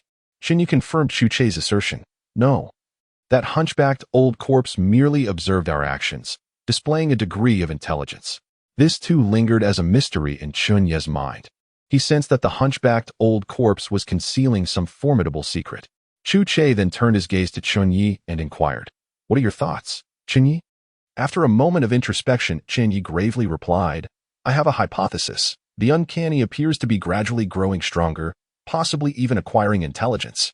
Chen Ye's assertion stemmed from the hunchbacked old puppet of Changshu village and the paper-crying child of Xinhua town. While the paper-crying child may not possess high intelligence, it evidently harbors its own thoughts. Such peculiarities are phenomena Chen Ye has never encountered before. Upon his utterance, an icy chill swept through the crowd, their hearts sinking with foreboding. If the bizarre was already difficult to contend with, the emergence of intelligence would surely pose an even greater challenge. A heavy silence enveloped the gathering for a considerable time. Ultimately, they decided to dismiss their worries, reasoning that the world had already descended into chaos. How much worse could it possibly become?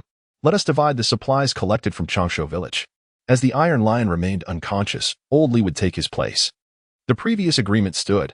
I would take 30%, Nana 30%, while Chen Ye and the Iron Lion would each receive 20%. Does anyone dissent? Chen Ye shook his head in acquiescence. Although Chu Che had not set foot in Changshu village, without him, the convoy might have long ceased to exist. As for Nana, she was the only sequence 2 among the team and had contributed significantly in Changshu village. Ultimately, Chen Ye had yet to demonstrate his worth to the convoy. Thus receiving 20% was indeed a considerable advantage. The first to be opened was Chen Ye's backpack. He possessed 2, one on his back and one at his chest. However, both backpacks were relatively small. The group moved aside the table and chairs beneath the canopy to access Chen Ye's belongings. Without hesitation, he emptied the contents of both bags. The first backpack contained a substantial amount of cigarettes, varieties ranging from high to low end, including Huazi and Hihua. Several bottles of liquor were also present, as Chen Ye had nearly cleared out the small supermarket stock of cigarettes. The other backpack contained various food items, primarily instant snacks, including an abundance of spicy strips and other treats. Additionally, there were numerous condiments such as lao gan ma, soy sauce, cooking wine, and salt. In this apocalyptic setting, such provisions were indispensable for survival. The distribution of supplies naturally attracted the attention of other survivors, including the sisters Zhou Lan and Zhou Xiaoxiao. Aware that the provisions Chen Ye and his group had acquired were undoubtedly several times greater than theirs, they were eager to investigate, hoping to negotiate for some of the items they required. Upon seeing the plethora of cigarettes and alcohol, disappointment flickered in Zhou Xiaoxiao's eyes. Why is it all just this? She murmured. Zhou Lan made a shushing gesture at her sister. Meanwhile, a stir arose among the surrounding survivors. For some, these items were considered high-end goods. For others, they held little value. Chu Che scrutinized the supplies Chen Ye had brought back, his expression revealing no disappointment. Cigarettes and alcohol were indeed valuable commodities. Although he did not smoke, these items represented hard currency. In future encounters with other convoys, such goods would prove quite useful for trading. Moreover, with such a substantial quantity of cigarettes, their lightweight nature made them easy to transport. As for alcohol, the survivors surrounding gazed at the cigarettes and liquor with unbridled greed. Were it not for the formidable power of those possessing extraordinary abilities, they might have attempted to seize them. Upon hearing Chu Che's remark, Zhou Xiaoxiao's eyes flickered with surprise. Sister, these cigarettes cannot be consumed nor imbibed. What is their worth? Zhou Xiaoxiao whispered to her sister. Lower your voice. Just observe the expressions of those around us. Zhou Lan chided her sister softly. Zhou Xiaoxiao pouted. Humph. What is so impressive about that? Yet, as she spoke, she began to scrutinize the covetous gazes and demeanor of those nearby. Although she personally disdained smoking and drinking, the unabashed avarice reflected in the eyes of those around her left her utterly bewildered. Chapter 43. Distribution of supplies. 3 Ye received 2 packs of Huazi, 2 packs of Tazi, along with several boxes of skirts and other brands of cigarettes. Additionally, there were 2 bottles of white liquor, along with 2 jars of lao gan ma and various seasonings such as oil, salt, soy sauce, and vinegar. The supplies distributed to the others were similar, with the 2 packs of Huazi primarily allocated to Chen Ye. He bore no discontent regarding this arrangement, as the agreed-upon share of 20% was honored, and he accepted the method of distribution. In the future, when the cigarettes were depleted, he could simply trade with Captain Chu and the others. Among the 4 extraordinary individuals in the convoy, apart from Chen Ye, the others did not smoke. However, cigarettes and liquor were considered hard currency. Even if one had no personal use for them, they could be traded for other goods. According to Chu Che, numerous such convoys existed in the apocalypse. When encountering other groups, they might even exchange for valuable items. Chen Ye, when you finish your cigarettes, come to me for a trade. As a favor to a teammate, I'll give you a better deal. The long-legged girl chimed, waving the pack of lotus in her hand with a playful smile. That sounds good. I hope Sister Na will go easy on me. He chuckled, appreciating her lightheartedness. The girl seemed fond of the nickname, her smile radiant, her long black hair shimmering under the apocalyptic sunset. Next came Na's backpack, which was noticeably larger than Chen Ye's 2 packs combined. Even though she was not an extraordinary individual defined by physical prowess, the long-legged girl's physical condition was far beyond that of an ordinary person. The backpack she carried was approximately 90 liters, the type favored by outdoor enthusiasts, and would have cost several thousand before the apocalypse. Chen Ye had once been quite interested in trekking. Thus, he had some understanding of the significance of a 90-liter outdoor backpack. Such a pack would not be easily manageable even for an adult male, yet it appeared almost weightless on the long-legged girl's back. Perhaps this was one of the advantages of possessing extraordinary abilities. Iron Lion had mentioned that after awakening to his extraordinary potential, his physical capabilities had significantly improved in a remarkably short time. It appears that the benefits are not exclusive to the Titan sequence. Other sequences likely enjoy similar enhancements to varying degrees. As the backpack was opened, the long-legged girl grasped the 2 straps and promptly emptied its entire contents onto the ground, creating a small mountain of supplies. The surrounding survivors gasped in awe, for the provisions within the backpack were markedly distinct from those of Chen Ye. The items were astonishingly diverse, encompassing a plethora of snacks such as spicy strips, chicken legs, cream-filled biscuits, chocolates, and even potato chips. Chen Ye found himself at a loss for words every time survivors ventured out to gather supplies. Potato chips were the least desirable item due to their bulky volume and lightweight nature, making them a waste of precious space.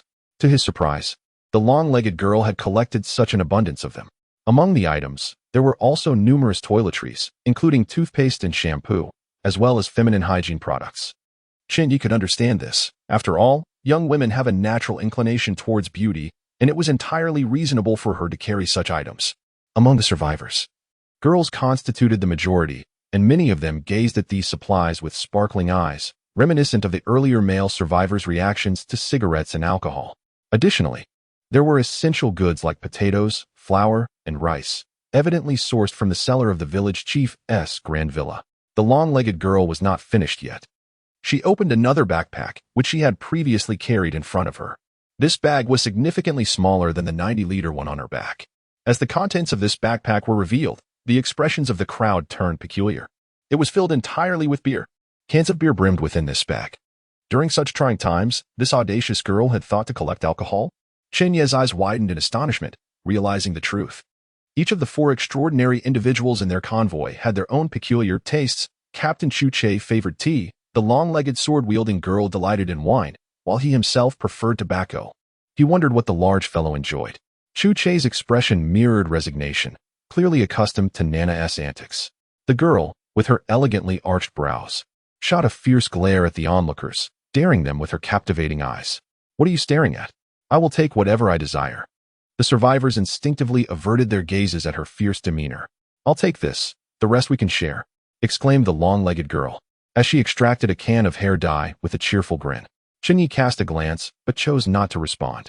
After all, Nana was merely a teenager wanting to change her hair color, and no one could object to that. The distribution of the long-legged girl's supplies concluded swiftly. Chen Ye received 4 cans of 500-milliliter beer, a bag of rice, several kilograms of potatoes and corn, along with some shampoo and body wash. Yet, having not bathed for over a month, he found it pointless to receive such toiletries without a place to use them. Upon contemplating this, Chen Ye felt a profound discomfort enveloping him. It is worth noting that prior to the apocalypse, even during the winter months, Chen Ye adhered to a daily bathing routine.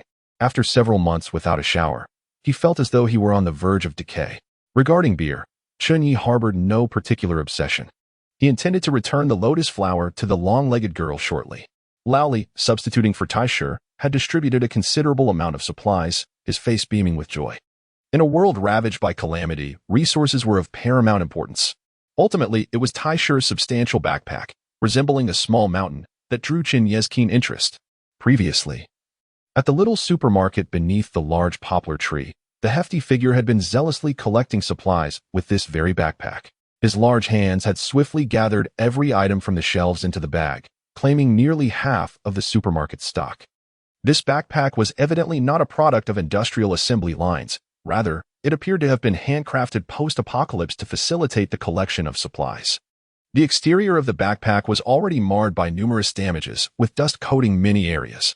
It took the combined efforts of 3 survivors to hoist the well-stocked backpack into the center of the canopy. Uncle Abayo opened the bag before all present. The bulging contents of the backpack were soon revealed to everyone. Compared to the supplies carried by Chen Ye and Nana, the items within this backpack appeared remarkably pure. Aside from a plethora of goods, there was nothing extraneous. Numerous packages of instant noodles were present, alongside 7 or 8 varieties of dried noodles. Round, thick, flat, and thin. All were accounted for. Merely these noodles could sustain an individual for an extended period. Chen Ye even discovered several boxes of mineral water within.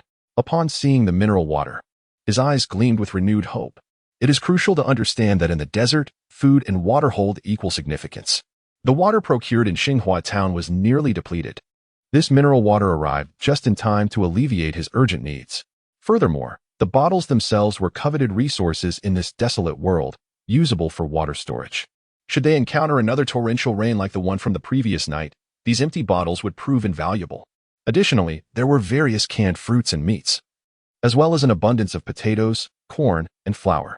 It could be surmised that these supplies were scavenged from the home of the old village chief. Merely these items occupied a significant portion of the space. Captain Chuche finally displayed a genuine smile, relieved to have encountered something so reassuring. Chapter 44. The upgraded tricycle. The last batch of supplies to be distributed was also the most substantial. However, the speed of distribution was remarkably swift. According to their previously agreed-upon ratio, even with a mere 20%, the resources before Chen Ye formed a small mountain. The envy and greed evident in the eyes of the surrounding survivors were impossible to conceal, had it not been for their fear of the extraordinary beings among them. Some might have already resorted to action. Chen Ye adjusted his machete and hand crossbow at his waist. With a disdainful snort, Nana placed her hand upon the hilt of her long sword, her piercing gaze sweeping over the restless crowd, swiftly restoring order amidst the chaos. As an extraordinary being of the Sword Immortal series, at the second tier of the Blade Awakening realm, a mere glance from her could instill fear in the hearts of ordinary folk. Chen Ye, park your vehicle beside mine shortly, Nana whispered to him. Chen Ye nodded slightly. In a time before the apocalypse, the multitude of supplies strewn about would have been deemed worthless, hardly worthy of a second glance even when piled on the streets. Yet now, these provisions were akin to a mountain of gold. Chen Ye maneuvered his tricycle motorcycle over, clearing a space in the cargo bed to stow all the materials. What had seemed a rather empty truck bed was soon brimming with goods. With less than half an hour remaining until the completion of the vehicle upgrade, Old Li also brought 2 individuals from the bus to collect the supplies belonging to the Iron Lion, while Chen Ye observed the survivors securing their bounty atop the bus. Chu Che and Nana mirrored this effort, augmenting the load on the roof of their modified off-road vehicle. As the sun descended towards the horizon, the dusky light cast a golden sheen upon the dunes, transforming the landscape into a shimmering ocean of gold. If only such a picturesque scene could be captured and shared on social media, it would surely garner countless likes. Alas, in this post-apocalyptic world, most electronic devices had long since ceased to function, reduced to mere bricks. On the other side, a blood moon ascended into the sky, replacing the golden sea of the desert with a crimson hue, imbuing the vast expanse with an eerie and unsettling ambience. The temperature began to drop, prompting Chen Ye to retrieve a jacket from the cargo bed and don a thicker pair of trousers for comfort. Survivors had already begun preparing their evening meal. Although many had perished in Longsho village, the convoy was not lacking in provisions for the time being. The aroma of food wafted through the air, sweetening the atmosphere, while the sounds of chatter and laughter filled the surroundings. Feigning busyness in the vehicle, Chen Ye aimed to mask the impending success of the upgrade process. After all, he was perceived as an extraordinary mechanic. With just 15 minutes left until completion, Chen Ye propped several wooden sticks against the cargo bed and fashioned a rudimentary tent from a few pairs of jeans. The twilight deepened, and the position where he had parked was quite clever. An ordinary person would hardly discern what he was doing unless they were deliberately observing him. Meanwhile, the survivors had gathered around the campfire, engrossed in conversation and dining, entirely oblivious to Chen Ye's activities. 15 minutes passed in the blink of an eye. As the countdown reached 0, Chen Ye felt a wave of surrealism wash over him. The pair of women's jeans he held vanished, along with the other feminine garments in the cargo bed, seemingly dissipating into thin air. In a moment of disorientation, he realized he was now enclosed within a semi-sealed space. The nearby campfire, once visible, was now obscured by a patchwork fabric wall. Was this truly the result? A flicker of joy ignited within Chen Ye as he suppressed his sense of achievement and promptly emerged from the cargo bed. Beneath the faint remnants of twilight, Chen Ye beheld a motorcycle tricycle that was utterly transformed. The cargo area was adorned with a patchwork canopy, uniquely crafted from strips of denim and various shirts. To his astonishment, he even spotted a piece of women's lingerie among the eclectic fabric. It was a sight that could only be described as a complete affront to decorum. Moreover, the canopy extended over the cargo area, forming a quaint sunshade. In that moment, the motorcycle tricycle resembled a delivery vehicle from a post-apocalyptic world. Before the cataclysm, delivery personnel would navigate the streets on such electric tricycles, their cargo areas brimming with packages. Yet now, to Chen Ye, it was the most splendid vehicle in existence. And his fondness for it only grew. He possessed a system that could be upgraded at any moment. With the addition of a closed space behind the cargo area, he could stow supplies discreetly, alleviating concerns of unwanted attention. The canopy also provided shade, protecting him from the harsh sun during the day and at night. It offered a more comfortable resting place than the open air. Chen Ye's eyes sparkled with excitement. He was closer than ever to realizing his dream of a base vehicle. Wow, Chen Ye, is this your new ride? An exaggerated voice broke through his thoughts from behind. Upon hearing it, an icy chill enveloped him. When had this person arrived? What had she seen? What should he do? Escape? Stiffly, Chen Ye turned to face her, first noticing her impossibly long legs, lithe, fair, and strikingly beautiful. They could easily be the envy of any model. The girl held a can of beer in one hand and a long sword at her waist, her expression obscured. It was the long-legged maiden, Nana. Nana, are you looking for me? Chen Ye's voice was slightly hoarse. Uft. Hick, hick, hick. The girl, noticing his anxious demeanor, immediately grasped the source of his unease. This man, usually so calculative, appeared rather endearing in his current state. She laughed uncontrollably, her long legs captivatingly distracting. Chen Ye, however, felt rather unsettled by her laughter. What is with that expression, Chen Ye? You don't think I'm going to silence you because I've discovered your secret, do you? Hick, hick, hick. You're too funny. Look at the state of the world. Humanity is on the brink of extinction. As an extraordinary, who doesn't he harbor a few secrets? You're killing me. Rest assured, as an extraordinary, everyone has secrets. Captain Chu has them, Iron Lion has them, and so do I. What you've stumbled upon is hardly significant. I never expected the mechanic sequence to be so remarkable. With a beer can in hand, the girl approached, appraising the tricycle delivery vehicle with a series of intrigued sounds. Ah, how remarkable it is to witness a mere bicycle transformed in such a short span of time. It appears that the prowess of the mechanic sequence far exceeds my expectations. Chen Ye stood quietly, at a loss for words. If anyone were to survive the apocalypse, it would indeed be you, Chen Ye. The girl's voice took on a somewhat somber tone as she uttered this statement. However, this gloom was fleeting. Her voice soon brightened, exuding a vivacity that seemed to erase the weight of her prior words. Turning to Chen Ye, she gazed at him with her luminous, large eyes. By the way, where's your beer? I'll trade you for some cigarettes. Chapter 45. The Awakening of the Extraordinary Sequence. Chen Ye had previously received 4 cans of 500 milliliters of beer. He never imagined that Nana would seek him out so swiftly. The girl raised a full lotus flower in her hand and proposed. How about 4 cans of beer for this lotus flower?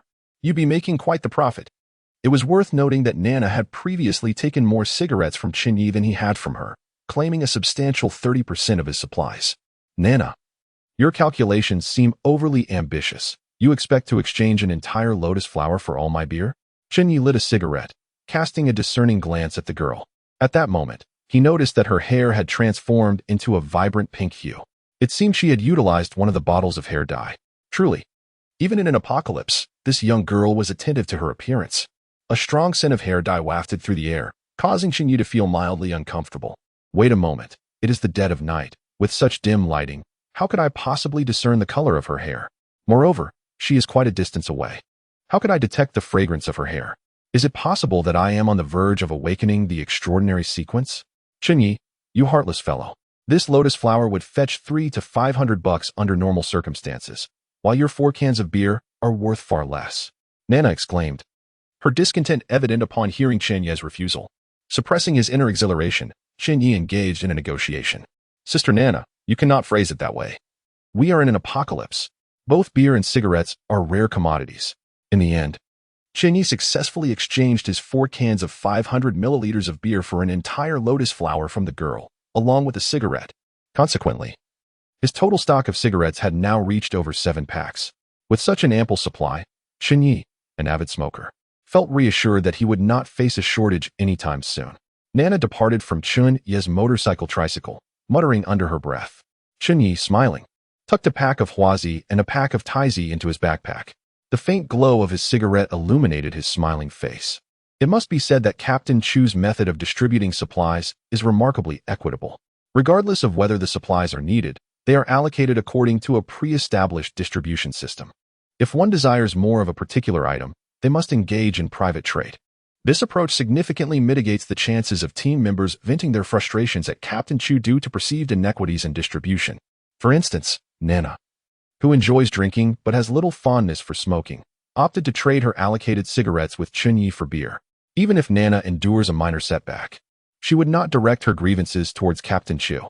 At most, it would be a trivial matter between Chen Ye and Nana. Once the young woman had distanced herself, Chen Ye began to assess his physical condition. To his astonishment, he discovered that his vision had significantly improved. Even amidst the darkness of night, he could see remarkably far. Not far away, a voluptuous woman was seen entering a dilapidated vehicle with a lecherous old man. Chen Ye observed this scene clearly, even catching a glimpse of the old man's lascivious grin. He recognized the woman. Her previous partner had vanished after entering Xinhua town, and she had subsequently found a new boyfriend, who also mysteriously disappeared in Changshu village. To his surprise, she had now become entangled with this old man. Such occurrences were not uncommon within the convoy. Survivors who dared not scavenge for resources often resorted to trading their own assets for survival. Within the convoy, everything was governed by fairness. The crimson light of the blood moon seemed to have little effect on him, though it did not render the night as bright as day. It was nonetheless a vast improvement from before. Chen Ye also realized that his hearing had sharpened considerably. He could faintly discern the old man's lewd laughter emanating from the vehicle. The old man had completed a transaction with merely a bucket of instant noodles. What the hell? Is my vision and hearing really that exaggerated? Chen Ye quickly inquired with the system, only to receive the response that he was still in the process of awakening. However, the system provided a hint that his current state was a side effect of the extraordinary sequence, enhancing the senses of the extraordinary being. Many sequences exhibited similar side effects. A few minutes later, Chen Ye managed to suppress his excitement and began preparing a meal.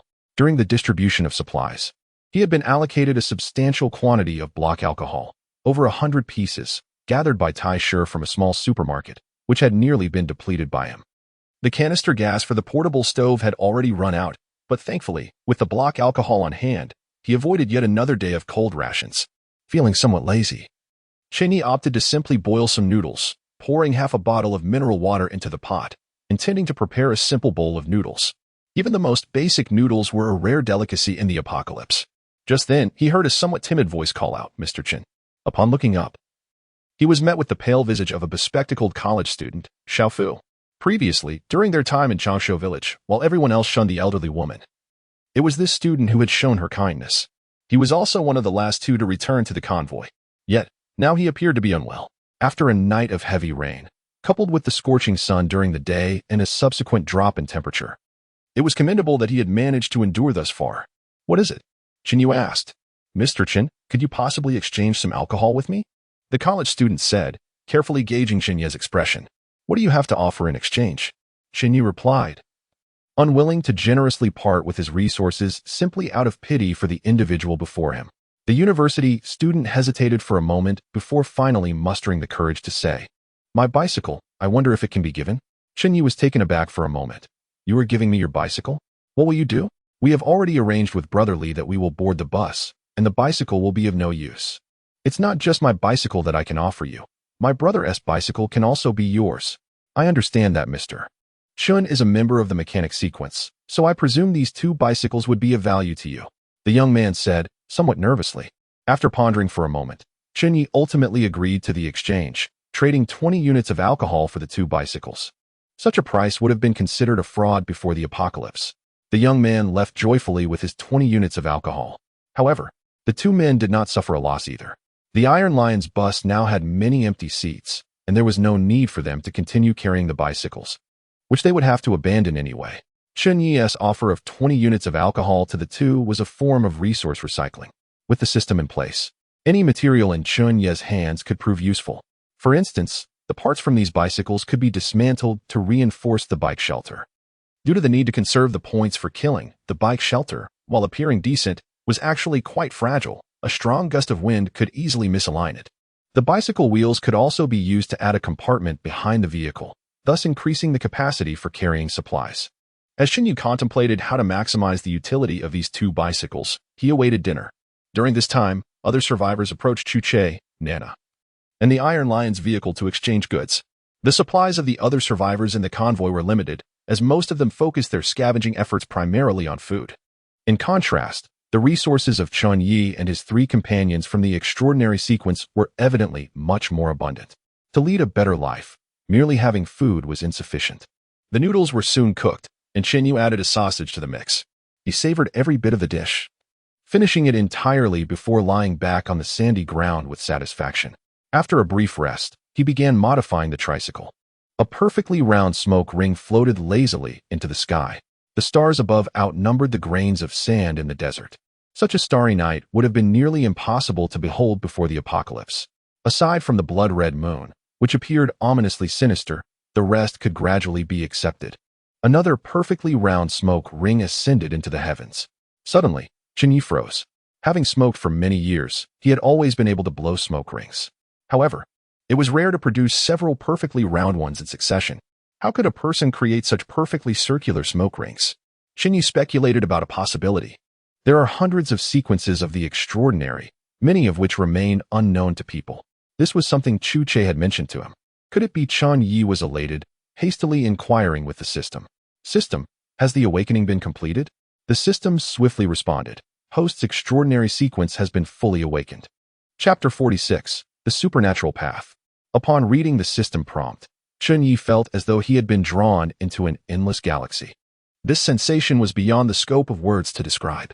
It is neither pain nor sorrow, nor joy.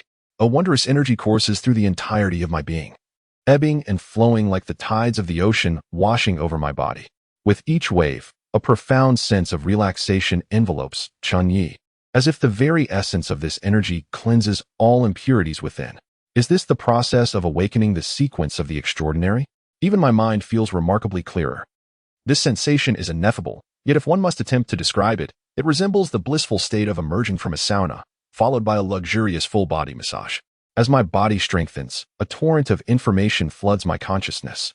It seems as though these revelations have long been embedded within my genetic code, with the sequence serum merely serving as a catalyst. The supernatural pathway, the apostle of smoke, sequence 1, the smoky adept. This is my own extraordinary sequence. After a moment, Chen Ye opens his eyes, excitement gleaming in his gaze, impossible to conceal. Trembling fingers extract a cigarette from the pack, igniting it with a lighter that requires several attempts. A deep inhalation ensues, the faint glow illuminating Chen Ye's exhilarated eyes. Smoke billows from his nostrils. To the average smoker, this may not seem an extraordinary feat. Anyone can do it. However, Chen Ye's exhalation is distinctly different. He releases a thick cloud of smoke that lingers for over a minute, enveloping a radius of 1 meter around him in a delicate haze, as if it were an extension of his own body, persisting in the air. His figure is obscured within the swirling smoke. While it may not directly enhance his offensive capabilities, this skill fills Chen Ye with satisfaction. His first ability, smoke. This power will grow stronger with the elevation of his sequence level. Should he ascend to a higher sequence, he could envelop an area spanning several kilometers with a single breath of smoke. A flicker of inspiration ignites within Chen Ye, his eyes sparkling with intrigue. As the smoke around him writhes and contorts, giving rise to a rudimentary rabbit that struggles to break free from the vaporous embrace, only to dissolve back into chaotic wisps. Undeterred, Chen Ye conjures a cat formed of smoke at his feet. The kitten yawns, opening its drowsy eyes, gazing curiously at him. His second ability, basic smoke manipulation. The smoke can form any object, with the probability of successful formation increasing with familiarity. Having previously owned a cat, Chen Ye possesses ample knowledge of its form, rendering the simulation of a feline effortless. Conversely, the earlier attempt to shape a rabbit faltered due to his lack of familiarity with the creature. A wave of comfort washes over his lungs. The habitual smoking had rendered them less than optimal, with a persistent cough being a long-standing affliction. Yet now, the comfort within his lungs brings an unprecedented lightness. This is Chen Ye's third ability, which could be considered a passive power, nicotine tolerance. While this ability may not contribute directly to combat, it is undoubtedly his favorite. The supernatural pathway of the Apostle of Smoke is the awakening of the extraordinary sequence abilities. The three abilities are smoke manipulation, mimicry, and nicotine tolerance. Concurrently, Chen Ye sensed a significant enhancement in his physical condition, although not as formidable as the Titan sequence. He surpassed the average person by a considerable margin. Should he venture out to gather supplies again, Chen Ye could even opt for a larger backpack. I have finally become an extraordinary being of the sequence. At that moment, Chen Ye felt a sudden haze in his left eye. His vision rapidly deteriorated within a short span, inducing a sense of panic. It dawned on him that Iron Lion had once mentioned that every extraordinary being must pay a price. Each sequence bearer endures side effects. There are no exceptions. Why does Chu Che always walk barefoot? Ever since Chen Ye met this extraordinary individual, he had never seen him wear shoes. Additionally, he recalled hearing Chu Che and Nana mention that those who awaken the Titan sequence experience a decline in intelligence. Is this the side effect of the Titan sequence? What then is the side effect of the Smoke Apostle sequence? Chen Ye hastily searched for information regarding the Smoke Apostle. Soon, the joy on his face diminished considerably. He could feel his left eye's vision weakening to a significant extent, creating a stark contrast with his right eye. The physical enhancements from his awakening were now waning in his left eye. The distant campfire and shadows, once clear in his left sight, now appeared blurred and indistinct. If there were a mirror, he might even observe his left pupil transforming from black to white. The side effect of the Smoke Apostle sequence, diminished vision in the left eye. With the acquisition of immense power comes an inevitable price. The weakening of his left eye's vision was the cost Chen Ye had to bear. In just 15 minutes, he accepted his transformation into an extraordinary being of the Smoke Apostle sequence, along with the associated sacrifice of his left eye's vision. Becoming an extraordinary being of the sequence significantly elevated Chen Ye's chances of survival in this apocalyptic world. As he finished a cigarette, he embraced the reality of his left eye's diminished sight. In this desolate era, mourning over a single event for too long is a luxury. Survival must take precedence over all else. Awakening as a Smoke Apostle and becoming an extraordinary being, even at the expense of some vision, is a fortunate circumstance. As the temperature in the desert plummeted at night, Chen Ye's breath transformed into white mist. Many survivors had already retreated into their tents or vehicles, leaving only Chen Ye outdoors. Yet, he found the cold quite bearable. Perhaps due to his enhanced physical capabilities, he had developed a degree of resistance to the temperature fluctuations. Having acquired 2 bicycles, Chen Ye intended to utilize one to further modify his tricycle. Previously, he had exchanged a set of repair tools with Iron Lion, which now came in handy. Chen Ye extracted the toolbox from the vehicle's cargo area and commenced the disassembly of all components from 2 bicycles. Simultaneously, he utilized the system's upgrade tools to begin crafting a design. At that moment, the system upgrade task lay idle, a veritable squandering of precious time. Within the schematics of the system, he removed the wheels from both bicycles and employed the frames to weld a robust roof framework onto the cargo area. This newly constructed roof framework significantly enhanced the sturdiness of the shelter. Consequently, the roof could also serve as a luggage rack, allowing for the placement of lightweight supplies atop. Reminiscent of the modified off-road vehicles belonging to Chu Che and his companions. Furthermore, this arrangement would free up space within the cargo area for resting. As for the 4 wheels, Chen Ye intended to repurpose them into a trailer for the cargo area, enabling the attachment of additional supplies in the future. By this point, he had nearly completed the disassembly of both bicycles. Thanks to his enhanced physical capabilities, the task proved to be considerably easier. Unfortunately, the frames were welded, and he lacked the tools necessary to cut them. After a moment of contemplation, a spark of inspiration ignited within him. Could the system upgrade the materials before him into reinforcement components for the shelter? Chapter 47. Facade of Integrity. Captain Chu, alongside Nana and Chen Ye, struck a deal, exchanging 4 cans of 500 milliliters of beer for a lotus flower and a tatsi. Nana felt deceived by Chen Ye, harboring considerable dissatisfaction towards him. perceiving him as a heartless merchant. Iron Lion remained in slumber aboard the bus, while the vehicle welcomed new members. Su Jiao continued to rally other survivors in an attempt to overthrow the dark regime, though her efforts bore little fruit. Following the events in Longevity Village, her reputation suffered a considerable blow, making it exceedingly difficult to challenge the fair team's rule. Within the tent, Captain Chu mixed a bucket of red paint while eavesdropping on news gleaned from a radio. A smile crept across his lips upon hearing of the transaction between Chen Ye and Nana. He was taken aback by the seemingly gloomy Chen Ye's ability to persuade Nana into a deal. When he learned that Iron Lion was still in slumber, he calculated that the latter would likely awaken the following day. As for Su Jiao, she was the woman who had fled from Deer City, fervently advocating for gender equality, yet to little avail.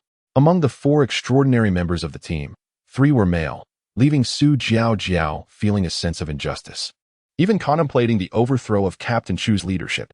However, with just a slight maneuver, Captain Chu had rendered the female fighters' efforts futile. Unbeknownst to her, all her actions were meticulously recorded by the eavesdropping radio. In the past, Captain Chu had been an upright and sunny youth. However, since acquiring the peculiar device 01257, his penchant for eavesdropping had intensified. Each day, discovering secrets unknown to others brought him unparalleled joy. Who could have imagined that the seemingly dignified Captain Chu harbored such clandestine inclinations, indulging in the eavesdropping of hushed conversations? Among the entire convoy, Captain Chu possessed the most secrets. Perhaps this was the consequence of his penchant for clandestine radio broadcasts. Humming a tune, Captain Chu emerged from the tent, carrying a bucket of paint. Before long, the rugged vehicle bore 2 hastily scrawled red characters. Fairness. Does it require the expenditure of 362 slaughter points to upgrade the materials at hand? 300 slaughter points? Such an exorbitant cost. Previously, upgrading the garage with discarded clothing had only cost a little over 200 slaughter points. Yet now, merely modifying a few components demanded over 300 slaughter points. This pertained solely to reinforcing the garage. It did not account for the modifications to the trailer. Should he include his earlier plan of utilizing bicycle wheels for the trailer, the slaughter points would soar to a staggering 1,000. The primary issue was the inadequacy of materials, necessitating the system's provision of additional supplies. Materials constituted the bulk of the slaughter point expenditure. Thus, Chen Ye had no choice but to temporarily shelve the trailer head project and focus on upgrading and reinforcing the garage. After a brief moment of hesitation, Chen Ye confirmed his choice. A countdown for the slaughter points materialized atop the pile of bicycle parts, 005959. The upgrade would conclude in 1 hour. A time frame he found acceptable. Leaning against the vehicle, he lit a cigarette and settled in to wait. Utilizing his newly acquired abilities, he transformed the surrounding smoke into a tiger one moment and a giant python the next. The ability to mimic smoke was currently his most formidable offensive measure. In future confrontations, he could obscure his presence with smoke before launching an attack in disguise. However, Chen Ye struggled to master this mimicry skill. Whether it was the tiger or the python, he had only seen them on his phone or television. His proficiency lay primarily with mimicking small cats and dogs. A sudden thought struck him. If living creatures were challenging to imitate, perhaps he could simulate inanimate objects instead. With that in mind, he attempted to mimic a crossbow and found it surprisingly effortless. Yet, it lacked the lethal functionality of a true weapon, merely resembling one. Even so, Chen Ye found amusement in the endeavor.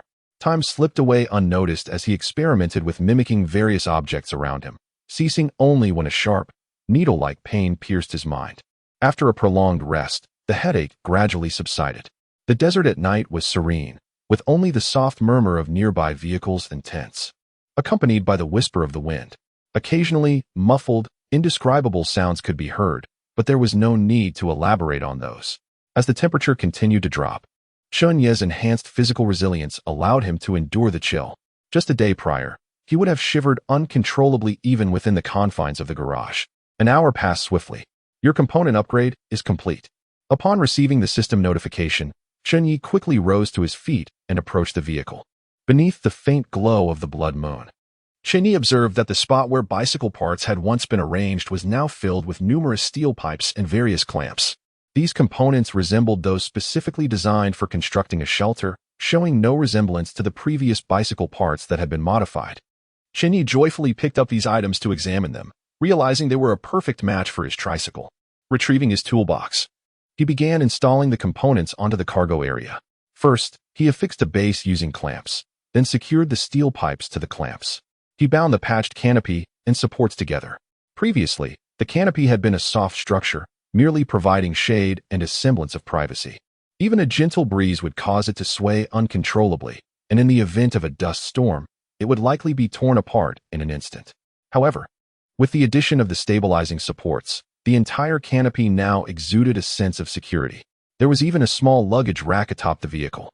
According to the system's design, this rack could hold up to 40 kilograms of supplies. While it could not be compared to Captain Chu and Nana's modified off-road vehicle, Chen Ye felt a deep sense of satisfaction with his own creation. The quality of the system's products was undeniably robust. Chen Ye shook the canopy's support. Feeling no significant sway, he placed some unused supplies onto the roof rack, instantly clearing up space in the cargo area. After a bit of tidying, he had created a reasonably spacious resting area, which brought him great contentment. Chen Ye reclined in the makeshift bed he had arranged, feeling a wave of comfort wash over him. This was far more pleasant than resting in the cargo area.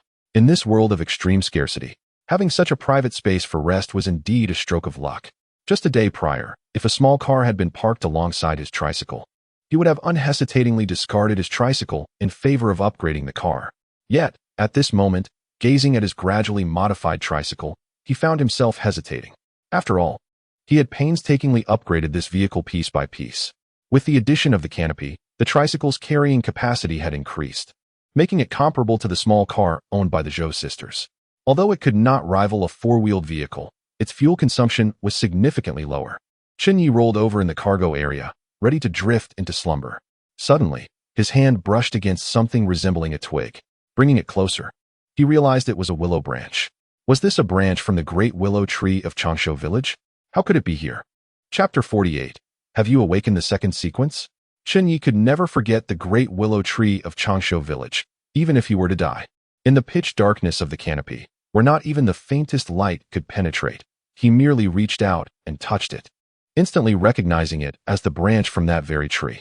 The memories flooded back. As Chen Ye emerged from the village of longevity, the willow branch binding his ankle threatened to pull him into the abyss. Fortunately, a blood-soaked machete lay conveniently nearby, enabling him to sever the ties of the willow. It seemed that this very branch had been tethered to his ankle since his departure from the village, persisting until now. Just as he contemplated discarding the branch outside the shed, he hesitated. This was no ordinary willow branch. It belonged to the great willow tree. Remarkably, it remained as vibrant as if freshly cut, its tender leaves palpable beneath his fingertips. An irresistible thought surged forth. Chen Ye retrieved his hand crossbow, caressing its bowstring. In the fierce battles within the village of longevity, the bowstring had suffered significant wear, and it was anticipated that it would soon snap. Without the crossbow, his combat prowess would undoubtedly diminish. He wondered if this willow branch could serve as a substitute for the bowstring, perhaps even forge an extraordinary object. The memory of Captain Chu's eavesdropping radio lingered in his mind. If he could create a wondrous hand crossbow, his fighting capability would surely be greatly enhanced. Resolute, he placed the willow branch alongside the crossbow, lying flat in the dimly lit shed, where the system interface materialized before him. System, can you merge and upgrade the willow branch and the crossbow? The system promptly affirmed his request. A surge of joy coursed through Chen Ye. Would the fusion of the willow branch and the crossbow yield a remarkable artifact?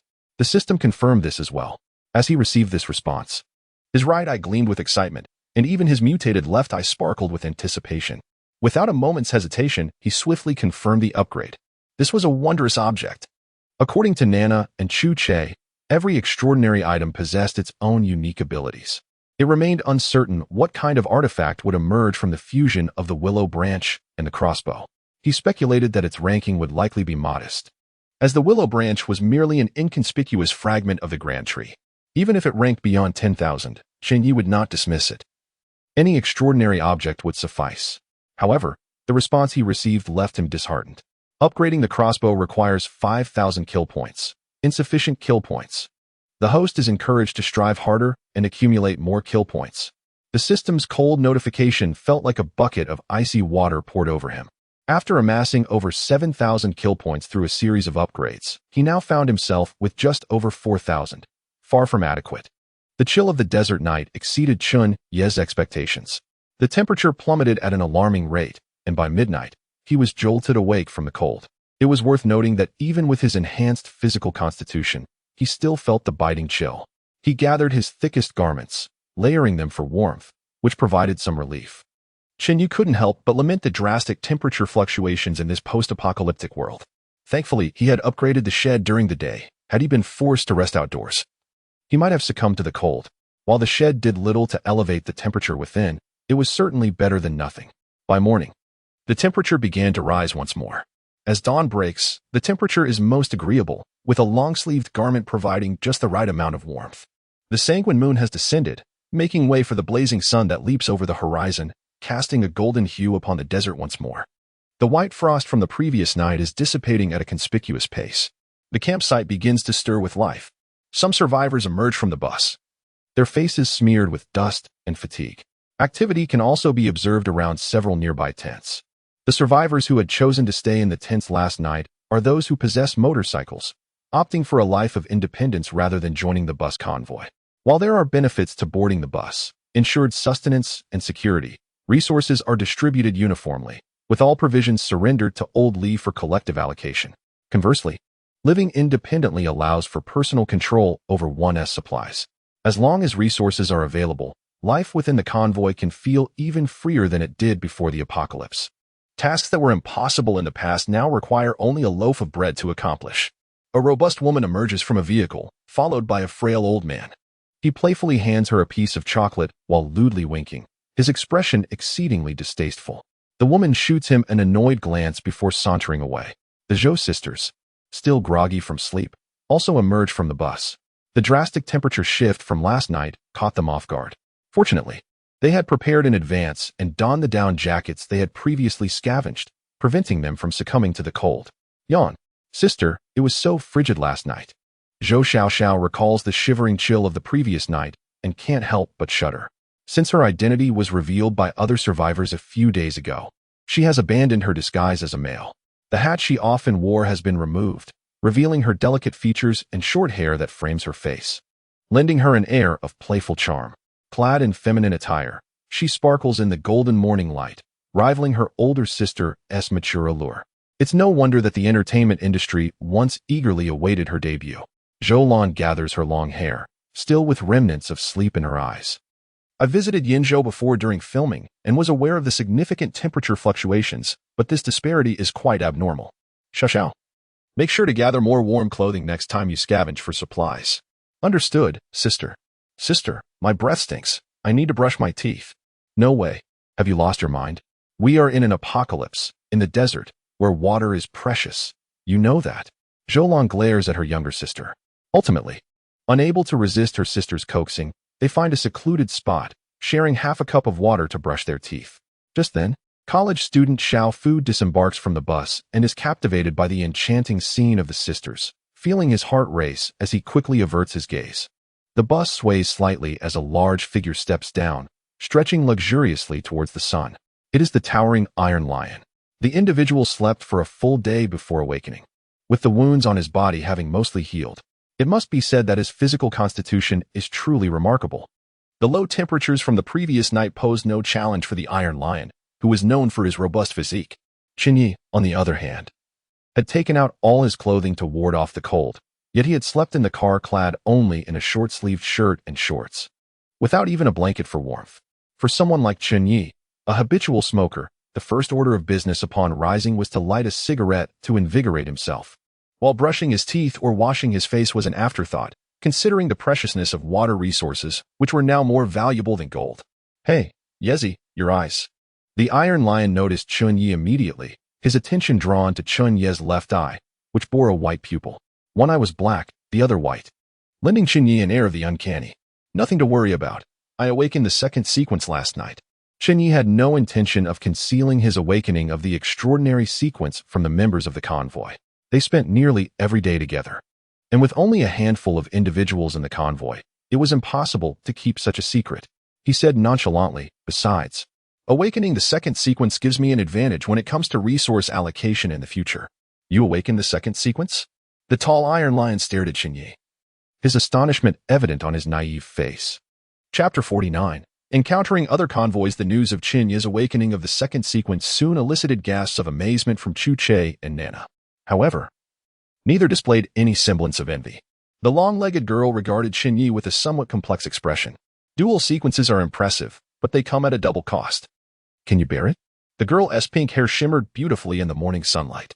With a snap, Chen Ye lit a cigarette and exhaled a plume of smoke.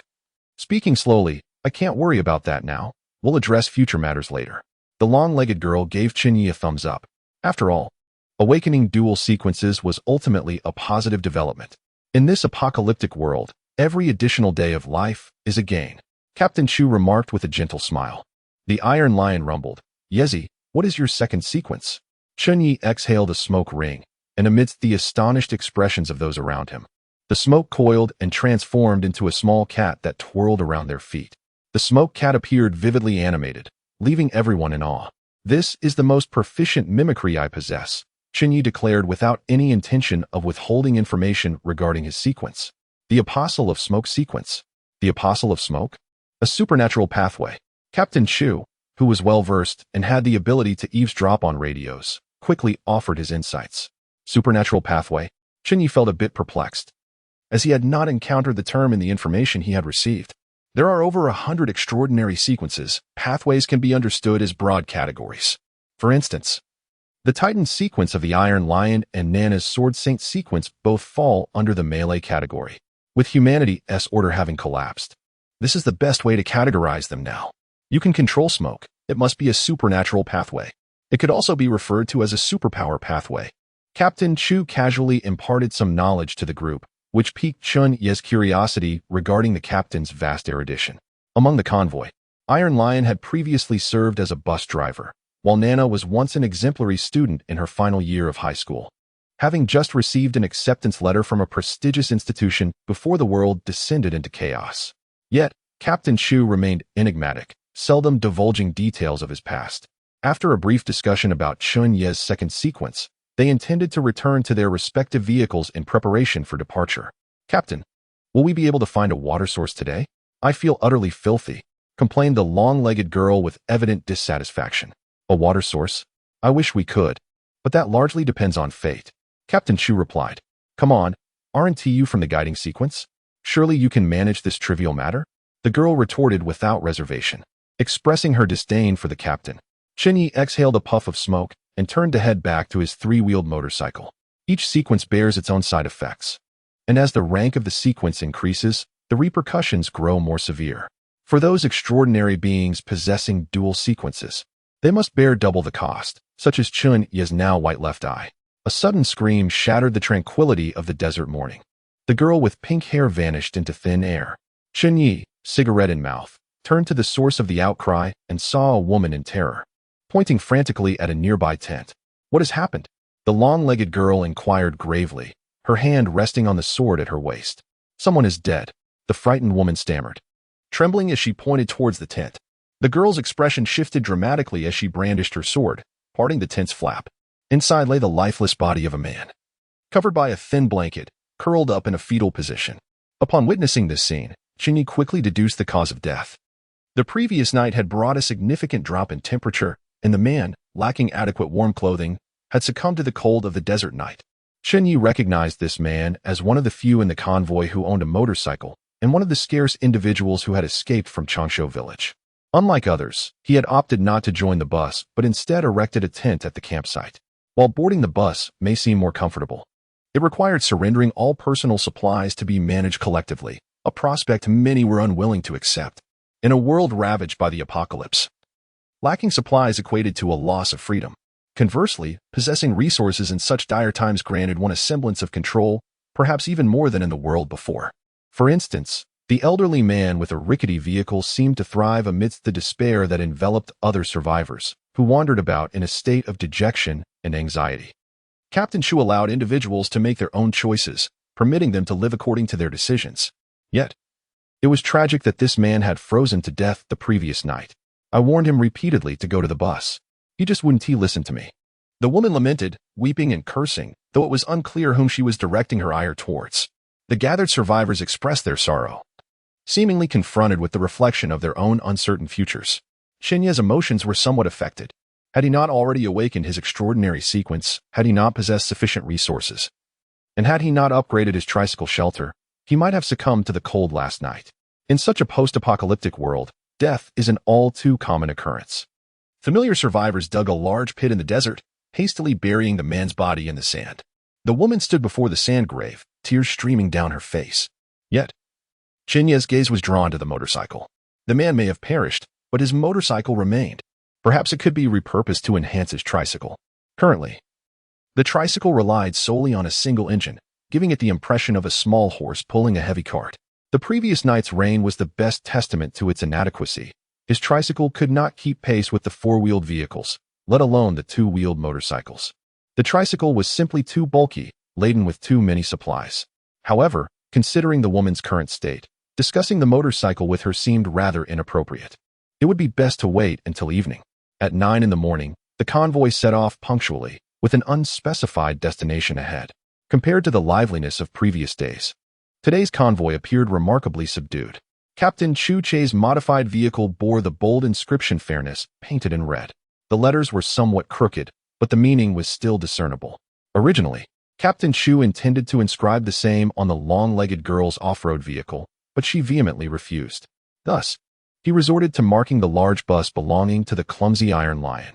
Even the small car that the Zhou sisters and Lu Cheng escaped in was not spared from this fate.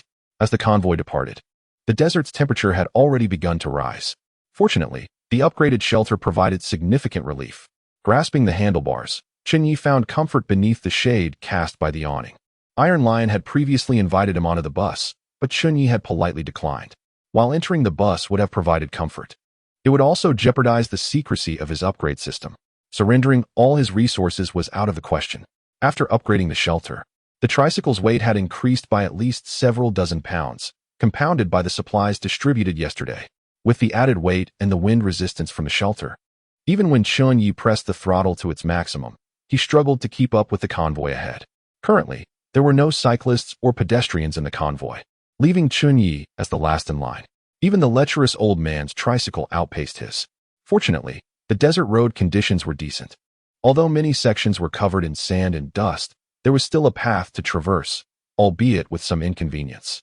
Had they been driving strictly in the desert, Chen Ye's tricycle would likely have been rendered useless. Meanwhile, whenever the vehicle traversed uneven terrain, it swayed precariously, as if it might fall apart at any moment. This left Chen Ye apprehensive that his tricycle could break down on the road at any time. In the beginning, in a bid to conserve resources, Chen Ye scarcely reinforced the chassis of the vehicle, believing it merely needed to be functional. However, as the vehicle underwent upgrades, the issues with the chassis became increasingly pronounced. The necessity for another upgrade loomed large. Just as Chen Ye was contemplating how to acquire that motorcycle, he heard the blaring horn of Captain Chu Che's off-road vehicle. Attention! Attention! There is a situation ahead. All personnel on high alert. Chen Ye squinted toward the front, only to see a dozen vehicles halted in the road. Had they encountered another convoy? He was well aware that other convoys existed in this world, yet he had not anticipated encountering one so soon. Chapter 50.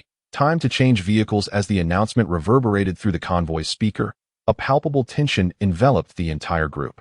The speed of the convoy began to wane. Zhou Xiaoxiao retrieved a baseball bat from beneath the back seat, her expression tense as she gazed ahead. Unfortunately, the bus obstructed their view, rendering it impossible to discern the situation ahead. Sister, it's all right. Captain Chu, Nana, and Chen Ye are with us. They are all extraordinary in their own right. We'll be fine. Zhoulan also felt a twinge of anxiety. She had long suspected that, in this apocalyptic world, their convoy was not the only one. Undoubtedly, other survivors existed. However, she had not expected to encounter fellow survivors so swiftly. Yet, meeting other survivors was not necessarily a cause for celebration. Upon hearing Captain Chu's voice blaring through the loudspeaker, Chen Ye instinctively reduced the speed of the tricycle and deftly unfastened the hand crossbow from his waist. Gripping the handlebars with his left hand, he prepared to draw the bowstring with his right. With a sudden twang, the bowstring, already under considerable strain, snapped. There was no time for regret. He discarded the crossbow and drew the machete from his waist. Like the Zhou sisters, Chen Ye immediately assumed a defensive stance upon receiving news of another convoy. In the apocalypse, sometimes humanity can be more terrifying than the bizarre. The entire convoy maintained a high level of caution. With his enhanced right eye, Chen Ye quickly sensed something amiss. The previous horn should have alerted the other convoy. Yet there was no response from them at all. Could it be something sinister? No, that could not be. If it were, how could Captain Chu still be advancing the convoy? As the situation ahead grew clearer, he finally discerned the scene. A convoy, comprising dozens of vehicles, with a leading off-road vehicle overturned and half buried in the sand beside the road. The remaining vehicles were huddled together, seemingly involved in varying degrees of rear-end collisions. It was akin to a catastrophic pileup. A few vehicles appeared to have been scorched by fire, leaving a charred wreckage. Dozens of vehicles lay ensnared on the desert highway, the oppressive heat distorting the view of the accident scene from a distance. The outdoor temperature soared above 40 degrees Celsius. The movements of the convoy failed to elicit any reaction from the accident scene. Not even a shadow of a person was visible. Chen Ye furrowed his brow. Something was decidedly amiss. As Chu Che's vehicle came to a halt, others followed suit. The barefoot youth descended from his car, casting a glance towards Chen Ye before gazing into the distance. He scooped a handful of sand from the ground and began to chew it, seemingly invoking some latent ability of a guide. Chen Ye parked his tricycle and, clad in shorts and a sun-protective jacket, approached Chu Che. Nana and Iron Lion also disembarked from their respective vehicles. "Captain, what's happening?" The long-legged girl, adorned with a sun hat and sunglasses, spoke with a hint of irritation. Anyone would feel vexed stepping out from the comfort of air conditioning. Nevertheless, her hand remained firmly on the hilt of her sword. Chen Ye cast an envious glance at her sunglasses and sun hat. In such glaring sunlight, possessing such items was indeed a blessing. Chu Che squinted slightly. "You all see it. There's been an accident ahead, and we cannot pass. Is there something amiss?" The girl's eyes narrowed with caution. She had noted the situation with the vehicles ahead, and the commotion they had caused on their end had garnered no response. It was hard to believe there was nothing wrong. Chu Che shook his head. "There's nothing sinister. It's simple, Xiao Fu. Go take a look." Iron Lion's deep voice echoed, addressing the group before turning to shout towards the bus. A bespectacled university student emerged from the bus and swiftly rode a motorcycle towards the front. Chen Ye recognized this motorcycle as the one from the morning, though he was puzzled as to how it had come into the student's possession. Before long, Xiao Fu returned, a peculiar expression adorning his face. "Xiao Fu, what is the situation ahead?" Iron Lion inquired. "Brother Tai, Captain, Sister Na, Brother Yi, there is no one in the vehicles ahead." The Navi University student called out to everyone present before relaying what he had witnessed. "No one. Not even a body. None at all. There is not a soul in any of the cars." Xiao Fu recounted his observations. The group exchanged glances, each reflecting a mix of surprise and apprehension. "Shall we go take a look?" Chen Yi suggested, cigarette in mouth. "It seems we have no other choice." The group returned to their vehicles. The convoy soon resumed, cautiously advancing forward, driven by equal parts trepidation, curiosity, and a hint of avarice. Yet, Chen Yi felt a flicker of excitement in his heart. If the vehicles ahead were indeed abandoned, perhaps they could procure a new one. Although his tricycle had been modified quite well, it paled in comparison to a four-wheeled off-road vehicle. The mere thought of upgrading to an off-road vehicle sent a thrill through him. When the convoy was 50 meters from the accident scene, it came to a stop. Iron Lion was the first to disembark, his imposing figure striding confidently towards the wreckage, instilling an undeniable sense of safety. The long-legged girl had appeared atop the off-road vehicle, sword at the ready, prepared for any unforeseen circumstances. Despite Xiao Fu's reconnaissance, no one knew what might transpire as their group approached. If it were not for such caution, the convoy would likely have ceased to exist long ago.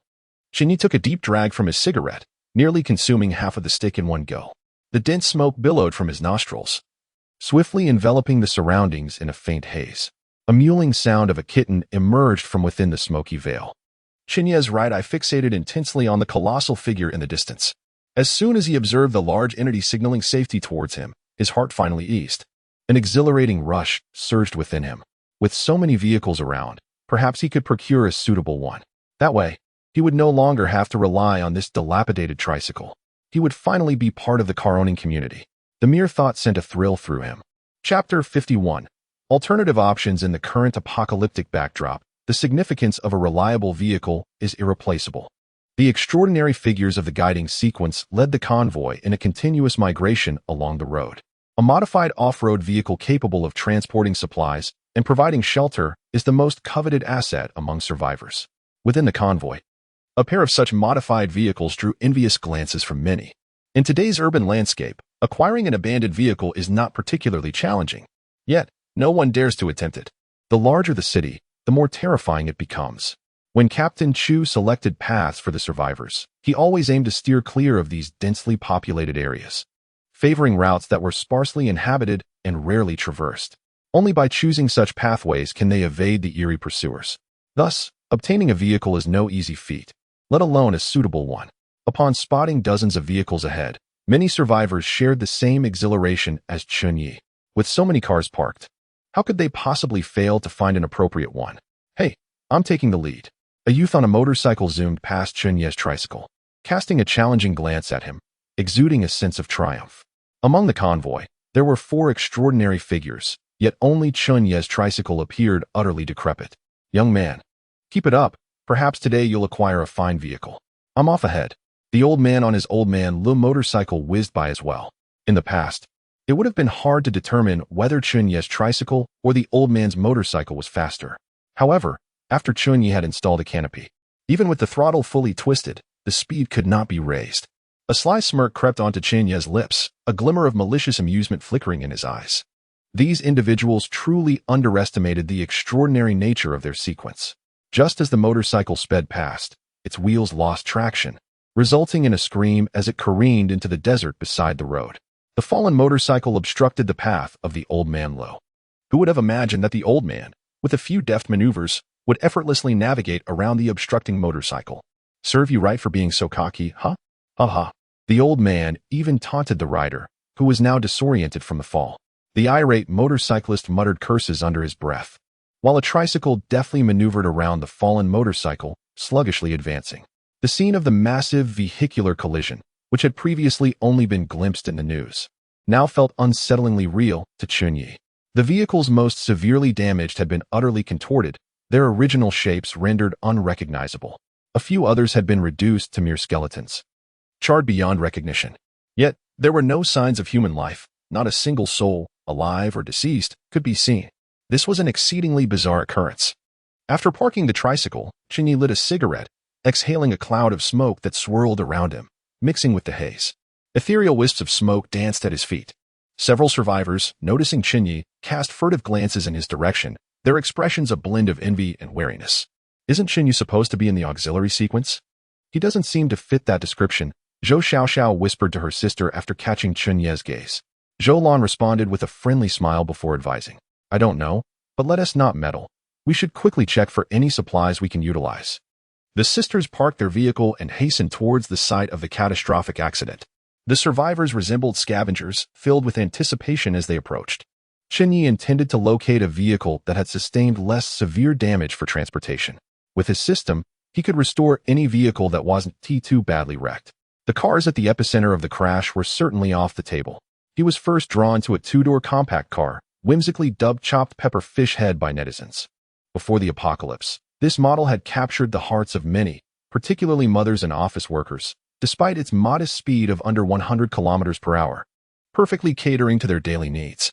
Consequently, its sales had been astonishing. Chen Ye favored this vehicle primarily due to its proximity and relatively good condition. It bore hardly any dents.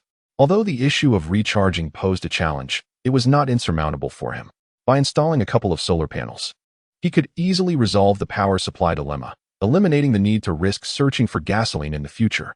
This was a significant point of interest for Chen Ye. However, the car's trunk was nearly non-existent, necessitating the use of the back seat for storage, with some space available on the roof as well. Its cargo capacity was almost negligible compared to his tricycle. Chen Ye merely wished to inspect it for now. The decision to choose could wait. Other survivors had also set their sights on this car, but upon seeing Chen Ye approach, they reluctantly diverted their attention to other vehicles. As he reached the car, peering through the glass window, he found the interior completely vacant. However, he was pleasantly surprised to spot a pair of sunglasses near the driver's seat. This discovery brought him joy, as traversing the desert daily meant enduring the scorching sun, whose blinding rays often made it impossible to keep one's eyes open. Reaching out to open the car door, Chen Ye discovered it was securely locked. His modified physique possessed strength surpassing that of an ordinary person. With a forceful tug, he violently wrenched the door open. After a sound akin to tearing fabric, the door yielded. A wave of heat surged forth from within the vehicle, accompanied by the acrid scent of plastic subjected to intense heat. Without a moment's hesitation, Chen Ye sent his smoke cat into the car, instructing it to retrieve his sunglasses. After several days of practice, the smoke cat managed to execute this task with ease. Once the sunglasses were perched upon his face, a wave of relief washed over his eyes, shielding them from the blinding sun and rendering the world before him remarkably clearer. In the days preceding the apocalypse, a mere pair of sunglasses would not have elicited such joy from Chen Ye.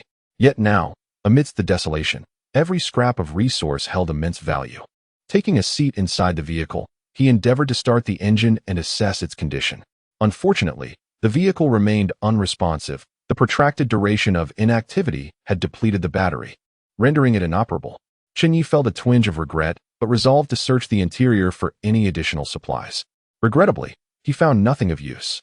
As he contemplated inspecting other vehicles, a thought sparked within him. Placing his hand on the car, a system dialog box materialized before him.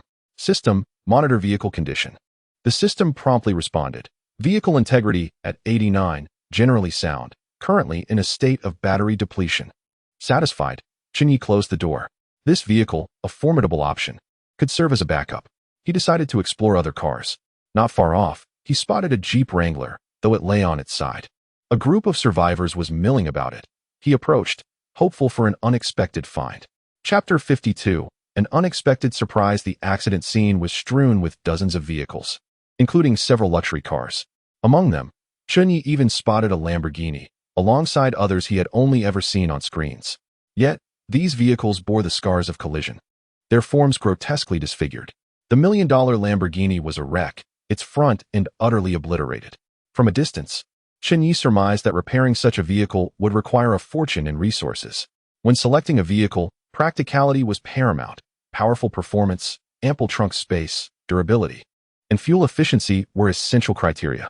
Most importantly, conserving fuel was crucial, as finding sufficient gasoline was not always a guarantee. Chen Ye still owed Captain Zhu Che a barrel of gasoline. The nearby Jeep Wrangler was renowned in its own right. Anyone with even a modicum of knowledge about off-road vehicles would recognize it.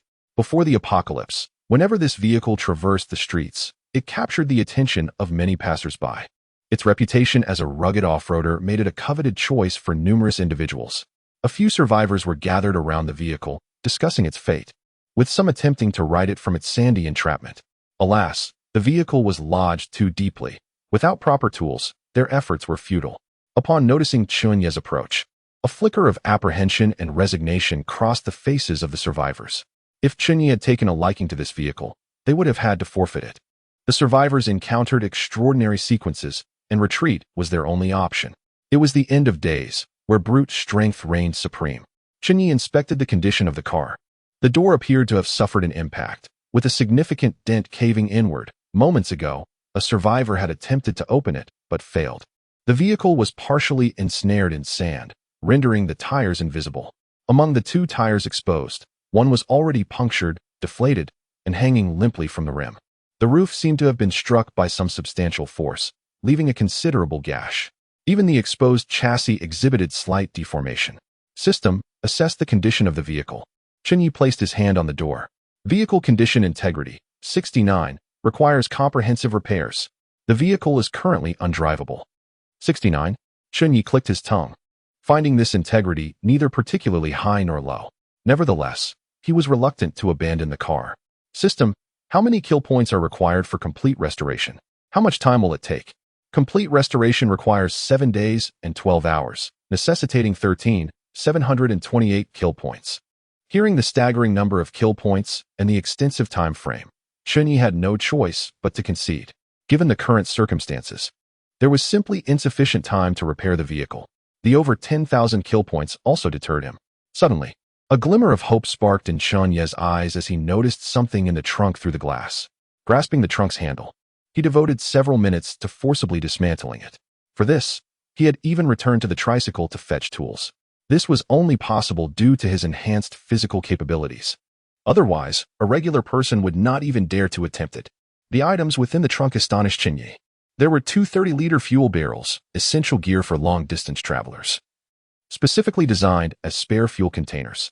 The barrels bore a row of letters that Chen Ye could not decipher, yet he sensed their considerable value. Moreover, one of the barrels was full, which brought him great delight. Holding the empty barrel, a thought struck Chen Ye. With so many vehicles around, their built-in gas tanks must still contain gasoline. He decided to gather some. Upon looking up, he noticed that others had already begun to do the same. Hastily, Chen Ye opened the fuel cap of this vehicle, retrieved a tube from the trunk, and commenced his collection. The tank of this Wrangler had little fuel left. He felt he had only filled it halfway before it ran dry. Turning his attention to the other vehicles, half an hour later, he finally filled the second 30-liter barrel.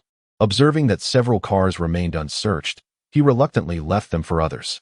Chen Ye continued to select suitable vehicles, but disappointment soon enveloped him. Although numerous cars were present, nearly half exhibited various issues. Whether it was an engine problem or a chassis defect, these were all significant concerns for any vehicle. After a thorough search, Chen Ye reluctantly found a vehicle in the best condition. Its integrity surpassed that of the previous Wrangler, boasting a score of 76. This was a rugged off-road vehicle adorned with the iconic bullhead emblem, a sight so familiar in regions with complex roadways. Despite some external damage, it posed no other significant issues. If Chen Ye wished to acquire this vehicle, it would necessitate repairs. He could forego repairs in other areas, merely requiring it to be roadworthy. Yet, even such minimal demands would require at least half a day. A nearly impossible feat. Time was of the essence. As Chu Che had mentioned, they were set to depart in 40 minutes. The crux of the matter extended beyond mere points of slaughter. If it were solely about that, Chen Ye could devise a plan, perhaps repairing a bit today and saving up points for further enhancements later, or attempting to borrow some from the system. Repairs demanded time, and Chen Ye had given up on the notion of changing vehicles. Was it to remain merely a distant dream? Unwilling to concede, Chen Ye found it uncharacteristic to possess treasure yet remain ignorant of how to utilize it. His gaze flitted between his three-wheeled vehicle and the surrounding cars, and an idea surged forth. If he could not change vehicles, perhaps he could dismantle parts from these cars to upgrade his own. The three-wheeler lacked power, its structure was flimsy, and its tires were adapted from a motorcycle. The tires from the Wrangler were all-terrain, vastly superior to his own. The engine was robust, and the sturdy non-load-bearing frame beckoned to him. Just then, a thunderous noise caught his attention. Turning to investigate, he beheld Iron Lion, the hulking figure, transforming into a 3-meter giant, effortlessly extracting a yellow school bus from the sand. The surrounding survivors were left in awe. This yellow bus dwarfed the previous coach, appearing superior in every aspect. Clearly, Iron Lion had discovered a usable vehicle and intended to make a switch. Oldley had begun inspecting the bus, directing other survivors to load their belongings into it. Chen Ye's eyes lit up. Exchanging for Iron Lion's bus might not be a bad idea. He hurried over to converse with Iron Lion, but soon returned disheartened. According to Iron Lion, the bus had suffered a severe accident the previous night. They had intended for Chen Ye, the mechanic, to repair it that morning. Fortunately, there were individuals aboard who understood repairs, allowing the bus to barely function. Now, however, it was unable to start. Chen Ye utilized the system to investigate, confirming Iron Lion's claims. The bus had indeed sustained grave damage, and restoring its operational capacity would take at least 3 hours. Furthermore, its fuel consumption of nearly 30 units further dissuaded him. With no alternative, he would have to adhere to his original plan, dismantling parts to modify his three-wheeler. Chapter 53. Reluctance and Action. As Chen Ye prepared to dismantle the vehicle, a flicker of uncertainty crossed his eyes. Rather than disassembling parts to upgrade his dilapidated tricycle, he considered employing a tow rope to retrieve the rugged off-road vehicle emblazoned with the bull emblem, planning to repair it gradually during the evening respite. This alternative appeared far more advantageous than enhancing his own battered tricycle. Even if he lacked sufficient kill points, he could still undertake the repairs at a leisurely pace. However, extricating the off-road vehicle posed a significant challenge. It was entirely inoperable and could only be pulled from the sand by sheer human effort. Despite his reinforced physique, this task was beyond his capabilities, unless he possessed the strength of a titan like the Iron Lion. Time was of the essence as they were on the verge of departure. Furthermore, the vehicle had strayed some distance from the road. For an ordinary individual, maneuvering such a large machine back onto the highway would be nearly impossible without heavy equipment. Perhaps a titan could manage it, if only he had a watch. The electronic timepiece he had discovered in Changshu village had yet to be charged. While Chen Ye was negotiating with the hulking figure on how to extract the large vehicle, the sand nearby stirred.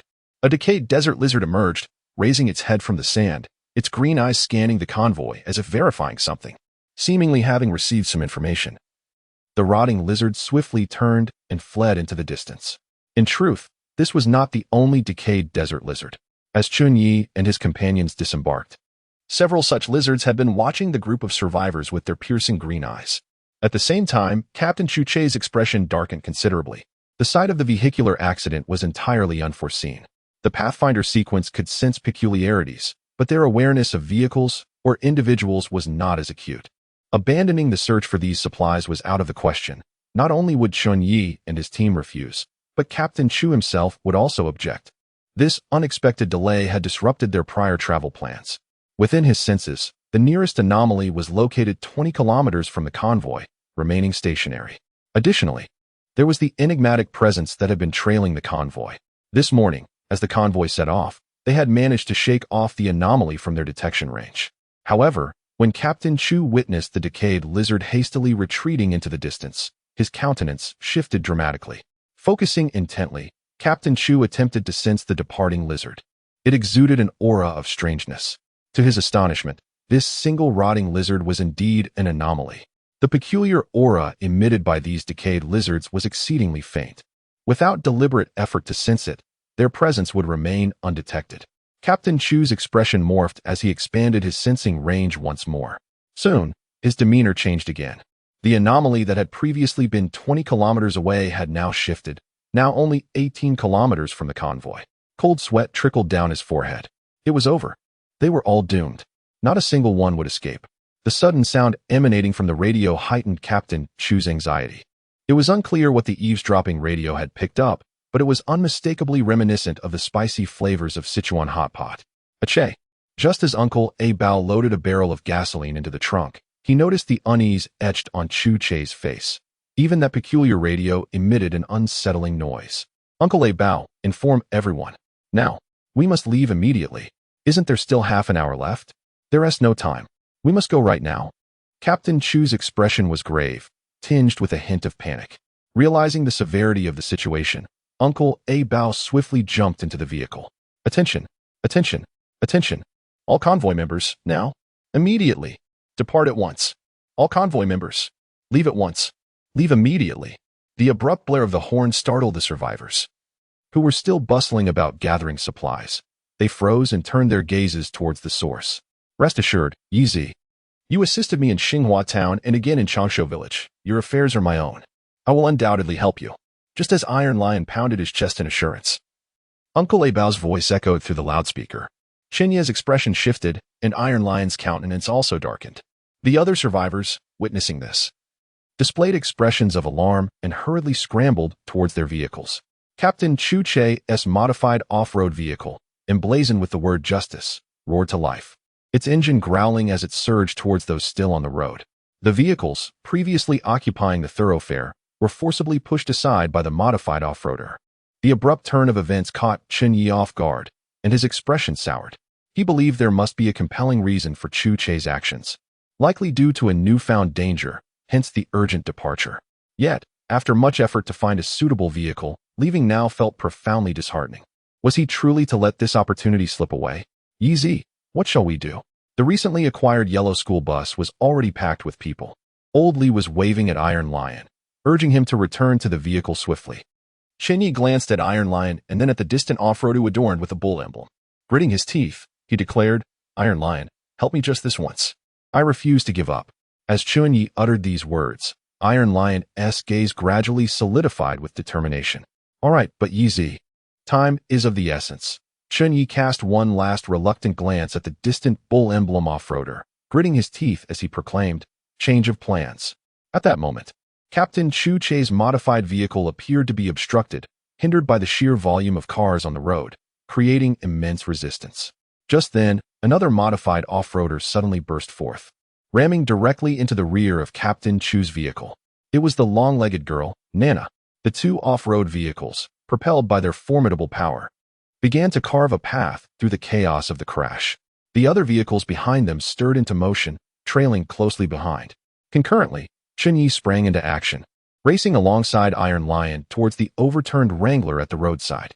The primary reason for selecting this vehicle was its proximity to the road.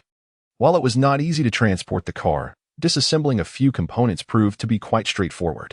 Chen Ye, equipped with tools, swiftly approached the vehicle, his movements blurring into an echo of haste. The four wheels, along with their hubs, were swiftly detached. Next came the engine. Yazzie, let me do it. But before he could, Iron Lion had transformed into a towering giant, 3 meters high, reaching into the front compartment and forcefully yanking out the engine. As if extracting a human heart, Chen Ye stood in astonishment, taken aback by the sheer strength of this behemoth. Iron Lion, Chen Ye, we must leave. Captain Chu's voice boomed through the loudspeaker, urgency evident in his tone. Gritting his teeth, Chen Ye urged, Iron Lion, let's go? All right. Iron Lion replied with a deep rumble, clutching the engine in one hand and tossing a wheel towards the road with the other. The four wheels soared through the air, crashing beside Chen Ye's tricycle, causing it to tremble violently. There was no time for further contemplation. Iron Lion, bearing the engine, charged towards the yellow school bus. Meanwhile, Chen Ye hastily tossed the four wheels into the tricycle's bed, which swayed precariously under the load. Started. Due to the excessive weight, the exhaust emitted a cloud of black smoke before the vehicle finally roared to life. Chen Ye breathed a sigh of relief, casting a lingering glance at the distant off-road vehicle adorned with a bull's head before reluctantly averting his gaze. Just then, his eyes fell upon the fish head dish. Chapter 54. An alternative use of the Apostle of Smoke. The survivors were perplexed as to why, despite an earlier agreement for a 40-minute delay, they were now being urged to leave in haste. Yet, no one opposed Captain Chu's decision. Even Chen Ye himself harbored no doubts about this course of action. A passage was cleared through the chaotic scene of the accident, and the convoy swiftly departed from the site of the massive collision. Many gazed back at the receding disaster scene with a sense of longing. Chen Ye was not alone in his desire for a vehicle. Other survivors shared the same aspiration. The relentless sun elevated the perceived temperature to over 40 degrees Celsius, with the ground surely even hotter. Once seated in the vehicle, Chen Ye realized that the soles of his shoes had been scorched. A perfectly good pair of shoes rendered useless left him feeling quite distressed. In this apocalyptic world, finding another pair would not be an easy feat. Even the wind that blew towards him felt heated.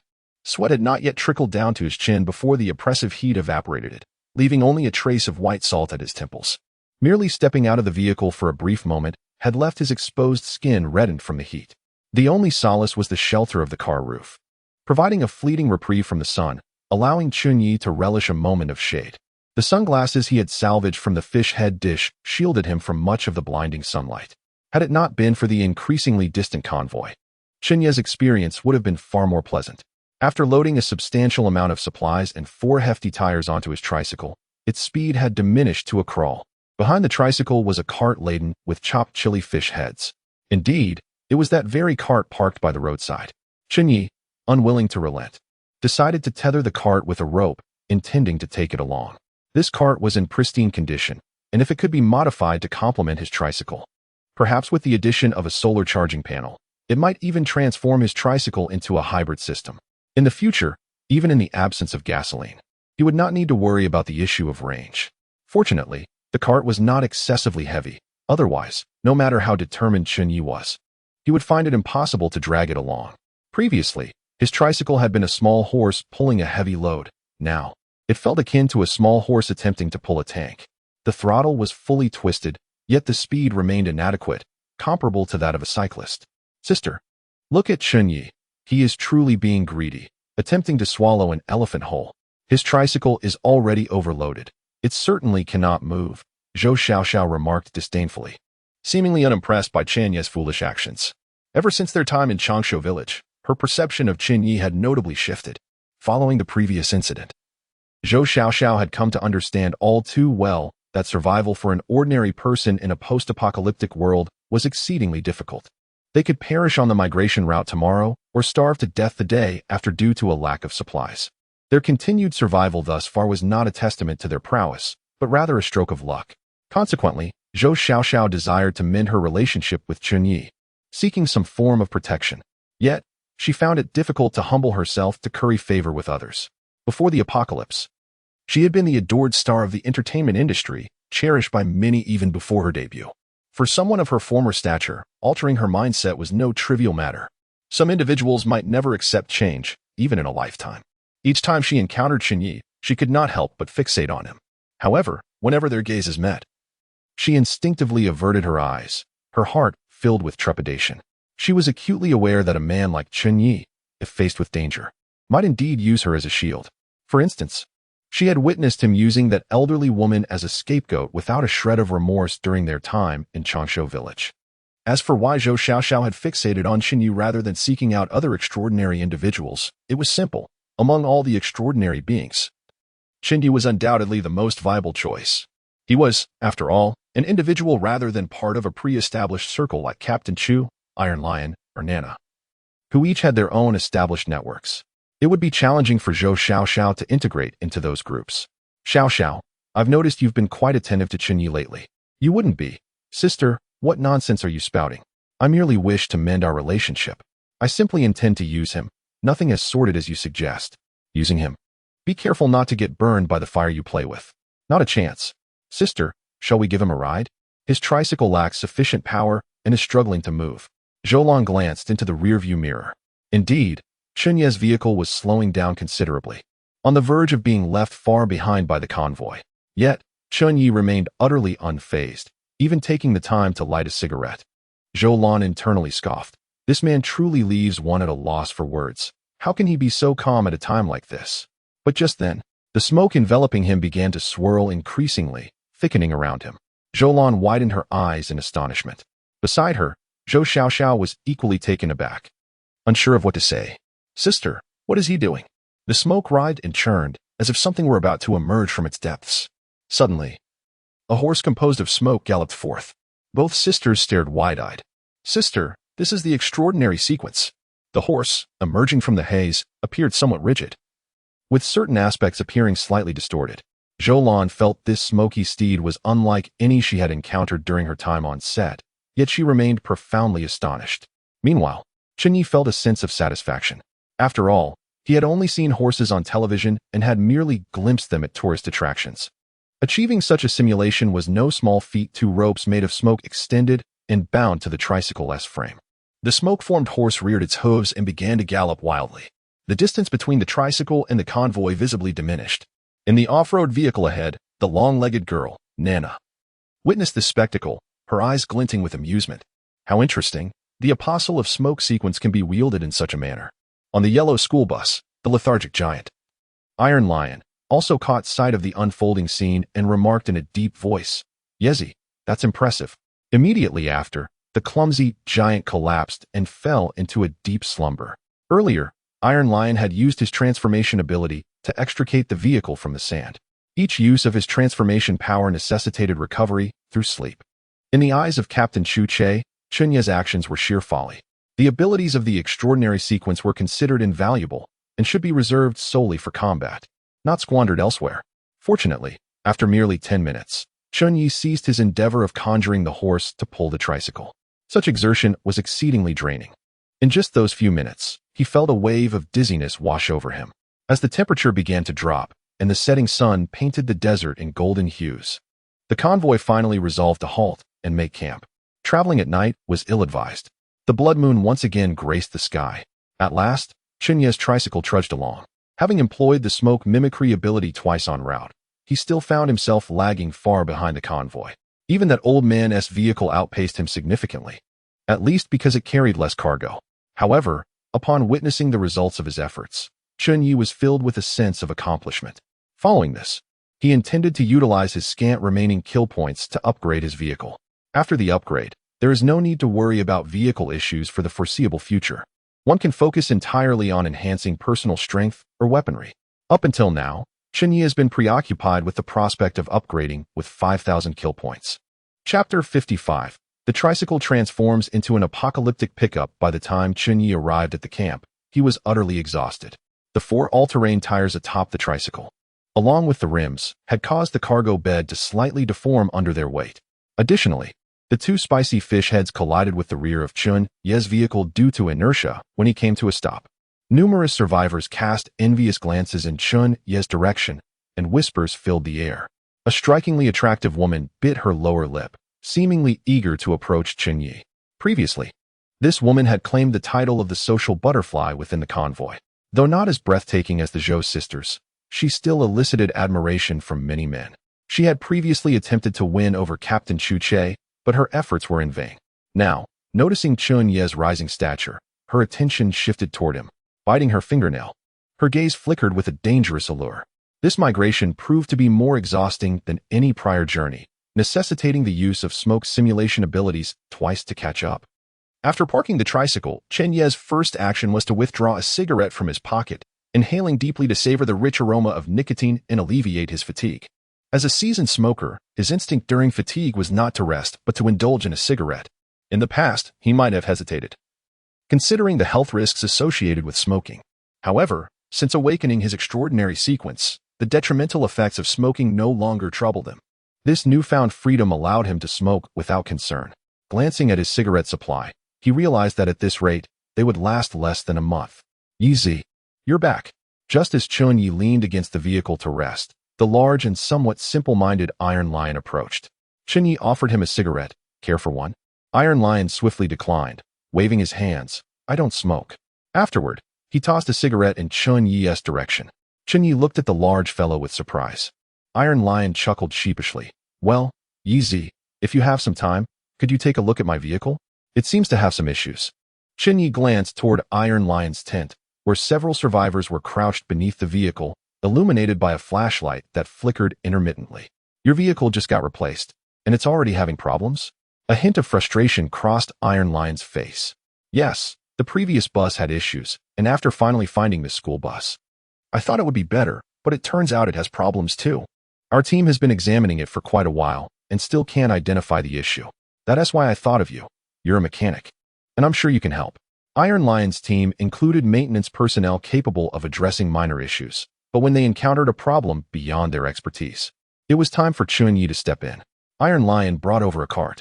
Is it serious? It's just that the vehicle won't start, and even if it did, it wouldn't run. You'll see for yourself. Chen Ye pondered for a moment and pointed to his tricycle, stating, You saw it today. I need to modify this tricycle first. Only after the modifications can I assist you. Despite his amicable relationship with Iron Lion, Chen Ye had no intention of neglecting his own affairs to help him. If he didn't team modify the tricycle soon, tomorrow's migration would likely be impossible. Iron Lion nodded. No worries. Focus on your own matters. I can manage here. All right, Iron Lion. Please bring me the engine. I may need it. No problem. Iron Lion left the cart and departed. After regaining some strength, Chen Ye struggled to rise and prepare a meal. Only with a full stomach could he muster the energy to tackle the upcoming upgrades to the tricycle. Utilizing superpowers not only drained mental energy, but also tested physical endurance. While Chen Ye was eating, Iron Lion conveniently delivered the engine. The massive steel heart made Chen Ye's eyelids twitch. Even with his enhanced physique post-modification, he wouldn't be able to lift such a hefty steel heart. Yet, Iron Lion seemed to handle it with ease. After finishing his meal, Chen Ye began the upgrade process for the tricycle. Last time, he had over 7,000 slaughter points, but after a series of modifications, barely 4,000 remained. Staring at the scant points, Chen Ye felt a bit troubled. Such a small number of points might not suffice. However, he quickly adjusted his mindset. Upgrade first. And if it's insufficient, he would find a way later. The system upgrade interface soon appeared before him. System, I need to upgrade. Chen Ye planned to incorporate the electric vehicle known as the Spicy Fish Head along with the 20-horsepower engine he had salvaged from the Wooden Man, and the 4 all-terrain tires, all into the tricycle. The Spicy Fish Head was an electric vehicle, and paired with the 20-horsepower engine, would create a hybrid vehicle. In this apocalyptic scenario, such a hybrid vehicle was undoubtedly a tremendous value. The ample sunlight during the day would ensure that, with a solar charging panel post-upgrade, he could guarantee his electricity needs. Even if the Spicy Fish Head had slightly lower power, it would still surpass his tricycle significantly. Soon, a brand new design blueprint materialized before him. Merely gazing at this blueprint made Chen Ye salivate. The Spicy Fish Head replaced the previous motorcycle tricycle's front. The former cargo area transformed into a cabin, linking with the Spicy Fish Head. Perhaps to accommodate the 20-horsepower engine, the front of the Spicy Fish Head was elongated, giving it a more imposing appearance. Additionally, to fit the 4 all-terrain wheels, the body of the Spicy Fish Head was raised considerably. Meanwhile, the 4 small wheels from the Spicy Fish Head were directly swapped with those of the rear cargo area. The vehicle boasts 8 wheels, yet under the system's design, it does not appear unsightly. Rather, it exudes an imposing presence, perfectly aligned with the contemporary apocalyptic backdrop. It can be aptly described as a vehicle crafted specifically for the end of days. At this moment, the modified fish head has undergone a significant transformation, rendering it unrecognizable as the once humble urban transport for mothers. Even the contours of the body have taken on a robust demeanor. The tricycle has metamorphosed into an apocalyptic pickup truck, leaving Chen Ye drooling at the prospect. If he were to possess such a vehicle, disregarding its internal configuration, its exterior alone would outshine Captain Chu and the long-legged girl's modified off-roaders by a substantial margin. However, upon discovering the exorbitant number of slaughter points required for the modifications, a wave of despair washed over him. To his dismay, it demanded over 20,000 slaughter points. As for the digits following that too, Chen Ye lacked the inclination to scrutinize them further. The requirement was indeed preposterous. Anxiety clawed at his mind, as he realized his slaughter points were woefully insufficient. Suddenly, a moment of inspiration struck him, and excitement flickered across his face. System, how many slaughter points can I still borrow? Previously, he had borrowed 300 slaughter points, which he repaid promptly, establishing a commendable credit history. Perhaps his borrowing limit had increased, allowing for a greater sum now. The system interface revealed a spinning icon, seemingly assessing Chen Ye's creditworthiness. Chapter 56. The true apocalyptic pickup truck. It seemed that the new school bus acquired by Iron Lion was experiencing some issues that his lackluster mechanic could not resolve. Iron Lion sought Chen Ye's assistance in repairing the vehicle, but regrettably, Chen Ye declined. He prioritized the modification of his own tricycle. What a selfish youth he was. Within the tent, the radio, eavesdropping on the situation, commented on Chen Ye's prior refusal to aid Iron Lion. The entire convoy was privy to the radio's observations, occasionally expressing their own opinions on various matters, which tended to be rather harsh. No, I do not share that sentiment. In this apocalypse, fairness is the most precious commodity. Chen Ye prioritizing himself, in my view, is quite just. Captain Chu, lifting a cup of tea, took a delicate sip, revealing an expression of rapture. Now, when Captain Chu desired tea, he no longer indulged in public displays. Rather, he savored it privately within his vehicle or during solitary moments in the tent. To him, sharing his fine tea with others felt akin to offering a rare gem to the unappreciative. According to the system's comprehensive assessment, the host is now eligible to borrow a limit of 10,000 slaughter points. 10,000 slaughter points? Upon receiving this news, a look of astonishment illuminated Chen Ye's face. This was a substantial amount, capable of facilitating many significant endeavors.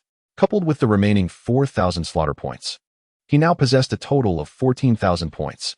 Though he could not modify his tricycle into an apocalyptic pickup truck, he was now empowered to pursue numerous other ventures, such as the peculiar items he had long desired. Even after reserving 5,000 points for slaughter, there remained an impressive 9,000. This was primarily due to my previous frugality. Whenever human labor could suffice, I ensured that not a single point was wasted by the system. Chen Ye once again set about optimizing the system's upgrade plan, essentially deducting slaughter points from the design proposal. Otherwise, it would be impossible to upgrade the Doomsday pickup with a mere 9,000 points. The first alteration Chen Ye made was to eliminate the design of 8 wheels for the Doomsday pickup.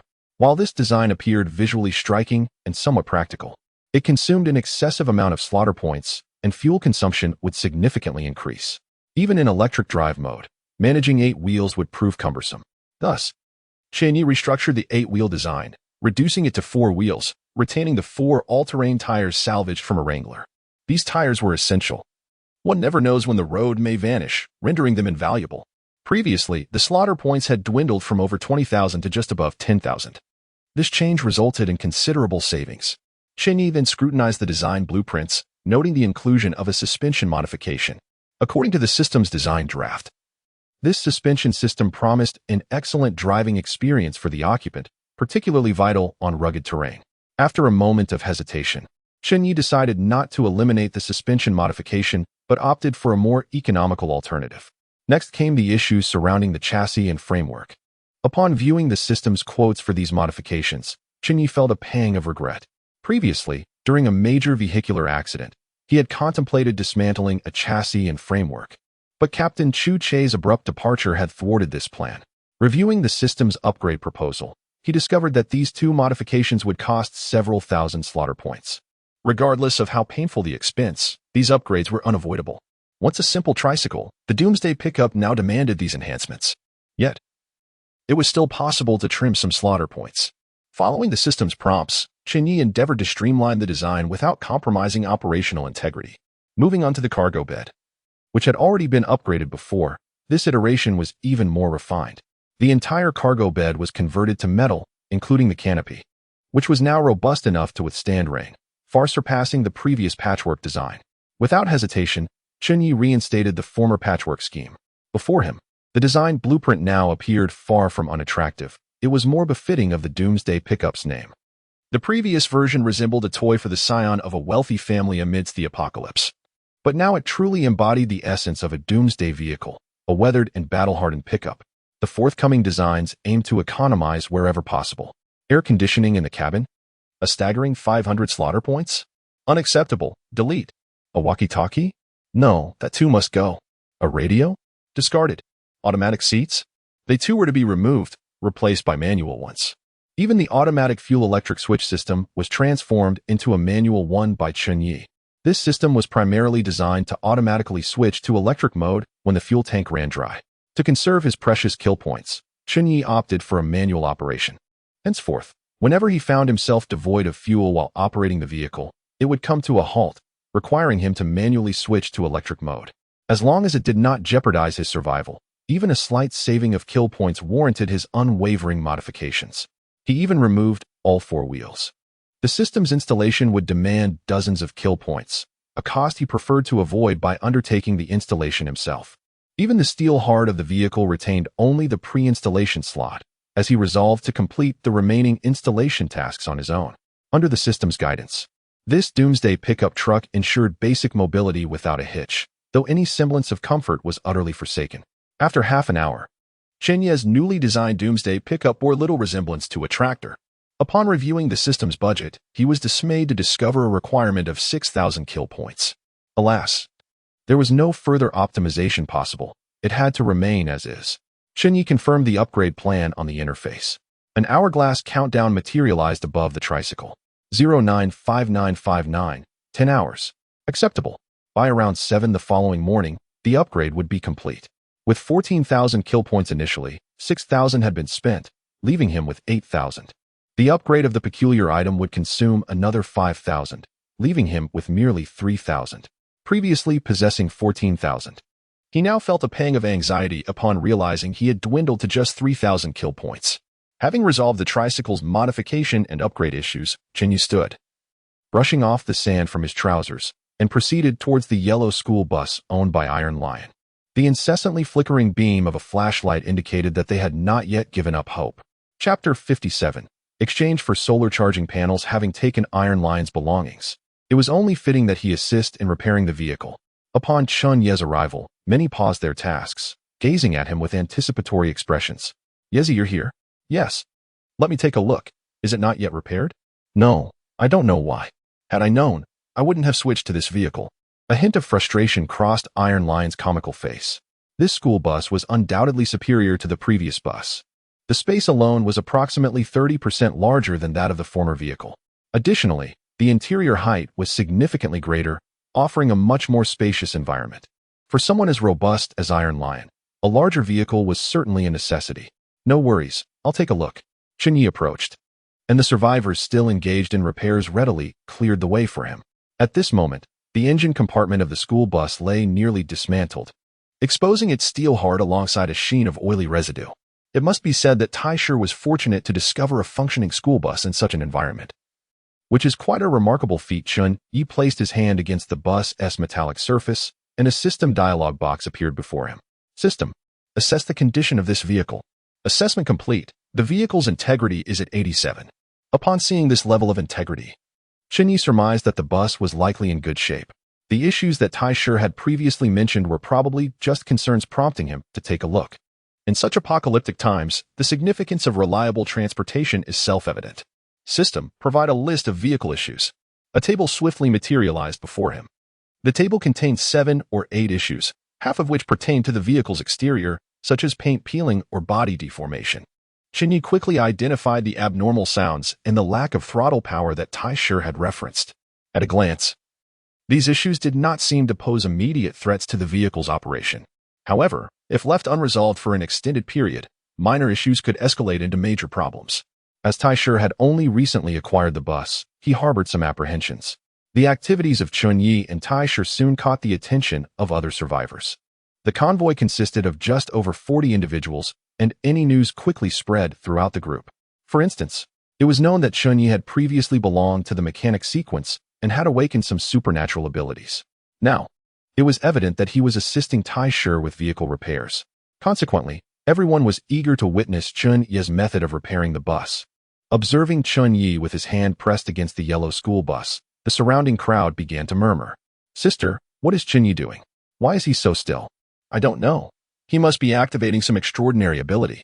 Among the crowd were the Zhou sisters, particularly Zhou Shishao, whose yearning for supernatural sequences was unparalleled. This girl dreamed of awakening a sequence and becoming extraordinary. Therefore, she would not miss the opportunity to observe the sequence up close. Many shared Zhou Xiaoshao's sentiments. Seeing Chen Ye's hand resting motionless against the vehicle, many around him engaged in speculation. Even the tall girl, Nana, had arrived. Having never witnessed Chen Ye utilizing his mechanic abilities in person, at this moment, Chen Ye had already reviewed the list of issues presented by the system and pinpointed the primary concern. System, how many kill points are required to repair this issue? 150 kill points are needed. 150 points? Chen Ye felt a pang of reluctance. Was the system treating him like a neon person? However, having already secured a valuable item from Taisher, Chen Ye could not bear to return and admit he could not make the repairs. Despite his frugal nature, he hesitated to expend 150 kill points. System, can you provide repair guidance? Does this require kill points? Repair guidance requires only 10 kill points. Upon hearing that only 10 kill points were necessary, Chen Ye's interest was instantly piqued. He promptly exchanged 10 kill points. Before Chen Ye, the repair instructions provided by the system materialized. His expression remained unchanged as he instinctively lit a cigarette, took tools from a nearby survivor, and began the repair work. The onlookers craned their necks, eager to observe. Chen Ye deftly disassembled various components of the engine compartment, exuding the aura of a seasoned mechanic with decades of experience. Minutes later, he had completely restored the Iron Lion's vehicle. The bespectacled man, Old Li, took the wheel for a test drive. The engine roared to life smoothly, and the accelerator responded instantly. Iron Lion beamed with joy, patting Chen Ye on the shoulder and grinning widely. In contrast, the surrounding survivors felt a twinge of disappointment. Having expected to witness extraordinary abilities, only to see such a mundane conclusion, they mused that perhaps the mechanic's prowess was exaggerated. "If it were me, I could do that too," one scoffed. Nana, taking a swig from her beer, strutted away with her long legs. The Zhou sisters exchanged glances, each reflecting confusion in the other's eyes. Amid the crowd stood a woman with a round face and a pointed chin, her disheveled hair framing her features. If one were to notice her, they might see a glimmer in her eyes. This woman was Su Jiao, a former female boxing champion. After a subtle maneuver by Captain Chu, she had lost favor within the group, and a few even harbored disdain for her. Following that incident, she had retreated into obscurity. During the last trip to Changshu village, fear had kept her from participating. Now, within the convoy, Su Jiao struggled to maintain her existence by assisting others. Unfortunately, her average physique and looks, coupled with her only remarkable trait, her confidence, left her without any particular skill. Thus, her life was far from pleasant. Akin to a rat in a sewer. However, she showed no signs of submission. Recently, she had been rallying other survivors in a bid to overthrow the dominion of the extraordinary beings. Yet, her efforts bore little fruit. At that moment, hearing the words around her, Su Jiao's eyes sparkled with growing intensity, her gaze toward Chen Ye laden with significant meaning. The recent peace had ignited a restless spirit within her once more. Chen Ye clapped his hands, stood up, and prepared to leave. The survivors who had struggled for a long time without success in repairing their vehicle cast admiring looks at him, aware of just how formidable he truly was. It was already past 11 at night, and the temperature in the desert had plummeted. The survivors wrapped themselves tightly in their clothing, while those with vehicles had retreated inside. Those without had sought refuge in tents. Chen Ye sensed a chill as well, but this was not the time for rest. There was one task he had longed to undertake, but had yet to accomplish: exchanging with Captain Chu for the solar charging panel. He had desired this item for quite some time. With the solar charging panel, he could not only use the electronic watch he had found in Changshu village, but also power his apocalypse pickup truck. Chapter 58.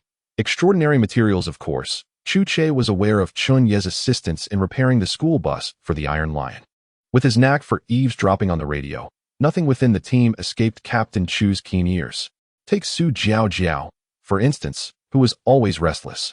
However, Captain Chu did not pay her any mind.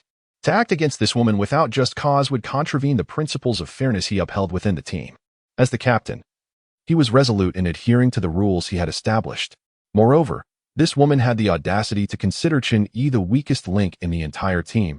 How amusing. Captain Chu savored a sip of the pu'er tea in his cup, feeling a wave of comfort wash over him. He reminisced about the days when he could indulge in tea freely. In his former home, he had a dedicated tea room. In this post-apocalyptic world, everything was scarce. Except for tea leaves, which dwindled with each sip, making them difficult to collect. The memory of that time when Nana chewed on the peony made him feel a pang of heartbreak. As the captain, he was indifferent to beauty. Even the few women in the team with commendable figures did not capture his attention. Not even the enchanting sisters, Zhou Lan and Zhou Xiao, piqued his interest. The only thing he cherished was the delicate brew in his cup, an exquisite pleasure. With another sip, Captain Chu felt his spirit elevate, the day's fatigue evaporating in an instant. Captain Chu. A familiar voice suddenly echoed from outside the tent.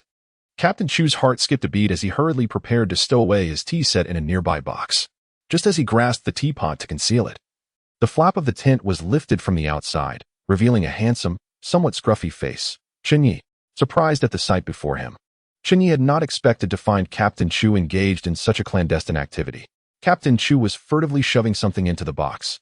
Chen Ye's gaze shifted to the object Captain Chu was attempting to hide, and his eyes sparkled with intrigue. Captain, this is rather inconsiderate. You're enjoying tea alone without inviting me, Chen Ye exclaimed, recalling that it had been many days since he last savored tea. He stepped into the tent, his demeanor akin to a fly rubbing its hands together. Originally intending to trade solar charging panels with Captain Chu, he had fortuitously stumbled upon him indulging in tea. It was worth noting that they were in the desert, where water was an invaluable resource. Even Chen Ye had to manage his water intake judiciously, let alone tea. In a bid to conserve water, he had not brushed his teeth in several months. The last time he bathed was on that rainy night after leaving Changshu village. He still lamented not having collected some of that rainwater. Captain, you're quite stingy. Chen Ye chuckled as he pulled over a moon chair, plopping down directly across from Captain Chu. The corners of Captain Chu's mouth twitched in annoyance. Realizing he had been caught in the act, he resigned himself to sharing the pot of pu'er with Chen Ye. Captain Chu poured hot water into the teapot, and then decanted the amber-hued tea into a fairness cup, the fragrant brew exuding an enchanting aroma. Chen Ye surveyed Captain Chu's tent, unable to deny that he truly understood the art of indulgence. Within the tent, a single military cot and a camping lantern were present, while the solar charging panel Chen Ye desired lay carelessly discarded on the ground. Compared to Chen Ye's conditions, this was a significant upgrade. How about it? Is Iron Lion's vehicle repaired? Yes, it's fixed, nothing major. Indeed, you live up to the title of a mechanic, but you've charged him quite steeply, earning a cigarette in just a few minutes. What can I say? Iron Lion and I are on good terms. It's merely a cigarette. Even if he didn't tee off for one, I would still assist him. This statement held truth. When Chen Ye previously sought Iron Lion as help to retrieve a vehicle from the desert, Iron Lion had readily obliged. Chen Ye was willing to extend a helping hand to Iron Lion as long as it did not impede his own interests. However, if Iron Lion offered a cigarette, Chen Ye would not refuse. The prowess of the mechanic sequence was indeed formidable, yet the auxiliary sequence was often underestimated, and Captain Chu was too modest. With a smile, Captain Chu regarded Chen Ye, his words seemingly laden with meaning. Chen Ye lifted the cup and savored the lingering fragrance of the tea. Chen Ye, you are always one to seek me out for trifles at odd hours. What is your purpose tonight? Speak plainly. Chen Ye pointed at the solar charging panel behind Captain Chu. I desire this. I wonder what you intend to exchange for it? Captain Chu glanced at the solar panel. Having anticipated Chen Ye's request for this item, though he hadn't expected it would take so long. You want this? It can indeed be exchanged, but it's not inexpensive. What is your offer? 1 bag of 10 kilograms of flour and 1 bag of 10 kilograms of rice. You must be mad. Chen Ye was taken aback by Captain Chu's exorbitant demand, far more ruthless than he had anticipated. Captain Chu leisurely sipped his tea before responding, expensive? You could always seek out old Zhang. He has plenty of solar panels. However, he is far more unscrupulous than I. If you wish to trade with him for a solar panel, at the very least, you'll pay double the price. Chen Ye gritted his teeth, believing Captain Chu's words. That old miser, old Zhang, would only part with a small piece of bread after every transaction with the plump woman. Just one small piece of bread for an entire night. Based on such stinginess, acquiring that solar panel would undoubtedly require a hefty price. Moreover, Chen Ye was not particularly keen on dealing with that old man. For reasons unknown, Chen Ye felt there was something off about him. Until he could ascertain old Zhang's true nature, it was wiser to maintain a respectful distance. Sometimes, it was prudent to learn from old Han, who had lived a long life. Captain, this is simply too expensive. Not at all, Chen Ye. You possess ample supplies, consuming them all yourself. While I must provide for many, my resources are far more strained than yours. Why not trade with me? Oh, and you still owe me a barrel of 15 liters of gasoline. When do you intend to repay it? Chen Ye currently possesses merely 60 liters of gasoline. Should he return it to Chu Che, he would be left with a paltry 45 liters. Ahem, Captain, since you are not in need of gasoline, let us postpone this discussion. For now, let us focus on the matter of solar charging panels. 10 kilograms of rice and 10 kilograms of flour, fixed price. You avaricious Granger. Say what you will. Captain Chu Che relished the sight of Chen Ye's discomfiture, savoring his tea with great satisfaction. However, if you genuinely find it too expensive, I happen to have another set of solar panels. Although they are defective, they should pose no problem for you. If you are interested, I can offer them to you at half the previous price. Very well, Captain. Please show me. Upon hearing that he could exchange for the panels with merely half the supplies, Chen Ye's spirits lifted. Just a moment, let me search for it. With that, Chu Che rose and approached a travel case that was at least 30 inches in size. This case had been acquired by Captain Chu during previous scavenging expeditions, deemed quite useful for storing supplies. Chen Ye's gaze followed the case. Items placed by Captain Chu within it should possess some utility. Suddenly, Chen Ye's eyes narrowed slightly as a red leather piece was retrieved from the case by Chu Che and set aside. He had seen this leather during the trade fair with the convoy and had found it rather peculiar at the time. Now, it appeared that this leather might very well be a rare material. Chen Ye's eyes narrowed further. System, what is this leather? Does it require the expenditure of 100 kill points for identification? What? It costs kill points for identification? Such a situation had never occurred before. Could it be an extraordinary material? Chapter 59. He is the man I have my eyes on. You shall not speak of him that way. As night fell, the desert temperature plummeted, a stark contrast to the scorching heat of the day when one would wish to shed all clothing. By nightfall, one would desire to don every garment available. The recently repaired school bus had all its windows securely closed, even shielded with clothing and blankets. As midnight approached, the temperature dipped to several degrees below zero, sufficient to claim a life in the frigid night. Sulina was perplexed as to why Su Jiao had called her out of the bus in the dead of night. Nevertheless, out of familial loyalty, she wrapped herself in her clothes and descended from the school bus. However, despite being bundled in thick layers, Sulina's alluring curves remained apparent, causing several male survivors to gaze longingly at her departing figure. Within the convoy led by Captain Chu, there existed a singular ironclad rule: fairness. Unless Sulina consented, no one could force her to undertake anything against her will. Even old Zhang, who drove the elderly vehicle, attempted to win her favor by offering a large bag of food, only to be politely declined by Sulina. It is worth noting that this was food, a substantial quantity. Such provisions could compel other survivors to comply with any request. In the midst of the apocalypse, nothing is more precious than food. This enigmatic woman possesses a charm that surpasses even the allure the Zhou sisters hold over men. Every gesture she makes is imbued with a natural seductiveness, a quality that some refer to as femininity. It is an innate trait for certain women, while others who attempt to emulate it merely end up as poor imitations. Curiosity once surrounded Sulina's life before the end of the world, even captivating the interest of the Zhou sisters. Yet no one managed to unearth any information about her past. She is a mysterious figure within the convoy, maintaining a neutral rapport with others. Her demeanor is consistently cheerful, avoiding offense while refraining from forming overly close bonds. Consequently, Sulina does not enjoy any special privileges due to her beauty, diligently participating in the daily tasks of the convoy, tightening her clothing. She exhaled white vapor into the chilly air and stomped her feet as she approached a short distance away. Jiao, why are you looking for me at such a late hour? Su Jiao appeared in bulky attire, resembling a ball, and her hair, unwashed for an extended period, emanated an unpleasant odor.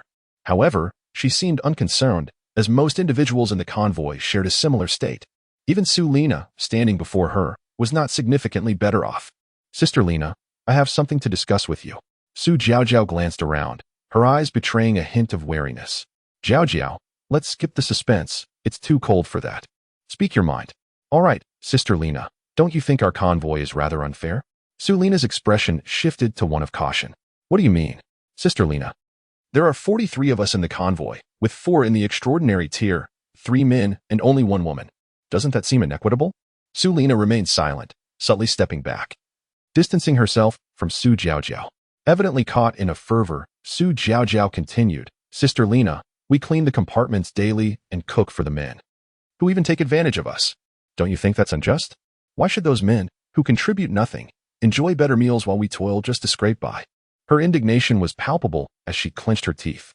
Su Lina displayed no emotional response to Su Jiaojiao's passionate words. Instead, her gaze remained remarkably clear.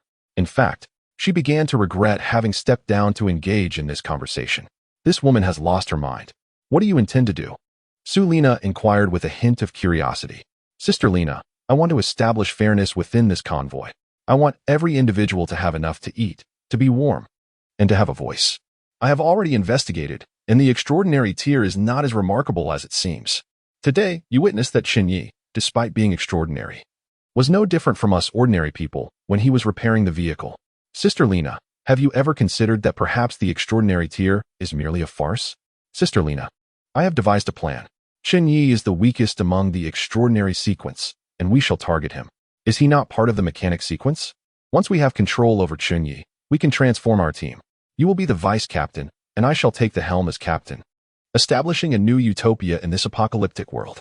"Stop," Su Lina interjected, raising her hand to interrupt Su Jiaojiao's words. Su Jiaojiao stared in disbelief at Su Lina's eyes, which sparkled with a beauty far surpassing her own. "Jiaojiao, if you find this unfair, you can gather supplies on your own next time. The Zhou sisters also collect supplies independently, and they seem to thrive, do they not?" Su Jiaojiao's expression stiffened. She knew that sending Su Lina to confront those eerie supply-gathering missions was out of the question. "Do not speak. Let me take the lead. The compartment is limited in space, and there isn't much to clean daily. If you are unwilling, I shall take over your responsibilities from now on. Furthermore, you claim that others choose to fall into depravity. That is their affair, not mine. I do not wish to meddle in the choices of others. Lastly, let me remind you, you deem Chen Ye the weakest? Huh, I cannot concur with your disparagement of the man I admire." With a sharp slap, Su Lina struck Su Jiaojiao's face, leaving a vivid red mark on her round visage in an instant. Before Su Jiaojiao could respond, Su Lina turned briskly and departed. Before the apocalypse, Su Lina was a golden phoenix born from the depths of the mountains in Sichuan and Chongqing. Only she knew the effort she exerted to escape those mountains. That summer, she wept for an entire afternoon, clutching her university acceptance letter. Upon entering university, Su Lina, due to her remarkable qualities, was hailed as the campus goddess, the dream of countless male students. Even after leaving campus, tales of her continued to echo. After graduation, by a stroke of fortune, Su Lina encountered a prominent figure. Unbeknownst to her, she gradually became the cherished canary of this influential individual. Consequently, Su Lina enjoyed a lifestyle and resources far superior to her peers. Simultaneously, leveraging her connection with this notable person, she began to cultivate her own small enterprise, intending to establish herself before embarking on a new chapter in life. However, the apocalypse commenced.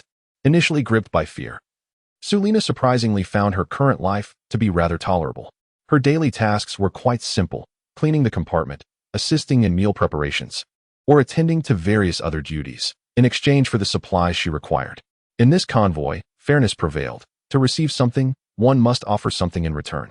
Fortunately, as long as she was unwilling, no one could force her into actions she did not desire. Su Lina understood how rare such a situation was in an apocalyptic environment and felt a sense of contentment. Yet, the one thing that troubled her was her persistent hunger. Over time, Su Lina also yearned to ascend in her circumstances. Otherwise, she would not have become a canary in the first place. At the outset, Su Lina's gaze was firmly fixed on Captain Chu Che.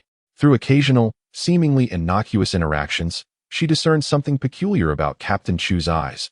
Despite her striking beauty, his expression remained utterly unchanged. Since she had come to understand such matters, she had not encountered a gaze like that again. It was a sorrowful realization for Su Lina that Captain Chu seemed rather unremarkable. As for the towering Iron Lion, she dismissed the notion entirely. And the ever-attentive old Zhang? Well, she had yet to reach the point of desperation. It wasn't until Chen Ye's arrival that Su Lina's attention shifted to this young man. Youthful, handsome, and an extraordinary being of dual sequences, he captivated her interest entirely. Su Lina shamelessly confided in Su Jiaojiao that Chen Ye was the man she had set her sights on, even going so far as to slap Su Jiaojiao for it. She fervently hoped that her words today would reach Chen Ye's ears. Should he approach her, she would act as if nothing had transpired. Such was the cunning of one who had once been a canary. But Su Jiaojiao was plotting against Chen Ye. Surely, Chen Ye was unaware of this. Should she inform him? It presented an opportunity to engage with him. Yet, it seemed he had not returned yet. Perhaps she would wait a little longer. What tone should she adopt when speaking with him? As she pondered, Su Lina began to tidy her disheveled hair. She even retrieved a cherished wet tissue from her inner pocket and tore it open, using it to cleanse her face, which had gone days without washing, and even attended to her neck. Chapter 60. Anomaly under 2000. Confirmation of appraisal. As Chen Ye's mind settled on this certainty, the system swiftly provided a response. Deducting 100 slaying points. Appraisal in progress. Appraisal complete. Item name, Scalp Demon S Hide. Type, anomalous material, usable for crafting anomalies, possessing unimaginable effects. Origin, this item was obtained from the scalp of a skin demon by a Buddha Sequence 3 lawkeeper, who perished in battle, ultimately falling into the hands of Chu Che, the captain of the fair caravan. Recommendation, this belongs to the rare category of anomalous materials. Crafting anomalies numbered under 2000 is possible, though there exists a chance of side effects. Under 2000, Captain Chu's listening device is numbered 1257. While it may not compare to his listening device, Chen Ye felt immensely satisfied. After all, this was an anomaly. According to Captain Chu, anomalies are exceedingly rare. Even he had acquired his listening device purely by chance. It was said that Nana also possessed an anomaly, though it was ranked beyond 3000. Its nature, however, remained unknown. Chen Ye speculated it might be that sort of hers. Since he had met her, he had never seen her part with it. As for Iron Lion, there was no word of him possessing any anomalies. This illustrates the rarity of such wonders. Do you desire this? Though framed as a question, Captain Chu's expression conveyed a sense of foreboding, as if he had anticipated this day all along. Observing the self-satisfied visage before him, Chen Ye felt an overwhelming urge to expel a glob of phlegm onto the man's smug face. Yet, for the sake of negotiating the price, he restrained himself. Suppressing his avarice, Chen Ye resolved that even if he was certain he desired the item, he must not reveal his eagerness. How can we exchange this? Chen Ye inquired. Captain Chu, instead of responding, donned a pair of plastic gloves before grasping the crimson hide. How absurd. Just moments ago, he had tossed it aside nonchalantly. And now he was taking such precautions? Truly, Captain, your conscience must be troubled. Upon closer inspection of the red hide, Chen Ye's perception shifted dramatically. The blood-red hue was astonishing, as if steeped in a pool of blood for countless years, exuding an unsettling allure. For reasons unknown, Chen Ye instinctively recognized this as human skin, for the texture mirrored that of his own. Since you have discerned its nature, I shall not conceal the truth from you. I, too, am unaware of its origins. Captain Chu began to recount what he knew. This occurred prior to Chen Ye's joining the convoy, when a survivor retrieved the item during a scavenging expedition. Tragically, the survivor was later found dead in his tent, his skin meticulously stripped away. Subsequently, the hide came into Captain Chu's possession. Initially, he contemplated discarding it, but hesitated, sensing it might prove valuable in the future, thus deciding to keep it. Despite the mystery surrounding it, I know this item is significant. My intention was to trade it for something worthwhile with another convoy. Since you desire it, I shall exchange it with you. After listening to Captain Chu's lengthy exposition, Chen Ye realized the price would undoubtedly be steep. And how do you propose we trade? He asked. Captain Chu pondered momentarily before stating, I desire your stewed fish head. Chen Ye rose abruptly, turning to leave. Wait. Don't be hasty. Let us discuss further. Young man, why are you so impetuous? Ultimately, Chen Ye surrendered 2 bags of rice, each weighing 10 kilograms, summing to 20 kilograms. In addition to 10 kilograms of flour, a case of instant noodles, a case of mineral water, 2 bottles of Lao Gan Ma, 10 sausages, 10 bags of marinated eggs, and 5 kilograms of cured meat. In exchange, he obtained the red hide along with a malfunctioning solar charging panel, which had turned into a mere bonus in the transaction. Chen Ye felt as though he had made a significant sacrifice. Yeji, do not blame me for my harshness. I must provide for an entire convoy.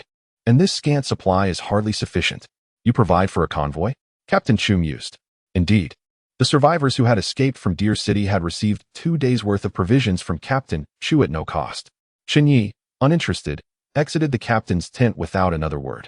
The items have been acquired, and at this moment, he is too exhilarated to conceal his emotions. As he steps out of the tent, he unexpectedly encounters Uncle Abeo, who is walking 2 large black dogs. These dogs were previously mentioned by Chen Ye to Zhu Che, noting that the blood of black dogs is effective against the bizarre. Zhu Che had obtained them from a survivor. The original owner of these black dogs had long perished in Chansho village. Now, upon seeing the 2 large black dogs again, they appear emaciated, mere skin and bones, evidently not in good spirits. It seems that Zhu Che, the heartless fiend, has drawn quite a bit of blood from them. After taking a few steps, he spots the long-legged girl awkwardly returning from outside, one hand clutching a can of beer and the other gripping the hilt of a sword at her waist. Upon seeing Chen Ye, the girl even raises the beer can in a gesture of camaraderie. Hey, Yezi, care for a drink? No, you enjoy it yourself. It is unclear when it began, but others have also taken to referring to Chen Ye as Yezi. When Chen Ye returns to his tricycle, he notices that there are still over 9 hours remaining on the countdown. Just as he is about to rest in the shed, a shivering figure appears beside the tricycle. Who goes there? Chen Ye is startled, instinctively gripping the hilt of his machete. It's me. The trembling figure reveals itself, and a slightly pale face emerges under the blood moon. Even shrouded by the eerie glow, the girl's countenance, both charming and endearing, is unmistakable to Chen Ye. There is no denying it. The convoy is comprised of only a handful of individuals. This girl, due to her alluring figure and unique aura, is quite well known within the group. Unless Chen Ye is as oblivious as Captain Zhu, it would be impossible not to notice her. It's you. Sulina slightly lifts her face, allowing her features to be more clearly seen by Chen Ye. She then speaks with a somewhat hesitant tone. I am Sulina. It seems Sulina is completely unaware of her notoriety within the convoy, assuming herself to be merely an inconspicuous presence. Such an impression evokes a protective instinct in men. The most cunning hunters are those who masquerade as prey. I came here to warn you. Someone intends to harm you. You must be cautious. As Sulina speaks, she stamps her feet, her breath visible in the frosty air, her small face flushed from the cold, exuding a pitiful charm that tugs at the heartstrings. Is that all you came to tell me? Chen Ye scrutinizes the woman before him. He cannot deny that despite her being frozen and shivering, she remains strikingly beautiful. A true feast for the eyes. Even compared to the Zhou sisters, she is not lacking in allure. There is an added touch of delicate femininity that stirs a desire to tease her. You're a good person. I don't want anything to happen to good people. Sulina's words imply that even if it were someone else, she would act similarly. Her nature is simply one of kindness. Who intends to deal with me? I cannot say. If I do, they will target me. Once you know the name, you will surely retaliate. I don't want to see anyone get hurt. The world is already this way. How thick the scent of green tea is. Chen Ye internally scoffs. Sulina observed Chen Ye gazing at her with a foolish expression, internally scoffing. This foolish man. After all I've done, can't he spare some food to express his gratitude? Just as she felt the awkward urge to turn away, Chen Ye finally retrieved a Snickers bar from his pocket and handed it to her. Sulina's mouth watered at the sight of the chocolate bar. In the pre-apocalyptic world, she would have never touched such high-calorie indulgences. She was committed to maintaining her figure and allure. However, now that the world had descended into chaos, her resolve began to wane. She felt her mouth salivating uncontrollably but struggled to divert her gaze. I shared this information merely to prevent good people from getting hurt. It was not for any gain from you, she asserted. Now, you should rest early. Good night. With that, she swayed her hips and dashed away, fearing that if she lingered even a moment longer, she would reveal an ungraceful side before him. Chen Ye watched her retreating figure, a faint smile creeping onto his lips. This woman is quite formidable. I wonder what she did before to possess such prowess. However, he quickly reined in his thoughts and returned to the back of the tricycle. Groping in the dark for the willow branch, he had previously contemplated that if he could identify the scalp demon scalp, perhaps he could also discern the properties of this willow branch. What secrets lay within the ancient willow tree of Longevity Village? What purpose did this branch serve? If he were to combine it with the scalp demon scalp, could it yield an even more extraordinary artifact? Chapter 61. The combat strategist Sulina stomped back onto the vehicle, her limbs numb from the cold, her face flushed crimson. Even the blood-red moonlight could not conceal the warmth radiating from her cheeks. She had waited nearly half an hour for Chen Ye, but in such frigid conditions, even a typical person would struggle to endure beyond 10 minutes. Yet, she persevered for 30, a testament to her resilient character. Upon entering the vehicle, a slight smirk tugged at the corners of Su Lina's mouth, only to be quickly masked. There was no mistaking that the gazes directed at her had shifted dramatically. Previously, the men who looked upon her seemed eager to devour her whole. Now, their expressions were far more complex. Some held apprehension, others disdain, and a few even harbored resentment. The women regarded her with a blend of envy and scorn. Nevertheless, this did not dampen Su Lina's spirits. From her vantage point in the school bus, she could clearly see Chen Ye's tricycle. A mere glance was enough to relive the moment they had shared. It was a deliberate act on her part. Although Su Lina understood that nothing had transpired between her and Chen Ye, and that they shared no connection, to the onlookers, she appeared irrevocably tied to him. Consequently, those who had previously contemplated scheming against her would now have to factor in Chen Ye's stance, a wrathful being of extraordinary power, whose ire was beyond the comprehension of ordinary individuals. No man believes that Chen Ye can resist the allure of Su Lina. When Su Jiao laid eyes on Su Lina, the sting of the slap on her face burned fiercely. At that moment, an adversary's encounter ignited her fury, prompting her to rise and charge at Su Lina. The vendetta of that slap demanded retribution, otherwise, she would find no peace that night. As Su Lina entered the vehicle, she appeared oblivious to Su Jiao, yet her peripheral vision remained acutely aware of the woman. Upon witnessing Su Jiao advancing towards her, Su Lina instinctively stepped back into a defensive stance, bracing herself as Su Jiao's round face bore down upon her.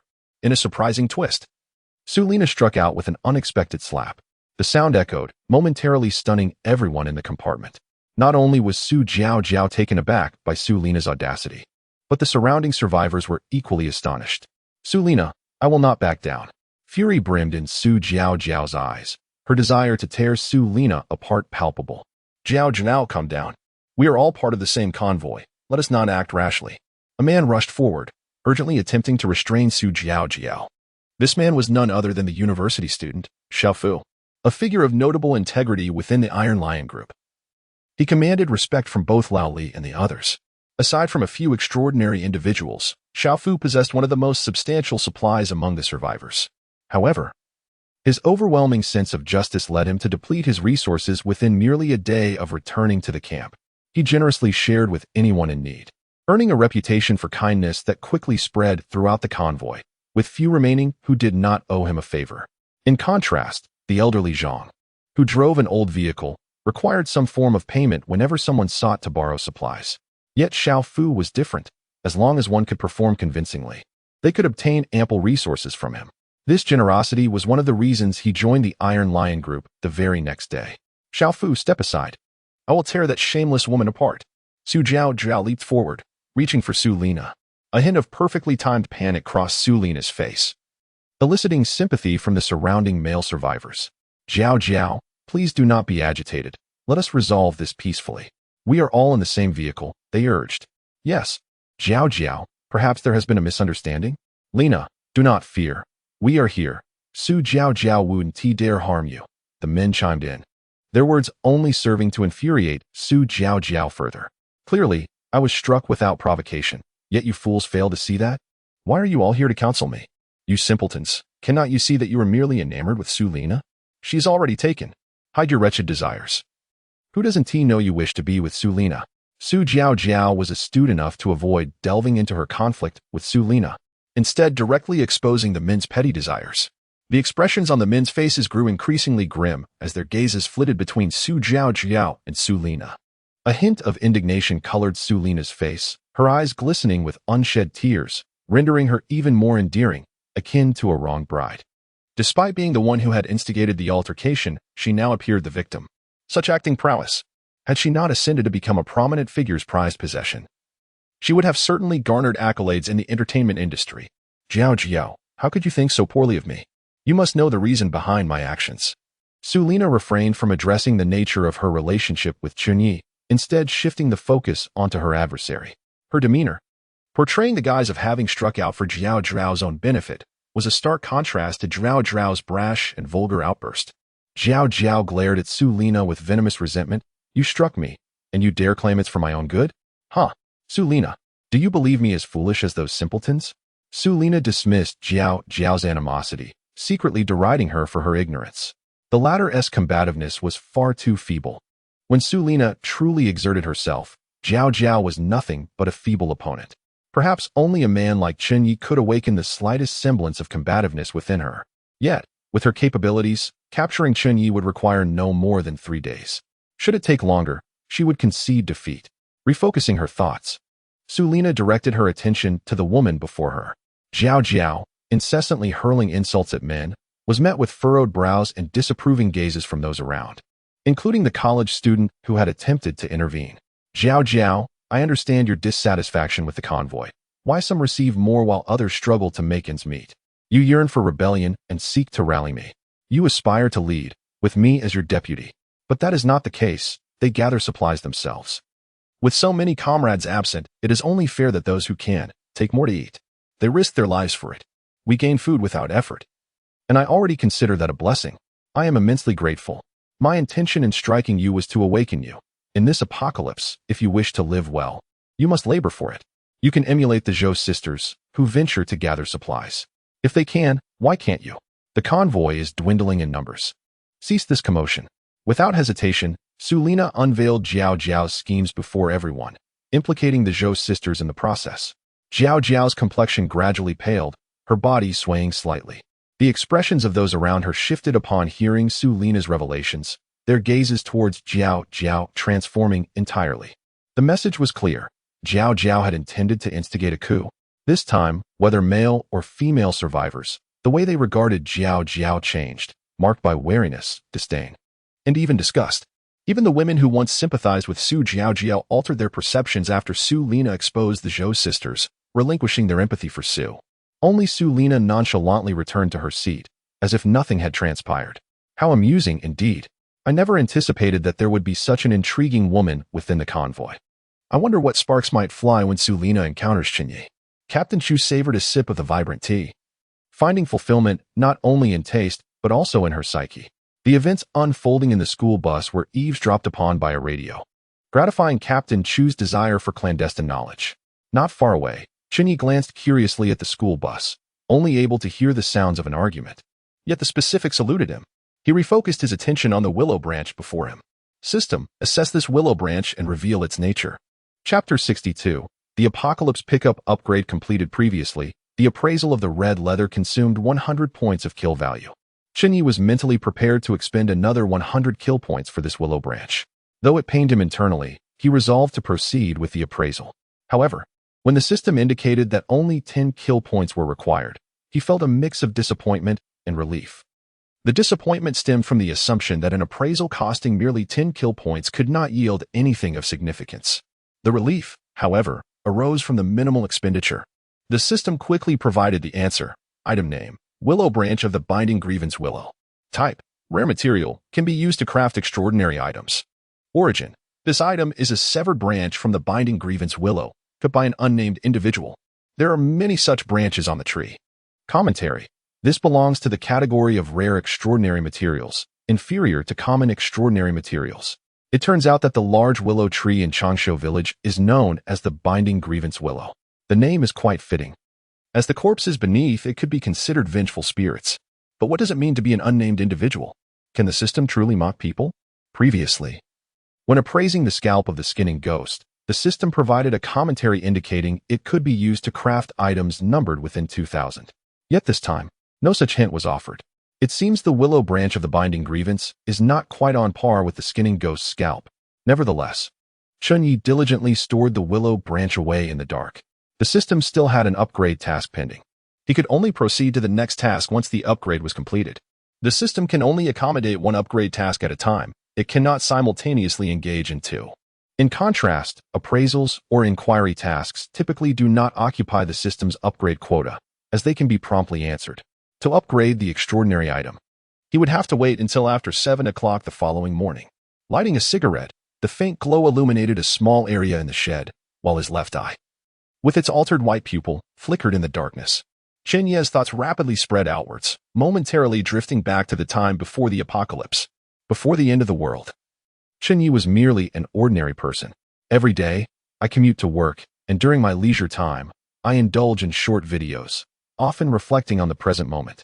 For instance, take this convoy, where Captain Chu stands out as a young man of undeniable charm, yet he harbors a petty heart, secretly sipping tea without the inclination to share. He is, in fact, a rather peculiar individual who eavesdrops on others, listening to their private conversations through a radio, sometimes leading to his own social embarrassment. Then there is the alcoholic high school girl, a stunning beauty with pink hair and long legs. I had not realized the extent of her alcoholism until recently, as she has procured alcohol and now spends her days inebriated. Moreover, the dual personality Iron Lion appears quite dull at first, but once engaged in battle, he transforms into a tempestuous figure, seemingly a different person altogether. Sulina, the cunning femme fatale, exudes femininity, and one cannot help but sense her ulterior motives upon approaching her. Xiao Fu, the overly righteous university student, seems as though he will not last long in this world. Then there is the self-assured Zhou Xiaoxiao and the mature and sophisticated star Zhou Lan. I, too, am a seasoned smoker. This convoy is indeed a fascinating assembly, with each individual possessing their own distinct personality. My left eye's vision has been deteriorating. Perhaps one day I shall be completely blind. With the upgrade system at my disposal, I should be able to find a remedy for this affliction. Lost in thought, Chen Ye felt his mind becoming increasingly muddled, his eyelids growing heavier. Time passed swiftly. Almost at the very moment he completed the upgrade, Chen Ye opened his eyes, harboring a long-standing anticipation for this apocalyptic pickup truck. He had grown weary of his tricycle, had he not been unable to acquire a car with 4 wheels. He would never have traversed the apocalypse aboard that 3-wheeler. As he lay in the truck bed, he sensed an unfamiliar sensation. It was not that the vehicle had risen in height, but rather that it had sunk down, as if it had been placed directly onto the ground. Climbing out of the truck bed, he noticed that the frigid temperatures of the previous night seemed non-existent. The golden sun had replaced the eerie blood moon, and the morning sunlight dispersed some of the apocalypse's gloom. It appeared that, aside from Chu Che, the others in the convoy occasionally experienced a sense of apocalyptic dissonance. Before Chen Ye stood a formidable and impressive apocalyptic pickup truck. Though it lacked wheels, its imposing presence was unmistakable. In an effort to conserve killing points, he had opted not to have the system install wheels.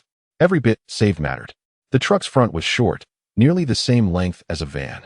Yet now it boasted an elongated front, resembling the rugged off-road vehicles popular in the market. When designing this apocalyptic pickup, Chen Ye had chosen to incorporate a front engine compartment. The windows had also been enlarged, a deliberate choice on his part during the design phase. The previously makeshift truck bed now seamlessly connected with the front, presenting no sense of incongruity. Initially, Chen Ye had designed the truck bed of the tricycle to be lengthy, measuring at least 2.5 meters. The original length of the pickup was 3 meters, but with the extension of the front engine compartment, the entire vehicle now appeared to exceed 4 meters. Coupled with the 2.5-meter truck bed, the total length of the vehicle seemed to reach an impressive 6.5 meters. It is already longer than the average large off-road vehicle. Such a car may prove difficult to maneuver in urban settings. However, amidst this apocalyptic backdrop, it is remarkably fitting. Chen Ye is rather frugal with his kill points, yet once a task is confirmed, the system diligently executes it.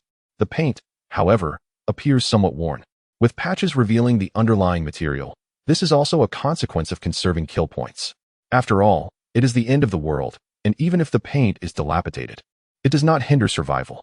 Such a vehicle is emblematic of an apocalyptic scenario. Chen Ye is thoroughly satisfied with the rugged pickup before him. At least he will no longer be at the tail end. Next, he must install 4 all-terrain tires, salvaged from a previous Wrangler, one of which was damaged. After the upgrade, the system restored this tire as well.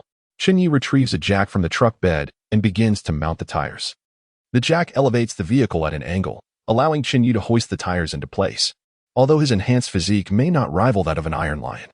Accomplishing this task is far from arduous. Additionally, due to its remarkably minimalist design, the vehicle is not overly heavy, even lacking an installed engine. Just as he aligns the hub, he notices a familiar face beside him, a visage that is both charming and alluring. Adorned with a touch of makeup and clad in a fresh long-sleeve outfit, far more appealing than the bundled appearance from the previous night. This woman is none other than the team's enchantress, Sulina. Holding a hexagonal tube, she speaks with a slightly hesitant voice. Chen Ye, I see you're quite busy. Without waiting for her to finish, Chen Ye takes the tube from her and begins to install the screws. He can easily surmise her intentions. However, any aspirations of becoming the leading lady in his life are mere fantasies. In this dire world, Chen Ye is reluctant to carry a deadweight, regardless of how attractive it may be. Should danger arise, he would not hesitate to use this decorative figure as a scapegoat. Unbeknownst to Su Lina, Chen Ye's true thoughts, she is somewhat pleased that he has not dismissed her. Yet, this fleeting happiness is well concealed. Chapter 63. The initial trial of the Apocalypse pickup. Did you hear any news last night? Captain Chu, holding a cup of tea, stood by the tent's window, observing Chen Ye at work in the distance. Upon noticing Chen Ye glance his way, Captain Chu raised his cup in a gesture of acknowledgement. He remains quite astonished by Chen Ye's vehicle. What was once a dilapidated three-wheeled contraption has transformed overnight into an Apocalypse pickup. If he were to doubt it, Captain Chu might not hold his position for much longer. Moreover, with his ability to eavesdrop on the radio, no secret within the team escapes his ears. I haven't heard anything unusual. It is strange, indeed. A peculiar tone emanates from the radio. The system upgrade transpired without any notable sound, merely culminating in a fleeting moment of distortion upon completion. Thus, eavesdropping on the radio yielded no tidings regarding the system. Such occurrences are far from unprecedented. The secrets concealed from even the radio evoke an exhilarating thrill in Captain Chu, igniting excitement in every cell of his being. Could it be a new extraordinary sequence? Perhaps the mechanic sequence? How absurd. It seems our companion harbors a significant secret. Yet, what does it matter to possess secrets? Who in this convoy is devoid of them? But who possesses as many secrets as I do? Intriguing. Captain Chu expresses little concern for the secrets surrounding Chen Ye. Rather, it is the insatiable desire to pry that captivates him.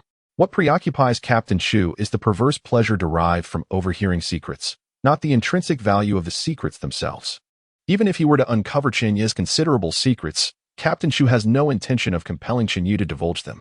In this apocalyptic world, who is without secrets? Be it the girl with pink hair and long legs, or the clumsy iron lion, or even himself, everyone harbors secrets. Even the ordinary survivors possess their own hidden truths. Yet, none have as many secrets as Captain Chu. With his superhuman physique, Chen Ye swiftly fitted a tire and proceeded to the next one. In a short while, all 4 tires were installed. The Apocalypse pickup, now equipped with tires, rivals the modified off-road vehicles of Nana and Captain Chu, if not surpassing them in appearance.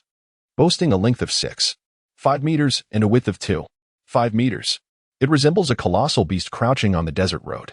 Throughout the process, Su Lina silently assisted Chen Ye, offering no words, as if she were invisible. By the time they reached the second wheel, she no longer required reminders. A mere gesture from Chen Ye sufficed for her to understand his needs. Gazing at the Apocalypse pickup, Chen Ye felt a surge of satisfaction. He retrieved a cigarette from his pocket, only to find the lighter failing to ignite after several attempts. A gentle breeze swept through, extinguishing the flicker of flame. Suddenly, a fragrant breeze approached, and he looked up to see the woman before him shielding him from the wind with her coat. It was morning, and the air held a slight chill.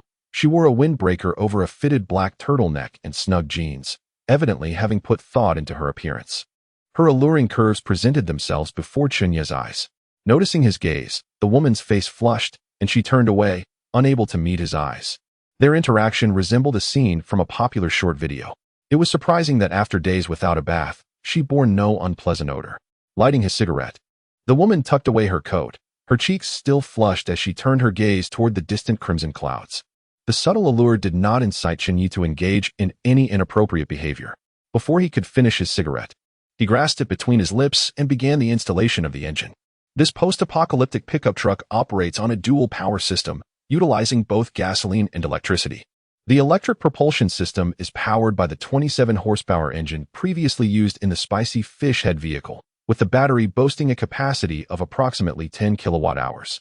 Charging such a vehicle's battery using solar panels is nearly implausible. Even under ideal sunlight conditions, it would take several days, if not weeks, to fully recharge. Hence, Chen Ye's earlier intention of utilizing outdoor solar panels necessitates an upgrade to the charging system. However, that is a matter for the future. The immediate task at hand is to install the 20-horsepower engine. The system has already allocated space and installation requirements in the front engine compartment. Following the system's guidance, Chen Ye effortlessly completed the engine installation. With excitement, He flung open the door and climbed into the cockpit. Inside, apart from the original dashboard of the spicy fish head vehicle, there was merely a steering wheel. There were no radios, no automatic seat heaters, or ventilation systems. Everything was manual, including the gear shift and seat adjustments. Although Chen Ye was not particularly adept with manual transmission, he was capable enough to drive. Even the windows were hand-cranked. All these features were designed to conserve precious resources. The vehicle had but a single headlight, salvaged from a previous motorcycle tricycle. In this respect, Chen Ye and his vehicle shared a likeness, both being one-eyed wonders. As the truck rumbled and vibrated, a grin spread across Chen Ye's face, reaching his earlobes. Despite its rudimentary configuration, he felt an indescribable sense of satisfaction while seated inside. He had always considered himself the underdog within the convoy, trailing behind during migrations. The roar of the engine finally captured the attention of others. "Wow, Yezi, you've done well. You've managed to cobble together this beast in a single night," exclaimed a tall girl with striking pink hair, who, surprisingly alert, approached Chen Ye's formidable vehicle, her hands tracing its robust contours, her voice filled with admiration. Her astonishment was shared by the other survivors who had gathered around, their eyes glimmering with envy. In this desolate world, who wouldn't he desire a vehicle for transportation? Just look at the Zhou sisters. Their modest car elevated their quality of life far beyond that of other survivors. Moreover, Chen Ye's pickup truck, measuring a substantial 6.5 meters in length, surpassed even the two modified off-road vehicles in dimensions. This translated to a significant capacity for carrying supplies. The gazes of the other survivors were filled with envy and jealousy. "This truck is incredible, Yezi. Truly impressive for a mechanic." The pink-haired girl circled the vehicle, her admiration unabated. "Yazi, come down, let me give it a try." Nana unabashedly expressed her desire to test the vehicle. Chen Ye chuckled as he stepped down from the car. The girl swiftly hopped inside. "Oh my, is the interior of this car really so shabby? Why is there nothing at all? And it's a manual transmission." Upon entering the vehicle, the pink-haired girl immediately voiced her disdain. The car's interior paled in comparison to her modified off-road vehicle. Chen Ye, however, paid no mind to her complaints, continuing to smile at his car. Amidst the crowd, the alluring Sulina squeezed her way out, retrieving a stove and blocks of alcohol from the nearby supplies to prepare breakfast. "Humph.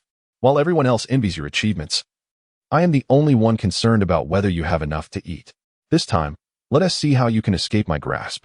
The corners of Sulina's mouth curled slightly, only to quickly return to neutrality.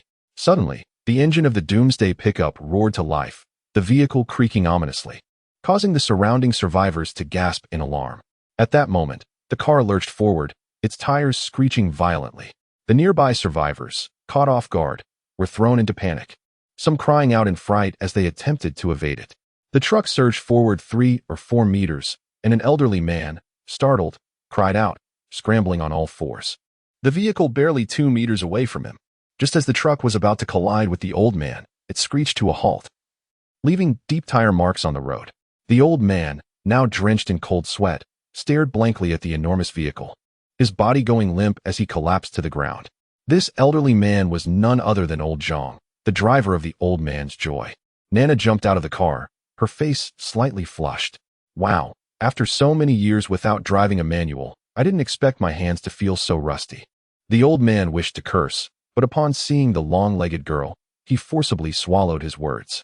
Many nearby survivors had also been startled, yet they dared not scold the pink-haired girl, each struggling to contain their frustration. Chen Ye, however, maintained a neutral expression.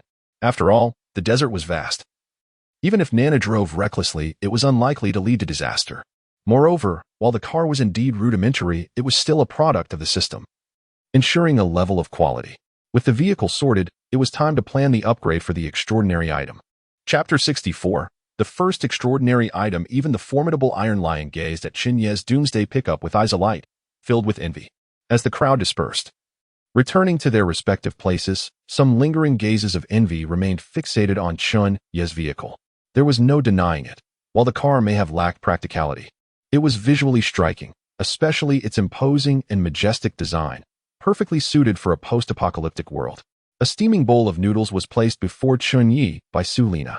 Meeting her shy yet expectant gaze, Chen Ye felt a touch of surprise. This bowl of noodles was of exceptional quality, far surpassing his own culinary attempts, and it even featured a fried egg atop it. "There are still 2 green leaves of vegetables." "Green leaves? Eggs?" Chen Ye recalled that there were no eggs in his supplies. Eggs are indeed a rarity. They can only be stored at room temperature during summer for 7 to 10 days, and even in optimal conditions, they last just over a month. In such an apocalyptic scenario, the value of a single egg is unimaginable. It remains a mystery where this woman procured the eggs. And those green leaves, this is a desert. After all, where could she have found such greenery? It is utterly absurd. Sulina lowered her head, her cheeks flushed, and said, You go ahead and eat. I will return to have my meal. Upon finishing her words, she turned and walked away, akin to a young girl under the gaze of her beloved. Once she turned her back, the shyness on Sulina's face transformed into satisfaction. Throughout the encounter, she had given no thought to herself, preparing only a bowl of noodles for Chen Ye. She had not even considered her own needs. Surely, she would leave a lasting impression on him. She even saved her own supplies for him. He must think that she is wholeheartedly considering him. Men are so simple. Recalling Chen Ye's astonishment from earlier, her sense of pride intensified. Sulina felt that dealing with a man like Chen Ye lacked any challenge. Upon returning to the school bus queue, breakfast was already prepared. Oldly greeted Sulina with a warm smile. Lina, Yezi's vehicle is quite impressive. Sulina maintained her composure, still smiling politely. Indeed, Chen Ye's vehicle is remarkable. It truly lives up to the exceptional standards of a mechanic. Oldly, now in his 30s, beamed even more warmly, though it seemed his hair had thinned further. The other survivors cast Sulina complex glances before returning to their own tasks. No one voiced any objections regarding Sulina's presence for breakfast without having labored in the morning. Even Su Jiao refrained from mocking her, instead turning her back. Her head bowed, concealing her expression in the small bowl in her hands with her hair. During this time, the woman had lost considerable weight. It was likely due to the limited supplies from the convoy. Even the plumpest could become slender. Lina Jia, this is for you. Little Fu brought over a large bowl of thin porridge. Thank you, Little Fu. Sulina accepted the small bowl, her face betraying neither disappointment nor gratitude. Remaining as courteous as ever, bringing a sense of spring warmth to those around her. Sulina could distinctly feel the kindness emanating from those around her. This was only fair. Having given something, she naturally received something in return. Even that lecherous old man did not come to harass her this morning. In the past, he would appear punctually every morning. Although he had never gained an advantage over her, dealing with him was quite bothersome. The vegetables and eggs she had given to Chen Ye were all obtained from that old man's deceit. Despite knowing he had been duped, the old man dared not approach her. When Sulina glanced at the lecherous old man, he even offered her a somewhat sycophantic smile. Chen Ye stroked his chin. Gazing intently at Sulina's swaying waist, his expression solemn. Without much contemplation, he took a bite and found the flavor quite pleasant, far superior to his own culinary skills. Holding the bowl of noodles, he squatted to one side, setting it down to survey his surroundings, discovering that no one was paying him any mind. Everyone was engrossed in their breakfast. Chen Ye retrieved a hatchet, a broken crossbow, the willow branch of a vengeful spirit, and the scalp of a skinning ghost.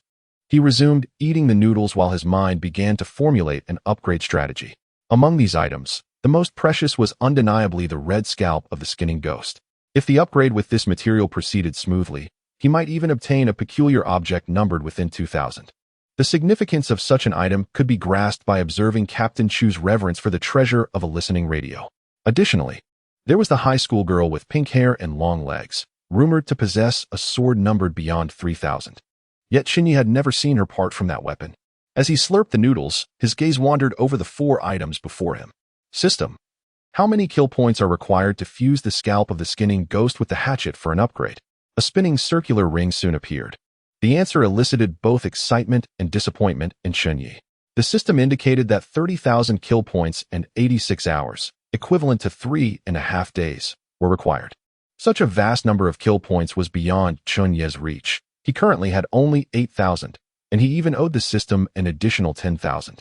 When he attempted to fuse the scalp with the crossbow for an upgrade, the requirement remained the same, 30,000 kill points and 86 hours. Clearly, an item requiring 30,000 kill points would possess extraordinary power. Resolutely, Chen Ye decided to forego the scalp of the skinning ghost and opted to upgrade using the willow branch of the vengeful spirit instead. He did not choose to fuse the crossbow but redirected his focus to the hatchet, seeking a means of close combat defense. The system's response remained consistent, 5,000 kill points. Fortunately, Chen Ye had that amount. Without hesitation, he clicked to agree. An hourglass timer materialized above the hatchet.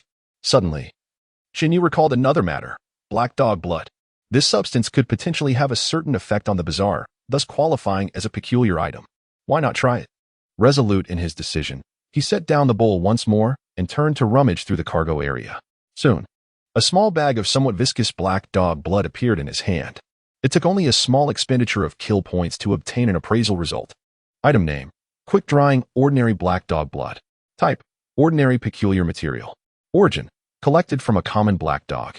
Commentary: this substance can exert a certain effect on ordinary bizarre entities. But attempting to use such ordinary black dog blood to slay the bizarre is undoubtedly a fool's errand. Chen Ye found himself at a loss for words. Realizing that this item may not be as valuable as he hoped, yet he had not anticipated its sheer ordinariness. The appraisal results were filled with the commonplace term ordinary. Chen Ye promptly canceled the ongoing upgrade task. Since the system identified it as an extraordinary material, even if it was merely an ordinary extraordinary material, it should still be upgradable and serve a certain purpose. Having something is better than having nothing at all. It would be even better if the properties of the black dog blood in relation to the bizarre could be preserved. This way, he would not have to continuously apply black dog blood to the blade of the machete. Previously, Chen Ye had soaked the machete in dog blood, but when the black dog blood ran low, he resorted to applying it to the blade instead. Every so often, as the black dog blood wore off, he would need to reapply it, which was quite bothersome. He hoped that the newly fused extraordinary material could retain the characteristics of the black dog blood. Chen Ye incorporated the black dog blood into the new plan. The system quickly responded, indicating that the upgrade required 5,500 slaughter points. This was an increase of 500 slaughter points.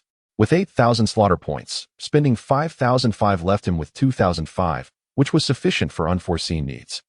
The time required for the upgrade also extended from 12 hours to 12.5 hours, meaning it would conclude around 9:30 this evening. The hourglass countdown for the upgrade reappeared above the machete. Attention! Attention! Depart in 10 minutes. Depart in 10 minutes. Uncle Abeo's horn blared once more. Chen Ye had nearly finished his bowl of noodles. As for washing the bowl, he poured a bit of mineral water into it, swirled it around, and downed the flavored wash water in one gulp. In the desert, every drop of water is exceedingly precious. After tidying up the repair tools and other items, Chen Ye climbed into the driver's seat of the newly opened Apocalypse pickup truck. The first migration into the Apocalypse was about to commence. By nightfall, he would possess his very first extraordinary item. A new day brimmed with hope. Chapter 65, Extraordinary Upgrade Complete. The convoy set off.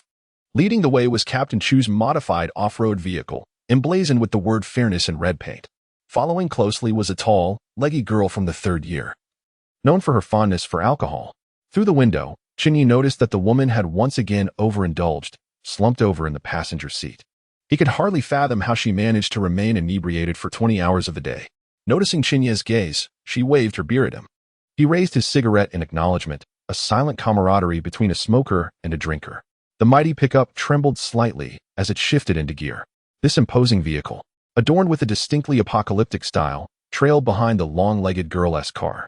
Despite its many shortcomings and flaws, to Chen Ye, this vehicle represented the finest in a world ravaged by calamity. Many survivors cast envious glances, almost wishing to pull him from the vehicle and claim it for themselves. To find such a vehicle in the apocalypse was a dream beyond the reach of many. Sitting inside, he gazed out at the boundless expanse of desert surrounding him. Aside from his own convoy, there was scarcely a trace of humanity in the vicinity. Such a scenario would have been utterly inconceivable before the apocalypse. In those times, even in the most remote corners of this land, one could discern the remnants of human existence. It seemed that in merely a few months, this terrain had morphed into an unrecognizable visage. Chen Ye harbored an unsettling intuition that this apocalypse was far from straightforward. The harsh desert conditions were a testament to this. With daytime temperatures capable of inducing fatal heat and nighttime chills that could freeze one to the core, such extreme weather was unheard of in the past. Moreover, there existed bizarre creatures that bore no resemblance to any life forms native to Earth. Survivors had speculated that perhaps an unknown realm had fused with the terrestrial plane, while others conjectured the resurgence of spiritual energies. Regardless, there were myriad theories circulating. The heat remained relentless. Chen Ye rolled down both windows, allowing the oppressive wind to sweep into the cabin, taking with it the sweat that clung to his temples. He wore black sunglasses that shielded his eyes from the blinding sunlight outside, providing a modicum of relief. In the pre-apocalyptic world, such sunglasses were commonplace. Yet in the current scarcity of resources, many envied Chen Ye for his possession. Some even sought to barter for them, but he declined all offers. On his feet were a pair of flip-flops. His previous shoes had been destroyed in a catastrophic accident while he was searching for a new vehicle. Consequently, he had been relegated to wearing these flimsy sandals. What troubled Chen Ye even more was the odor that emanated from him, as he had not bathed in months. The stench was almost unbearable. He expelled a cigarette, but out the window.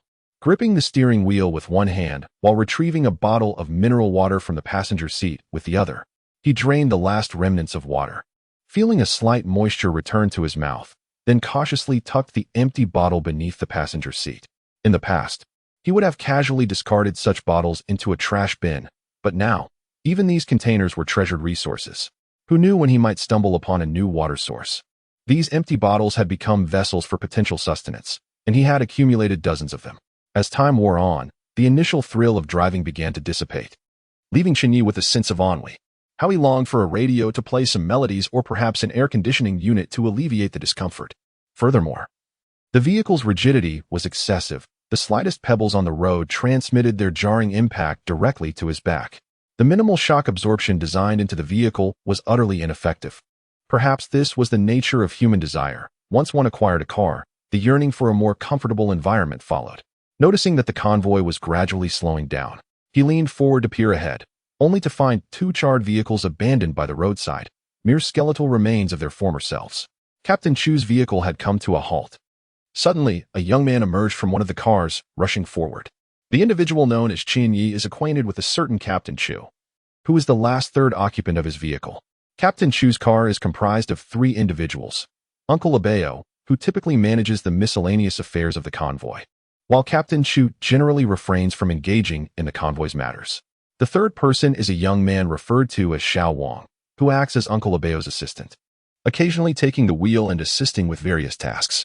Uncle Abeo consistently addresses him as Xiao Wang, indicating his role as the convoy's aide. As for the long-legged girl with pink hair, her vehicle accommodates just two individuals, including herself. The other occupant is a petite girl named Xiao Yu, who stands under 1.5 meters tall and wears black frame glasses. It is said that she is younger than the long-legged girl. On 2 occasions, Chen Ye witnessed the diminutive girl struggling to help the long-legged girl into the vehicle. He even heard Xiao Yu refer to Nana as cousin. Moreover, Chen Ye has observed Xiao Yu seated in a modified off-road vehicle, and if one does not look closely, one might mistakenly believe the vehicle to be self-driving. Under Chen Ye's watchful gaze, Xiao Wang hurriedly approached the two vehicles that had been reduced to mere frames by fire. Upon noticing this, Chen Ye parked his vehicle and leapt out. His eyes sparkled at the sight of the cars, hopeful that they might contain something of value. The collection of supplies is the foremost principle of survival in a post-apocalyptic world.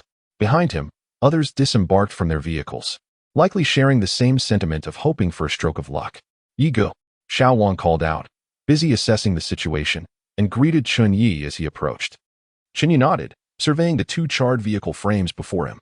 Both vehicles had been thoroughly consumed by flames, their interiors stripped of any possessions. Each vehicle contained 2 corpses, partially carbonized.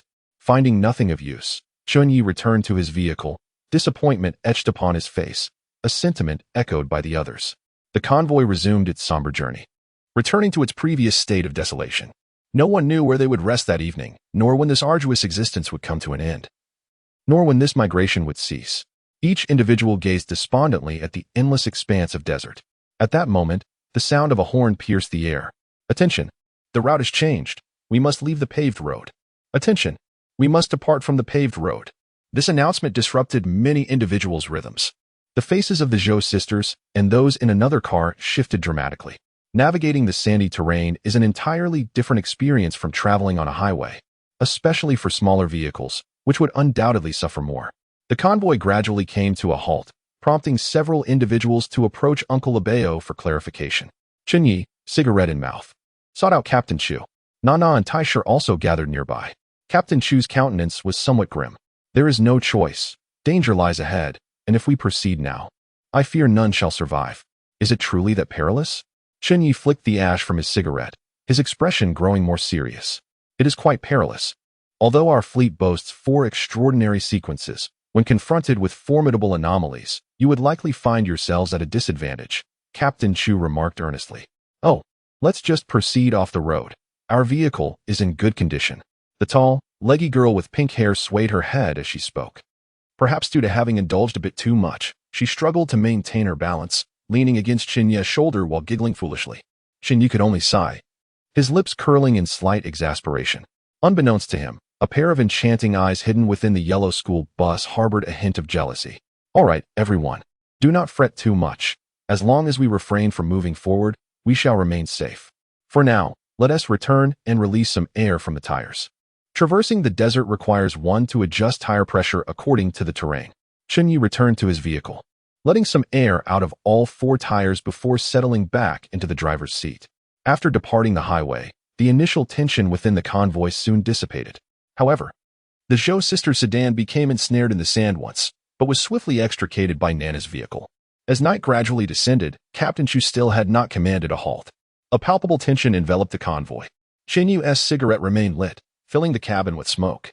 This haze served as his weapon, within its reach. He could perceive the surroundings. The smoke functioned as his eyes. The machete would take several hours to complete its upgrade. Fortunately, as the blood moon hung high in the sky, Captain Chu finally announced a break. It was only then that he realized it was already 9 o'clock in the evening. In half an hour, the upgrade of the first extraordinary item would conclude. Chapter 66, Item number 4879. After a day of arduous travel, the survivors of the convoy were utterly exhausted. Previously, the presence of the highway had provided some psychological comfort, as it represented civilization. However, now, all that lay before them was an endless expanse of desert, leaving them disoriented. The camp was occasionally filled with faint sounds of weeping, while the nearby old vehicle swayed more violently than before, accompanied by an indescribable noise. Fortunately, the supplies within the convoy remained relatively plentiful, though drinking water was dwindling. As Chen Ye prepared the meal, he was reluctant to add much water. In contrast to the despairing emotions of the other survivors, the extraordinary sequences maintained their composure. Nana had already succumbed to intoxication, a mere puddle, oblivious to her surroundings. The imposing figure of Iron Lion sat silently beside the fire. Only Captain Chu was nowhere to be seen, presumably having retreated to his tent for a cup of tea. Chen Ye watched as the solid alcohol ignited into an orange flame, a slight smile gracing his lips. 000002, 000001, upgrade complete. The machete at hand shimmered with an ethereal glow, as the previous black dog blood and the binding willow branches vanished simultaneously. A familiar weight settled in his hand, instilling within Chen Ye a sense of reassurance. He raised the machete to inspect it before his eyes, bathed in the ethereal glow of the blood moon. Chen Ye discerned an elusive crimson energy swirling within the blade, yet upon closer inspection, it seemed to vanish. The appearance of the chopping knife had subtly transformed from its former state. The sturdy, 40-centimeter thick blade exuded a chilling, blood-tinged luminescence. Its handle, possessing a gentle reverse arc and measuring a convenient 20 centimeters in length, was designed for ease of wielding. Wrapped around the handle was a cord that appeared to be hemp, serving a practical purpose of preventing slippage during combat. However, upon closer examination, Chen Ye realized it was not hemp, but rather the branches of the binding grievance willow. Just as he made this revelation, a vibrant green sprout emerged from the end of the handle, causing Chen Ye to gasp in astonishment. Before he could react, the willow branch swiftly coiled around his wrist, establishing a connection with the chopping knife as it ceased to grow. In that moment, a wealth of information regarding this peculiar weapon flooded his mind. Artifact name, Blood Grievance Chopping Knife, ID 04879. Upon seeing this rank, Chen Ye felt a twinge of disappointment but quickly reassured himself. After all, it was crafted from the most ordinary materials, and possessing an ID was already commendable, especially one within the 5,000 range. Below this information lay a description of the Blood Grievance Chopping Knife. Purpose: the blade exerts a restraining effect on the bizarre. When thrown, the willow branch can serve a pulling function, providing a degree of blade control. Under the blood moon, this effect is amplified. The Blood Grievance Chopping Knife possesses the ability to absorb grievances. Once a certain threshold of grievances accumulates, a qualitative transformation may occur. The revelation of these 3 capabilities filled Chen Ye with exhilaration. The first function was clear, likely inheriting the effects of the black dog's blood. The second appeared to stem from the powers of the binding grievance willow. After all, the corpses suspended beneath it in Changshu village were capable of soaring freely. As for the third ability, it too seemed to derive from the characteristics of the binding grievance willow. Otherwise, how could it have earned such a name? This indicated that the binding grievance willow likely shared similar attributes. The more corpses hung beneath it, the greater the control over the corpses it could exert, allowing it to achieve a qualitative change. A chill ran down Chen Ye's spine as he recalled the binding grievance willow from Changshu village. He swiftly pushed aside these disordered emotions and continued to examine the details of the blood grievance chopping knife. Cost: requires the host's blood for sustenance daily. Feeding it blood daily? This would not pose much difficulty. A drop or two each day should suffice. With his extraordinary physique, he believed he could endure it, especially given that it was merely an artifact ranked around 4,000 to 5,000. The side effects should not be excessively severe. Taboo: it must never be unsheathed in the presence of blood relatives.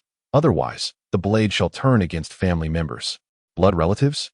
In this apocalyptic world, where could one find blood relatives? This taboo seemed negligible. However, what were the taboos associated with Captain Chu's listening device? Artifacts ranked below 2,000 likely bore significant restrictions. If the branches of the binding grievance willow could be fashioned into a knife handle, this blade's ranking might ascend significantly. This notion rekindled in Chen Ye's mind the image of the binding grievance willow, yet for the time being, he decided to forego the idea of using its branches as a handle. Once he grew stronger, he would revisit the longevity village, sensing that the village harbored many secrets yet to be unearthed. As he toyed with the machete in his grasp, he flicked his wrist, and the blade shot forth under the sanguine moonlight, a willow branch extending infinitely into the night. Chen Ye felt an uncanny ability to control the flying machete through the willow branch, and he sensed a thrill emanating from the blade beneath the blood moon. Perhaps this was the enhancement that accompanied its glow. With another flick of his wrist, the willow branch swiftly retracted, and the machete returned to his hand. This sensation promised formidable strength in future encounters, especially when shrouded in the cover of smoke. After some experimentation, Chen Ye surmised that the willow branch's maximum range was approximately 20 meters. Regarding the machete, designated as number 4879, he remained uncertain about the criteria for its ranking, but felt a profound satisfaction nonetheless. A light stroke of his fingertip along the blade drew forth crimson droplets that fell onto its edge. The machete seemed to come alive, voraciously absorbing the blood, and even the binding grievance willow branch of the handle appeared to stretch and flourish. Observing this, Chen Ye pressed a wound against the blade, offering it his blood for the first time. He was curious about the extent of its appetite, wanting to ascertain how much it could consume. It was not until he sensed a faint discomfort that the machete ceased its feeding.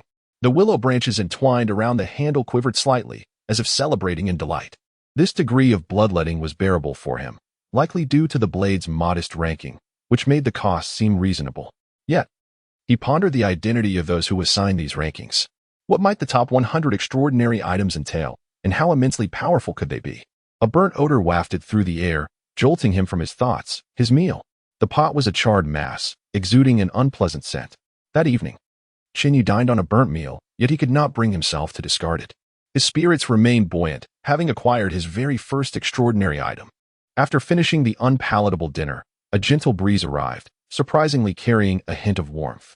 Chen Ye looked up in astonishment at the starry sky, where the blood moon hung distantly. Strangely, the stars, once within reach, were nowhere to be seen at night. Regaining his focus, Chen Ye turned his attention to the solar charging panel he had obtained. His gasoline supply was dwindling. 60 liters would not suffice for the journey ahead. Moreover, he had consumed a considerable amount that day, leaving him with even less. Charging the pickup's battery had become imperative, and thus his foremost task was to repair the solar panel, a process that would take 5 hours, with completion anticipated by midnight. Fortunately, only 100 slaughter points were spent, though it still caused Chen Ye a pang of regret. After a night of silence, upon awakening the next day, he discovered that the solar charging panel had been successfully repaired. While lamenting the squandered upgrade task, Chen Ye urgently commenced the enhancement of the solar panel. This panel, acquired from Chu Che, was typically only sufficient to charge a mobile phone or a portable charger. To utilize it as an energy substitute for the apocalyptic pickup truck was nothing short of a fanciful dream. Fortunately, he possessed an upgrade system, rendering this endeavor less impossible. However, Chen Ye soon felt disheartened.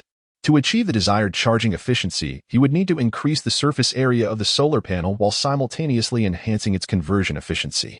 This surpassed the technological capabilities of the current era.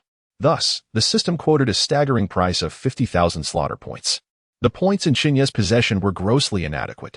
Ultimately, he was compelled to simplify his plan, to increase the area exposed to sunlight and enhance energy conversion efficiency, reducing the requirements.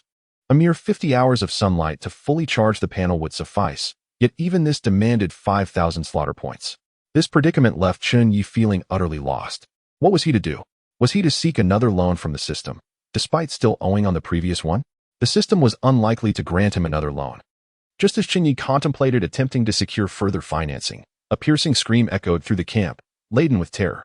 The owner of that voice seemed to have witnessed something profoundly horrific. It was a sandstorm. The sandstorm was approaching. Upon hearing those 3 words, Chen Ye felt a chill run down his spine. Even without prior experience in desert regions, he understood the terror of a sandstorm. He lifted his head, his right eye, concealed behind sunglasses, narrowing to a pinprick. A rolling, yellow-brown horizon loomed ahead, stretching endlessly. The world was engulfed in a shroud of dust, rendering the distinction between earth and sky indistinguishable. The blazing sun was swallowed by the swirling sands. The wind, striking his face, felt painful, while the car windows emitted a cacophony of cracking sounds. This sensation was akin to the onset of the apocalypse. Despite being a Sequence 1 extraordinary individual and possessing a remarkable artifact numbered within 5,000, Chen Ye's brief surge in power did not cloud his judgment. With such limited strength, could he truly withstand the might of nature? The oppressive pressure that could obliterate the world left him breathless. Danger. Even this Sequence extraordinary was rendered speechless by the sight. The expressions of the other survivors were equally grim. Su Xiaoxiao stood with her mouth agape, staring in awe at the distant yellow-brown horizon, her short hair tousled by the fierce winds. A shudder coursed through her. Where was her sister? Su Lina had intended to seek out Chen Ye that morning, to deliver a half-sausage she had saved from the previous night. However, she had restrained herself from visiting him, not wishing to appear cheap. This woman possesses an exquisite understanding of the delicate balance required in her interactions with men. She knows how to cultivate an air of ambiguity without appearing too casual. Although it is evident that Chen Ye does not lack for such trifles, it is the sentiment behind the gesture that truly matters. Often, what men value is not the preciousness of the gift itself, but the thoughtfulness it conveys. Su Lina is acutely aware of this truth. Today, the wind blows fiercely, and the sun hangs in the sky, not particularly harsh, rendering the temperature bearable. The gusts whip Su Lina's skirt, accentuating her flawless figure. During her years as a canary, she not only advanced her career but also diligently maintained her physique. Had the apocalypse not loomed, she might have achieved great success, perhaps even becoming an inspirational icon in years to come. Regardless of gender, the moment you attain success, your past misdeeds merely serve as the path you traversed. Han Xin, having endured humiliation, still became a legendary general. A grain of sand stings Su Lina's face, but she pays it no mind, her thoughts consumed with what to say to Chen Ye later. Suddenly, she hears someone shout about a sandstorm. Startled, she looks up, and in that fleeting moment, every hair on her body stands on end. A dusty, yellow skyline fills her vision, overwhelming her senses. Su Lina's legs feel weak, and she struggles to maintain her balance. On the roof of a modified off-road vehicle, the fierce wind tugs at the pink hair of a young girl, revealing her somewhat juvenile face. Sand pelts the hilt of the long sword at the girl's waist, producing a delicate sound. The tall, intoxicated girl, with her rosy locks, squints her eyes in a daze, clearly having indulged early in the morning. Many survivors have damp patches around their waists, and some stand with mouths agape, lips trembling, unsure of what to say. Damn it, why are you just standing there? Run. The first to react is Chen Ye, who shouts loudly, abandoning his breakfast. He doesn't even have time to gather the portable stove from the ground before sprinting toward the large pickup truck. My God. Run. Cousin, get down here. We have to leave. A small head emerges from the cockpit of the modified vehicle, yelling at the girl on the roof. What is she doing at a time like this? The once beautiful girl seems to have drawn the short straw by having such a cousin. Lina, come back. The sandstorm is coming, we need to go. Su Lina stumbles, her face draining of color. She ignores the half-sausage that has fallen to the ground and strides toward her school bus. Fortunately, she has not strayed far and hastens back to the bus, which has already started. Old Lee is turning the steering wheel to change direction. Go. Wait for me. Are you kidding me? A sandstorm is upon us. And you're still hesitating over breakfast? It is indeed breakfast time, and many have just finished preparing their meals. Some, like Chen Ye, are too focused on survival to care about breakfast, while others are reluctant to part with their freshly cooked food. The entire camp has descended into chaos.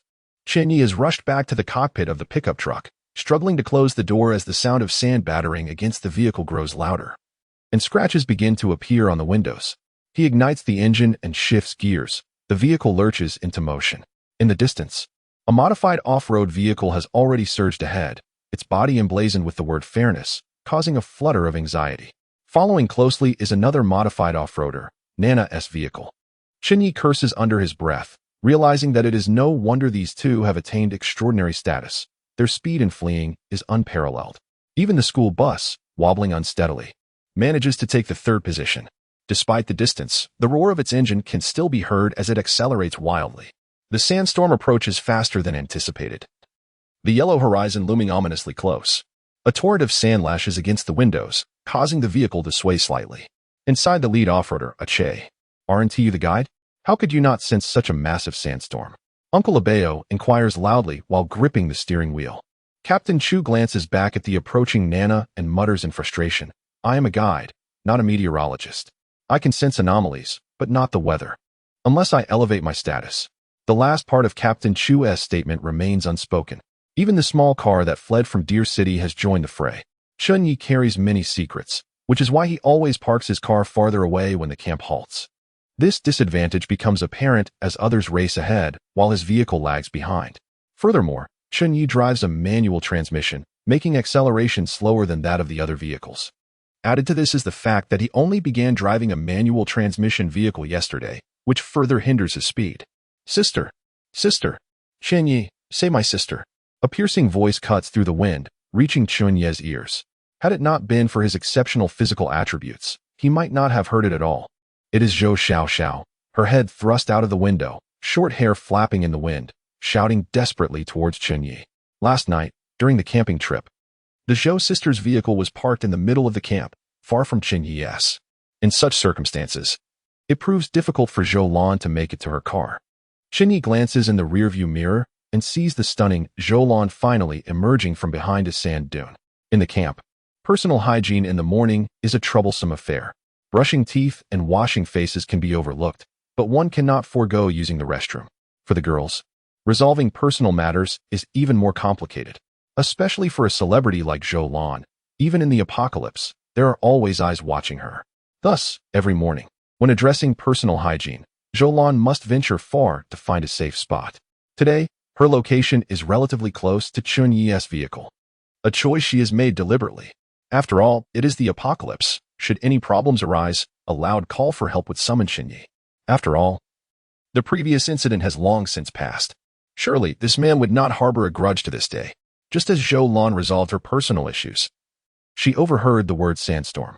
A chill ran down her spine at the thought of the swirling yellow dust and the howling wind. Terrified, Zhou Lan scrambled towards the camp. Her eyes drawn to the most conspicuous vehicle nearby, Chen Ye's modified pickup truck. Chen Ye noticed Zhou Lan rushing towards him, her eyes filled with desperation and longing.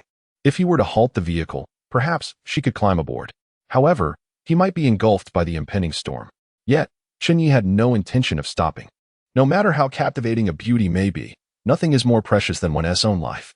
The engine roared to life, and Chen Ye pressed the accelerator with fervor, accelerating without a thought of deceleration. First gear, second gear, the speed climbed ever higher. Zhou Lan's despair deepened. Chen Ye, I beg of you, save my sister. The scene mirrored the one in Changshu village. In that moment, had it been possible for Zhou Xiao to kneel before Chen Ye, she would have done so without hesitation. Yet, Chen Ye paid her no heed. The engine of the doomsday pickup growled angrily, the entire vehicle trembling with power. The speed continued to rise. Brother Chen, save me. Suddenly, a man dashed from the side. Chen Ye merely cast a fleeting glance before returning his focus. This man was a member of the Iron Lioness bus crew, who had hesitated over a freshly cooked breakfast and missed the bus. He had assumed the bus would wait for him, only to find Old Li driving away. Spotting Chen Ye's vehicle, he rushed forward, seeking salvation. Alongside him, a few others hurried towards Chen Ye's truck, some even throwing their arms wide in front of the vehicle. To their astonishment, Chen Ye remained unfazed. Shifting from fourth to fifth gear, the engine let out a thunderous roar, and the speed surged further, tailing the convoy ahead. Damn you, Che! Aren't you the guide? How could you lead us astray? The man with outstretched arms dove aside to evade Chen Ye's vehicle, cursing as it sped away. Chapter 68. Sandstorm with the accelerator fully pressed. The Doomsday pickup faced unprecedented trials. The vehicle shot forward like an unleashed arrow, the howling sandstorm looming behind. Sand pelted the windows and the body of the truck, producing a sound akin to the chilling laughter of death. Visibility dwindled perilously. Fortunately, the headlights of the vehicles ahead blinked, allowing Chen Ye to cling desperately to the tail of the convoy. Initially, to conserve resources, he had even disabled his own hazard lights.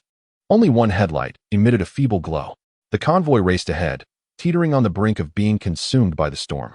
Willow branches had already entwined around Chen Ye's arm. Chen Ye anxiously fixated on the flickering red taillights ahead. No, this is reckless. Continuing down this path is tantamount to courting death. Having never ventured into the desert nor encountered a sandstorm, he was utterly inexperienced. Initially, he had merely followed the others, but now, in the clarity of a moment, he recognized the folly of their actions. How long could they persist in this manner? Furthermore, how could a vehicle possibly outrun a sandstorm? As visibility diminished, the perils of blind driving loomed large. A collision with an obstacle or becoming ensnared in a sandpit was all too conceivable. What if they lost their bearings or ran out of fuel? Any one of these scenarios would lead to certain doom. They could not continue. The only chance for survival lay in halting to evade the storm. A cold sweat beaded on Chen Ye's forehead. He wished to communicate with Chu Che, but time was slipping away. The vehicle lacked a walkie-talkie, and even if he leaned out to shout, it was likely Chu Che would not hear him. What could he do? Damn it. Just then, Chen Ye noticed a vehicle approaching rapidly. He swerved the steering wheel sharply, the pickup swaying perilously close to the vehicle ahead.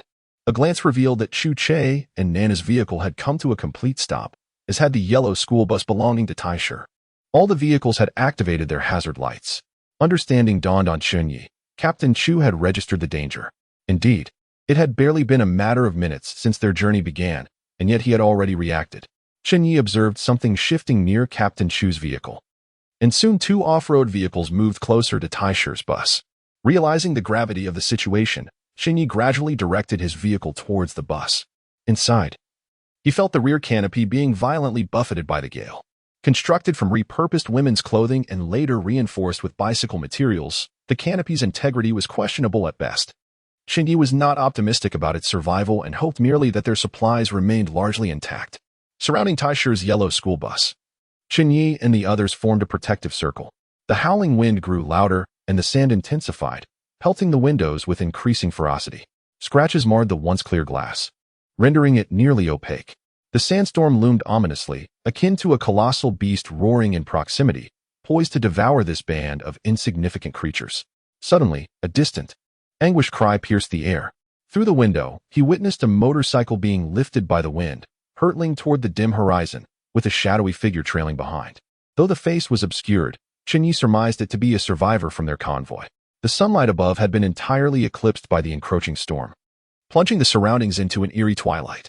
Chen Ye sat in his pickup truck, his body swaying left and right with the vehicle. Despite being in the desert, he felt as though he were aboard a ship.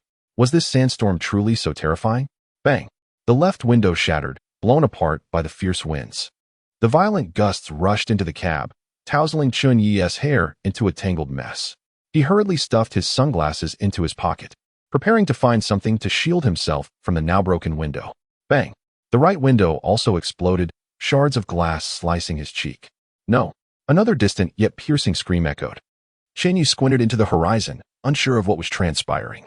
Suddenly, a massive figure emerged from a school bus. It was Iron Lion. The fool had just crawled out, and his form seemed to swell, transforming into a towering 3-meter giant. Possessing extraordinary abilities from the Titan sequence, he appeared to be grasping something in his hand, rope. The giant was racing around the vehicles, attempting to tie them together with the rope. Yet, the winds were ferocious, making it a struggle even for a 3-meter muscle-bound Titan. Yazzie, help me. A roar pierced through the howling winds, reaching Chen Ye's ears clearly. Damn it, Chen Ye muttered under his breath, flipping himself out of the vehicle. At this moment, despite his reluctance, he had no choice but to emerge. If the surrounding vehicles were to be lost, his doomsday pickup would be doomed as well. The lesson of unity was one he had learned countless times in childhood. With the wind intensifying, the previous motorcycle served as a dire warning. In such circumstances, it seemed only they, the extraordinary beings of the sequence, could devise a solution. Chen Ye dashed from the vehicle, racing towards Iron Lion. The two of them swiftly wrapped the rope around the cars, completing 2 full circuits. Iron Lion, in his typical manner, tied a knot in the rope, holding on to the other end. With a tremendous roar, he plunged his legs into the sand, half of his body above ground, half buried in the dune. It appeared he intended to use himself as a counterweight to anchor the vehicles. Was this even feasible? Given his towering height and bulging muscles, he resembled a small mountain. His weight must have been 500 or 600 kilograms. Using him as a counterweight was not out of the question. Yazzie, you go back. I'll handle the rest.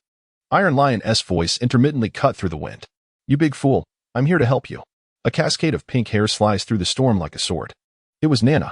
The girl, now sporting a determined demeanor, her long legs striding confidently, exuded a newfound vitality.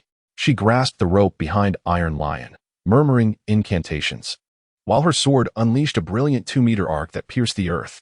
Yazzie, why are you dawdling? Come help. The pink-haired girl raised an eyebrow at Chen Ye. All right.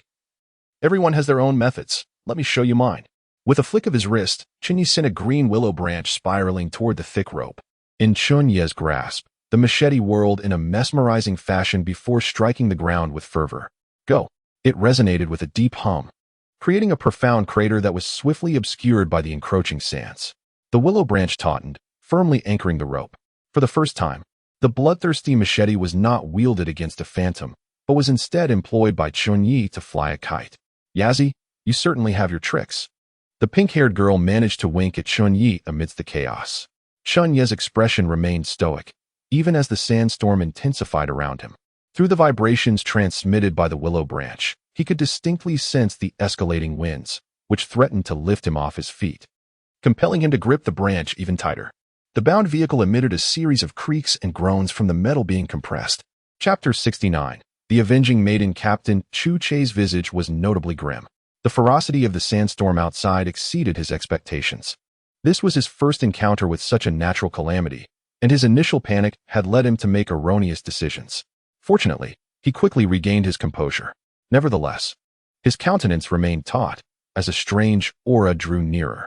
The previous turmoil had likely triggered this uncanny awareness. Even when the sandstorm subsided, the convoy would still be in peril. Under normal circumstances, the uncanny could not operate in daylight. This was a consensus among all survivors, for otherwise humanity would have long been extinguished. Yet, it appeared that this axiom might be flawed, as the guide, Chu Che, had, more than once, sensed the uncanny's presence during daylight, such as during the incident at the accident scene. He had once conjectured that perhaps the uncanny could evolve, much like the extraordinary beings of the sequence. This thought had startled him, not because it was implausible, but due to its terrifying implications. Thus, he often deliberately obscured this possibility in his mind. Perhaps one day, all uncanny beings would no longer fear the sunlight, marking the true end for humanity. Captain Chu Che cast a glance at the raging sandstorm outside. With Iron Lion, Nana, and Chen Ye present, he believed they could endure the tempest. The worst that might occur was the loss of some supplies and a few ordinary souls swept away by the storm. These were trivial concerns. What truly mattered were the forthcoming tribulations. Within Chu Che's perception, the uncanny's presence grew ever closer. After the sandstorm, the convoy would surely be unable to proceed. It seemed that a direct confrontation with the uncanny was imminent. The uncanny was invincible. Was the convoy's doom truly at hand? The violent sandstorm nearly enveloped the entire world. Chen Ye tightly closed his eyes and mouth, relying solely on his senses to perceive his surroundings. The sand stung against his skin, each moment of endurance feeling as though it stretched into an eternity. Thankfully, the machete remained deeply embedded in the sand, securing the rope with unwavering strength. After an indeterminate time, as Chen Ye felt a tingling sensation coursing through him, the sandstorm finally began to wane. This slight alleviation ignited a flicker of hope within him. When the sandstorm finally ceased, Chen Ye found himself transformed into a figure of sand. Half of his body was ensconced in the gritty grains. Spitting and coughing, he felt sand lodged in his ears, nose, and even his mouth. With the slightest movement, a cloud of dust swirled around him. Damn it, he exclaimed. I've truly witnessed the ferocity of a sandstorm. Utilizing the strength of a willow branch, he extricated himself from the sandy embrace. At that moment, only the head of Iron Lion remained above the surface, the rest of his body buried deep. Had Chen Ye not been familiar with Iron Lion, he would never have recognized the sand mound as a person. A pair of large hands, resembling fans, emerged from the earth, struggling to clear the sand. Yazzie, I'm still here. came a voice of discontent from nearby. Turning, Chen Ye saw a cascade of pink hair protruding from the sand, with nothing else visible. The girl had been completely buried. Were she an ordinary person, she would likely have perished by now. Fortunately, she was a sequence extraordinary, Series 2, demonstrating remarkable vitality. In moments of misfortune, the sight of someone even more unfortunate can lighten one's own burdens. Chen Ye, unable to resist the urge to laugh, swiftly dug out the girl's head. She glared at him, her expression filled with indignation. Chen Ye, you're such a jerk. Why are you laughing? Forgive me. I couldn't help it. Chen Ye hastily apologized. After all, she was a sequence too, and incurring her wrath could prove troublesome. The girl wasn't entirely incapable of freeing herself. She had merely expended some of her extraordinary power while battling the sandstorm, leaving her somewhat fatigued but not entirely depleted. Chen Ye freed her arms, and Iron Lion, that towering giant, grasped her arms and hoisted her up. By now, Iron Lion had regained his original stature, though he appeared somewhat haggard. Other survivors gradually emerged from the vehicles, the first instinct being to expel the sand from their mouths. The vehicles on the periphery had been buried significantly by the storm, but fortunately, the occupants were unharmed. To depart, they first needed to excavate the vehicles. Given the tumult of the sandstorm, some vehicles had likely sustained minor damages. As for supplies, losses were inevitable. Many luggage racks atop the vehicles had scattered, their contents lost to the wind. Chen Ye's pickup truck fared no better. Its canopy had vanished without a trace. Thankfully, most of his provisions were stored in the truck bed, with food secured in the back seat of the cab. Aside from the shattered side and front windows, the food remained intact. Of course, Chen Ye was not alone in this predicament. The yellow school bus belonging to Iron Lion had nearly all its windows shattered, with only a few still somewhat functional.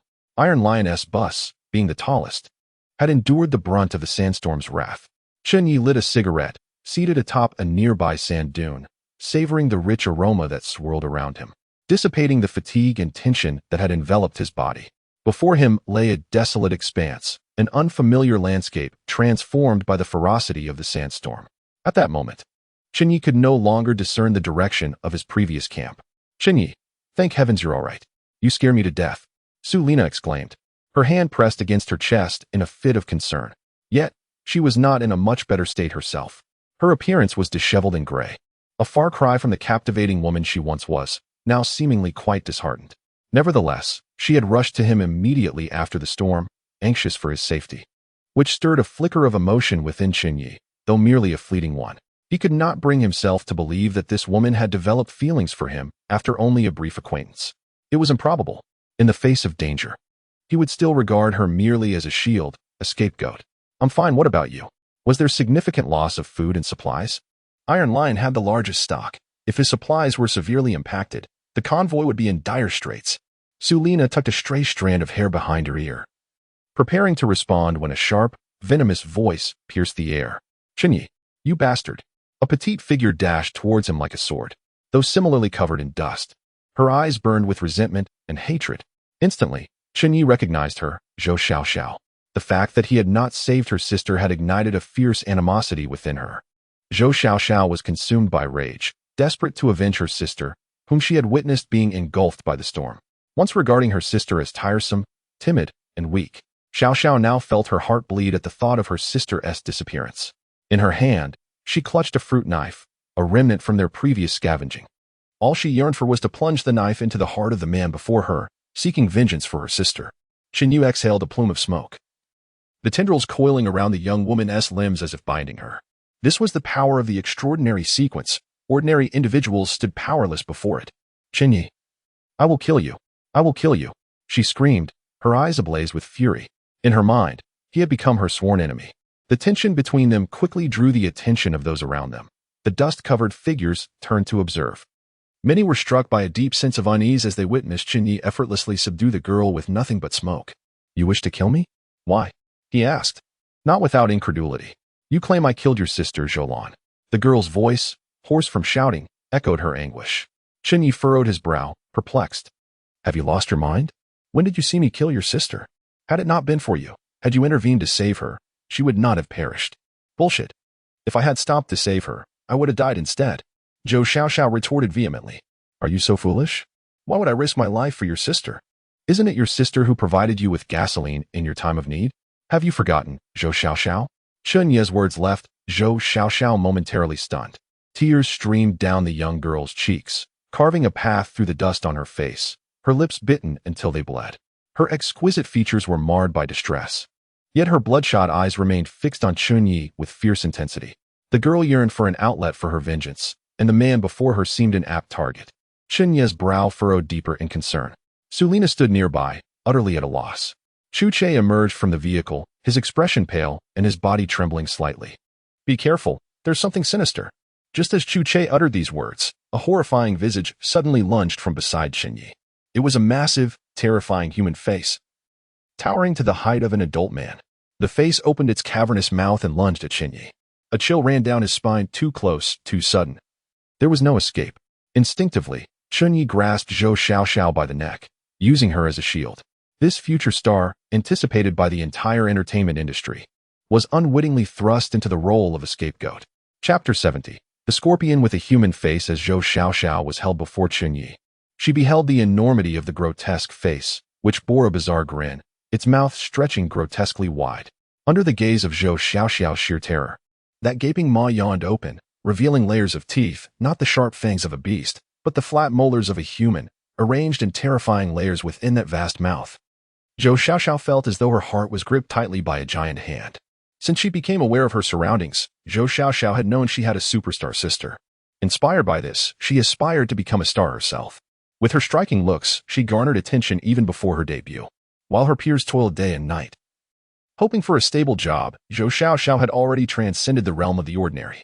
On set, everyone treated her with kindness, and at home, her parents showered her with affection, with her famous sister offering abundant encouragement. The stench of the entertainment industry never dared to approach this promising starlet. Zhou Xiaoxiao herself believed she was destined to be a leading figure in the domestic entertainment scene. Yet, in such an environment, the apocalypse arrived unexpectedly. While filming, Zhou Xiaoxiao and her sister Zhou Lan were terrified, but they managed to escape the set. They joined a convoy, participating eagerly in every supply run, ensuring their lives in the convoy were relatively comfortable, at least maintaining a semblance of dignity. However, smooth sailing was never guaranteed. In this apocalyptic scenario, one could easily meet their demise at a supply point or fall prey to the hands of others, or perhaps some sinister entity. Thus, upon witnessing Chen Ye awaken his extraordinary sequence, Zhou Lan sought to ally herself with him, at the very least to maintain their connection. However, Zhou Xiaoxiao vehemently opposed her sister's decision, leading to the earlier incident where she reclaimed the gasoline her sister had gifted to Chen Ye. Zhou Xiaoxiao firmly believed that at any moment, relying solely on oneself is paramount. She has consistently adhered to this belief, feeling no need to curry favor with someone like Chen Ye, nor to engage with him in any manner. For she is Zhou Xiaoxiao. Much like during her time on set, she could easily disregard the attitudes of directors and producers. Yet now, in this desolate world, Zhou Xiaoxiao has not shifted her perspective. In the midst of calamity, unless one possesses formidable strength, such qualities may very well lead to one's demise. As she felt herself being consumed by a gaping maw lined with teeth, Zhou Xiaoxiao experienced a rush of heat below and tears and snot streaming down her elegantly crafted visage, transforming it into a grotesque mask. Approaching death, she could not discern whether she felt more regret or fear. A heavy thud echoed as flesh met flesh. Zhou Xiaoxiao witnessed the large face before her contort in agony. Its features skewed grotesquely. As her hands touched the sandy ground, her body collapsed, devoid of strength. "Miss Zhou, we must flee." She recognized the young man, Xiao Fu, from the school bus, a somewhat naive university student. He pulled her, now limp and powerless, frantically backward. Sulina, shaken from her stupor, despite lingering fear in her eyes, hesitated but ultimately joined in dragging Zhou Xiaoxiao and Xiao Fu away from danger. Casting a glance back, when Zhou Xiaoxiao finally glimpsed the true nature of the monster, her fleeting courage evaporated into sheer terror. "Be cautious. This creature is formidable," Iron Lion declared ominously. The lumbering giant utilized his extraordinary ability once more, transforming into a 3-meter-tall behemoth. It was he who had previously shattered the monstrous, human-faced scorpion with a single punch. Otherwise, Zhou Xiaoxiao feared she would not have survived. At that moment, the giant was shaking his hand, evidently in pain. Chen Ye retreated, increasing the distance between himself and the looming threat. Only then did he fully comprehend the monstrosity before him. It was an enormous scorpion, its body comparable to that of a large truck. Even more terrifying was its head, which bore a colossal human face, contorted in an expression of anguish that mirrored that of an ordinary person. Its massive pincers and the menacingly high blacktail stinger made it abundantly clear that this human-faced scorpion would not be easily vanquished. Chen Ye exhaled a cloud of thick smoke, forming a small haze around him. His gaze vigilant. With his right hand gripping a willow branch, the blood vengeance blade circled in his grasp. "Captain, are you capable? Aren't you supposed to be our guide? How could you let the anomaly catch up with us? Are you truly fit for this role?" Even the long-legged girl wore a look of distrust, questioning, "Captain, how could you fail at such a trivial matter?" The tone and attitude suggested that Chu Che was merely a subordinate to the long-legged girl, subject to her reprimands. In front of so many survivors, the long-legged girl was even more ruthless than Chen Ye, showing no respect for the captain. Chu Che felt a surge of blood rush to his head, yet he understood that this was not the time to hold these two accountable. Gritting his teeth, he forced a wry smile. "I don't know, perhaps anomalies can grow too. It's still daytime, and this anomaly's power is somewhat restrained. You must resolve it before the blood moon rises, or we shall all perish." The guide sequence is remarkably sensitive to the essence of anomalies. Chu Che could sense that the anomaly's strength was indeed somewhat suppressed during the day. Otherwise, with the blood moon rising, the onlooking survivors would be in dire straits. Some had already urinated a second time, exuding a foul odor, while others sat dazed, kneeling not far away, repeatedly bowing to the humanoid scorpion, murmuring incantations. Chen Ye wore a bitter smile. Could it be that we truly had to confront this anomaly head-on? I have only awakened a few days ago. It seems we must fight with all our might this time. The long-legged girl drew her longsword, her expression turning gravely serious. The Iron Lion exchanged a knowing glance, a hint of madness curling at the corners of his mouth. "I shall test the monster's strength. You two look for an opportunity." Upon facing battle, the Iron Lion's alternate persona emerged, transforming him into someone unrecognizable. After finishing a cigarette, Chen Ye retrieved his lighter to ignite another. "Damn it. I've barely awakened for a few days, and now I must battle such a creature?" Exhaling a thick plume of smoke, it swirled and twisted around him, almost as if it possessed a spirit, forming a protective barrier that intensified and expanded until it gradually enveloped Chen Ye's figure. This was his first battle since awakening to the extraordinary sequence. Was there a tinge of anticipation? The blood-laden axe in his hand seemed to quiver slightly. Oh. One of the axe's characteristics is to slay anomalies and absorb their resentment, potentially allowing it to undergo a qualitative change. Who knows if that is true? Chapter 71. The Extraordinary Humanoid Scorpion. 3,000 words. How painful. How painful. The humanoid scorpion rubbed the spot where it had been brutally struck by the Iron Lion. Its expression eerily human-like, sending chills down spines. Just then, its face morphed into that of Zhou Lan. Not only was Chen Ye taken aback, even the Iron Lion and Nana were caught off guard. Meanwhile, Zhou Xiaoxiao, observing from a distance, seemed struck by lightning, mumbling, "Why? Why does it have my sister's face?" The exposed skin of the girl's face was as pale as a blank sheet of paper. "Chen Ye, why won't you save me? If you would just stop to rescue me, I wouldn't have to die. Chen Ye, how ruthless you are. How cruel." The exaggerated visage, brimming with malice, was directed at Chen Ye, and its expression evoked an unsettling shiver. A countenance of such enormity, contorting into such a grimace, rendered onlookers uneasy. In a daze, Chen Ye even fancied he beheld Zhou Lan herself standing there, seemingly imploring why he did not come to her aid. A sense of alarm surged within him. Smoke swiftly enveloped his surroundings, obscuring his line of sight. This human-faced scorpion was indeed peculiar. A dense plume of smoke erupted, thickening the haze around Chen Ye and expanding its reach. Currently, he lacked the capability to envelop several kilometers in smoke with a single breath. He could only accumulate it gradually. "Chen Ye, I desire your demise." The final word echoed sharply, piercingly, causing dizziness among those nearby. A scorpion's tail darted towards the very spot where Chen Ye had stood, piercing the smoke to create a void, yet nothing transpired. Concealed within the smoke, Chen Ye could distinctly sense the position of the tail. Without a moment's hesitation, he flicked his wrist, unleashing the blood vengeance blade. The clash between the blood vengeance blade and the scorpion's tail erupted in a dazzling display of sparks. Although the blade inflicted no substantial damage upon the human-faced scorpion, its expression indicated that it was not without effect. Simultaneously, the system provided feedback, granting him some kill points. Yet, at this moment, Chen Ye was far too preoccupied to examine them. "Curse you, Chen Ye. Where are you hiding? Come forth." The human-faced scorpion, now in agony, grew increasingly enraged. "Taisher. Nana, why do you not make your move?" Taisher roared, charging towards the human-faced scorpion like a blood-soaked tank. The Titan sequence engaged in combat through close quarters, their immense physical strength and regenerative abilities rendering them fearless in melee battles. With crimson scars as the pact, the sword spirit entwined with my being. Drink my essence, and let the three souls resound. The girl chanted incantations. She had previously employed this technique in Changshu village. The long sword in her grasp shimmered with a silvery light. Even from such a distance, Chen Ye could feel the sharpness of its blade. The girl tilted her head slightly, just as the dark scorpion tail struck emptiness. Could it be that this woman possessed eyes both front and back? Or was it a unique ability of the sword immortal sequence? The human-faced scorpion, cunningly assuming Zhou Lan's visage, led everyone to believe it was targeting Chen Ye, only to pivot and aim at the long-legged girl. How sly and strange. How infuriating.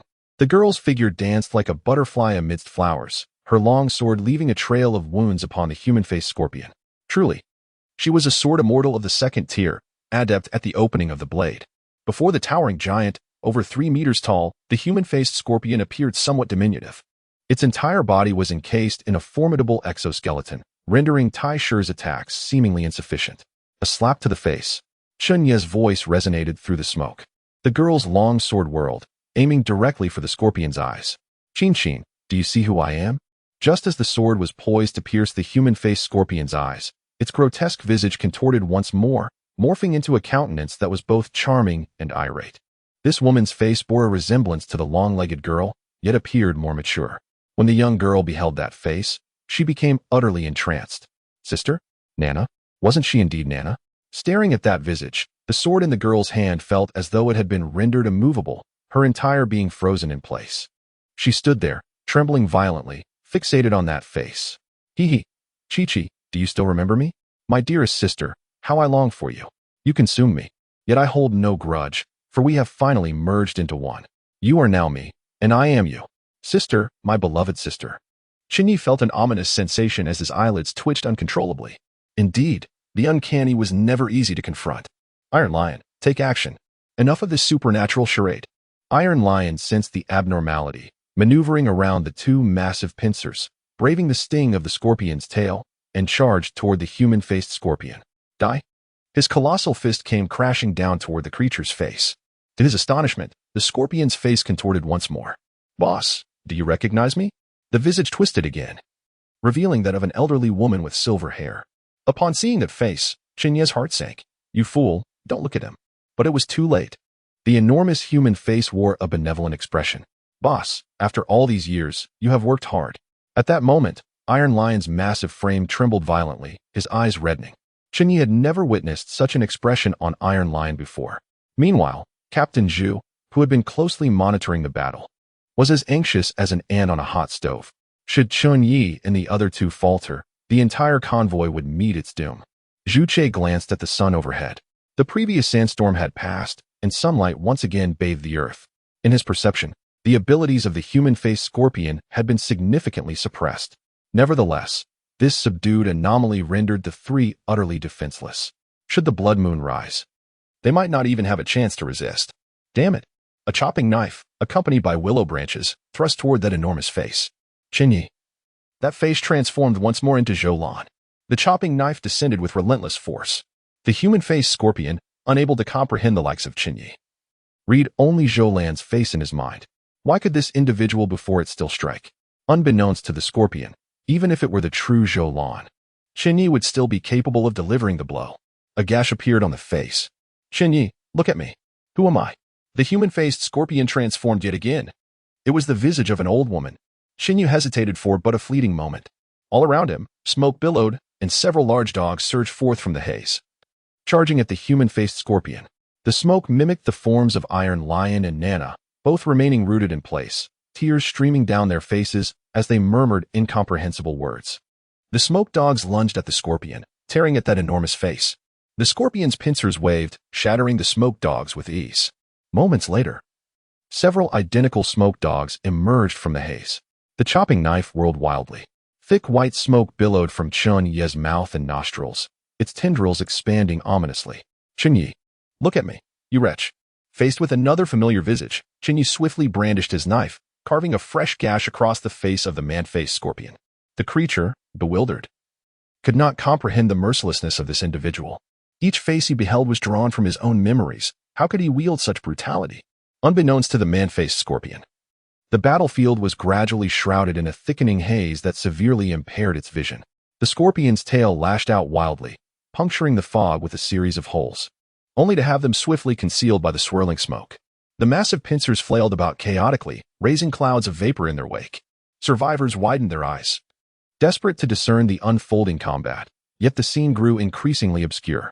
At that moment, Chen Ye, consumed by anxiety, suddenly recalled something. He dashed back to his modified off-road vehicle, rummaging through the trunk. In his grasp, he held a bag filled with a crimson substance. Chen Ye, a colossal hand formed of smoke, seized the bag, retracting into the misty shroud. It contained black dog blood.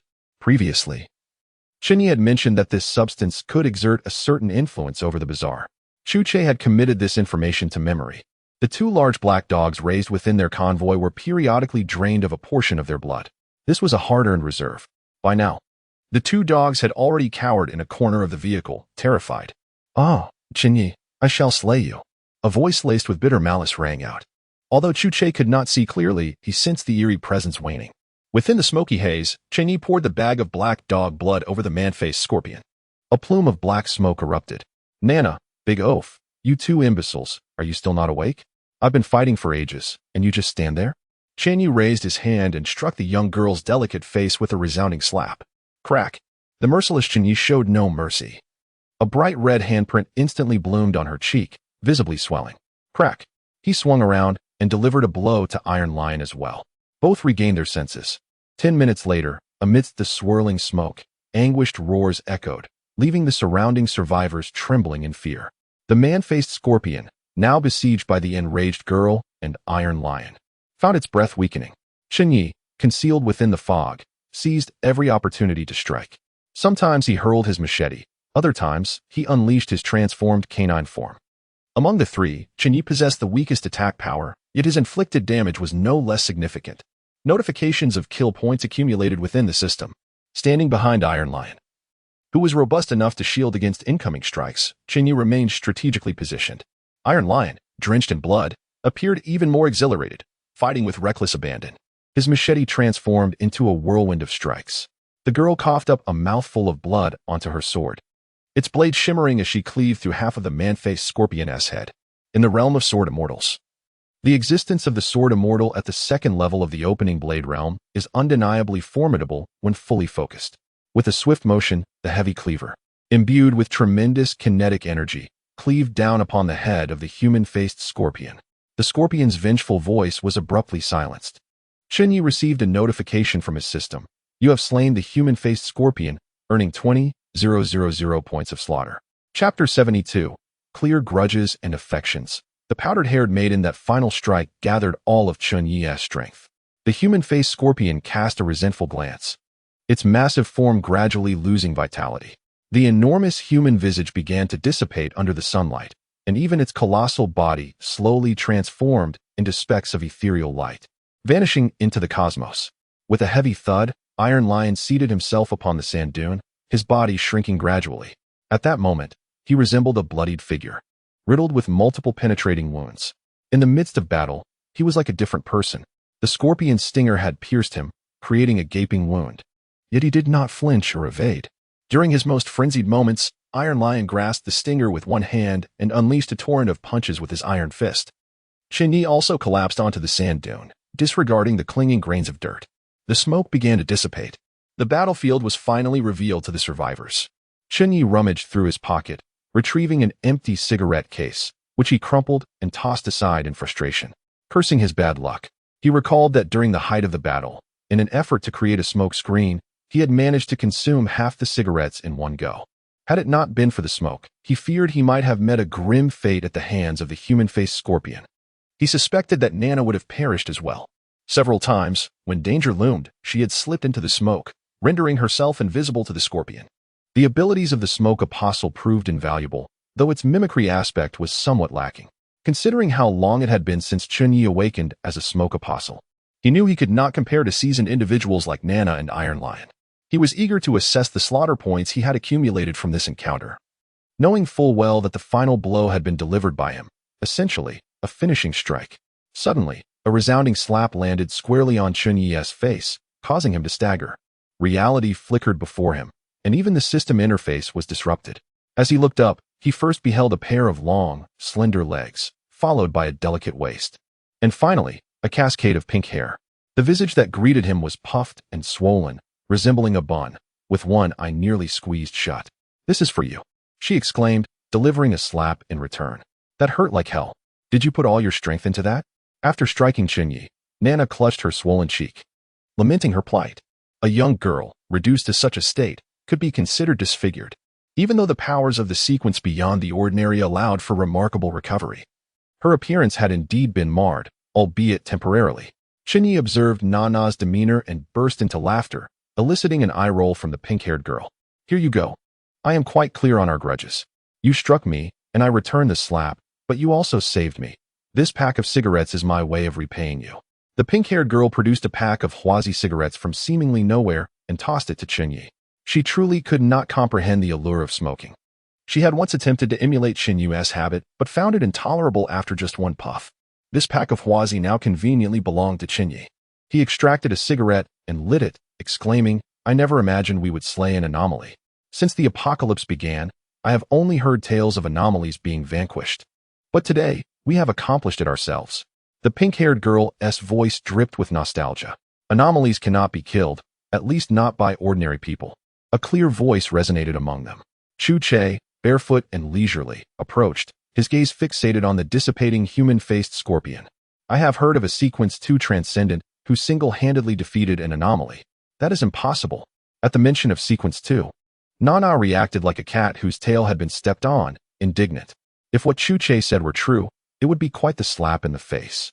The trio struggled against a human-faced scorpion in broad daylight and fared poorly. The difference with that sequence 2 individual seemed too vast. Did that not suggest they were all inept?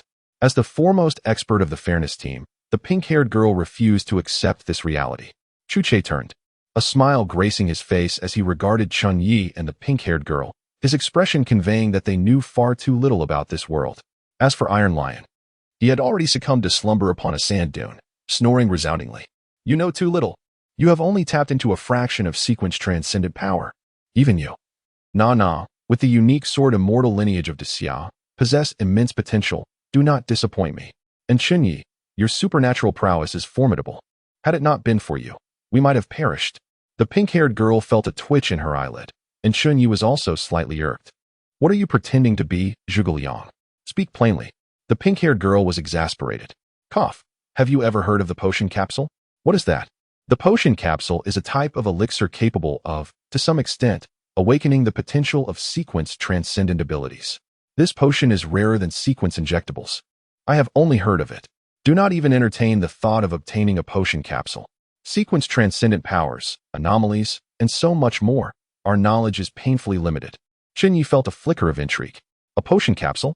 Just because others could not acquire it did not mean he could not. After all, he possessed a system.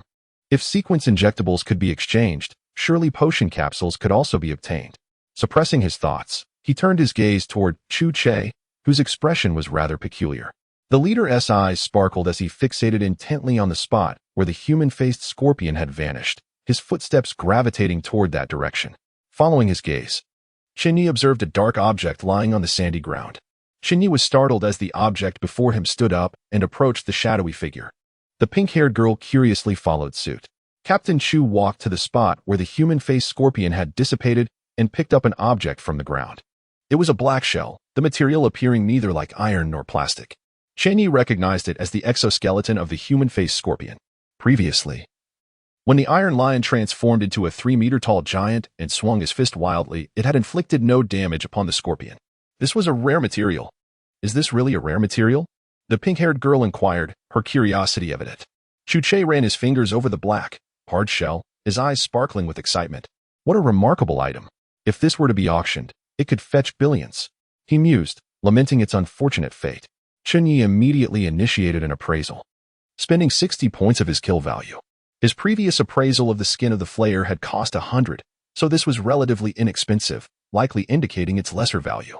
The system quickly provided feedback. Item name: exoskeleton of the human-faced scorpion. Type: rare material. Origin: Item dropped from the human-faced scorpion, which was killed by 3 sequence superhumans. Comment. This item possesses strong defensive capabilities. If crafted into a defensive rare item, it could yield a commendable artifact, worthy of collection. Upon seeing the appraisal results, Chen Ye realized that this item indeed did not compare to the flayer's skin. However, noticing Chu Che's expression, he suddenly recognized that he might have stumbled upon a significant bargain. In response to the pink-haired girl's voice, Chu Che moved with remarkable speed, almost teleporting to her side. Chen Ye also observed the object that had elicited a gasp from the girl. It was an entire, soft human face skin, with hollow eyes and mouth glaringly apparent. Instinctively, Chen Ye felt a wave of discomfort. Wasn't this the face of the human-faced scorpion? To his surprise, the second rare material was this grotesque item. Recalling the battle with the scorpion, Chen Ye's expression soured. Even worse was the pink-haired girl's reaction. During the previous fight, this face skin had transformed into that of a woman resembling her. Upon seeing it now, the girl lost all combat spirit.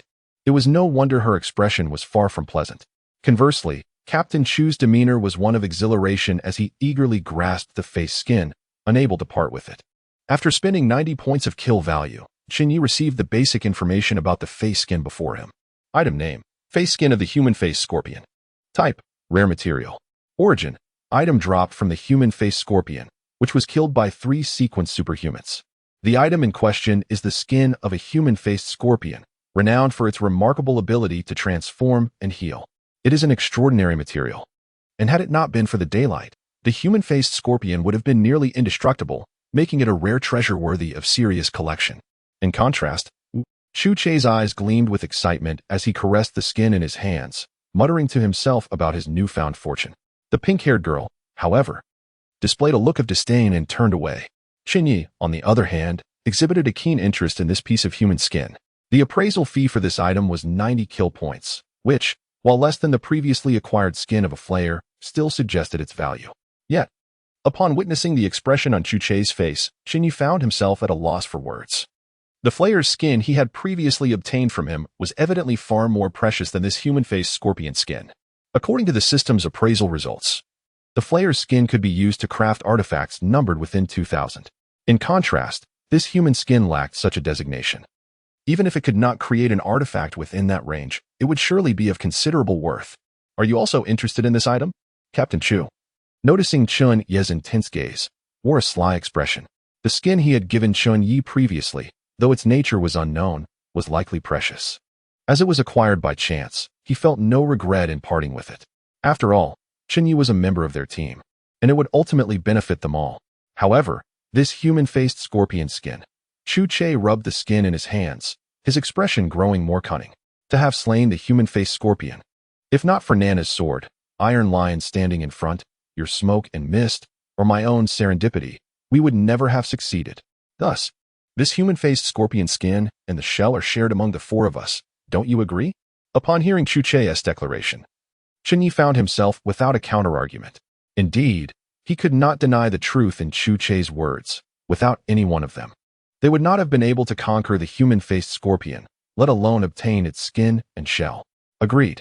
Therefore, if you wish to acquire this human-faced scorpion skin or shell, you must offer something in exchange. Fairness is paramount. Chen Ye felt intrigued by the item, yet found himself lacking anything of value to trade at that moment. Furthermore, after the recent sandstorm, he had likely incurred significant losses in resources. For now, I shall keep this item in my possession. When you have sufficient items for trade, feel free to seek me out, and I will assist you and Nana, as well as Iron Lion, Chu Che stated, patting Chen Ye on the shoulder with a warm smile. As the sun dipped in the west, its orange light bathed the sand dunes, creating a scene as beautiful as a dream. Who would have thought that this very land had recently endured a fierce sandstorm? The large and foolish Iron Lion lay sprawled on the sand dune, sound asleep.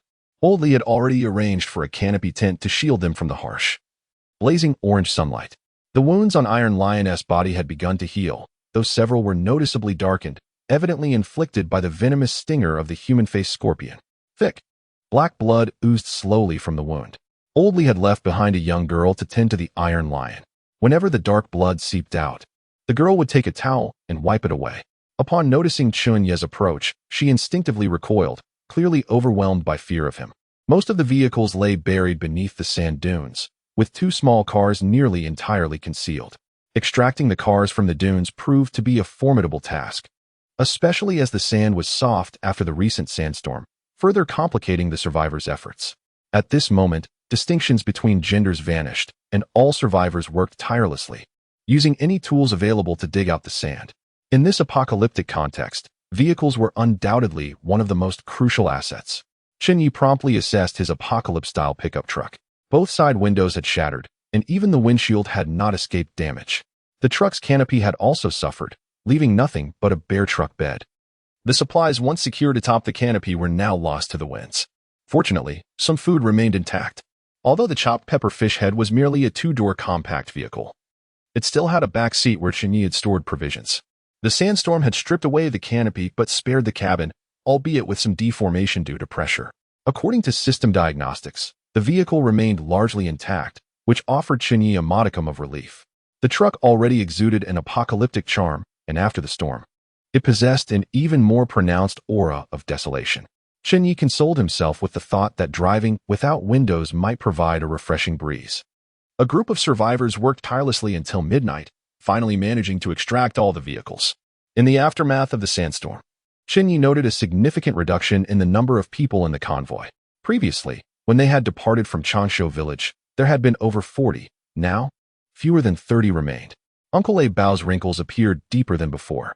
"How many have we lost?" Chen Ye inquired, cigarette in mouth, sunglasses in place.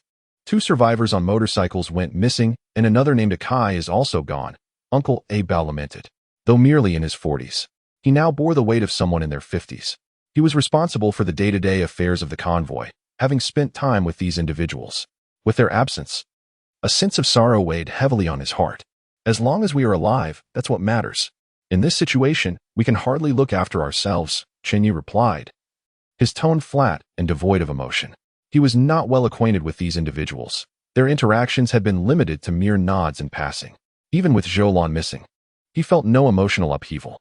Observing Chen Ye's indifferent gaze, Uncle A Bao sighed internally. This man truly has a heart of stone. Only those like Chu Che, Nana, and the Iron Lion, who share his extraordinary nature, may catch his eye. In this apocalyptic world, death lurks at every corner, and during his escape from Jiang City, Chen Ye witnessed countless lives extinguished. To survive, he had no choice but to harden his heart and adopt a cold demeanor. With the dwindling number of people in the convoy, Aceh suggested that they should share meals together in the future, which would also conserve resources. Of course, each individual would need to provide their own ingredients. Uncle Abao approached Chen Ye to discuss this communal dining arrangement, and after some contemplation, Chen Ye agreed. Sharing meals seemed reasonable, as he was weary of his own culinary limitations. Aside from his proficiency with instant noodles, his other cooking skills were rather mediocre. According to Uncle A Bao's recounting of Aceh's suggestion, the plan was to have communal meals among the 4 of them, Chen Ye, Aceh, Nana, and Tai Shi, while also dining with other survivors, divided into 2 groups. Naturally, those unwilling to participate were not compelled to do so. Chen Ye grasped Captain Aceh's intentions and found himself in agreement with this approach. After Uncle A Bao departed, Chen Ye intended to check the value of the slaughter points he had accumulated before their meal. Upon seeing the figure displayed by the system, his heart skipped a beat. He had amassed over 30,000 slaughter points. This was the highest amount he had ever possessed since acquiring the system. Chapter 74. Daily Life in the Apocalypse. The revelation of his 30,000-plus slaughter points brought a newfound brightness to Chen Ye's spirit. Even under the ominous blood moon, he felt a sense of celebration. Such an abundance of slaughter points would undoubtedly enhance his strength significantly, whether through upgrading vehicles or augmenting his abilities. He had endured enough days lacking in slaughter points. As for the 10,000 points he owed the system, he had no immediate intention of repaying. He could afford to postpone that debt. After all, could the system truly eliminate him? Moreover, he desired the cursed potion capsules and the upgraded blood vengeance machete. He wanted them all. Recalling the moment he vanquished the human-faced scorpion, Chen Ye vividly remembered the gray mist being absorbed by the blood vengeance machete upon the creature's demise.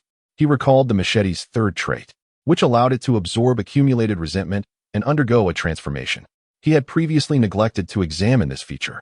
With a swift motion, he drew the machete from his waist, and under the crimson moonlight, he scrutinized it closely. The machete's overall appearance remained largely unchanged, yet upon closer inspection, he noticed subtle variations. The blade now bore an additional dark pattern that would likely go unnoticed by anyone lacking keen eyesight. As he ran his fingers along the icy blade, information about the machete surfaced in his mind. Blood Vengeance Machete, ID 0488004880. The number had advanced by 1. Is that even possible? Chen Ye suddenly realized that among all the extraordinary materials he possessed, the binding willow branch was likely the most underestimated asset. Even a trace of its properties could significantly enhance the machete's value. If the opportunity arises in the future, a return to Changshu village might be worthwhile. With a sense of satisfaction, Chen Ye sheathed his machete at his waist. Not far away, a bonfire flickered into life. Captain Chu Che waved at Chen Ye, while a girl with pink hair on the other side greeted him with a casual wave. It seemed mealtime was approaching. Chen Ye ambled over to his pickup truck, climbed into the back seat, and retrieved a bag of flour.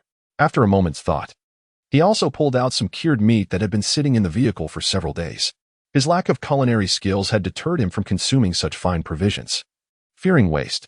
However, with someone else cooking, he felt it was acceptable to share. Fortunately, due to the curing process, it had not spoiled. With a swift motion, Chen Ye divided the cured meat into 2 halves, wrapping the larger piece for later and holding the smaller in his hand. Throughout the process, the blade of his machete remained spotless. Had Captain Chu Che discovered how he employed such an unusual tool, he would undoubtedly have been incensed. Finally, Chen Ye rummaged through the back seat and unearthed some potatoes. With a cigarette clenched between his lips, he staggered toward the bonfire. Along the way, many survivors eyed the provisions in his hands with longing. Even the cured meat was a rarity for many who had not savored the taste of meat in ages. "Uncle Abeo, this is my contribution," Chen Ye called as he presented his goods to Uncle Abeo, whose eyes crinkled into crescent shapes at the sight of the bounty. Good. Rest assured, I'll remember this." Beside him, a bag was evidently brought over by the pink-haired girl. "You're not even enthusiastic about eating. What is wrong with your brain?" she teased, lifting a beer toward Chen Ye. He chose to ignore her jibe and instead settled beside the bonfire. "How much have you drunk to be in this state?" Chen Ye questioned, observing the girl's flushed cheeks. Just 1 can," she replied, her voice slightly slurred. "1 can, and you're like this? That's hard to believe," he remarked, astonished by her poor tolerance. It was no wonder she had any alcohol left. This explained her perpetual state of inebriation whenever he saw her. He recalled a classmate from his school days who could down an entire case of beer without flinching. The pink-haired girl's inability to hold her liquor was almost an affront to the term drunkard. "Who says you can't enjoy drinking just because your tolerance is low?" she retorted defiantly. "I love drinking, but my tolerance is abysmal." Captain Chu Che interjected. Chen Ye shrugged, indicating that as long as she was happy, that was all that mattered. Iron Lion was still in a deep slumber and would likely remain unconscious for some time. Today, it would be just the 3 of them dining together. "This is Aunt Chu. Her cooking is quite good. I've tried it before, and I think I'll have her cook for us from now on." The middle-aged woman smiled warmly at Chen Ye, her face brightening as she looked up. Though she appeared somewhat disheveled, her demeanor suggested an air of refinement, reminiscent of nobility. Chen Ye did not express any objections, but he felt a flicker of familiarity with this woman. Noticing Chen Ye's gaze, Captain Chu Che explained, "Aunt Chu used to run a chain of restaurants. She's our chef now, so we're in for a treat." With this revelation, Chen Ye's memory sparked back to life. The life of this former chain restaurant owner is indeed legendary. She began her journey from a humble snack shop, eventually rising to national fame, amassing assets worth billions, and becoming a renowned, inspirational female entrepreneur. The reason Chen Ye found her somewhat familiar was that she had garnered significant attention, having appeared on 2 variety shows. Unexpectedly, she had now become the exclusive chef for him and his companions. After the apocalypse, one's circumstances had undeniably changed. Those were all tales of the past. Now, merely surviving was a source of satisfaction. The middle-aged woman sighed softly, her eyes filled with resignation. Once she finished preparing the meal, she quietly departed. The meal was undoubtedly delightful, far surpassing anything Chen Ye could have cooked himself. The entire dining experience lasted a mere 30 minutes, and not a drop of the broth was wasted. Nearby, survivors enjoying potato porridge were greedily swallowing their saliva. Following the sandstorm, their daily rations had deteriorated further, barely enough to stave off starvation. Yet, no one expressed discontent. Today, they had personally witnessed the terrifying visage of a human-faced scorpion. Had it been ordinary individuals, they would have surely been consumed by that monstrosity long ago. After the fright caused by the human-faced scorpion, The survivors gained a deeper understanding of the chasm that separated them from the extraordinary. Sulina gazed at the few pieces of potato and thin porridge in her bowl, then glanced at the lavish spread not far away, feeling her mouth water uncontrollably. The aroma of meat wafted towards her, clawing at her insides. She had never appreciated the scent of meat before, but now, if Chen Ye were to offer her a piece, she would gladly move into his pickup truck. Lina, keep pushing forward. I believe you can win Chen Ye's heart. Sulina downed her bowl of porridge in one gulp, her determination solidifying. Chen Ye was about to pull out a cigarette to alleviate the monotony when he realized that his previous pack had fallen in the car. Chu Che tossed a pack of cigarettes over. My vehicle has encountered a minor issue. Could you take a look? He presumed the sandstorm had affected the car. But the problem was likely negligible.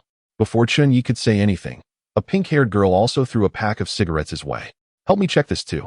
In an instant, he received 2 packs of cigarettes, causing his eyes to curve into crescent moons. No problem. I'll take a break and attend to it shortly. The pink-haired girl lifted a beer can and took a hearty swig, not leaving a single drop behind, then crushed the can and tossed it aside. She rummaged through her belongings to produce another can of beer, still 500 milliliters. Hey, can you manage that? Under normal circumstances, Chen Ye would not have inquired. His concern stemmed not from a change in temperament, but rather because this woman was the top expert in their convoy, holding potential value for the future. Mind your own business. I'm going to drink.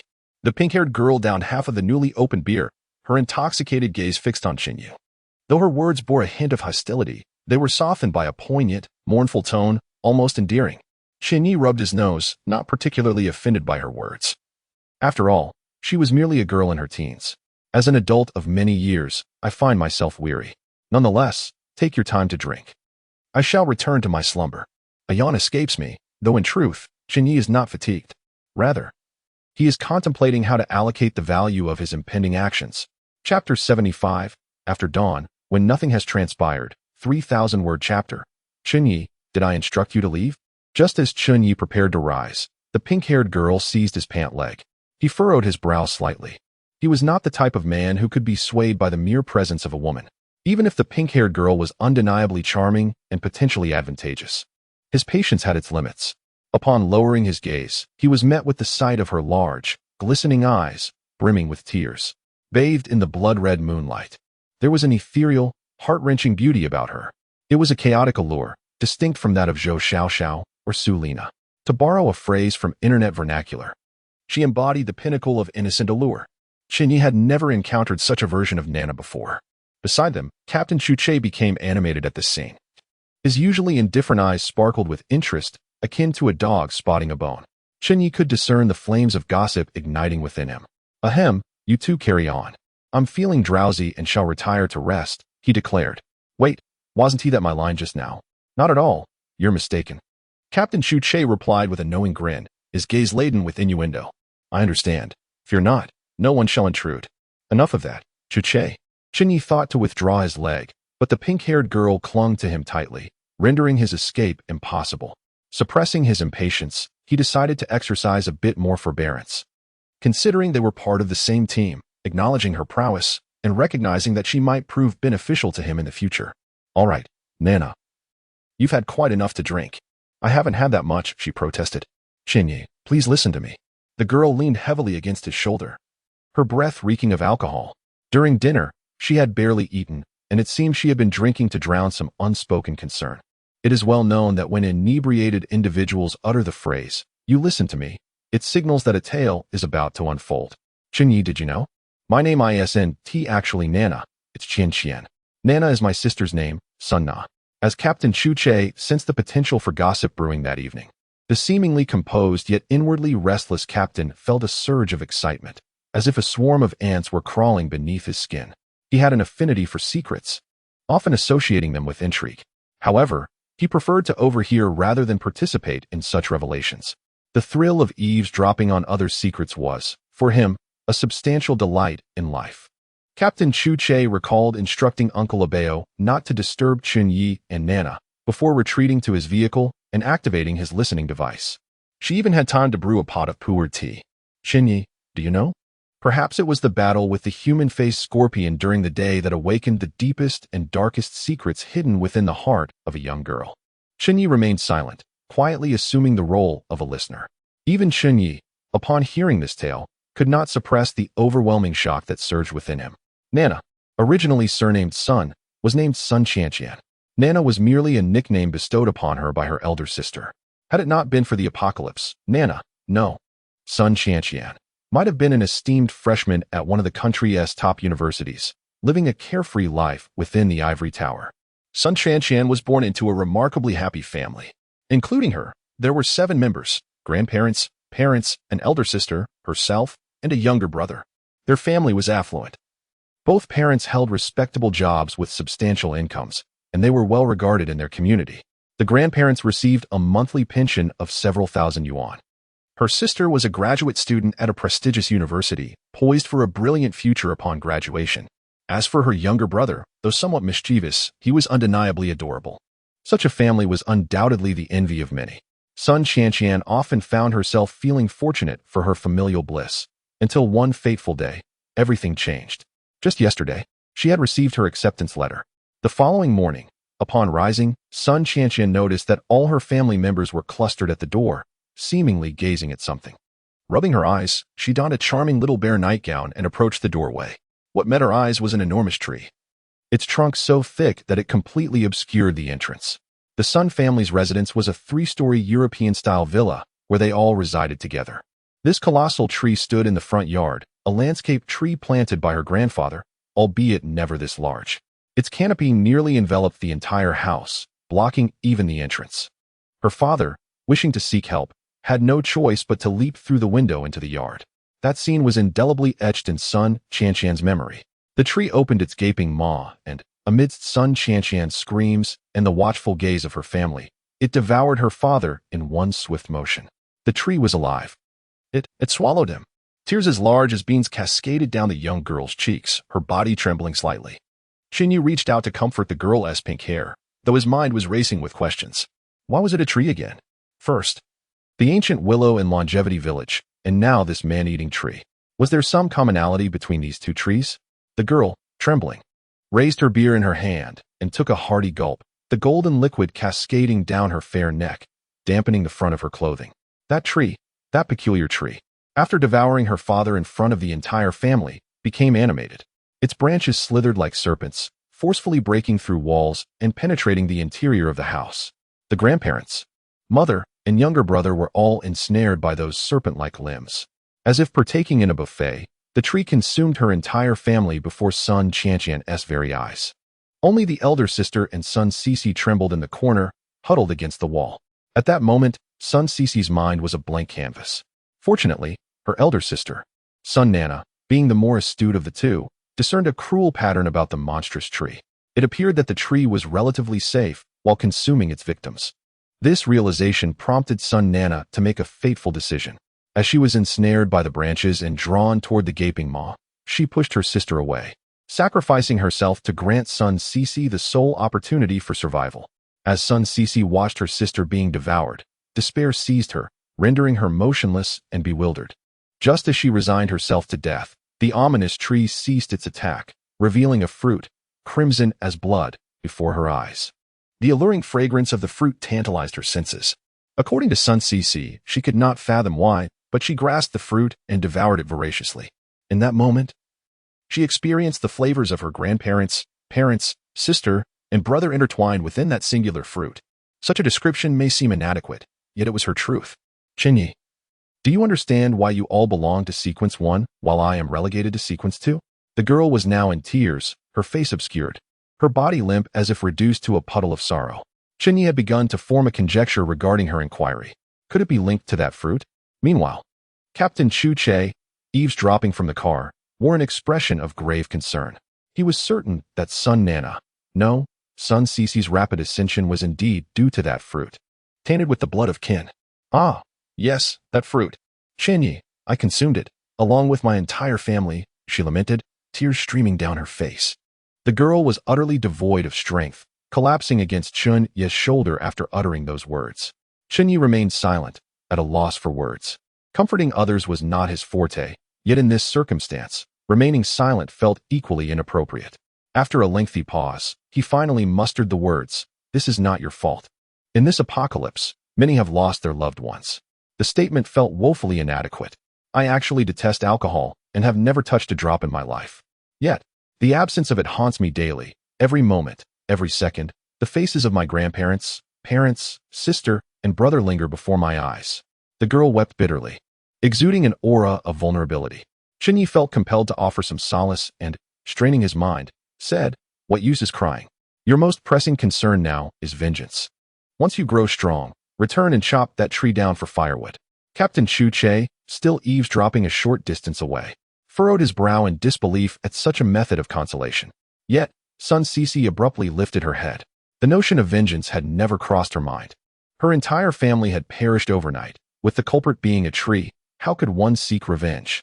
Yet, Chen Ye's words had opened a door for her. Indeed, why not seek vengeance against the tree that had devoured her family? It could consume her kin, but she too could wield an axe in reprisal. Sun Cece's eyes sparkled with an increasing brightness, akin to the stars in the night sky. "Chen Ye, to the car," she exclaimed. "What?" The sanguine moon in the sky has cloaked its face in clouds, shrouding it from view. The petite figure of little fish tumbled down from the vehicle. Her cheeks flushed with embarrassment, muttering incessantly about wanting to grow a pockmark. Meanwhile, Captain Chu Che, seated in the nearby off-road vehicle, was startled by the sounds emanating from a concealed radio, as if scalded by an unseen flame. He hastily switched it off, his expression darkening considerably. "My ears are sullied. Damn it, Chen Ye and Sun Chanqian, you shameless pair. Scoundrels." Others around him reacted with either derisive chuckles or lewd expressions. Only Su Lina wore a countenance so grim it seemed capable of summoning rain. For Chen Ye, such occurrences were hardly surprising. Sun Chanqian, having reached the age of 18, was an adult. He too was no paragon of virtue. Once the brightness of day returned, he resolved to act as if the incident had never transpired. Chapter 76. Ruthless Turnabout. Do you desire the skin of a human-faced scorpion? When Nana, nay, Sun Chanqian, expressed her unexpected yearning for such a grotesque visage, Chen Ye was taken aback. Just the day before, she had shown vehement aversion to the very thing, refusing even to glance at it. Yet, before the dawn had broken, her sentiments had evidently shifted. Now, she was adopting a somewhat coy tone with Chen Ye. "Oh, that human-faced scorpion is truly remarkable. I want it. Brother, please help me." With Chen Ye being 7 or 8 years her senior, it was not inappropriate for her to address him as brother. "Well, yesterday was yesterday, and today is today. We vanquished the human-faced scorpion and procured 2 rare materials. The carapace counts as one, and the skin as another. Let us not dwell on the carapace. The skin itself is extraordinary. How did you discern that?" Chen Ye interjected, astonished. He possessed a system capable of identification. But how could this young girl with her pink hair have known? "Are you foolish? The human-faced skin is inherently unsettling. Conversely, the carapace elicits no such reaction. Any material that induces discomfort is likely valuable. This is a crucial standard for assessing the worth of unusual materials. Of course, this criterion is not infallible, but it should hold true for the human-faced scorpion skin." Chen Ye was taken aback by the depth of understanding exhibited by the young girl. He recalled the unsettling feeling he had when he first encountered the scalp of the flayed ghost. It seemed this method of judgment was indeed valid. "As per the protocol of our convoy, the 4 of us are to divide the spoils equally. Brother, why not let me have your share? As a mechanic, your presence will surely persuade the captain and the big oaf to agree. And then, you can help me upgrade my sword," the pink-haired girl exclaimed, flipping over to retrieve the long sword pinned beneath her. "How did you know I could upgrade it?" Chen Ye realized mid-sentence that he had posed a rather foolish question. "Hee. Do you take me for a fool? Your vehicle changes its appearance daily. We had long suspected that you might not belong to the mechanic sequence. But who doesn't harbor a few secrets? You think you're the only one?" Hee. The girl's face was adorned with a cunning expression, reminiscent of a little fox. Her attention shifted back to the long sword as she continued. "Every sword immortal must possess a fated blade. And this particular sword was originally a decorative piece from my grandfather's collection. Since I became an extraordinary being, this sword has never left my side. And its number is barely over 3,000 now. Brother, I know you have the means to upgrade extraordinary items. Could you possibly assist me?" The girl clung to Chen Ye's arm, her tone dripping with charm. Even the way she addressed him had turned somewhat cloying. Chen Ye, however, remained unmoved by her coquetry, nor did he allow the deepening of their relationship from the previous night to weaken his resolve. His gaze grew increasingly discerning. "What will you offer in exchange?" Sun Chanqian's eyes widened in disbelief at Chen Ye's words. After everything, you still wish to negotiate so strictly? Fair is fair. I only mentioned that I desire the skin of the human-faced scorpion.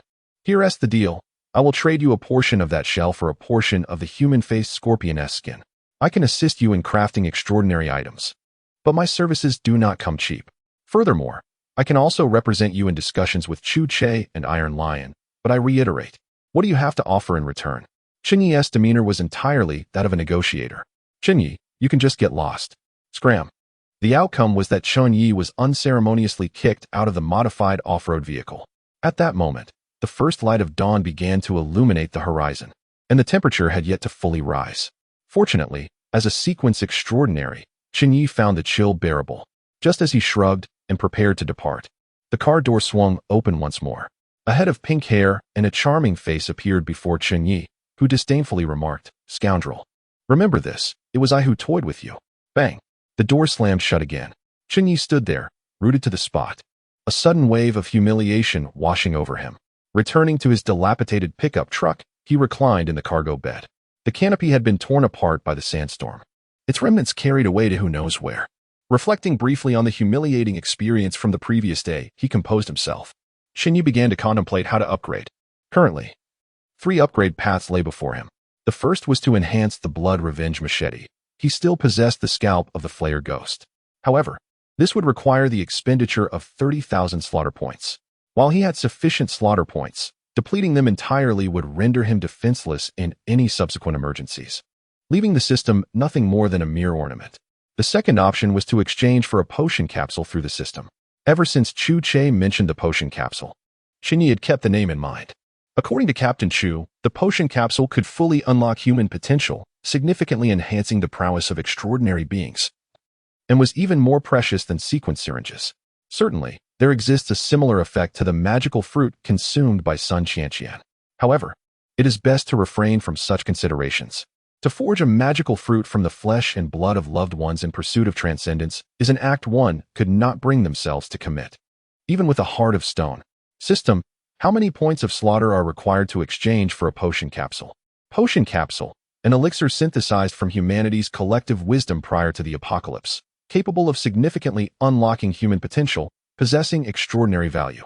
Exchanging for 1 potion capsule requires 50,000 points of slaughter. Shall I proceed with the exchange? 50,000. Upon hearing this price, Chen Ye promptly dismissed the notion of exchange. The third option is to upgrade the vehicle. The pickup truck's canopy can temporarily remain unrepaired. The vehicle's electrical system is in urgent need of attention. There is scarcely any fuel left from the 60 liters. My reserves of supplies are incomparable to those of Chen Ye, Sun Qianqian, and Iron Lion. I have heard them mention that they previously discovered a gas station at a time when Chen Ye had yet to join the convoy.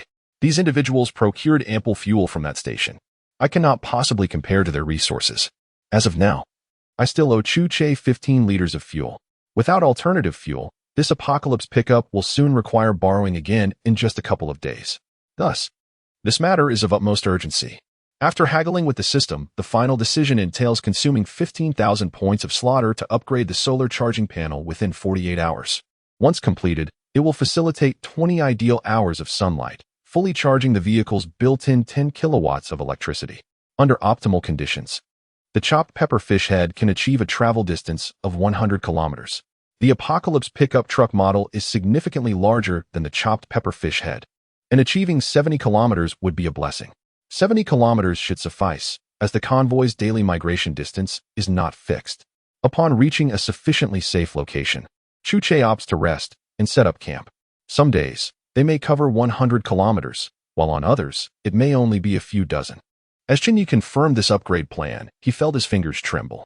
Gazing at the newly acquired 30,000 points of slaughter, it quickly dwindled to just over 10,000. This sensation is akin to receiving a monthly salary, only to hand over half to the landlord. It is a most unenviable feeling. An hourglass countdown appeared above the pickup. 476,059. Observing the remaining points of slaughter, Chen Ye felt a pang of reluctance.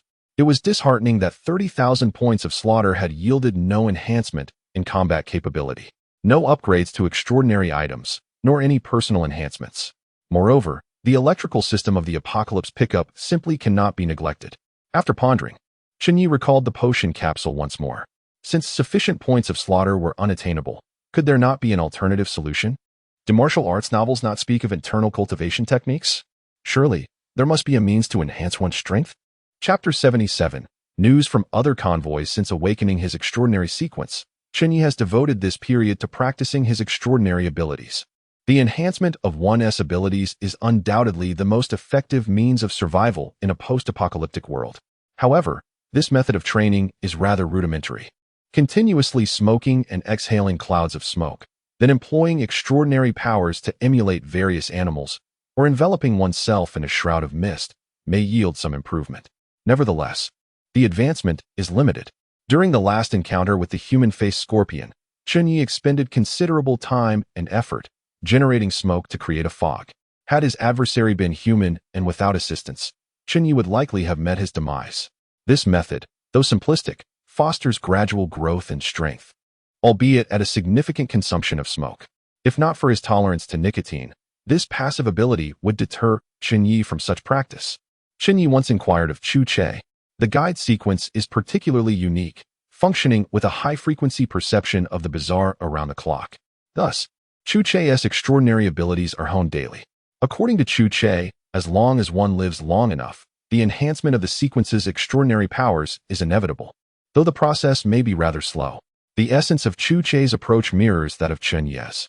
The Iron Lion, a Titan sequence extraordinary, asserts that physical training leads to strength. Consequently, whenever not on the move, Chen Ye has often observed the Iron Lion laboring within the dunes to fortify his physique. This methodology, fundamentally akin to Chen Ye's, leaves him unsatisfied. If only his extraordinary abilities were stronger, perhaps he would not have struggled so greatly against the human-faced scorpion. Whether upgrading his vehicle or enhancing his own capabilities, the ultimate goal remains survival amid the apocalypse. Both the vehicle and his extraordinary powers are indispensable in this arduous journey. Is there truly no way to practice internal martial arts, akin to the novels, where daily training could bolster one's strength? If only he could progress faster than the slow, laborious practice he currently endures. He wondered if the system possessed a method to enhance the sequence's extraordinary powers. Akin to the internal martial arts principles he described, the revolving circle appeared once more, indicating the system was contemplating. Could it be possible? Chen Ye felt a surge of anxiety, his breath quickening. If such an internal martial arts technique existed, he would be willing to pay a premium for it, as it could significantly bolster his strength. The system used, theoretically, the sequence's extraordinary powers and the inner strength you speak of are both applications of energy. Does this imply feasibility? Chen Ye could not restrain himself from interrupting the system's explanation, his voice trembling slightly. If it truly is attainable, theoretically feasible, requires the expenditure of slaughter points for deduction. How many slaughter points? An estimated 10,000 slaughter points, requiring 36 hours for deduction. Currently, system tasks are in progress. Do you wish to interrupt the ongoing task? Please note, interrupting the ongoing task will result in the forfeiture of slaughter points. Exercise caution. Host. 10,000 slaughter points, and 36 hours for deduction? One might have thought that merely paying with killing points would yield immediate results. Chen Ye had uncovered a novel feature within the system. For the system, simple tasks merely required the expenditure of killing points to achieve instant outcomes. Conversely, more intricate challenges demanded a greater investment of these points and, consequently, more time. Take, for instance, the endeavor of refining extraordinary techniques. For the system, this could indeed be a rather troublesome affair. Nevertheless, it would undoubtedly yield significant assistance. As for interrupting the current task, Chen Ye was resolute in his refusal. That was a mission worth 15,000 killing points. Suppressing the tumult of his emotions, he resolved to wait another 48 hours. As dawn broke, the blood moon gradually descended, and the crimson glow upon the dunes slowly faded. Each morning still welcomed the rising sun, undoubtedly instilling a glimmer of hope among the survivors in this post-apocalyptic world.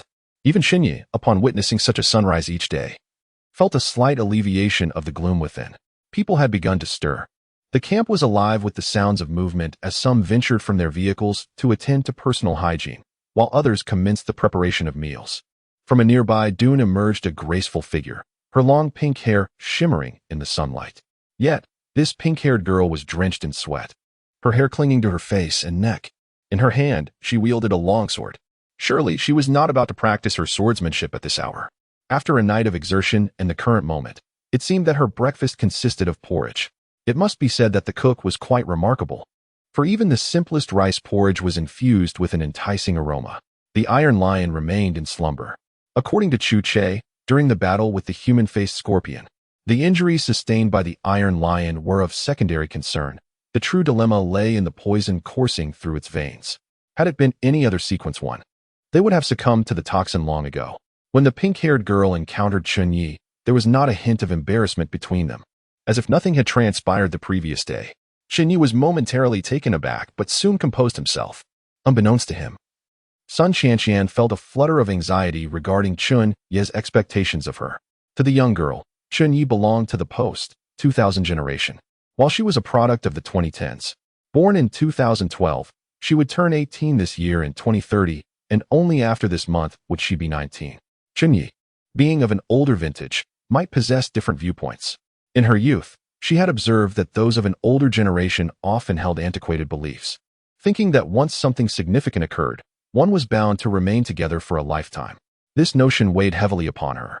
The morning's request for a share of the human-faced scorpion skin had largely been a test. When Chen Ye had ultimately declined her request, she did not feel disheartened. Rather, a sense of relief washed over her. Despite being merely 18, her thoughts were far from simplistic. After all, surviving in this apocalypse required a depth of understanding that few could afford to lack. Observing Chen Ye's nonchalance in the present moment, she felt a mixture of emotions swirling within her. A profound sigh of relief escaped him, yet a twinge of bitterness lingered in his heart like a thorn, non-lethal, yet persistently reminding him that the man before him was ultimately different. Unbeknownst to the young girl, Chen Ye possessed a far more ruthless nature than she could fathom. Faced with peril, he would unhesitatingly sacrifice one for his own survival, regardless of any past shared between them. In the struggle for existence amidst the apocalypse, one must rely solely on their own capabilities. Romantic notions are a luxury that cannot be afforded in such dire times. Captain Chu's gaze flitted between the two, seeking any hint of intimacy or awkwardness, yet their interaction revealed none, leaving him perplexed. Had he misheard the previous night? After dinner, please help me check the vehicle. Don't forget. All right, but a pack of cigarettes for merely checking the car seems excessive. If you find it too costly, seek someone else. Humph, then return my cigarettes. I'll find someone else to assist. Have you no shame? One cannot demand back a gift.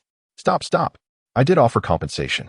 Let Yezi check the vehicle for me first, then you can have your turn. Is that agreeable? As the tension between them escalated, Chu Che hastily intervened to mediate. The pink-haired girl tilted her head, defiantly huffing. On the other side, the Iron Lion did not seek Chen Ye's assistance in inspecting the vehicle. For one, Chen Ye was already occupied, and a pack of cigarettes was indeed a steep price. In the pre-apocalyptic world, a pack of cigarettes cost only a few coins, but now, amid the chaos, such luxuries were scarce. Additionally, the school bus was crowded, and they had their own mechanics.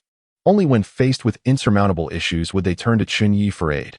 By the way, how much water do you both have left?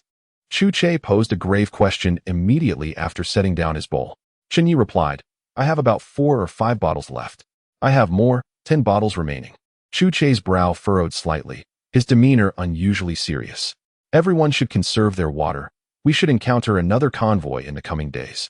If fortune favors us, we might be able to trade for some water. He hoped fervently that the Iron Lion would awaken before then. Another convoy? Upon hearing this, Chen Ye's expression grew solemn, and even Sun Qianqian's delicate features tightened in apprehension. In the apocalypse, threats do not always arise from the supernatural. Often, they come from fellow humans. The prospect of encountering another convoy could be more daunting than facing a human-faced scorpion. Chapter 78. The aspiring pink-haired girl. Months ago, the mobile phone had become a useless brick, devoid of signal. Subsequently, following the fall of Shanghai, the radio had failed to receive any transmissions. The people within the convoy remained oblivious to the events unfolding beyond their confines. It was surprising that Chu Che had managed to acquire information about other convoys. Perhaps this was one of the abilities of a guide. However, this remained mere speculation, for Chen Ye's understanding of the sequence of the extraordinary was still limited. With hundreds of types of extraordinary sequences, each possessed its unique capabilities. Chen Ye refrained from inquiring why Chu Che could maintain contact with others. Just as Chu Che did not question how Chen Ye, not being a member of the mechanic sequence, managed to transform a tricycle into an apocalyptic pickup. Chu Che had previously remarked that in such a world of desolation, everyone harbors secrets. Chen Ye had not even uttered the foolish notion of avoiding other convoys. Firstly, the convoy was out of water. In the absence of a water source, exchanging some water resources with other convoys seemed a prudent solution. Secondly, engaging with other convoys could yield some external intelligence. Without phones or computers, acquiring news from the outside world proved to be exceedingly difficult. The sudden appearance of other convoys, despite the inherent dangers, was a risk worth taking for the sake of water resources and external information. The convoy may appear stable, but in reality, it was merely an island amidst the desert. After the fall of Shanghai, what changes had transpired in the global landscape? Did the government have contingency plans? Were there any survivor bases? For the people, such a migratory existence was undoubtedly agonizing. Only through settling could they cultivate, rekindle the flames of civilization, and perhaps reclaim their cities. All of these concerns were of paramount importance. However, one must remain vigilant when engaging with other convoys. Chen Ye meticulously inspected the vehicles belonging to Chu Che and Sun Qianqian. Fortunately, their vehicles exhibited no significant issues, though some sand had infiltrated due to the dust storm. Thankfully, this was discovered in time to prevent minor problems from escalating. The desert today remained oppressively hot. The distant sand dunes appeared surreal, resembling a distorted mirage. Captain Chu's modified off-road vehicle led the way, moving at a steady pace. Chen Ye could even hear music emanating from within, which was somewhat perplexing. His own vehicle was in disrepair, lacking even a proper canopy. Among the convoy, his was the most dilapidated. While the other vehicles bore some cosmetic damage, they were at least relatively intact. Captain Chu occasionally halted, seemingly to ascertain their direction, sometimes retracing the path they had taken in the morning. With resources scarce, the convoy typically subsisted on 2 meals a day. Previously, there had been several portly members in the convoy, but now they had all transformed into gaunt figures, some resembling malnourished reeds. In this apocalypse, the sole advantage lay in the absence of the need for weight loss. There was simply no food available. The morning porridge had long been digested. Chen Ye rummaged through the back seat and found a small piece of bread, savoring it slowly. The last of the water in his bottle was consumed, just enough to moisten his lips. Though not fully quenched, he hesitated to open a new bottle of mineral water. Knowing how precious it was, he stowed the bottle away, recognizing its significance as a vital resource. He extracted a cigarette from his pocket and lit it, momentarily alleviating his anxiety. The heat made it all too easy for one to feel restless. Behind Chen Ye's apocalyptic pickup was the remarkable old man's vehicle, which had survived the recent dust storm that claimed so many lives. To his astonishment, the old man was still alive. While others had perished, this elder remained. Moreover, that iconic old man's vehicle leisurely trailed behind his own. The roof rack swayed precariously, loose yet somehow steadfast. Chen Ye, cigarette in mouth, gazed into the rearview mirror at this old man's car, momentarily at a loss for words. It is noteworthy that this vehicle was electric, under normal circumstances. It should have long since run out of power. Yet, the old man persisted, his vehicle still operational. So many had succumbed, yet this elder thrived in a peculiar comfort. Clearly, something was amiss. However, Chen Ye harbored no intention of delving into the secrets of this old man. This was an apocalypse, not a horror film. In horror narratives, protagonists knowingly venture into perilous territories, engaging with dangerous individuals, only to meet their demise, leaving behind naught but the title of the story. Then, another set of protagonists emerges, embarking on further adventures, only to meet a similar fate. Aware of the potential danger posed by the old man, Chen Ye opted to maintain a cautious distance, prioritizing observation. Until he discerned the elder's true nature, he would refrain from any rash actions. At 5 o'clock in the afternoon, Captain Chu discovered their resting place for the day. Behind a sand dune, the westward sun provided a modicum of shade. Dinner remained relatively abundant, albeit somewhat dry. The scarcity of water resources had evidently begun to affect their daily existence. As for the other survivors, their plight was even more dire. Each person could only obtain a meager sip of water each day, just enough to stave off death by thirst. Many survivors bore cracked lips, resembling withered flower buds. Chen Ye spotted Sulina. Upon seeing him, the woman managed to muster a faint smile. "Would you like a sip of water?" Chen Ye inquired, shaking the half-full bottle of mineral water in his hand. Her gaze was fixated on the bottle as if ensnared, yet she ultimately shook her head with great difficulty. "I know your water supply must be limited as well. I'm not thirsty." Sulina's hoarse voice betrayed her extreme dehydration. One could only wonder what resolve it took her to utter those words. What she desired was not simply a sip of water. but rather the passenger seat in that apocalypse-ready pickup truck. The saying, "Those who seek not small gains shall achieve great ambitions," aptly described Sulina. In comparison to the other women in the convoy, her status was evidently elevated. Chen Ye regarded her with a deep glance, uttering not a single word. As for the events that transpired that night between him and Sun Qianqian, the entire convoy was already aware. Yet, Sulina did not cast even a wistful glance in Chen Ye's direction. The dynamic between Chen Ye and Sun Qianqian appeared unchanged. Their exchanges remained entirely normal, as if nothing had ever occurred that night. This left Captain Chu, who was perpetually aflame with curiosity, feeling quite vexed. A night of silence ensued. The vehicle's power system was still 24 hours away from completion of its upgrade. By this time tomorrow, the upgrade would be finalized. Fortunately, today's journey was not particularly long, and the vehicle could still manage to keep going. In the morning, Chen Ye once again witnessed the pink-haired girl returning to the convoy, drenched in sweat. Has this tall, alcohol-imbibing senior transformed into an inspiring figure? It appears she has been practicing swordsmanship throughout the night. Since that fateful day, Chen Ye has observed a remarkable change in her demeanor. She has become quite diligent. Today, he noted, she was no longer inebriated. After finishing her meal, she sought a place to practice her swordplay. Her cousin, Xiao Yu, mentioned that during the daytime migration, she meditated in the vehicle. This morning, as they set off, Iron Lion finally stirred awake. His wounds had begun to heal, yet the toxins within him remained only partially expelled. The venom of the human-faced scorpion is formidable. While it may not claim my life, it certainly hampers my complete recovery. At the very least, a week? A week? Upon hearing Iron Lion's deep, resonant words, a heavy silence enveloped the group. According to Captain Chu, they were perilously close to another convoy. Both parties were diligently seeking an opportunity to converge without attracting undue attention. For a larger group would inevitably draw the gaze of the uncanny. The fact that such a critical asset as Iron Lion was unable to engage in battle posed a significant conundrum. The day's migration proved to be a series of back-and-forth maneuvers, as Captain Chu appeared to be evading certain entities while simultaneously aiming to reach a specific destination. As night fell, the power upgrade system of the pickup truck finally reached completion. This signified that the system had freed up a task, allowing for the simulation of extraordinary abilities training methods. Chapter 79, Power System Upgrade completed. The upgraded Apocalypse pickup truck bore no outward changes, save for an additional solar charging panel atop the driver's cabin. Inside, a few new buttons and a power display feature had been incorporated. By connecting the solar charging panel to the vehicle's charging interface, the charging mode could be activated. The 2-kilowatt power bank previously exchanged from Iron Lion was now usable, along with the electronic watch obtained from the village chief of Changsha. In such apocalyptic times, having a watch to tell the time is indeed quite advantageous. However, it was night now, and charging could only commence the following morning. For the moment, Chen Ye had no choice but to wait. Yet, a more pressing task loomed ahead, to have the system simulate methods for honing extraordinary abilities. System, commence simulation. According to the host's request, simulations based on martial arts' novel internal techniques will begin. Estimated duration, 36 hours. Deducting 10,000 kill points.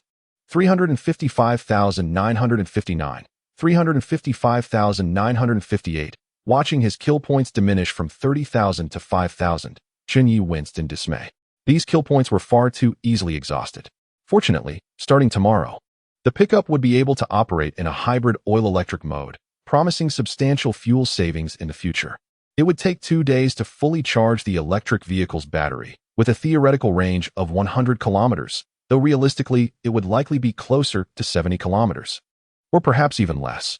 Although it has not reached an ideal state, it can still be considered somewhat serviceable.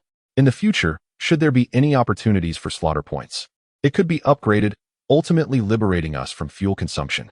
Today, however, the vehicle is out of fuel while still charging. We can only start the electric system once the car has accumulated enough charge. Chen Ye, with a sheepish expression, approached Chu Che once more to borrow 30 liters of fuel. After all, one cannot feel the itch from an abundance of lice, nor be burdened by excessive debt. It is what it is. Captain, how much fuel are you hiding? It feels as though you all have an endless supply. After borrowing so much, I find my own reserves dwindling. Oh, and remember to return the fuel can. Chen Ye expressed disbelief. Just to let you know, we are expected to encounter other teams tomorrow. Make sure to rest early today and remain vigilant when interacting with them over the next few days.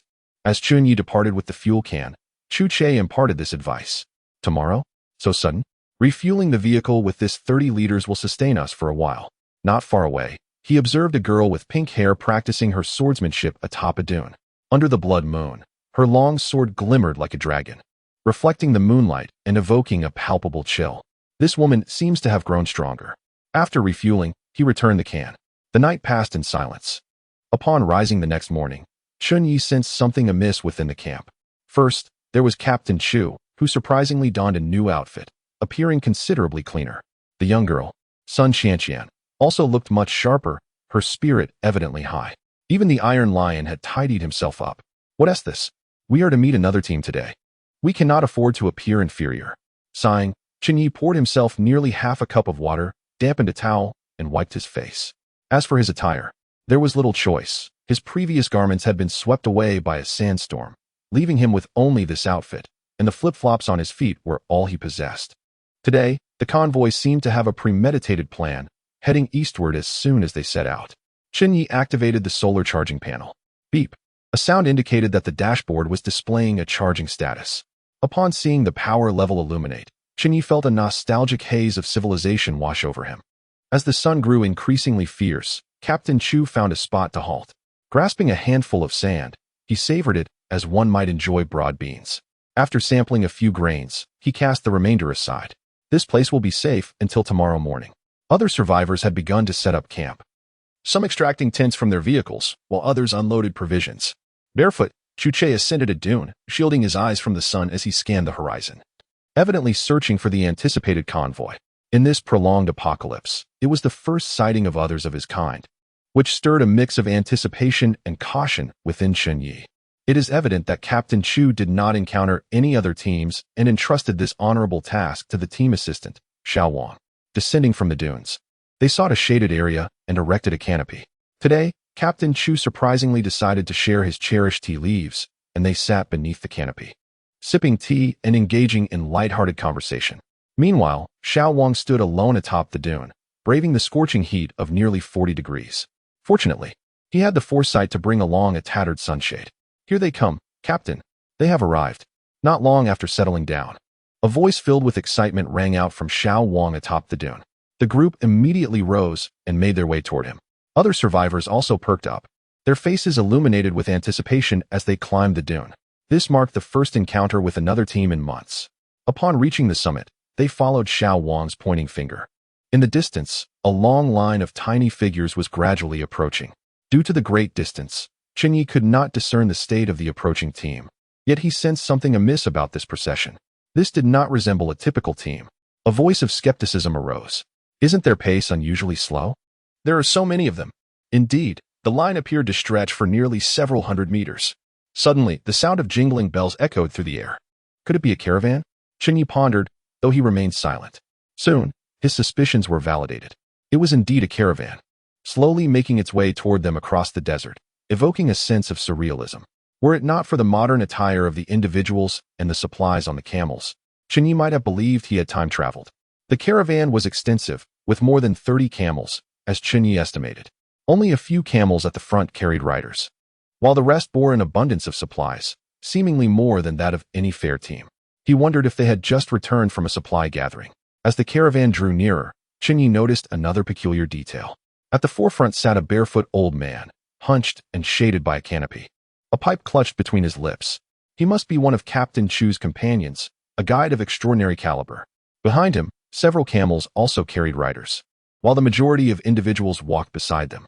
These people, both men and women, were ragged, their faces gaunt and hollow, eyes devoid of life, and their bodies emaciated like grasshoppers. Even their hands and feet were bound with ropes, one end held by a burly man. Upon witnessing these individuals, a single word resonated in Chen Ye's mind: slaves. Chapter 80. Each with their own agenda. Hello, Mo Huiran. Call me Captain Mo, or even Old Man Mo.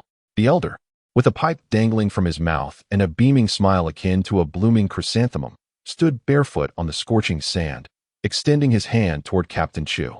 A strong and distinctive northwest accent somewhat disrupts the atmosphere. Chu Che, with a beaming smile, extends his hand and introduces himself. I am Chen Ye, the captain of the fair team. Captain Mo, welcome. The two groups finally come face to face, each sizing the other up with a wary eye. Chen Ye discreetly steps back half a pace behind the Iron Lion, striving to diminish his visibility. This maneuver of retreating behind the others bears a resemblance to the teachings of the old Master Han. As the caravan approaches, it is the survivors within this convoy that first capture attention. These ragged individuals appear more destitute than beggars, each emaciated figure exuding an aura of despair. Their eyes devoid of light, reminiscent of the slaves depicted in television dramas. Even more shocking are the ropes binding their limbs. Upon seeing Chen Ye and his companions, the survivors' expressions remain unchanged, their gazes still hollow and vacant. Their treatment is even worse than that of the camels they accompany. In contrast, the survivors of Chen Ye's team are merely thin, but in significantly better condition. The survivors from Chen Ye's group whisper amongst themselves, occasionally glancing towards the elderly leader at the forefront. The elder feigns ignorance, engaging in cheerful conversation with Captain Chu. The overpowering stench emanating from the camels compels Chen Ye to suppress the urge to cover his nose. The caravan is more extensive than he had anticipated, not only comprising numerous camels, but also 5 large dogs. These dogs, far more formidable than the 2 black dogs owned by Captain Chu, appear to be several times their size. No, they are not dogs. They are wolves. A sense of alarm grips Chen Ye as he observes the 5 wolves, their fierce gazes locking onto his group, silently encircling them as if regarding them as prey.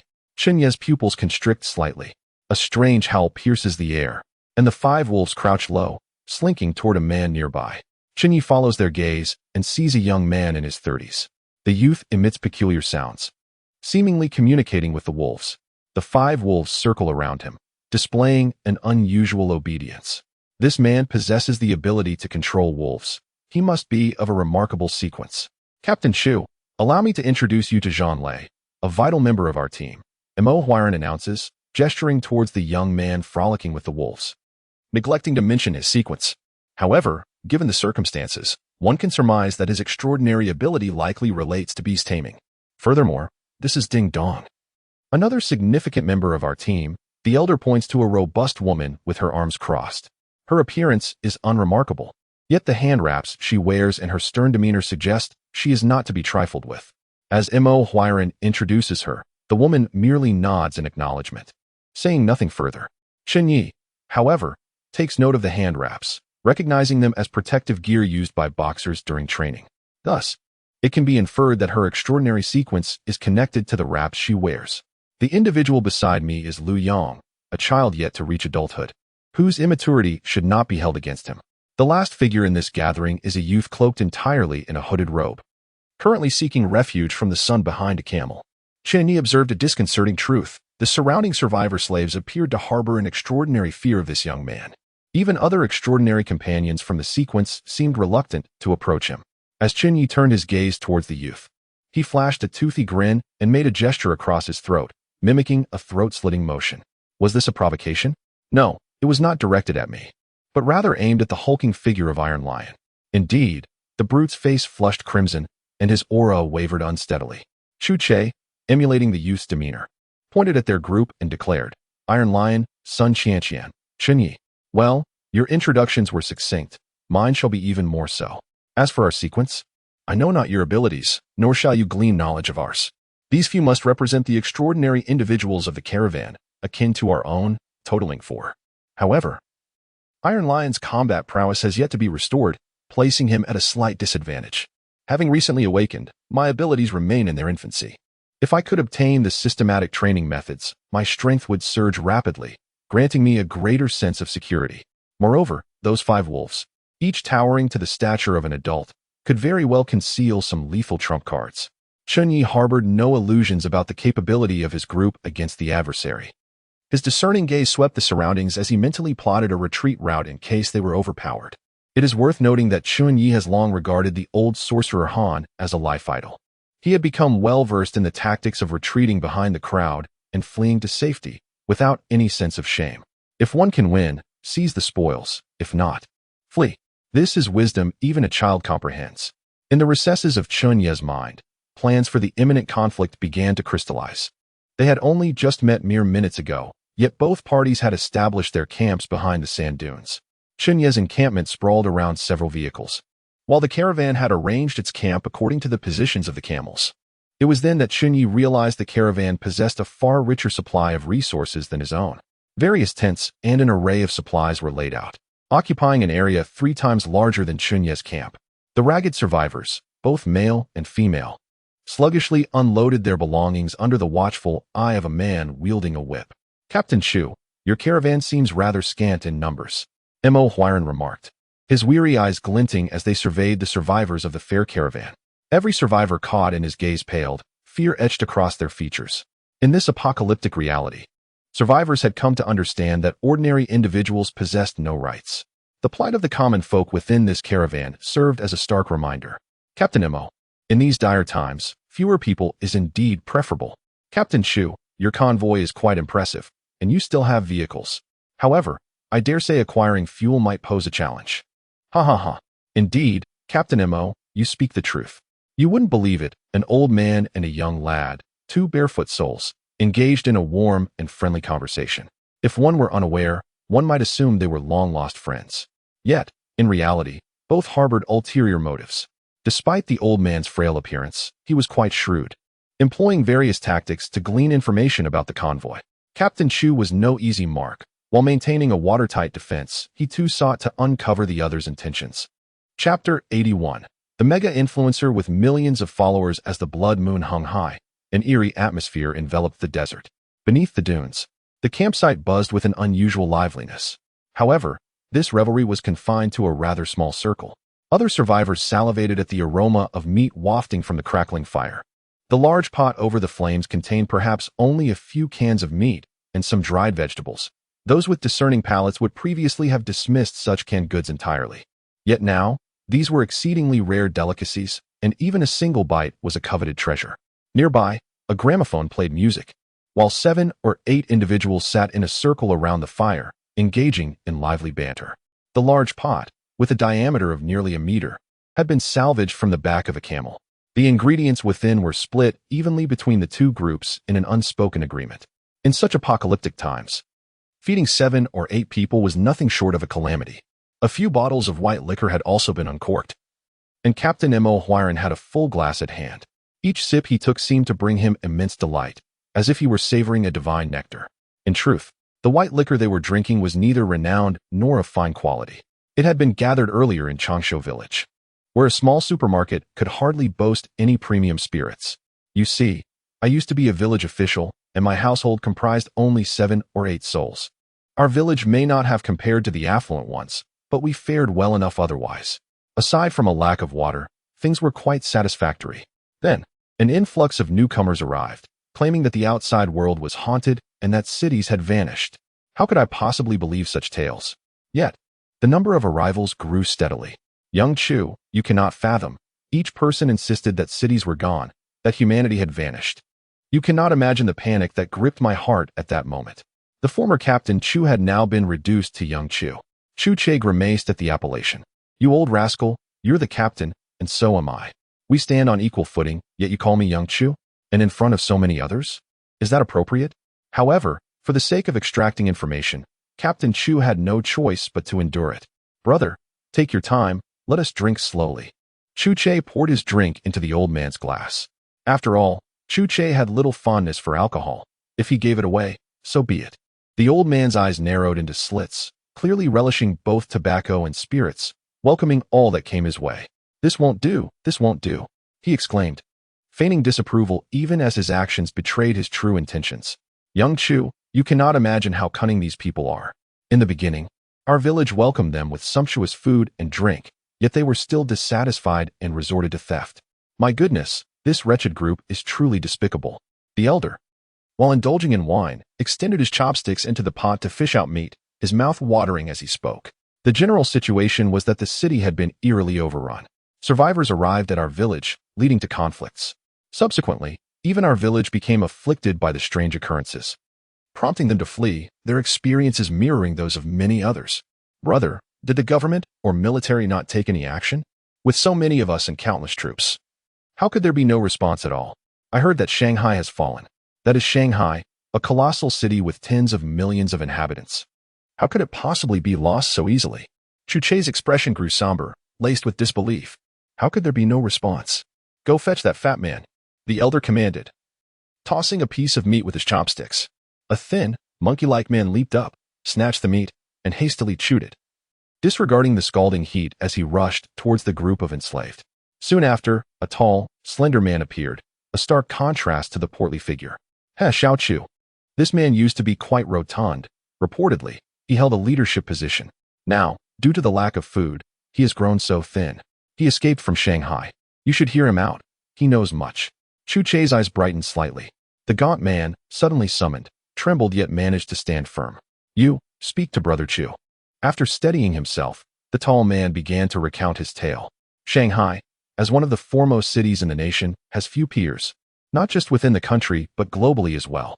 He had been a public servant in Shanghai when the strange phenomena began to erupt.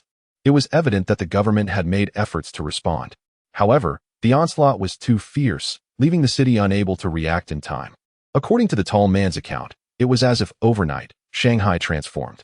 As night fell, the entire city plunged into an eerie silence.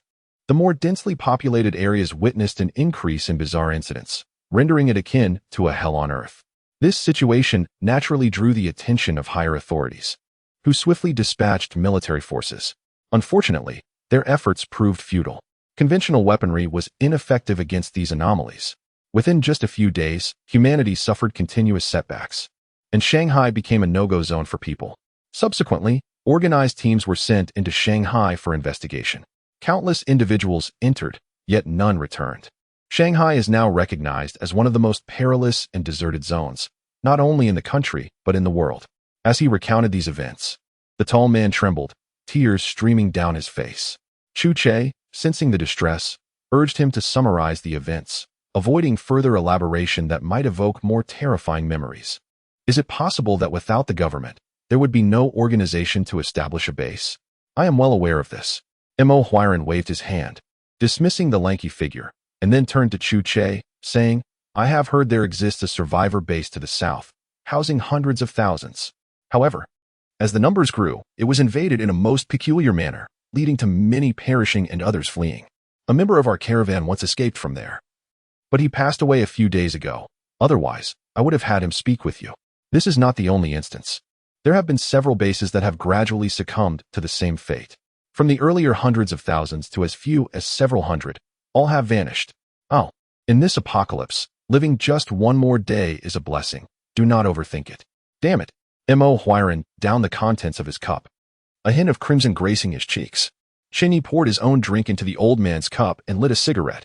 The old man paid no attention to Chen Ye, instead smiling amiably at Chu Che.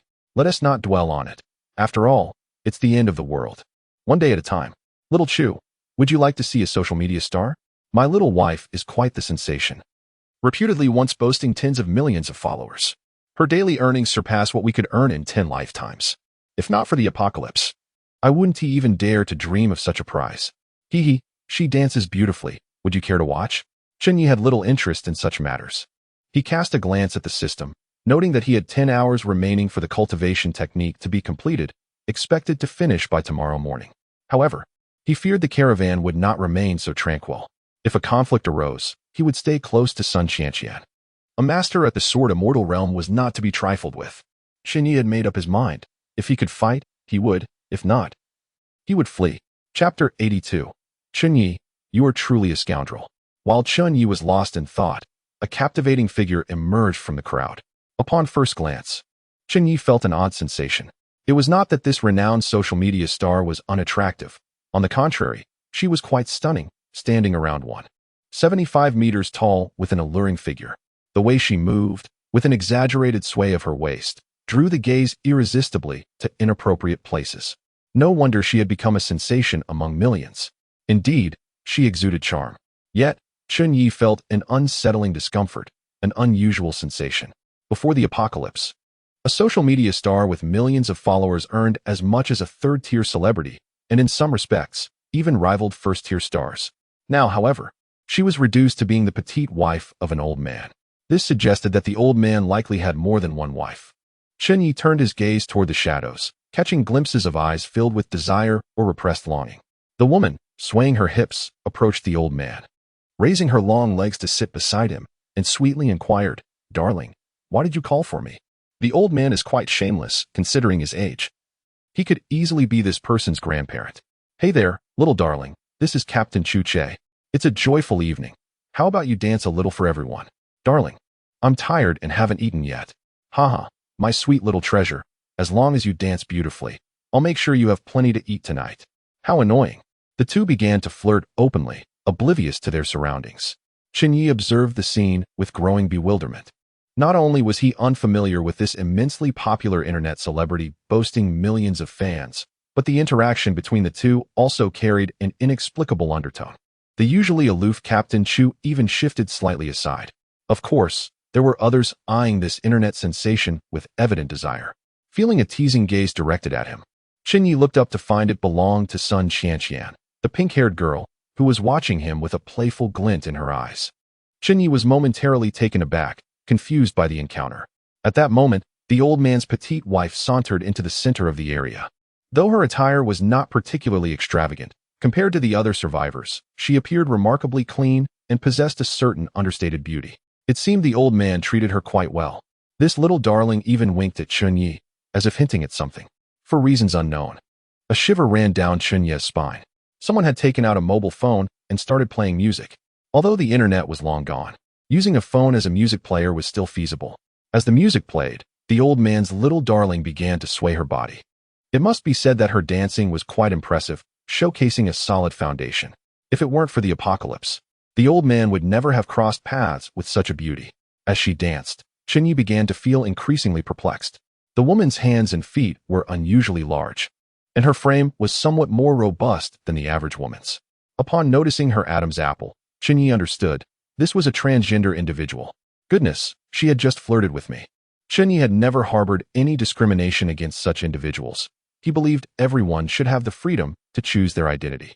Yet, encountering such a unique person for the first time left him momentarily stunned, prompting him to shift uncomfortably. Iron Lion, Captain Chu, and Chen Ye all wore similar expressions of astonishment. Meanwhile, many from the caravan appeared thoroughly entertained. Only a rather plain-looking young woman exhibited a clear expression of disgust. Her features were sharp, and after downing her glass of white liquor, she rose and left without acknowledging anyone else. The old man seemed entirely oblivious to her departure. Hee. How about it? Are you feeling a little stirred? The pink-haired girl's hair brushed against Chen Ye's nose. He rolled his eyes in response, remaining silent. Captain Mo.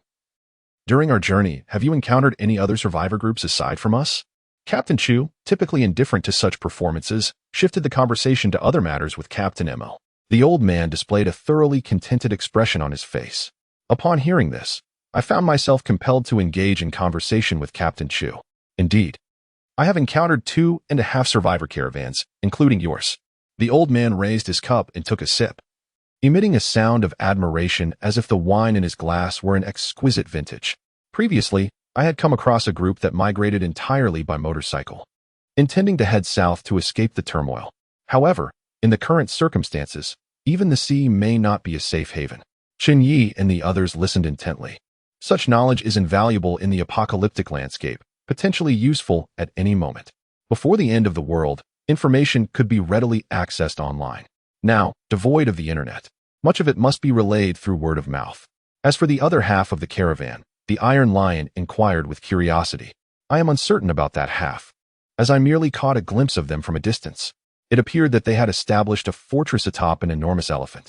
As he spoke, Old Mo seemed to be reflecting on something truly extraordinary. Even as he articulated this, he hesitated slightly. A fortress atop an elephant?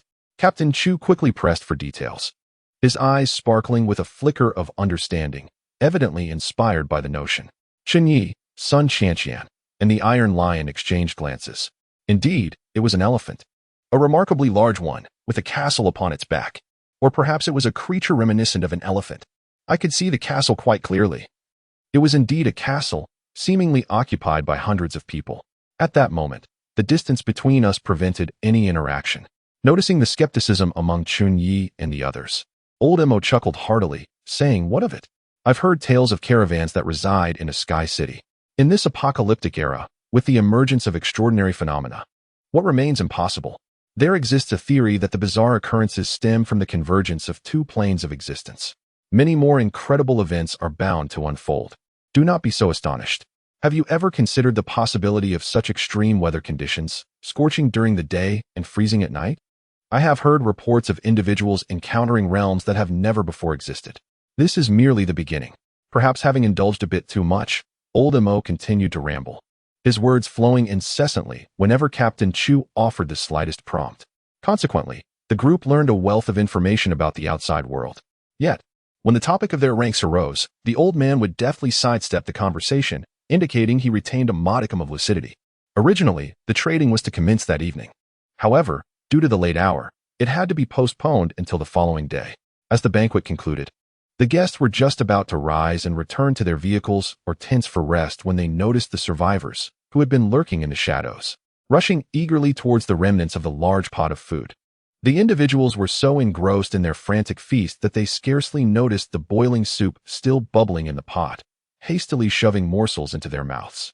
Some of the weaker ones, unable to secure a place at the table, resorted to gnawing on discarded bones with a crackling sound. Old Mo turned around, chuckling with a sense of pride.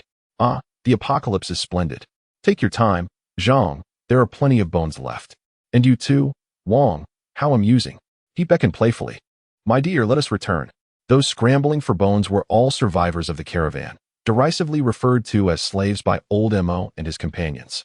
Through brief encounters, Chen Ye discerned that the situation of the caravan differed vastly from that of the fair trade team. These survivors, shackled by leg irons, were the private property of old Mo and his cohorts, who possessed extraordinary abilities. In stark contrast to the slavery of the caravan, the fair trade team upheld a principle of equity that felt like paradise. Within the fair trade team, everything adhered to the tenets of fairness. As long as one was willing to contribute, there would be ample sustenance. Merely being diligent ensured one would not starve. Many survivors bore expressions of sorrow and trepidation. A few exchanged glances, saying nothing, and simply ventured into Captain Chu's tent. The sandstorm had not whisked away Captain Chu's shelter. One individual settled into a chair, inquiring, "Captain, when shall we make our move?" Barely seated, Chen Ye posed the question directly, having observed the caravan's possession of numerous valuable items, perhaps even extraordinary artifacts. Upon his utterance, the others turned their gazes towards him. The girl with pink hair expressed disdain, her tone dripping with scorn. "Chen Ye, you are indeed a born miscreant. Surely, you do not intend to engage in treachery?" The iron-voiced lion retorted, "Yezi, this is not right. We are all survivors, and fair trade benefits us all." Captain Chu regarded him with contempt, exclaiming, "Tiste, Chen Ye, I have long perceived you are no good." Chen Ye shot back, "Come now. Can you honestly claim you have not entertained such thoughts?" "Absolutely not." The three responded in unison, casting derisive looks in his direction. Chen Ye felt a surge of expletives welling up within him, uncertain whether to voice them. In his view, in the face of an apocalypse, the notion of treachery seemed entirely rational. As for whether one could consume what they acquired, that was a matter for negotiation. There must at least be an inclination towards such thoughts. "All right, Yezi, you are not wrong. We must harbor no ill intentions, yet remain vigilant." Captain Chu concluded, "I have already spoken with old Mo. Trading will commence tomorrow morning. Everyone should consider what they have to offer in exchange and keep their wits about them." Captain Chu assessed, "Old Mo's group appears formidable. They likely possess valuable goods, perhaps even rare items."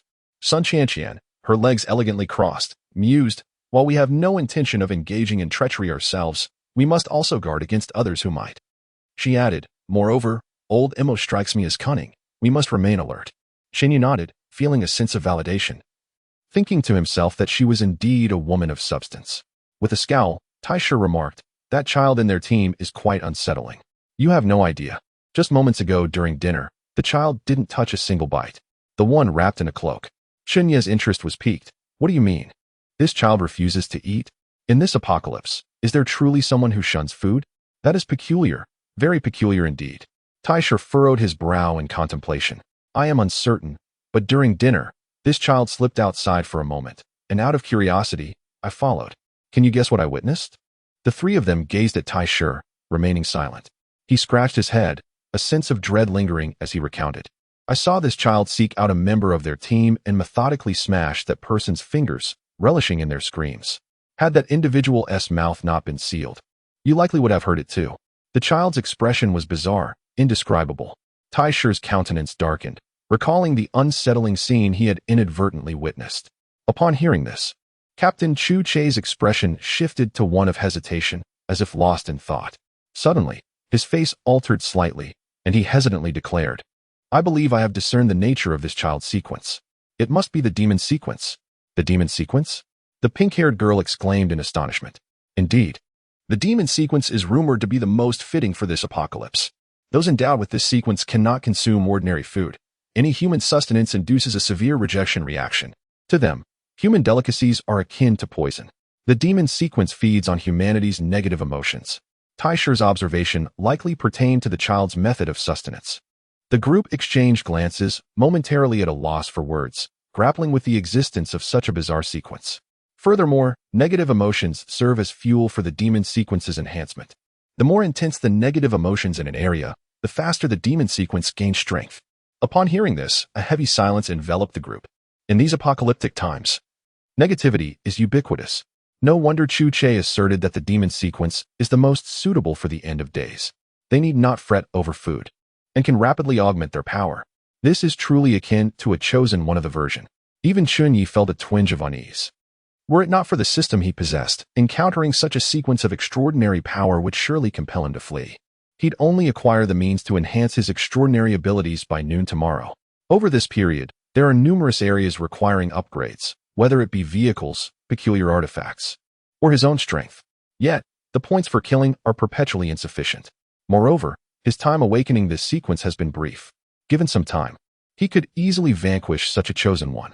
But that is merely a hypothetical scenario. Reality does not bend to one's will. In the early stages, he would have to adopt a more survival-oriented approach like Han Laoma. Additionally, this child may even be sequenced too, Chu Che remarked. "How did you deduce that?" Chen Ye inquired, curiosity ignited within him. "Did you notice the cloak draped over him? That is, in fact, his demonic wings. Each demon in sequence 2 manifests a pair of wings. Ordinarily, these wings transform into a cloak that envelopes their entire being, only revealing their true form during combat." Chu Che's words plunged the crowd into contemplation. Chen Ye, intrigued, cast a curious glance at Captain Chu, clearly aware of his profound understanding of the demon sequence. "This piqued my interest. I am eager to discover who among us, both being in sequence 2, possesses greater strength." The pink-haired girl, having uncrossed her legs, licked her lips. Having consumed the magical fruit, she boasted the strongest talent among her peers and was the foremost expert of the fairness team. Yet, she had never engaged in battle with an equal. Now, encountering another of sequence 2, she felt a surge of eagerness to test her burgeoning power. Albeit she had only exerted herself for a few days. "We should exercise caution. If we can avoid conflict, we should." Captain Chu clearly wished to steer clear of any discord with the old man and his entourage. With Iron Lion incapacitated, only Chen Ye and Sun Qianqian remained capable of fighting, rendering the fairness team particularly vulnerable at this moment. This vulnerability was one of the reasons Captain Chu preferred to avoid confrontation. However, if a conflict were to arise, opportunities would certainly present themselves. Chen Ye stroked his chin, his gaze flickering with intrigue. "What do you mean?" Chu Che turned to him. Chen Ye smirked slyly. "Have you not noticed? This caravan is not as peaceful as it seems. That plain-looking woman appears to be at odds with the others." Following Chen Ye's hint, the group recalled the sharp-eyed woman who had abruptly left during dinner. "In my view, I should go speak with her. Perhaps I could glean something useful." Yezi refrained from scheming. It is best to avoid trouble and ensure a smooth transaction. Chu Che quickly interrupted. Chen Ye pouted, internally scoffing. "Captain, we are in apocalyptic times. If you wish to avoid confrontation, do you truly believe the others will feel the same? You are far too naive. Let us first understand the other party's intentions." Captain Chu suggested, producing a radio. Upon seeing the device again, Chen Ye couldn't suppress a twinge of envy. Previously unaware of the significance of the number 01257, he now recognized its weighty implications. Sun Qianqian, upon sighting the radio, blushed slightly, her expression betraying an unspoken thought. Thankfully, no one else noticed, allowing her a moment of relief. Captain Chu fiddled with the radio, and a crackling sound emerged. "In my view, within this caravan, that pretty boy is the most cunning. We must remain vigilant of him." This statement drew the attention of the other 3 towards Chen Ye. "Pretty boy?" Iron Lion was a boorish figure, and the pink-haired girl was, indeed, a woman. It is naturally impossible to be referring to the two of them. Why are you both looking at me? Captain Chu is roughly of the same age as I am, and he is even paler than I. The term pretty boy must surely refer to him. Furthermore, I haven't spoken a word all night, behaving quite obediently. How could it possibly be about me? Chen Ye retorted, secretly harboring doubts within, wondering if the scoundrel might indeed be referring to him. The others also found some merit in Chen Ye's reasoning and turned their gazes toward Chu Che. Chu Che's face was as dark as a pot's bottom, and just as he was about to offer a few words of defense, the radio crackled to life once more. Indeed, that lad hardly uttered a word all night, appearing quite honest, yet his shifty eyes darted around, glancing at our supplies several times. We must be wary of their potential treachery. Damn you, Chen Ye exclaimed. Chapter 84. Transforming the Doomsday Pickup into a Marvel Currently. Differing opinions have emerged among the four extraordinary members of the Fairness team regarding how to interact with Mo Huiran and his group. Chen Ye believes in striking first, as this would at least catch the opponent off guard. In the absence of the formidable Iron Lion, the team is at its most vulnerable. Thus, taking the initiative becomes all the more crucial. Of course, should they fail to overpower their adversaries, Chen Ye would certainly make his escape. In stark contrast, Chu Che advocates for peaceful negotiation and contact, preferring to avoid conflict altogether. Firstly, the team is weak. Secondly, engaging in backstabbing contradicts Captain Chu's principles of fairness. Unjustly attacking others is fundamentally an affront to equity. In simple terms, Captain Chu is somewhat naive. Such individuals are likely to suffer in a post-apocalyptic world. Yet, it is precisely such individuals who have allowed the Fairness team to fare much better than the Camel team, earning the trust of its members. After all, no one wishes to associate with a duplicitous individual. Everyone desires to befriend a good person. Although Chen Ye is dismissive of Chu Che's stance, he refrains from expressing dissent. They are all adults, and trivial matters should not lead to discord. Chen Ye thus prepared himself for the possibility of striking at any moment. As for the girl with pink hair, her stance lies somewhere between the two, leaning slightly towards Chen Ye, perhaps due to their budding relationship. In summary, the pink-haired girl remains combative. As for Iron Lion, he has been rather simple-minded and has no particular opinion on the matter. Listening to the voices emanating from the radio left Chen Ye somewhat perplexed. Could it be that he is indeed not a good person? When encountering the Camel team, his first reaction was to consider backstabbing. Yet, everyone else seemed to think otherwise. Even that old man Mo had no plans for treachery. Surely not. Chu Che is a good lad. I see that the survivors in their team are faring quite well, so there is no cause for concern. The voice on the radio belonged to old man Mo, who stated, "The captain hopes for a smooth transaction tomorrow. There is no need for worry. Everyone, let us return and rest early." With a yawn, Chu Che reached out to turn off the radio. Chen Ye shrugged nonchalantly, declaring, "It matters not. You are the captain, and your word is law." Yezi was not entirely incorrect. Exercising caution is indeed prudent. Well then, everyone should return and rest. We must rise early tomorrow. One by one, the group emerged from the tent.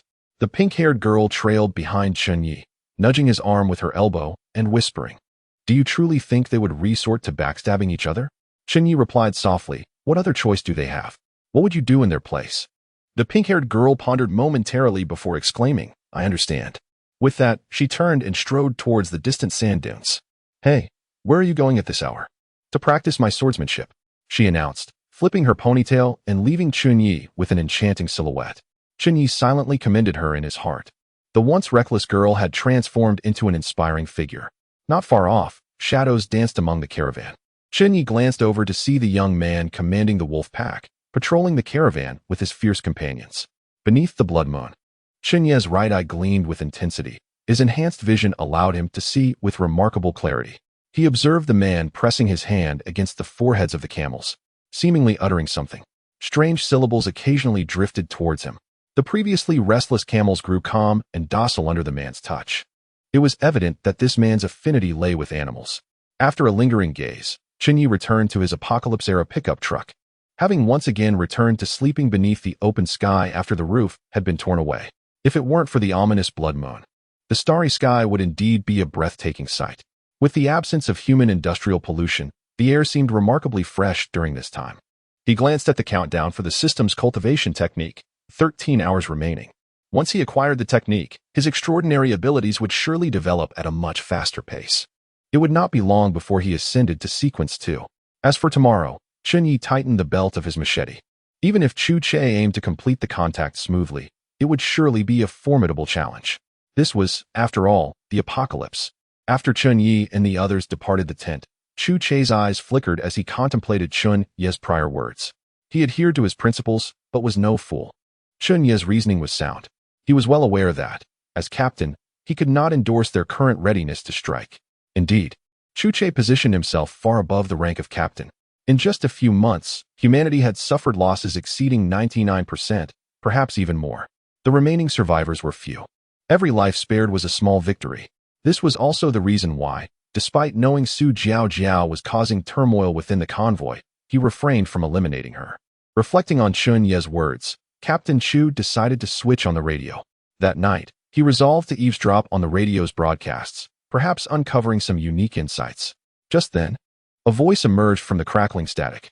I recall that you are a member of the Xiaochu caravan, am I correct? How did you find your way into my tent? This was the voice of old Mo. And then, silence ensued.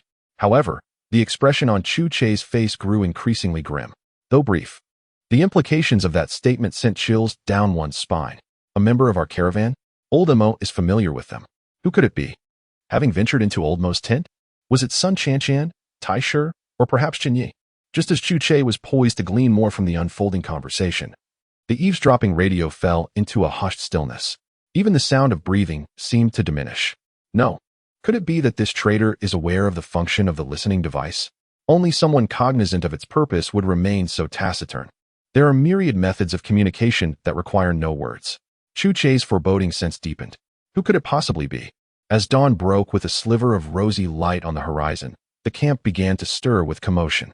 The first to rouse were the survivors from the caravan. They cleared a substantial space between the caravan and the vehicle, beginning to unload items from the backs of the camels. One must admit, the caravan's supplies were indeed abundant. Each camel bore several bulging bags. Previously, Mo Huiran had mentioned that they had recently scoured the outskirts of a small town for provisions, hence their ample resources. Chen Ye even spotted a small desktop fan among the haul. While this may hold little value for others, it would prove immensely useful for him. With the vehicle's battery charged to half its capacity, some appliances could now be utilized. Although there was no air conditioning in the vehicle, this small fan could be a welcome respite, albeit not as effective. It was likely that the fan would not be exorbitantly priced. Furthermore, Chen Ye noticed a plethora of cassette tapes. In this age, finding cassette tapes has become a rarity, as most people listen to music from their smartphones. Yet in this post-apocalyptic world, they are a coveted treasure. Should he acquire a cassette player, future journeys would be far less tedious. An array of canned food and drinking water was also present. Soon, a massive skeleton caught Chen Ye's attention. It resembled that of a cow, yet far larger than any ordinary skeleton. Was this a specimen of extraordinary material? Such a large specimen, even if it were merely an ordinary material, it would surely be remarkable. Chen Ye had long harbored the notion that if he could obtain some suitable extraordinary materials to incorporate into the post-apocalyptic pickup truck, he might transform it into something extraordinary. The immense skeleton before him appeared to be an ideal candidate. However, he was uncertain of the quality of the material.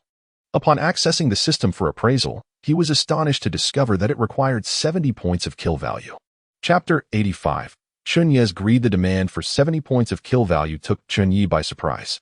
He had now established his own criteria for appraisal. Any item with a slaughter value below 100 is typically composed of ordinary peculiar materials. Even if such materials are fashioned into extraordinary entities, they would unlikely rank within the top 2,000. However, a slaughter value of 70 is already quite considerable. Without hesitation, Chen Ye clicked confirm. The system swiftly provided feedback. Item name: bones of the man-eating two-headed cow. Type: a relatively rare peculiar material. Origin: bones left behind by a man-eating two-headed cow, which was besieged by 5 sequence extraordinary beings, one of whom even lost their head to the beast. Commentary: this item harbors unique energy. If crafted into an extraordinary entity, it would become a remarkable large-scale artifact, worthy of collection as a peculiar material. Merely observing the bones before him, one could envision the immense size of the man-eating two-headed cow. Should he choose to forge an extraordinary entity from these bones, it would undoubtedly result in a large-scale artifact. Consequently, Chen Ye contemplated his apocalyptic pickup truck. By expending sufficient slaughter points, the system could upgrade and transform it according to his design. If he could metamorphose the apocalyptic pickup into an extraordinary entity, his chances of survival in the apocalypse would undoubtedly increase significantly. System. Is it feasible to fuse the bones of the man-eating two-headed cow with the apocalyptic pickup? The familiar circular icon began to spin once more. Soon, the system responded. Integrating the bones of the man-eating two-headed cow into the apocalyptic pickup offers two options. Option 1. Fuse the bones into the vehicle's exterior, enhancing the rigidity of the body, thus preventing deformation from impacts. Option 2. Integrate the bones into the chassis and undercarriage, improving off-road capabilities while simultaneously augmenting the vehicle's structural integrity. In essence, one option involves reinforcing the vehicle's exterior, while the other enhances its internal framework. When he previously upgraded the apocalyptic pickup, he had designed a basic undercarriage and chassis.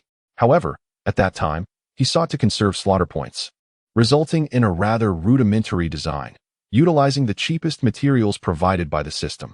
Although the system's offerings ensured some level of reliability, the simplicity of the design led to minor deformation following a sandstorm. Furthermore, given that the vehicle had been traversing the desert terrain, the demands placed upon it were considerably heightened. During his journeys, Chen Ye could occasionally perceive the vehicle behaving like a soft-bodied creature, emitting creaking noises at times.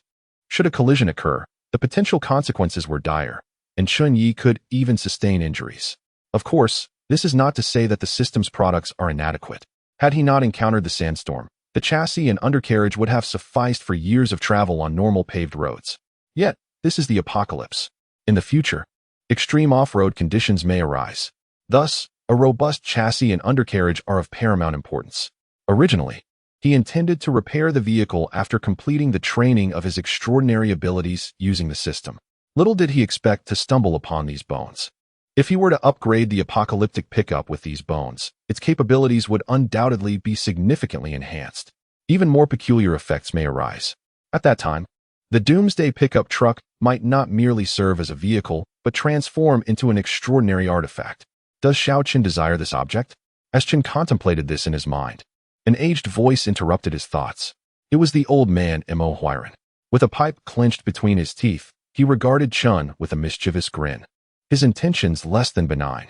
Chen, with a cigarette dangling from his lips and his left eye still clouded, bore an expression reminiscent of a brooding vulture, giving him an ominous appearance. Together, they could easily intimidate any living soul within a 3-zhang radius. Indeed, the mere sight of them sent the nearby survivors scurrying away. "Good morning, Captain Mo. I didn't expect you to rise so early," Chen remarked, quickly adjusting his expression to appear more amiable. The old man was momentarily taken aback by Chen's earlier demeanor, fearing the youth might strike at any moment.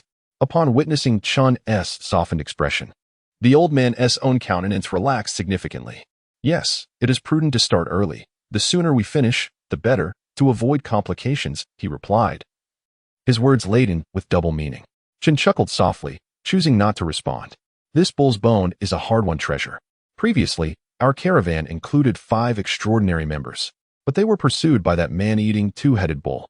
In the attempt to slay it, one of our extraordinary comrades met with a permanent demise. That day, we lost many lives." As he recounted this, a hint of sorrow flickered across the old man's face. Faced with his solemn expression, Chen felt at a loss for words of comfort. In this apocalyptic world, death was a daily occurrence. However, why had the anomaly caught up with the caravan? Under normal circumstances, a team led by a guide should not fall prey to such phenomena. Had something peculiar transpired? Seemingly reading Chen's thoughts, the old man elaborated. "With our guide present, most anomalies are unlikely to pursue us, yet exceptions do exist.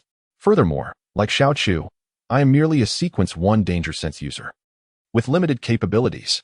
The powers of anomalies are diverse and often unfathomable, as exemplified by this man-eating two-headed bull."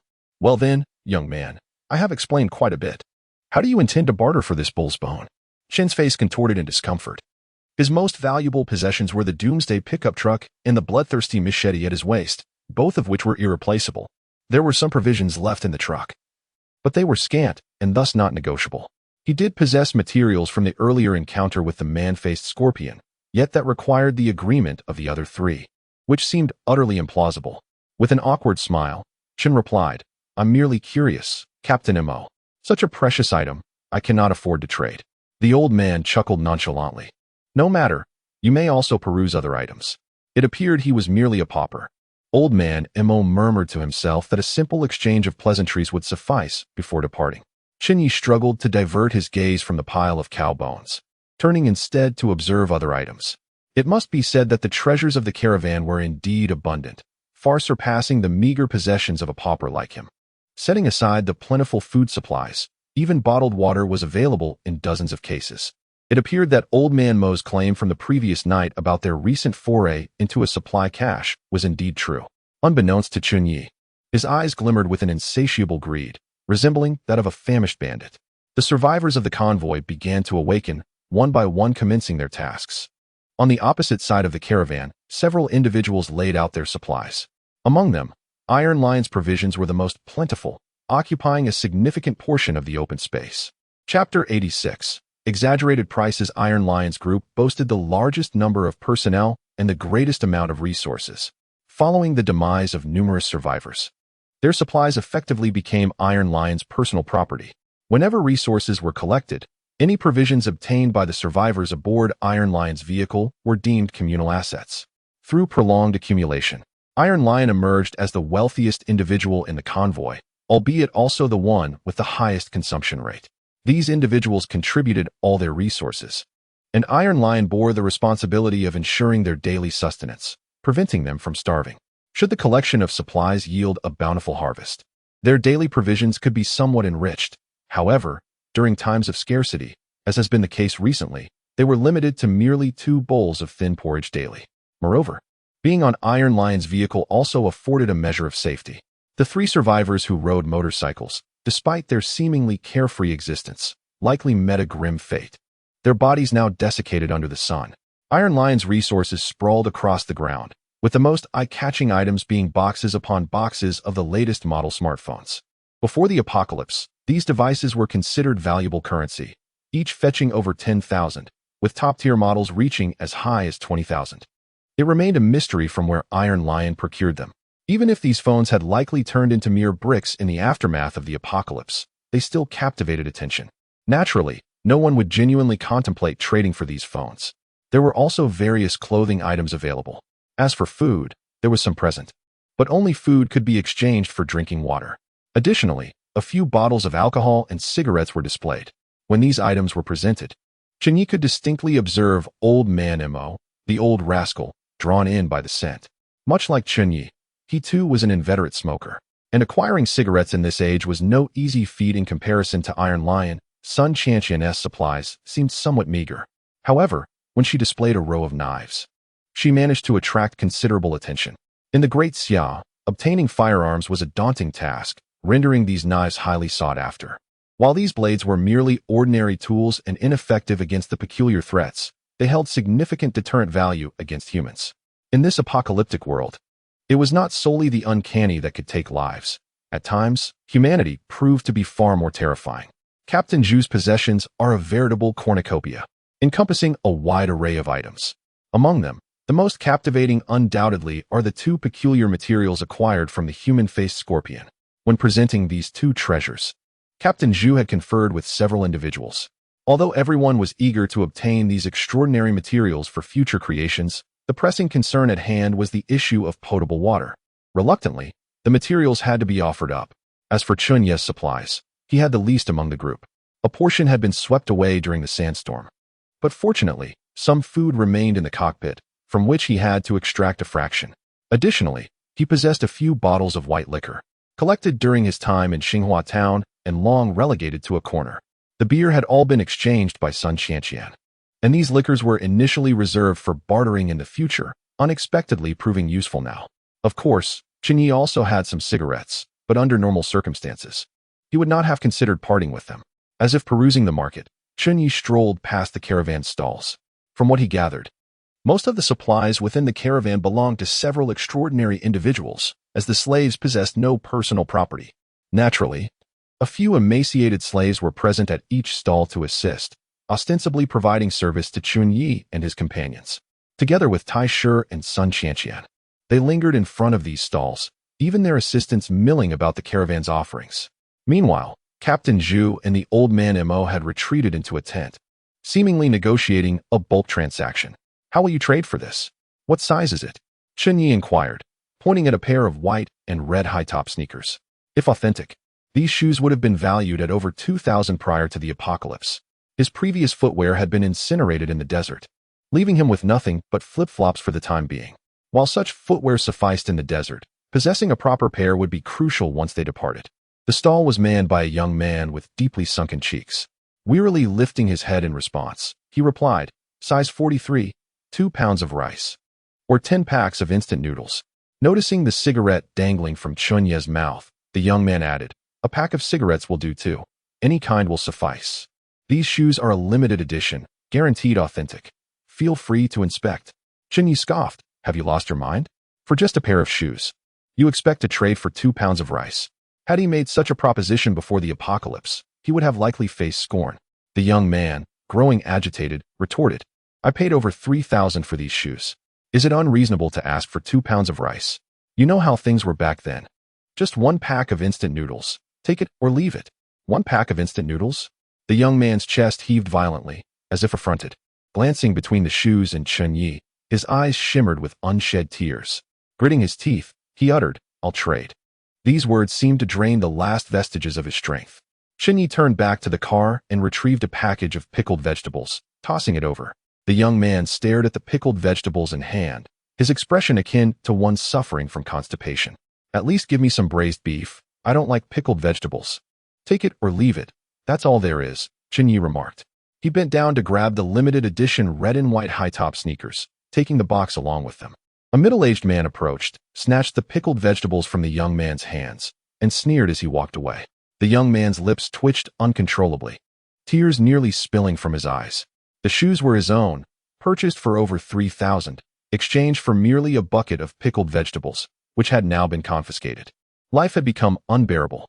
Nonetheless, today he had managed to acquire some food, and dinner would yield a ladle of clear broth as a commission. Chen Ye returned to the small tabletop fan he had seen earlier. He traded 3 cigarettes to obtain it.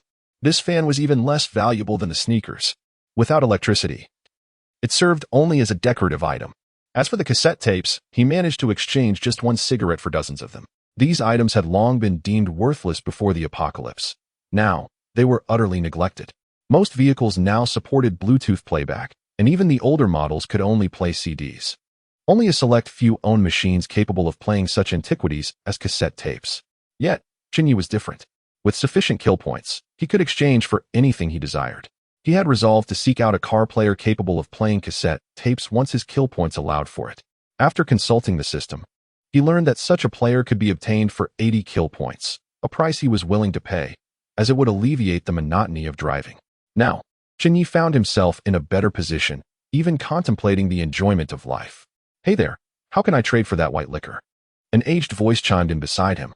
It was old Mo, emerging from the tent, evidently eyeing Chen Ye's white liquor. The old man had a penchant for both tobacco and alcohol, unable to resist the allure of the liquor displayed at Chen Ye's stall. I can trade it for your beef bones. Chapter 87. Chen Ye, a veritable demon. In the apocalypse, the monetary system had utterly collapsed. A million might not even buy a single cigarette. In the current trading system, food stood as the most stable currency, followed by other materials. Anything could be exchanged for food, even human beings. For instance, the limited edition red and white sneakers that Chen Ye had just acquired were worth 3,000 before the end of the world. Yet he had traded them for a mere bucket of pickled vegetables. Even rare materials could be obtained if one was willing to part with food. In a desert environment, nothing was more precious than drinking water.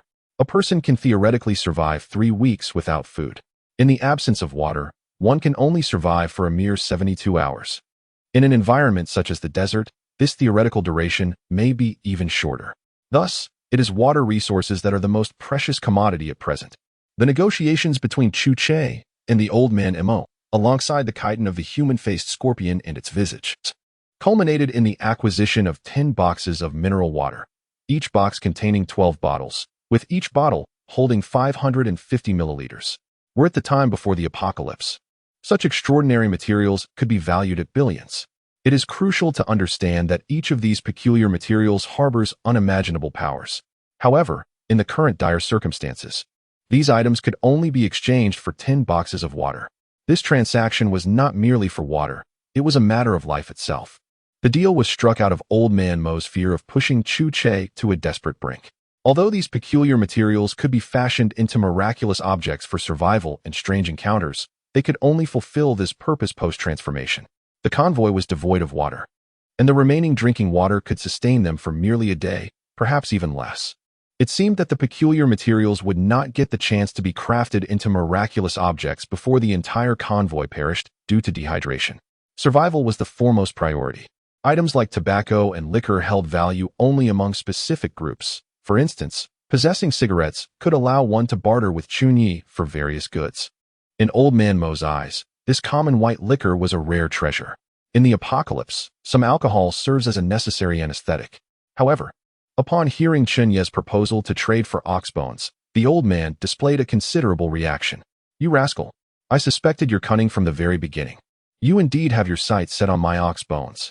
With an expression that suggested he had seen through Chen Ye's intentions, he queried, "So, what will it be? Do we have a deal?" To which Chen Ye retorted, "In your dreams. Unless you can offer 50 bags of rice, I might consider trading the ox bones with you."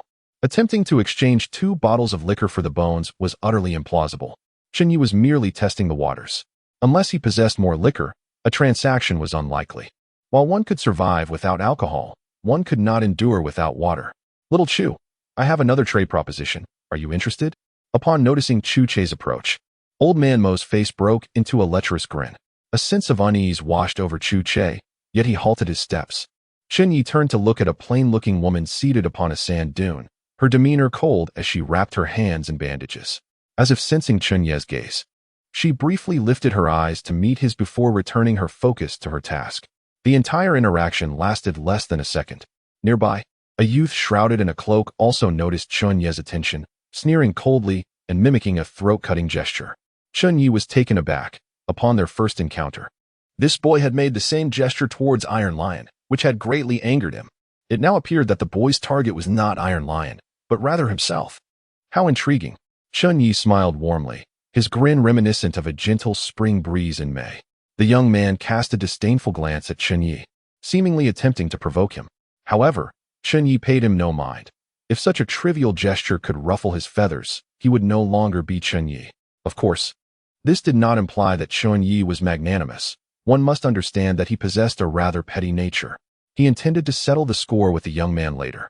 Chen Ye shifted his gaze to the distance, where the slaves of the caravan began to tidy up their supplies, meticulously organizing everything on the ground in preparation for loading onto the camels. The sun had risen fully, and the temperature was climbing. Old Mo and Chu Che continued their conversation. "Xiao Che, I find that fellow surnamed Su in your caravan quite appealing. How about trading him for me? I'll offer you 5 bottles. No, 10 bottles of water. You must realize that in the desert, water is more precious than gold. And what of that girl surnamed Zhou? If I add her to the deal, I am willing to part with 2 cases of drinking water. Does this price suffice?" Old Mo licked his lips, eyeing the weary yet striking Su Lina and Zhou Xiaoxiao, who stood by the cart gazing into the distance. These 2 were the most beautiful women in the caravan, the objects of affection for countless survivors who struggled to find sleep at night. Perhaps Old Mo's gaze was too fervent, as both women sensed his scrutiny. When their eyes met with Mo Wyron's, they felt a shiver run through them, akin to being targeted by a predator. It had been merely a matter of hours since their initial encounter. The members of the caravan had also noticed the slaves from the caravan, and each one recognized the fortune of having a leader like Chu Che. Simultaneously, they were gripped by terror at the sight of Mo Huiran and his extraordinary companions. The exchange between Old Mo and Chu Che was clear enough to anyone not lacking in intellect. They understood the old man's sinister intentions. Furthermore, Zhou Xiaoxiao and Su Lina were not far apart, and they had overheard a considerable portion of their dialogue. Zhou Xiaoxiao trembled, her complexion turning pale, while Su Lina cast a pleading glance towards Chen Ye, inching closer to his side. Upon hearing Mo Huiran's words, Chu Che's expression shifted slightly. "Captain Mo, please refrain from mentioning that again. Come now, Xiao Chu, you are still too naive. This is the apocalypse. Does being a good person hold any significance? Let me propose an additional condition. Last night, someone entered my tent. Can you guess what she said to me?" Chu Che's countenance stiffened. He was aware that someone had entered Mo Huiran's tent the previous night, but did not know who it was. nor did he dare to speculate. Without making a sound, even eavesdropping on the radio would not allow him to discern the identities involved. Consequently, Captain Chu had spent a restless night, tossing and turning. His expression fluctuated, revealing his inner turmoil and anxiety. In mere seconds, his face underwent several transformations. Gritting his teeth, he declared, "Captain Mo, Su Lina and Zhou Xiaoxiao are human beings, not commodities. They cannot be traded." The final words were uttered with unwavering conviction. Zhou Xiaoxiao felt utterly drained, as if she had traversed through the depths of hell. Su Lina was hardly in a better state, reaching out to grasp Chen Ye's arm, her body trembling slightly. Mo Huiran gazed at Chu Che, bursting into laughter. "Ha ha ha. Captain Chu, indeed you are Captain Chu. I underestimated you." In this instance, Mo Huiran's address to Chu Che had shifted from Little Chu to Captain Chu, his tone infused with newfound respect. "Never mind, I no longer desire these two women. I cannot even indulge in my own. Allow me to be forthright. The woman who entered my tent last night was named Su Jiao Jiao, and she has nearly betrayed you all. She divulged your sequences. Captain Chu, one must sometimes eschew kindness. Remember, we are in the midst of an apocalypse." Mo Huiran spoke in a tone reminiscent of a teacher admonishing a pupil. Upon hearing this, Chu Che's expression darkened ominously. Had Chen Ye been the captain, that woman would have met her demise countless times. Yet, Chu Che harbored different thoughts. The world was already sparse, and he did not wish for privilege and the extraordinary to go unchecked within his convoy. Hence, he had refrained from executing the woman, who, surprisingly, had since behaved herself. Who would have anticipated that she would be the one to betray the convoy? For the first time, a murderous glint flickered in Chu Che's eyes. Yet he still smiled at Mo Huiran. "Thank you, Captain Mo. Ha ha ha. It's nothing.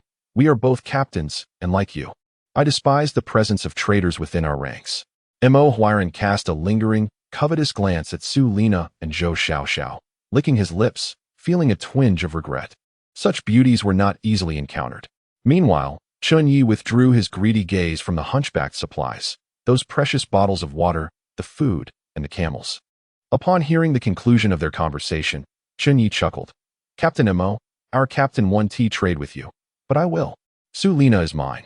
Just hand over that ox bone, and I'll give you this woman. What do you say?" Chen Ye clasped Su Lina's hand, grinning as he approached Mo Huiran, the machete at his back quivering slightly. Not far away, an unremarkable woman was engaged in conversation with a youth.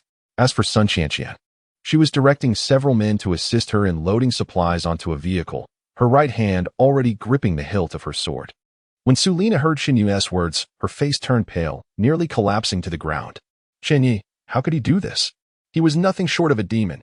Chapter 88. The puppeteer behind the scenes is Chen Ye. As Chen Ye uttered those words, the responses from those present varied markedly. Captain Chu Che's countenance darkened. This usually affable and kind-hearted leader now wore a grim expression. He had never anticipated that Chen Ye would act in such a manner.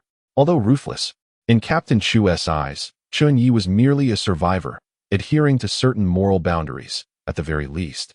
He would not treat his comrades as commodities to be sold to others. At present, Chen Ye is engaged in this very act, while Su Lina has succumbed to despair. She had deliberately sought contact with Chen Ye, believing that even if she did not win his affection, she would at least secure a place in his heart. However, Chen Ye's words shattered her illusions into dust. How could he be so cruel and heartless? Su Lina's body trembled uncontrollably. She refused to be treated as a mere commodity. Nor did she wish to become the plaything of that aged man or a slave within the caravan. The very term slave conjured a sense of discomfort that permeated her being. Zhou Xiaoxiao's expression was the most complex among them. Her entanglement with Chen Ye was both the earliest and the deepest. Following her sister's death, she harbored a profound hatred for him. Yet, as time passed, she calmed herself, placing herself in Chen Ye's position. Realizing that she might not have intervened to save someone she had no connection with under similar circumstances. Perhaps it was Chen Ye's formidable power that compelled Zhou Xiaoxiao to seek excuses for him. Now, having witnessed the slave system of the caravan, her anxiety and terror grew each day. Chen Ye's cold demeanor filled her with dread. The other survivors of the convoy dared not voice their anger. They longed to rush forward for a valiant rescue, but lacked the courage to confront him. After all, he was Chen Ye, a dual-sequence extraordinary being within the convoy. Just then, a somewhat frail figure rose and approached Chen Ye. It was the innocent university student, Xiao Fu. "Have you lost your mind?" Someone beside him grasped Xiao Fu's arm. Xiao Fu gritted his teeth and declared, "Brother Chen, he cannot act this way. He is an extraordinary being of the sequence. He can do as he pleases. Who do you think you are to meddle in his affairs? Even if I am extraordinary, I must." The surrounding survivors sensed Xiao Fu's unusual behavior. This typically naive, even timid, student had often been the subject of ridicule. Yet today he truly dared to stand up. Not far away, Sun Qianqian shifted her stance, positioning herself just behind the hooded youth. Nearby, a young man, seemingly a caretaker of the sequence, stroked a powerful wolf king, oblivious to the unfolding situation. This wolf king was the strongest among five, towering 30% above its peers, with claws as thick as an adult's arm. Riding it would pose little difficulty. The surrounding slaves kept their distance from this individual. Although he never spoke, no one dared provoke him, not even the most rebellious demon sequence extraordinary being, who typically avoided jesting with him. "Chen Ye, you." Chu Che's complexion turned ashen, his eyes flashing a warning. This time, Captain Chu was genuinely angered. "Xiao Chu, do not be hasty. If Xiao Chen wishes to make a transaction, that is his prerogative. You, my friend, are generally admirable, but somewhat rigid. We are in an apocalypse now. We are all extraordinary beings. Must we adhere to the ways of ordinary people? Once, we were mere citizens, vulnerable to oppression. Now, we are extraordinary beings, a privileged class. Captain Chu, it is time for you to reevaluate your perspective. Previously, I held some admiration for Chu Che, but now your words are laced with sarcasm. I must say, this old fellow is indeed cunning. Ha ha ha, little Chun, I have faith in you." Mo Huiran interrupted Chu Che's emotions, his eyes, like a cunning fox, constantly roving over Sun Lina's figure. Sun Lina has always paid considerable attention to her appearance. Even in such circumstances, this woman dedicates ample time each day to groom herself. Thus, she appears far more enticing than other women. However, a pair of resentful eyes remained fixated on Su Lina, the renowned internet celebrity with millions of fans. "Hiki, little Chen, if you desire the bones of a two-headed ox, it is not impossible, but one might not suffice." Mo Huiran turned his gaze towards Zhou Xiaoxiao. Upon being scrutinized by those aged eyes, Zhou Xiaoxiao felt a chill run down her spine. Yet, in Mo Huiran's eyes, this girl appeared increasingly appealing. But what was with her expression? Why were her eyes so wide? Was it fear? Or suspicion? Perhaps a hint of excitement? No, this realization startled Mo Huiran, prompting him to turn around. Yet, all he saw was a grinning face, with the owner of that face wielding a hatchet. Mo Huiran felt himself slowly descending, astonished to see his own back. What a ruthless fellow. He actually attacked me without my notice. In that instant, as Chen Ye struck, a plain-looking woman nearby suddenly exuded an aura of danger, transforming from a proud little cat into a defiant female leopard. With her fists clenched, she launched a powerful punch towards the hooded youth before her. The force of her punch stirred the sand beneath her feet, lifting the hood of the youth and revealing a face marked by astonishment and a hint of disdain. The youth's cloak seemed to come alive, undulating like waves upon the sea, absorbing the woman's punch and dissipating its power. Bang! The youth staggered back, his face flushed. A mouthful of blood was expelled, yet he laughed. "Ding dong, you puff." Before the youth could finish speaking, a chilling sensation coursed through him. Looking down, he saw the tip of a sword protruding from his chest. The youth gazed at the sword tip in disbelief, his expression one of terror and confusion. The strength within him was gradually ebbing away, while dark forces surged within his body, seemingly attempting to mend his wounds. The youth struggled to turn his head and caught sight of the pink-haired girl not far away, her hands forming a sword technique. "How could you wield a sword?" These words were uttered with great difficulty. The pink-haired girl flicked her hair, intending to say something, when her expression suddenly shifted. "Ah!" A rough, anguished cry erupted. The pink-haired girl turned her head to see several vicious wolves lunging at Iron Lion. The largest among them had already sunk its teeth into Iron Lion's neck, blood gushing forth as his neck was nearly torn apart. The ferocious wolf devoured the flesh in its jaws, its body smeared with the blood of the Iron Lion. Even the sand dunes before it were stained crimson with the bloodshed. Another wolf had lashed onto the Iron Lion's nape. Had the Iron Lion been in its prime, dealing with these wolves would have posed no challenge. Yet, in its current state of profound weakness, the Iron Lion struggled to shake off the beasts, its hands firmly grasped by the wolf's jaws. These were no ordinary wolves. They were bred and nurtured by an extraordinary individual named Zhang Lei, their size surpassing that of typical wolves. The Iron Lion continued to fight desperately. If it could endure just half a minute longer, no, perhaps merely a few seconds, it would escape death. A Titan sequence extraordinary, even in its most vulnerable state, was not easily vanquished. Even with half its neck bitten away, given time, it could survive. A flash of cold light pierced through the air. The Iron Lion's magnificent head was severed, blood spraying forth. It was the silent sequence extraordinary who delivered the blow. Before the Iron Lion's head could touch the ground, Chen Ye, mounted on the Wolf King's back, charged into the desert. Sun Qianqian's eyes widened in fury, her pink hair billowing without wind as her long sword instantly returned to her side. With fervent incantations, she commanded, "Go." The sword transformed into a radiant arc, piercing towards the figure atop the Wolf King. The figure, sprawled on the wolf's back, let out a muffled groan before slumping off. The entire sequence unfolded in under 10 seconds, perhaps even less. For sequence extraordinaires had met their demise. The mastermind behind this chaos was none other than Chen Ye. Chapter 89. This one-eyed dragon is truly insidious. The entire episode transpired with alarming speed, leaving everyone momentarily stunned. It wasn't until the bodies of the four fell to the ground that the survivors grasped the gravity of the situation, realizing that sequence extraordinaires had perished. Each individual's expression varied. Some harbored secret glee, though they dared not reveal it, while others were consumed by grief, shrieking in despair. The pink-haired maiden dashed to the Iron Lion's side, cradling its enormous head, desperate to press it back onto its neck. Blood splattered across her form, yet she appeared oblivious. As she reluctantly released her grip, the Iron Lion's head fell once more.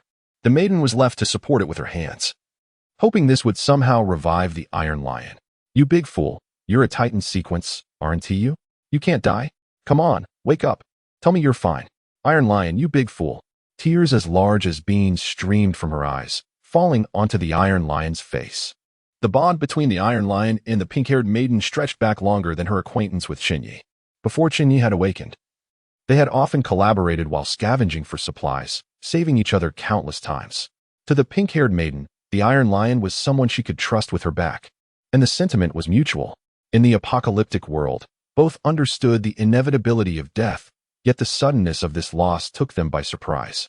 Their relationship was devoid of romantic undertones. It was one of sibling affection. "Awaken, Iron Lion, awaken," the girl exclaimed, releasing her grip, causing Iron Lion's head to tumble as if it were a mere ball. In a moment of uncontrolled emotion, she pounded her fists upon his chest, tears spilling forth. At that instant, the girl was transported back to that fateful morning when she witnessed her family being consumed by the great tree, helpless to intervene. A tide of guilt surged within her. Chu Che stood rooted in place for an extended period, his gaze shifting from Mo Huiran's lifeless body to Iron Lion. Upon seeing Iron Lion's corpse, it felt as though all the air had been expelled from his being. Barefoot and trembling, Chu Che approached Iron Lion, his sorrow etched upon his face. The survivors from the school bus were already in the throes of grief, many of them weeping openly. Each of them had, to some extent, received Iron Lion's care. Were it not for him, many would not have survived. Indeed, Iron Lion was the most benevolent of the extraordinary among the ordinary survivors. Chen Ye was ruthless, instilling fear in many of the survivors. Chu Che remained detached. His kindness was not universally directed. As for the pink-haired girl, she hardly exchanged words with anyone outside of the extraordinary, even ignoring the well-liked Su Lina and Zhou Xiaoxiao. Only Iron Lion greeted everyone with a foolish grin, treating both the extraordinary and the ordinary with equal warmth. The death of Iron Lion was, without doubt, a cataclysmic event for many survivors. If there was one who could maintain composure, it was Chen Ye. Although he shared a cordial relationship with Iron Lion, it paled in comparison to the bond between Chu Che and the pink-haired girl. Chen Ye was acutely aware that in this apocalyptic world, anyone could meet their end, himself included. Iron Lion's demise was unexpected, yet it did not drive Chen Ye to madness. At that moment, Chen Ye's gaze was intensely fixed upon the body shrouded in a hooded cloak not far away. Chu Che had mentioned that those of the demon sequence possessed remarkable vitality, arguably surpassing even the Titans. Thus, Chen Ye harbored suspicions that this individual might still be alive. He even doubted the extraordinary who had just escaped, suspecting that he might have merely been feigning death. Of course, the immediate priority was to address this demon sequence individual. Drawing his machete from his waist, He cautiously approached the cloaked boy. This individual belonged to the second tier of the demon sequence, notoriously difficult to contend with and possessing numerous means of survival. First, he needed to ascertain whether the boy was truly dead. If he was not, a swift strike would follow. If he were indeed deceased, no one could withstand the blow of that sword. A raspy voice interrupted the silence, belonging to an unremarkable woman. At that moment, beneath the hood, the body indeed bore a gaping wound in its chest, though it had ceased to bleed. A swirl of dark energy coiled around the injury, with countless flesh buds proliferating wildly. Though not dead, the sword had inflicted severe injuries. Given a few minutes, he could recover and potentially eliminate everyone present. The sounds of weeping resonated in Liu Yang's ears, fueling his growing hatred. Liu Yang was confident that within a matter of minutes, he could restore himself to a semblance of health using the dark energy he had accumulated during this time. In that moment, death awaited all. Suddenly, Liu Yang heard footsteps approaching. He could surmise who it was, the one-eyed rogue, blind in one eye. This cunning individual had devised a sinister plan. Was he merely here to witness my demise? Liu Yang slowed his breathing, poised to deliver a devastating blow to Chen Ye as he drew near. However, at that instant, the footsteps halted. While Liu Yang was still perplexed, an overwhelming sense of danger surged from behind him, akin to a prickling awareness. This cunning old fox. Just as Liu Yang contemplated taking action, it was already too late. His head was severed by a cleaver, the fine head soaring through the air. He even glimpsed his own hands and legs being cleaved away. That treacherous old fiend stood a good distance away, manipulating the cleaver with a mere willow branch. An abyss of darkness engulfed him. Thus, this demon of infinite potential, ranked second in the demonic order, met his untimely end. At that very moment, the youth who had stabbed the Wolf King from the back leapt onto its back and promptly fled. When he had fallen to the ground, he had deliberately positioned himself to catch a glimpse of the unfolding events through his partially squinted eyelids. He observed the nefarious deeds of the one-eyed rogue with clarity. The rogue had not moved from his spot, 10 meters away from Liu Yang, before ruthlessly dispatching him with the cleaver. Despite Liu Yang's disdain, the power of the demon ranked second in the order was not to be underestimated. Even he was reluctant to provoke such a threat. And thus, Liu Yang perished. This one-eyed rogue was indeed treacherously cunning. By all that is sacred, if I do not flee, I am destined to die by his hand. Chen Ye watched the individual flee, momentarily at a loss for words. It was a pity about the slaughter value. Recently, he had amassed significant slaughter value from vanquishing Mo Huiran and subsequently slaying this demon. Last night, the first person Chen Ye sought was an unremarkable woman. In his observation, she seemed out of place within the group. When the old man, Mo, introduced his young wife, a social media influencer with millions of followers, the woman exhibited clear impatience, even rising to leave, showing no deference to Mo, the team leader. While the boy was mistreating other slaves, no one intervened. Only this woman appeared nearby, prompting the boy to cease his cruelty. The slaves seemed less fearful of her, and some even regarded her with kindness. Chen Ye noted all of this. When Chen Ye approached the woman, he briefly outlined his plan, only to be surprised by her immediate agreement. Her willingness was astonishing even to Chen Ye. The second person he sought was the pink-haired girl, with whom he shared his strategy. Once he made his move, he instructed her to collaborate with the woman to confront the defiant boy. Under the tutelage of Chu Che, Chen Ye had already come to view this individual as surpassing the pink-haired girl in capability. Thus, he arranged for the two to handle the obstinate youth. As for Mo Huiran, the old guide, the Pathfinders do not possess remarkable lethality. Rather, their strength lies in their uncanny perception. The Pathfinder of Sequence 1 remains oblivious to the malice directed towards him by others. Indeed, it is not particularly difficult to eliminate a Pathfinder who is so close at hand. As for Iron Lion, he is currently incapacitated and devoid of any combat capability. Furthermore, he is rather obstinate. If Chu Che advises against taking action, he will undoubtedly heed his counsel. Even if he were uninjured, Chen Ye would still harbor doubts about his ability to persuade Iron Lion. Unexpectedly, Iron Lion met his demise in such an unforeseen manner. Chapter 90. The branch of the Titan sequence. Chen Ye had not anticipated Iron Lion's death. Despite the external perception of him as ruthless and cold-hearted, he would never harm Iron Lion without cause. Yet, the vicissitudes of life are unpredictable. Chen Ye, with his singular vision, could not foresee the sudden assault on Iron Lion. His lifeless body lay upon the sand dune, a stark line of blood marking the space between his neck and head. The large fellow's head rested peacefully, as if he were merely asleep. Someone had procured a wooden board, inscribing upon it, "Grave of Wu Haifeng," presumably intended as a headstone for Iron Lion. It was revealed that Iron Lion's true name was Wu Haifeng. He had always been affectionately referred to as the Big Fool, a moniker he never minded, always responding with a cheerful grin. He had imparted to Chen Ye much knowledge regarding the extraordinary sequences.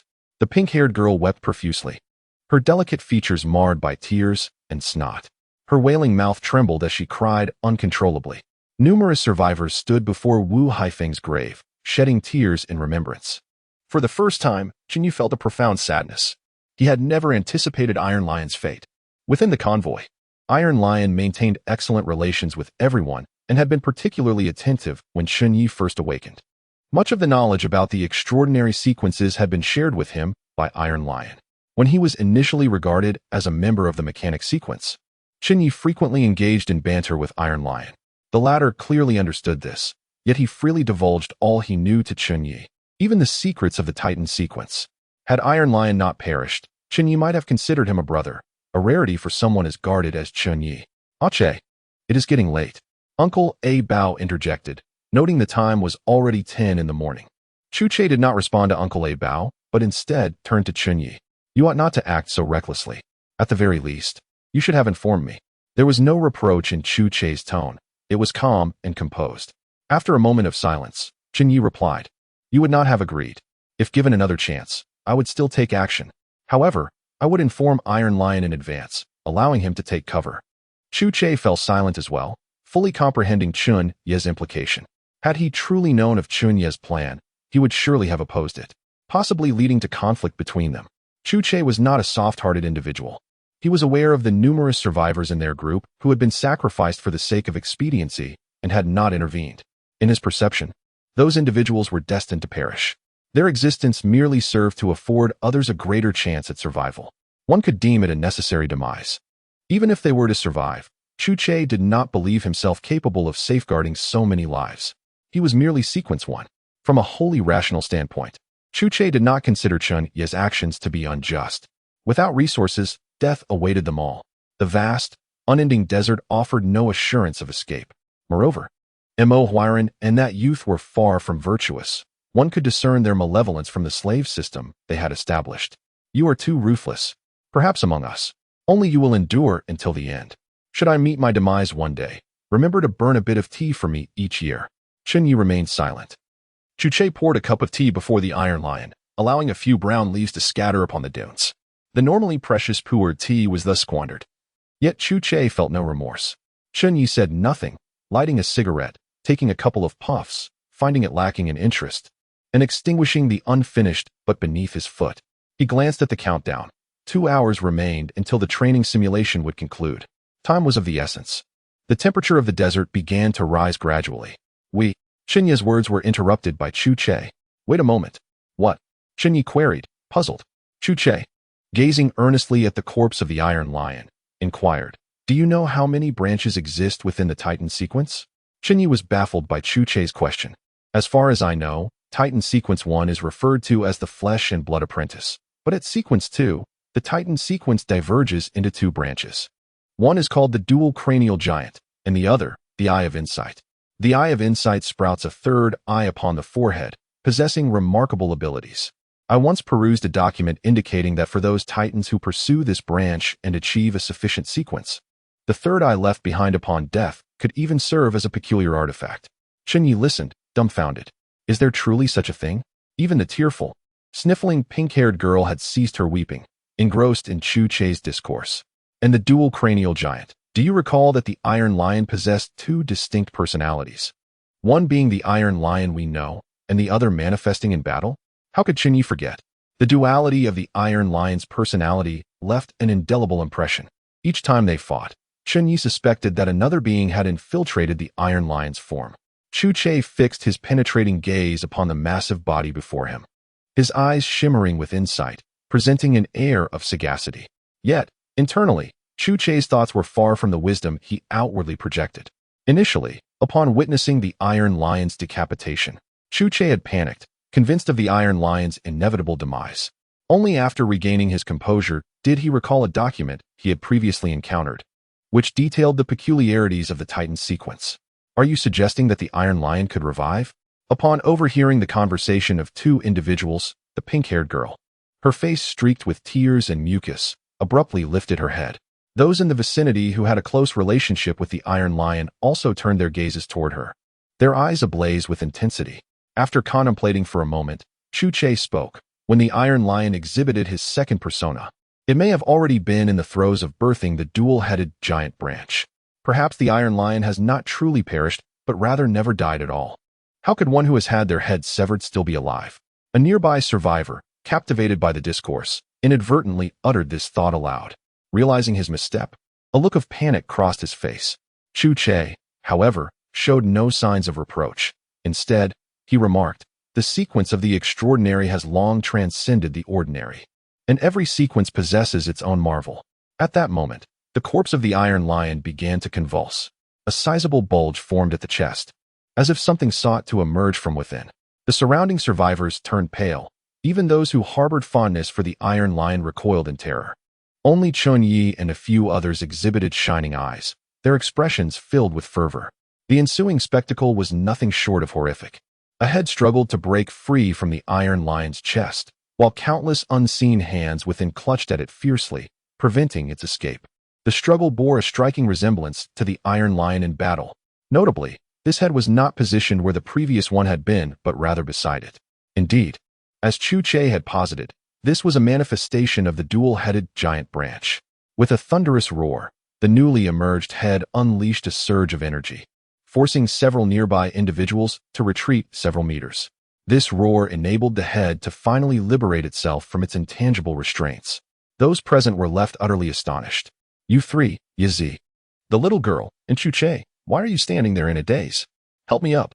Did you not realize I nearly met my end?" The gruff voice echoed. Well, this was certainly not the Iron Lion they once knew. The pink-haired girl's expression shifted as she recognized this figure. She had encountered him several times during past battles. However, sensing her hesitation, the head chuckled heartily. "I am called the Mad Lion. This fool, Iron Lion, has not perished. He merely requires a few more days to emerge. So what do you think, Ye? Is the Titan sequence not impressive? Severing the head does not equate to death. Remember, as long as there is breath left in the Titan sequence, it is immortal. I noticed a hint of guilt in your demeanor earlier. TSK, TSK, TSK. I never expected such a ruthless master to feel remorse. Indeed, this being lacked the charm of the original Iron Lion. His arrogance knew no bounds. One could only hope that this entity would not manifest too frequently. Thankfully, the true Iron Lion would take a few more days to return. Chen Ye's face darkened. Damn it, I worked hard to establish my persona. Shut your mouth, it's getting late. Let us get moving. We have an hour and 45 minutes before the simulation concludes. Not a single person has died this time, and we have acquired so many resources. The long-desired ox bones have finally been obtained, alongside an exceptional sequence. The fair convoy has also shown signs of improvement. In Chapter 91, The Madman. Upon seeing that the Iron Lion was unharmed, Chen Ye swiftly cast aside the flicker of guilt that had briefly surfaced within him. For someone like him, such a sentiment was a rare display of emotion. The Titan sequence indeed possesses formidable prowess. As long as there remains a glimmer of vitality, rebirth is possible. He must remain vigilant. If he encounters enemies from the Titan sequence in the future, he must show no mercy and eradicate them completely. Suddenly, Chen Ye recalled the demon sequence, which had been so highly esteemed by Chen Ye. It seemed plausible that they might not be dead either. The more he pondered, the more likely it appeared. He hurried to locate the bodies of Mo Huiran and Lu Yang. The condition of their remains was grotesque, mere moments ago. Slaves from the caravan had been mercilessly beating and kicking the corpses, with some even tearing flesh from Mo Huiran and Lu Yang, consuming it raw. This demonstrated the depth of animosity these individuals harbored towards the two. Chen Ye gazed at the two bodies, exhaling a plume of smoke that enveloped the youth's corpse, forming a spectral shroud. With a sudden, firm grip, the smoke erupted into countless ethereal needles, further desecrating the youth's remains. The surviving onlookers bore expressions of horror, witnessing this cruel man who not only killed, but also tortured the dead. He was nothing short of a deranged sadist. A piercing, vengeful scream erupted from the corpse. a wisp of reluctant black smoke drifting upward, coalescing into a skull composed of shadow that glared menacingly at Chen Ye. Yet, it lingered for only 2 seconds before dissipating into the ether. Chen Ye felt a slight pang within. Indeed, being labeled by Zhu Che as the most suitable for survival in the apocalypse, the demon sequence was not to be underestimated. He applied the same treatment to Mo Huiran's remains, yet no peculiar occurrences transpired. The decapitated elder was utterly lifeless. The guide sequence did not possess such aberrant vitality. At this moment, within a 10-meter radius of Chen Ye, not a single soul remained, all having distanced themselves from this madman. All right, everyone. Now, immediately transfer all supplies onto the vehicles. All camels are to be utilized for transport.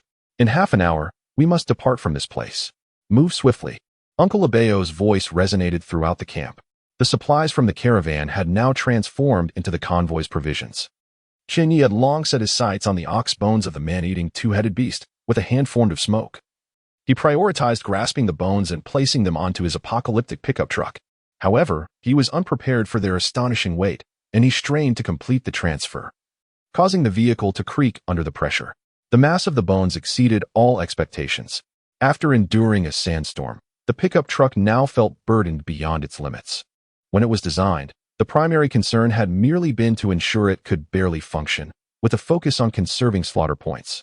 There was no intention for this vehicle to withstand any natural disasters. Unexpectedly, just after the upgrade, a sandstorm struck. Chen Ye crouched down to inspect the chassis and beams, noting some areas had already sustained deformation. Fortunately, it remained barely operational. He instructed the system to conduct an assessment, which indicated that with proper maintenance and careful driving habits, it could still be utilized for some time. One must admit that the products of the system are indeed quite resilient. However, with the acquisition of the bull bones from the two-headed beast, the desire to upgrade this apocalyptic pickup into a remarkable artifact had become irresistible. He merely awaited the conclusion of the simulation to proceed with the transformation. As he reached out to touch the bull bones, the sensation was not akin to that of bone.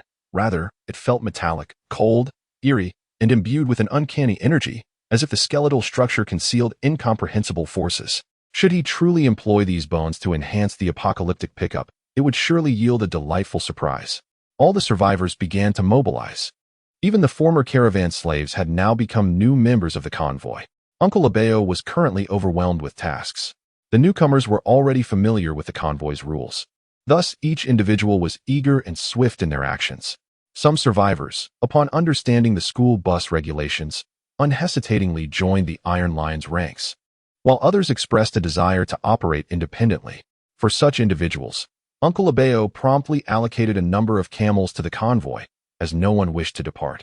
After enduring the apocalypse for so long, even the foolish understood the dangers of the wilderness. Naturally, Uncle Abeo also distributed some basic supplies to these individuals. With the remaining resources being confiscated, they would be allocated once a safe location was found, with distribution limited to a few extraordinary individuals. What are your plans? Chu Che inquired of the seemingly ordinary woman before him. It was evident that she was an extraordinary individual, a new addition to the ranks, which was most welcome to Captain Chu. The woman extended her hand, introducing herself, Ding Dong, Fistmaster, Sequence 1 Iron Fist. Given the current circumstances, I cannot leave. I wish to join the convoy. Captain Chu couldn't help but smile. No problem, you are most welcome. Although he already anticipated her response, Chu Che felt a surge of joy. I prefer to distance myself from the convoy's affairs and simply join the Iron Lion school bus. This implied that he did not intend to leverage his previous position in the caravan to maintain any dubious connections with the newly joined survivors. He merely wished to be an ordinary, extraordinary individual. Captain Chu had no reason to disagree. Ding Dong then produced a somewhat tattered map and handed it to Chu Che. He was momentarily taken aback before reaching out to accept it. This was a hand-drawn map, exceedingly rudimentary, composed of only a few lines. At its center was a small circle. This is something from Mo Huiran. Our caravan has been searching for a water source. The circle in the middle indicates the location of the water source. If we can locate this place, we shall find water. Uncle A bow, Uncle A bow. I beg you. I was wrong. I will never dare again. After entrusting his work to the team assistant, Xiao Wang, Uncle A Bao led 2 survivors to drag Su Jiao Jiao behind the sand dune. Following the deaths of Mo Huiran and Lu Yang, Su Jiao was engulfed by panic. She concealed herself among the crowd, hoping to remain inconspicuous, vowing that if she could just survive this ordeal, she would behave herself in the future. Unfortunately, her betrayal incited the ire of Captain Chu Che, a man who typically refrained from killing. Captain Chu was now filled with murderous intent. Otherwise, more traitors would arise within the team. When they came to seize Su Jiao, not a single survivor spoke up for her, all wearing expressions of disdain. Only Xiao Fu, the naive university student, showed a flicker of compassion on his face. Xiao Fu, I know you are kind, but have you considered that if Chen Ye and Che were to perish, you would be reduced to slavery? This remark rendered the kind-hearted Xiao Fu silent. Su Jiao struggled futilely against the grips of the two survivors. They brought her behind the sand dune, out of sight from the others. She understood that she had truly angered Captain Chu Che this time. Kneeling on the ground, she repeatedly bowed to Uncle A Bao, pleading, Uncle A Bao, I was wrong. I truly was wrong. I will never dare again. I will absolutely behave in the team. I will do whatever you ask. Uncle A Bao, I do not wish to die. I implore you, just spare me, and I will comply with anything. Uncle A Bao, his face ashen, gazed into the distance at the sand dune, a flicker of emotion crossing his eyes. This was the first time Uncle A Bao had to undertake such an act. Initially, he thought it was merely a matter of taking a life. After all, Chen Ye could ruthlessly sever another's head without a second thought. What was there to fear in killing someone? However, when faced with the reality of taking a life, Uncle A Bao found himself hesitant and unwilling to act. Even the two men he had brought along, who appeared fierce, had never committed murder. The chaos of the apocalypse had consumed their attention. They had no time for killing. Gritting his teeth, Uncle A Bao signaled to the two men beside him. They hesitated for a moment, and one of them, steeling himself, raised the heavy wrench he held. A chilling scream pierced the air. Su Jiao fell to the ground, struggling to escape. Blood stained the sand dune. The other man, gritting his teeth, also took action. It was only when the woman lay motionless on the ground that Uncle A Bao suppressed his emotions, gesturing for the two men to return to the team. By this time, the supplies for the team had been fully allocated. Chen Ye's apocalypse pickup truck was already filled with numerous items, secured tightly with 2 ropes. Even the passenger seat and rear seat were crammed with supplies. The bounty of the convoy far exceeded Chen Ye's expectations. It could only be described as a bountiful harvest. According to Chu Che, there was also a peculiar artifact, but time was of the essence. One can only wait until the appropriate moment arises to scrutinize further. When Uncle Abeo took Su Jiao away, Chen Ye merely cast a fleeting glance. Such matters were not worthy of his distraction. His primary concern lay in the imminent conclusion of his training in the art of fried rice preparation. Yet, at that very moment, an exceptionally handsome young man strode directly towards Chen Ye. This individual was none other than the internet sensation with millions of followers. Chapter 92, Mr. Chun. From this day forth, I shall be your dog. As this figure approached, all activity ceased. It was impossible not to notice him amidst the crowd. Although he bore the physique of a man, his allure surpassed that of any woman. In terms of charm, he rivaled Su Lina and possessed features as exquisite as Zhou Xiaoxiao. Were it not for the knowledge of his gender, one would be hard-pressed to believe he was not a woman. It was no wonder he had garnered millions of fans online. The man's large, expressive eyes were filled with animosity, akin to a volcano on the brink of eruption. Covered in blood, he held a necklace fashioned from teeth in one hand, while the other clutched a skull. Survivors who laid eyes upon him recoiled, as if from a plague, from the direction he approached. Chen Ye surmised that he must have visited the corpse of Mo Huiran. As for the necklace of teeth, Chen Ye speculated it likely belonged to the old man, while the bloodied skull was presumably from Mo himself. Such ruthlessness was astonishing, an ethereal being drenched in crimson, adorned with a necklace of teeth and a skull. The bizarrely beautiful scene sent shivers down one's spine. Xuanan, what are you planning to do? Su Lina suddenly appeared, positioning herself protectively in front of Chen Ye. So this man was named Xuanan. Su Lina had previously encountered him due to work-related matters, thus she recognized him. She had been taken aback upon seeing Xuanan the night before. Ignoring Su Lina, Xuanan turned his gaze to Chen Ye, his prior fury evaporating into thin air, replaced by an expression filled with gratitude. The transformation from rage to appreciation was nothing short of remarkable. In Xuanan's eyes, the alluring Su Lina seemed inconsequential. As if Chen Ye commanded his every thought.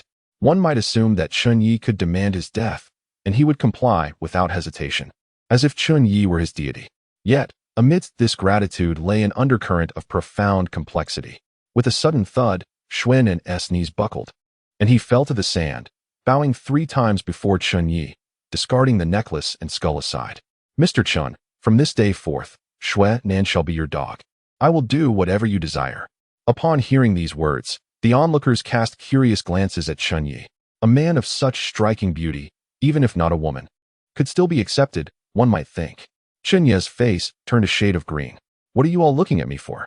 Why do you also regard me in such a manner, Sun Qianqian? Is it that you have forgotten my prowess, you little girl? The girl with pink hair wore a disdainful expression. Xuan'an, is it? What do you mean by that? Chen Ye did not allow Xuan'an to rise, and thus he remained kneeling, speaking with a resolute demeanor. You avenged me by killing that old man Weirdness. This necklace of teeth I pried from his mouth, and this skull also belongs to him. As Xuan'an spoke of these 2 items, fury ignited in his eyes, revealing a profound resentment towards the old man Mo. Chen Ye gazed deeply at this effeminate figure, his thoughts already deciphering Xuan'an's intentions. Presumably, with Weirdness' demise, he feared retribution and sought a new patron. Gratitude and indebtedness were likely involved as well. You have changed significantly since yesterday, Chen Ye remarked coolly. I followed Weirdness solely to find my sister. He told me she had left with another group, and I wished to locate her. Upon uttering Weirdness' name, Xuan'an's eyes reflected a tumult of emotions: hatred, frustration, humiliation, and bitterness, feelings too intricate for mere language to encapsulate. To endure such indignities for the sake of his sister, Xuan'an displayed remarkable resilience. Just yesterday, he appeared to revel in his circumstances, yet now he bore the countenance of one who had avenged a great wrong. They say I am perverse. Perhaps this person is even more so. Having killed Weirdness, you might find it impossible to locate your sister. Do you not resent me? Indeed. But presently, I feel gratitude. Why is that? I have only just realized that Weirdness deceived me. He had no information regarding my sister. It was all a ruse. Just realized?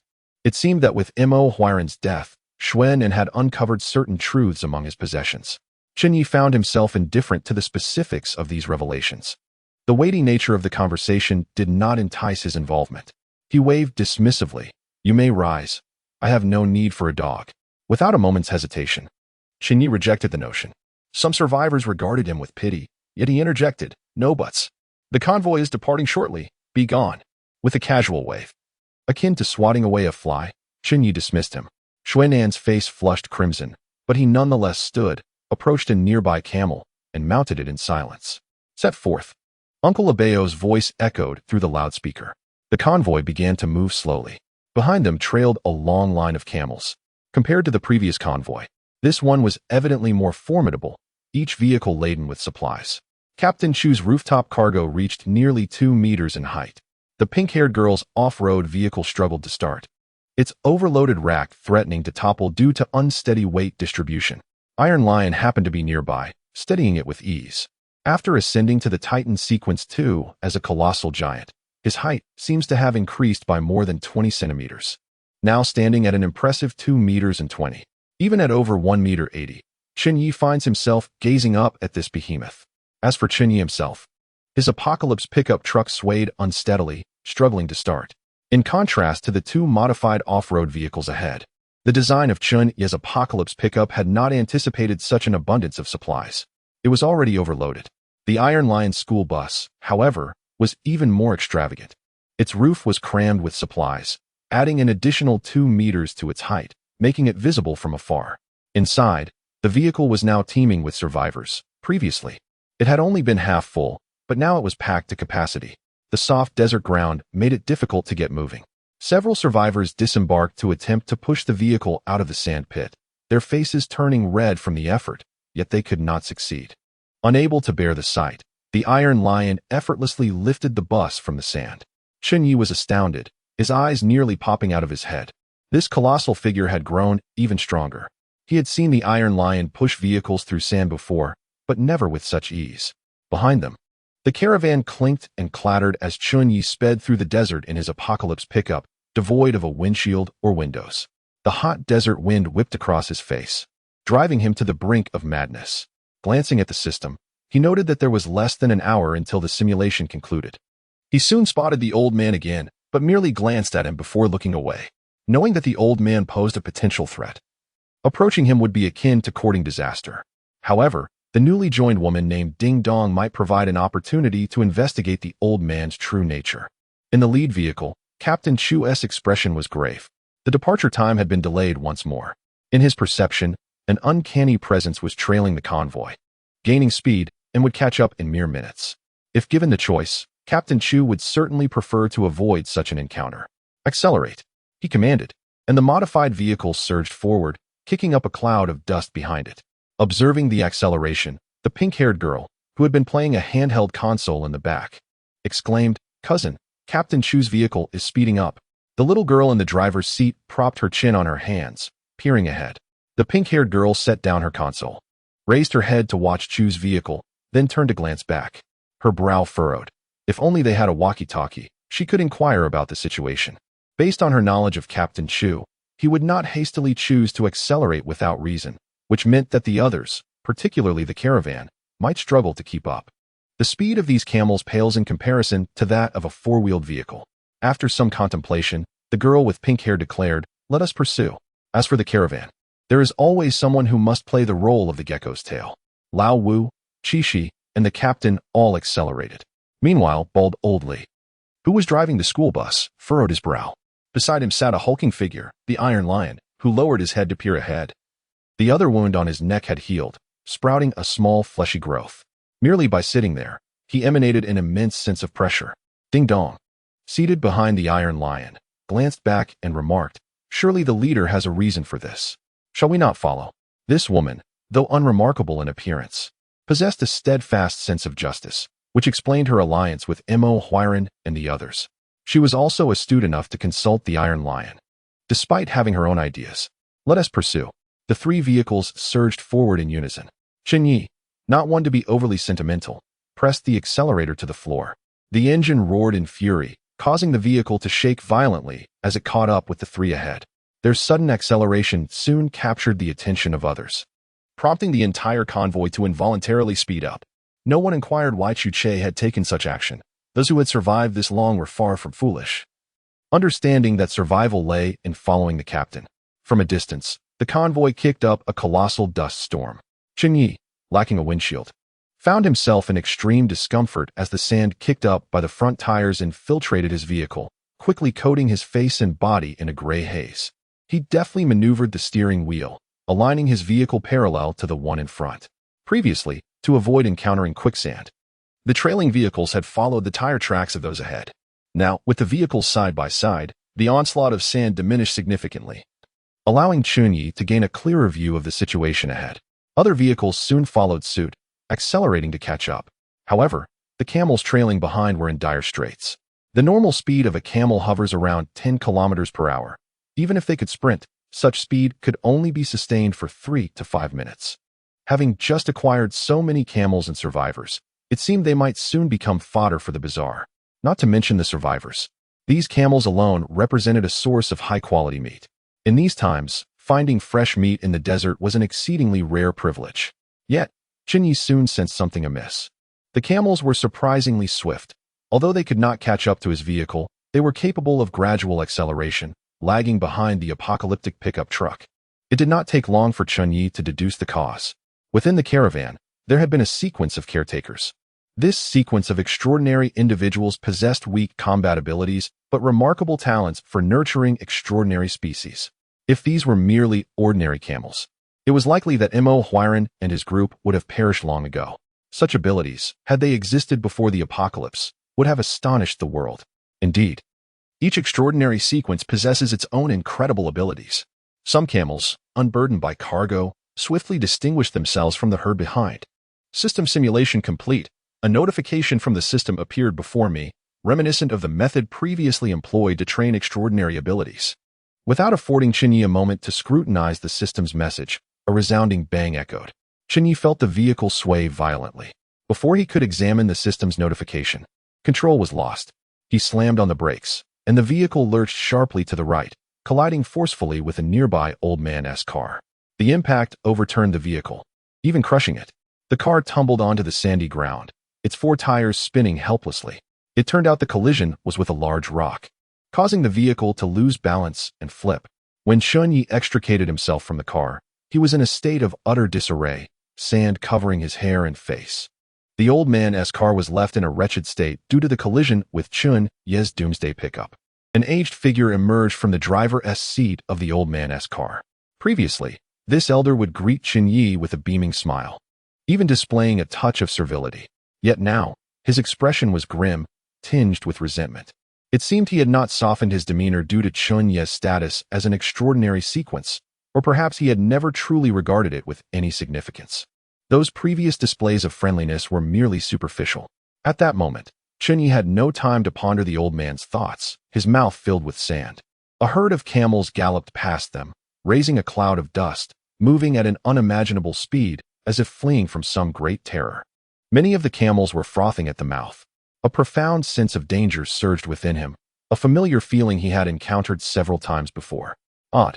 He looked up into the distance, where an enormous headless sand serpent emerged from the desert. Under the sunlight, it cast a colossal and terrifying shadow upon the dunes. From afar, it appeared to be 10 stories high, with most of its body still concealed beneath the sand. Even from this distance, Chen Ye could feel an intense sense of oppression and impending doom. Stunned, he realized this creature was undoubtedly the largest anomaly he had ever witnessed. In the next instant, it loomed larger in his vision. So fast, Chen Ye's hair stood on end. Escape. This thought consumed him entirely. Relying solely on his legs would be sheer folly. He quickly turned to right the doomsday pickup. Simultaneously, the system confirmed that the vehicle was still operational. Thank you, system. Even in this state, the vehicle could still run. Unfortunately, the doomsday pickup was now laden with supplies, making it challenging to ride it quickly. Damn it. Why are you just standing there? If you don't want to die, come help. Chen Ye shouted at the old man, who was glaring at him with increasing malice, the murderous intent unmistakable in his gaze. After the elderly man's vehicle was wrecked by Chen Ye, he no longer concealed his presence. A glance at the terrifying sand serpent in the distance flickered a deep sense of trepidation in his eyes. Yet he hurried over to assist Chen Ye. Riding an overturned pickup truck laden with cargo in the sand was no simple task. However, both Chen Ye and the peculiar old man were extraordinary individuals. In the face of urgency, they did not hold back their strength and, with a concerted effort, miraculously managed to set the apocalyptic pickup upright. Chen Ye leaped into the vehicle, swiftly entering the driver's cabin. Igniting the engine, it roared to life. Chen Ye expressed his gratitude once more to the system. Unbeknownst to him, a cigarette had found its way to his lips, filling the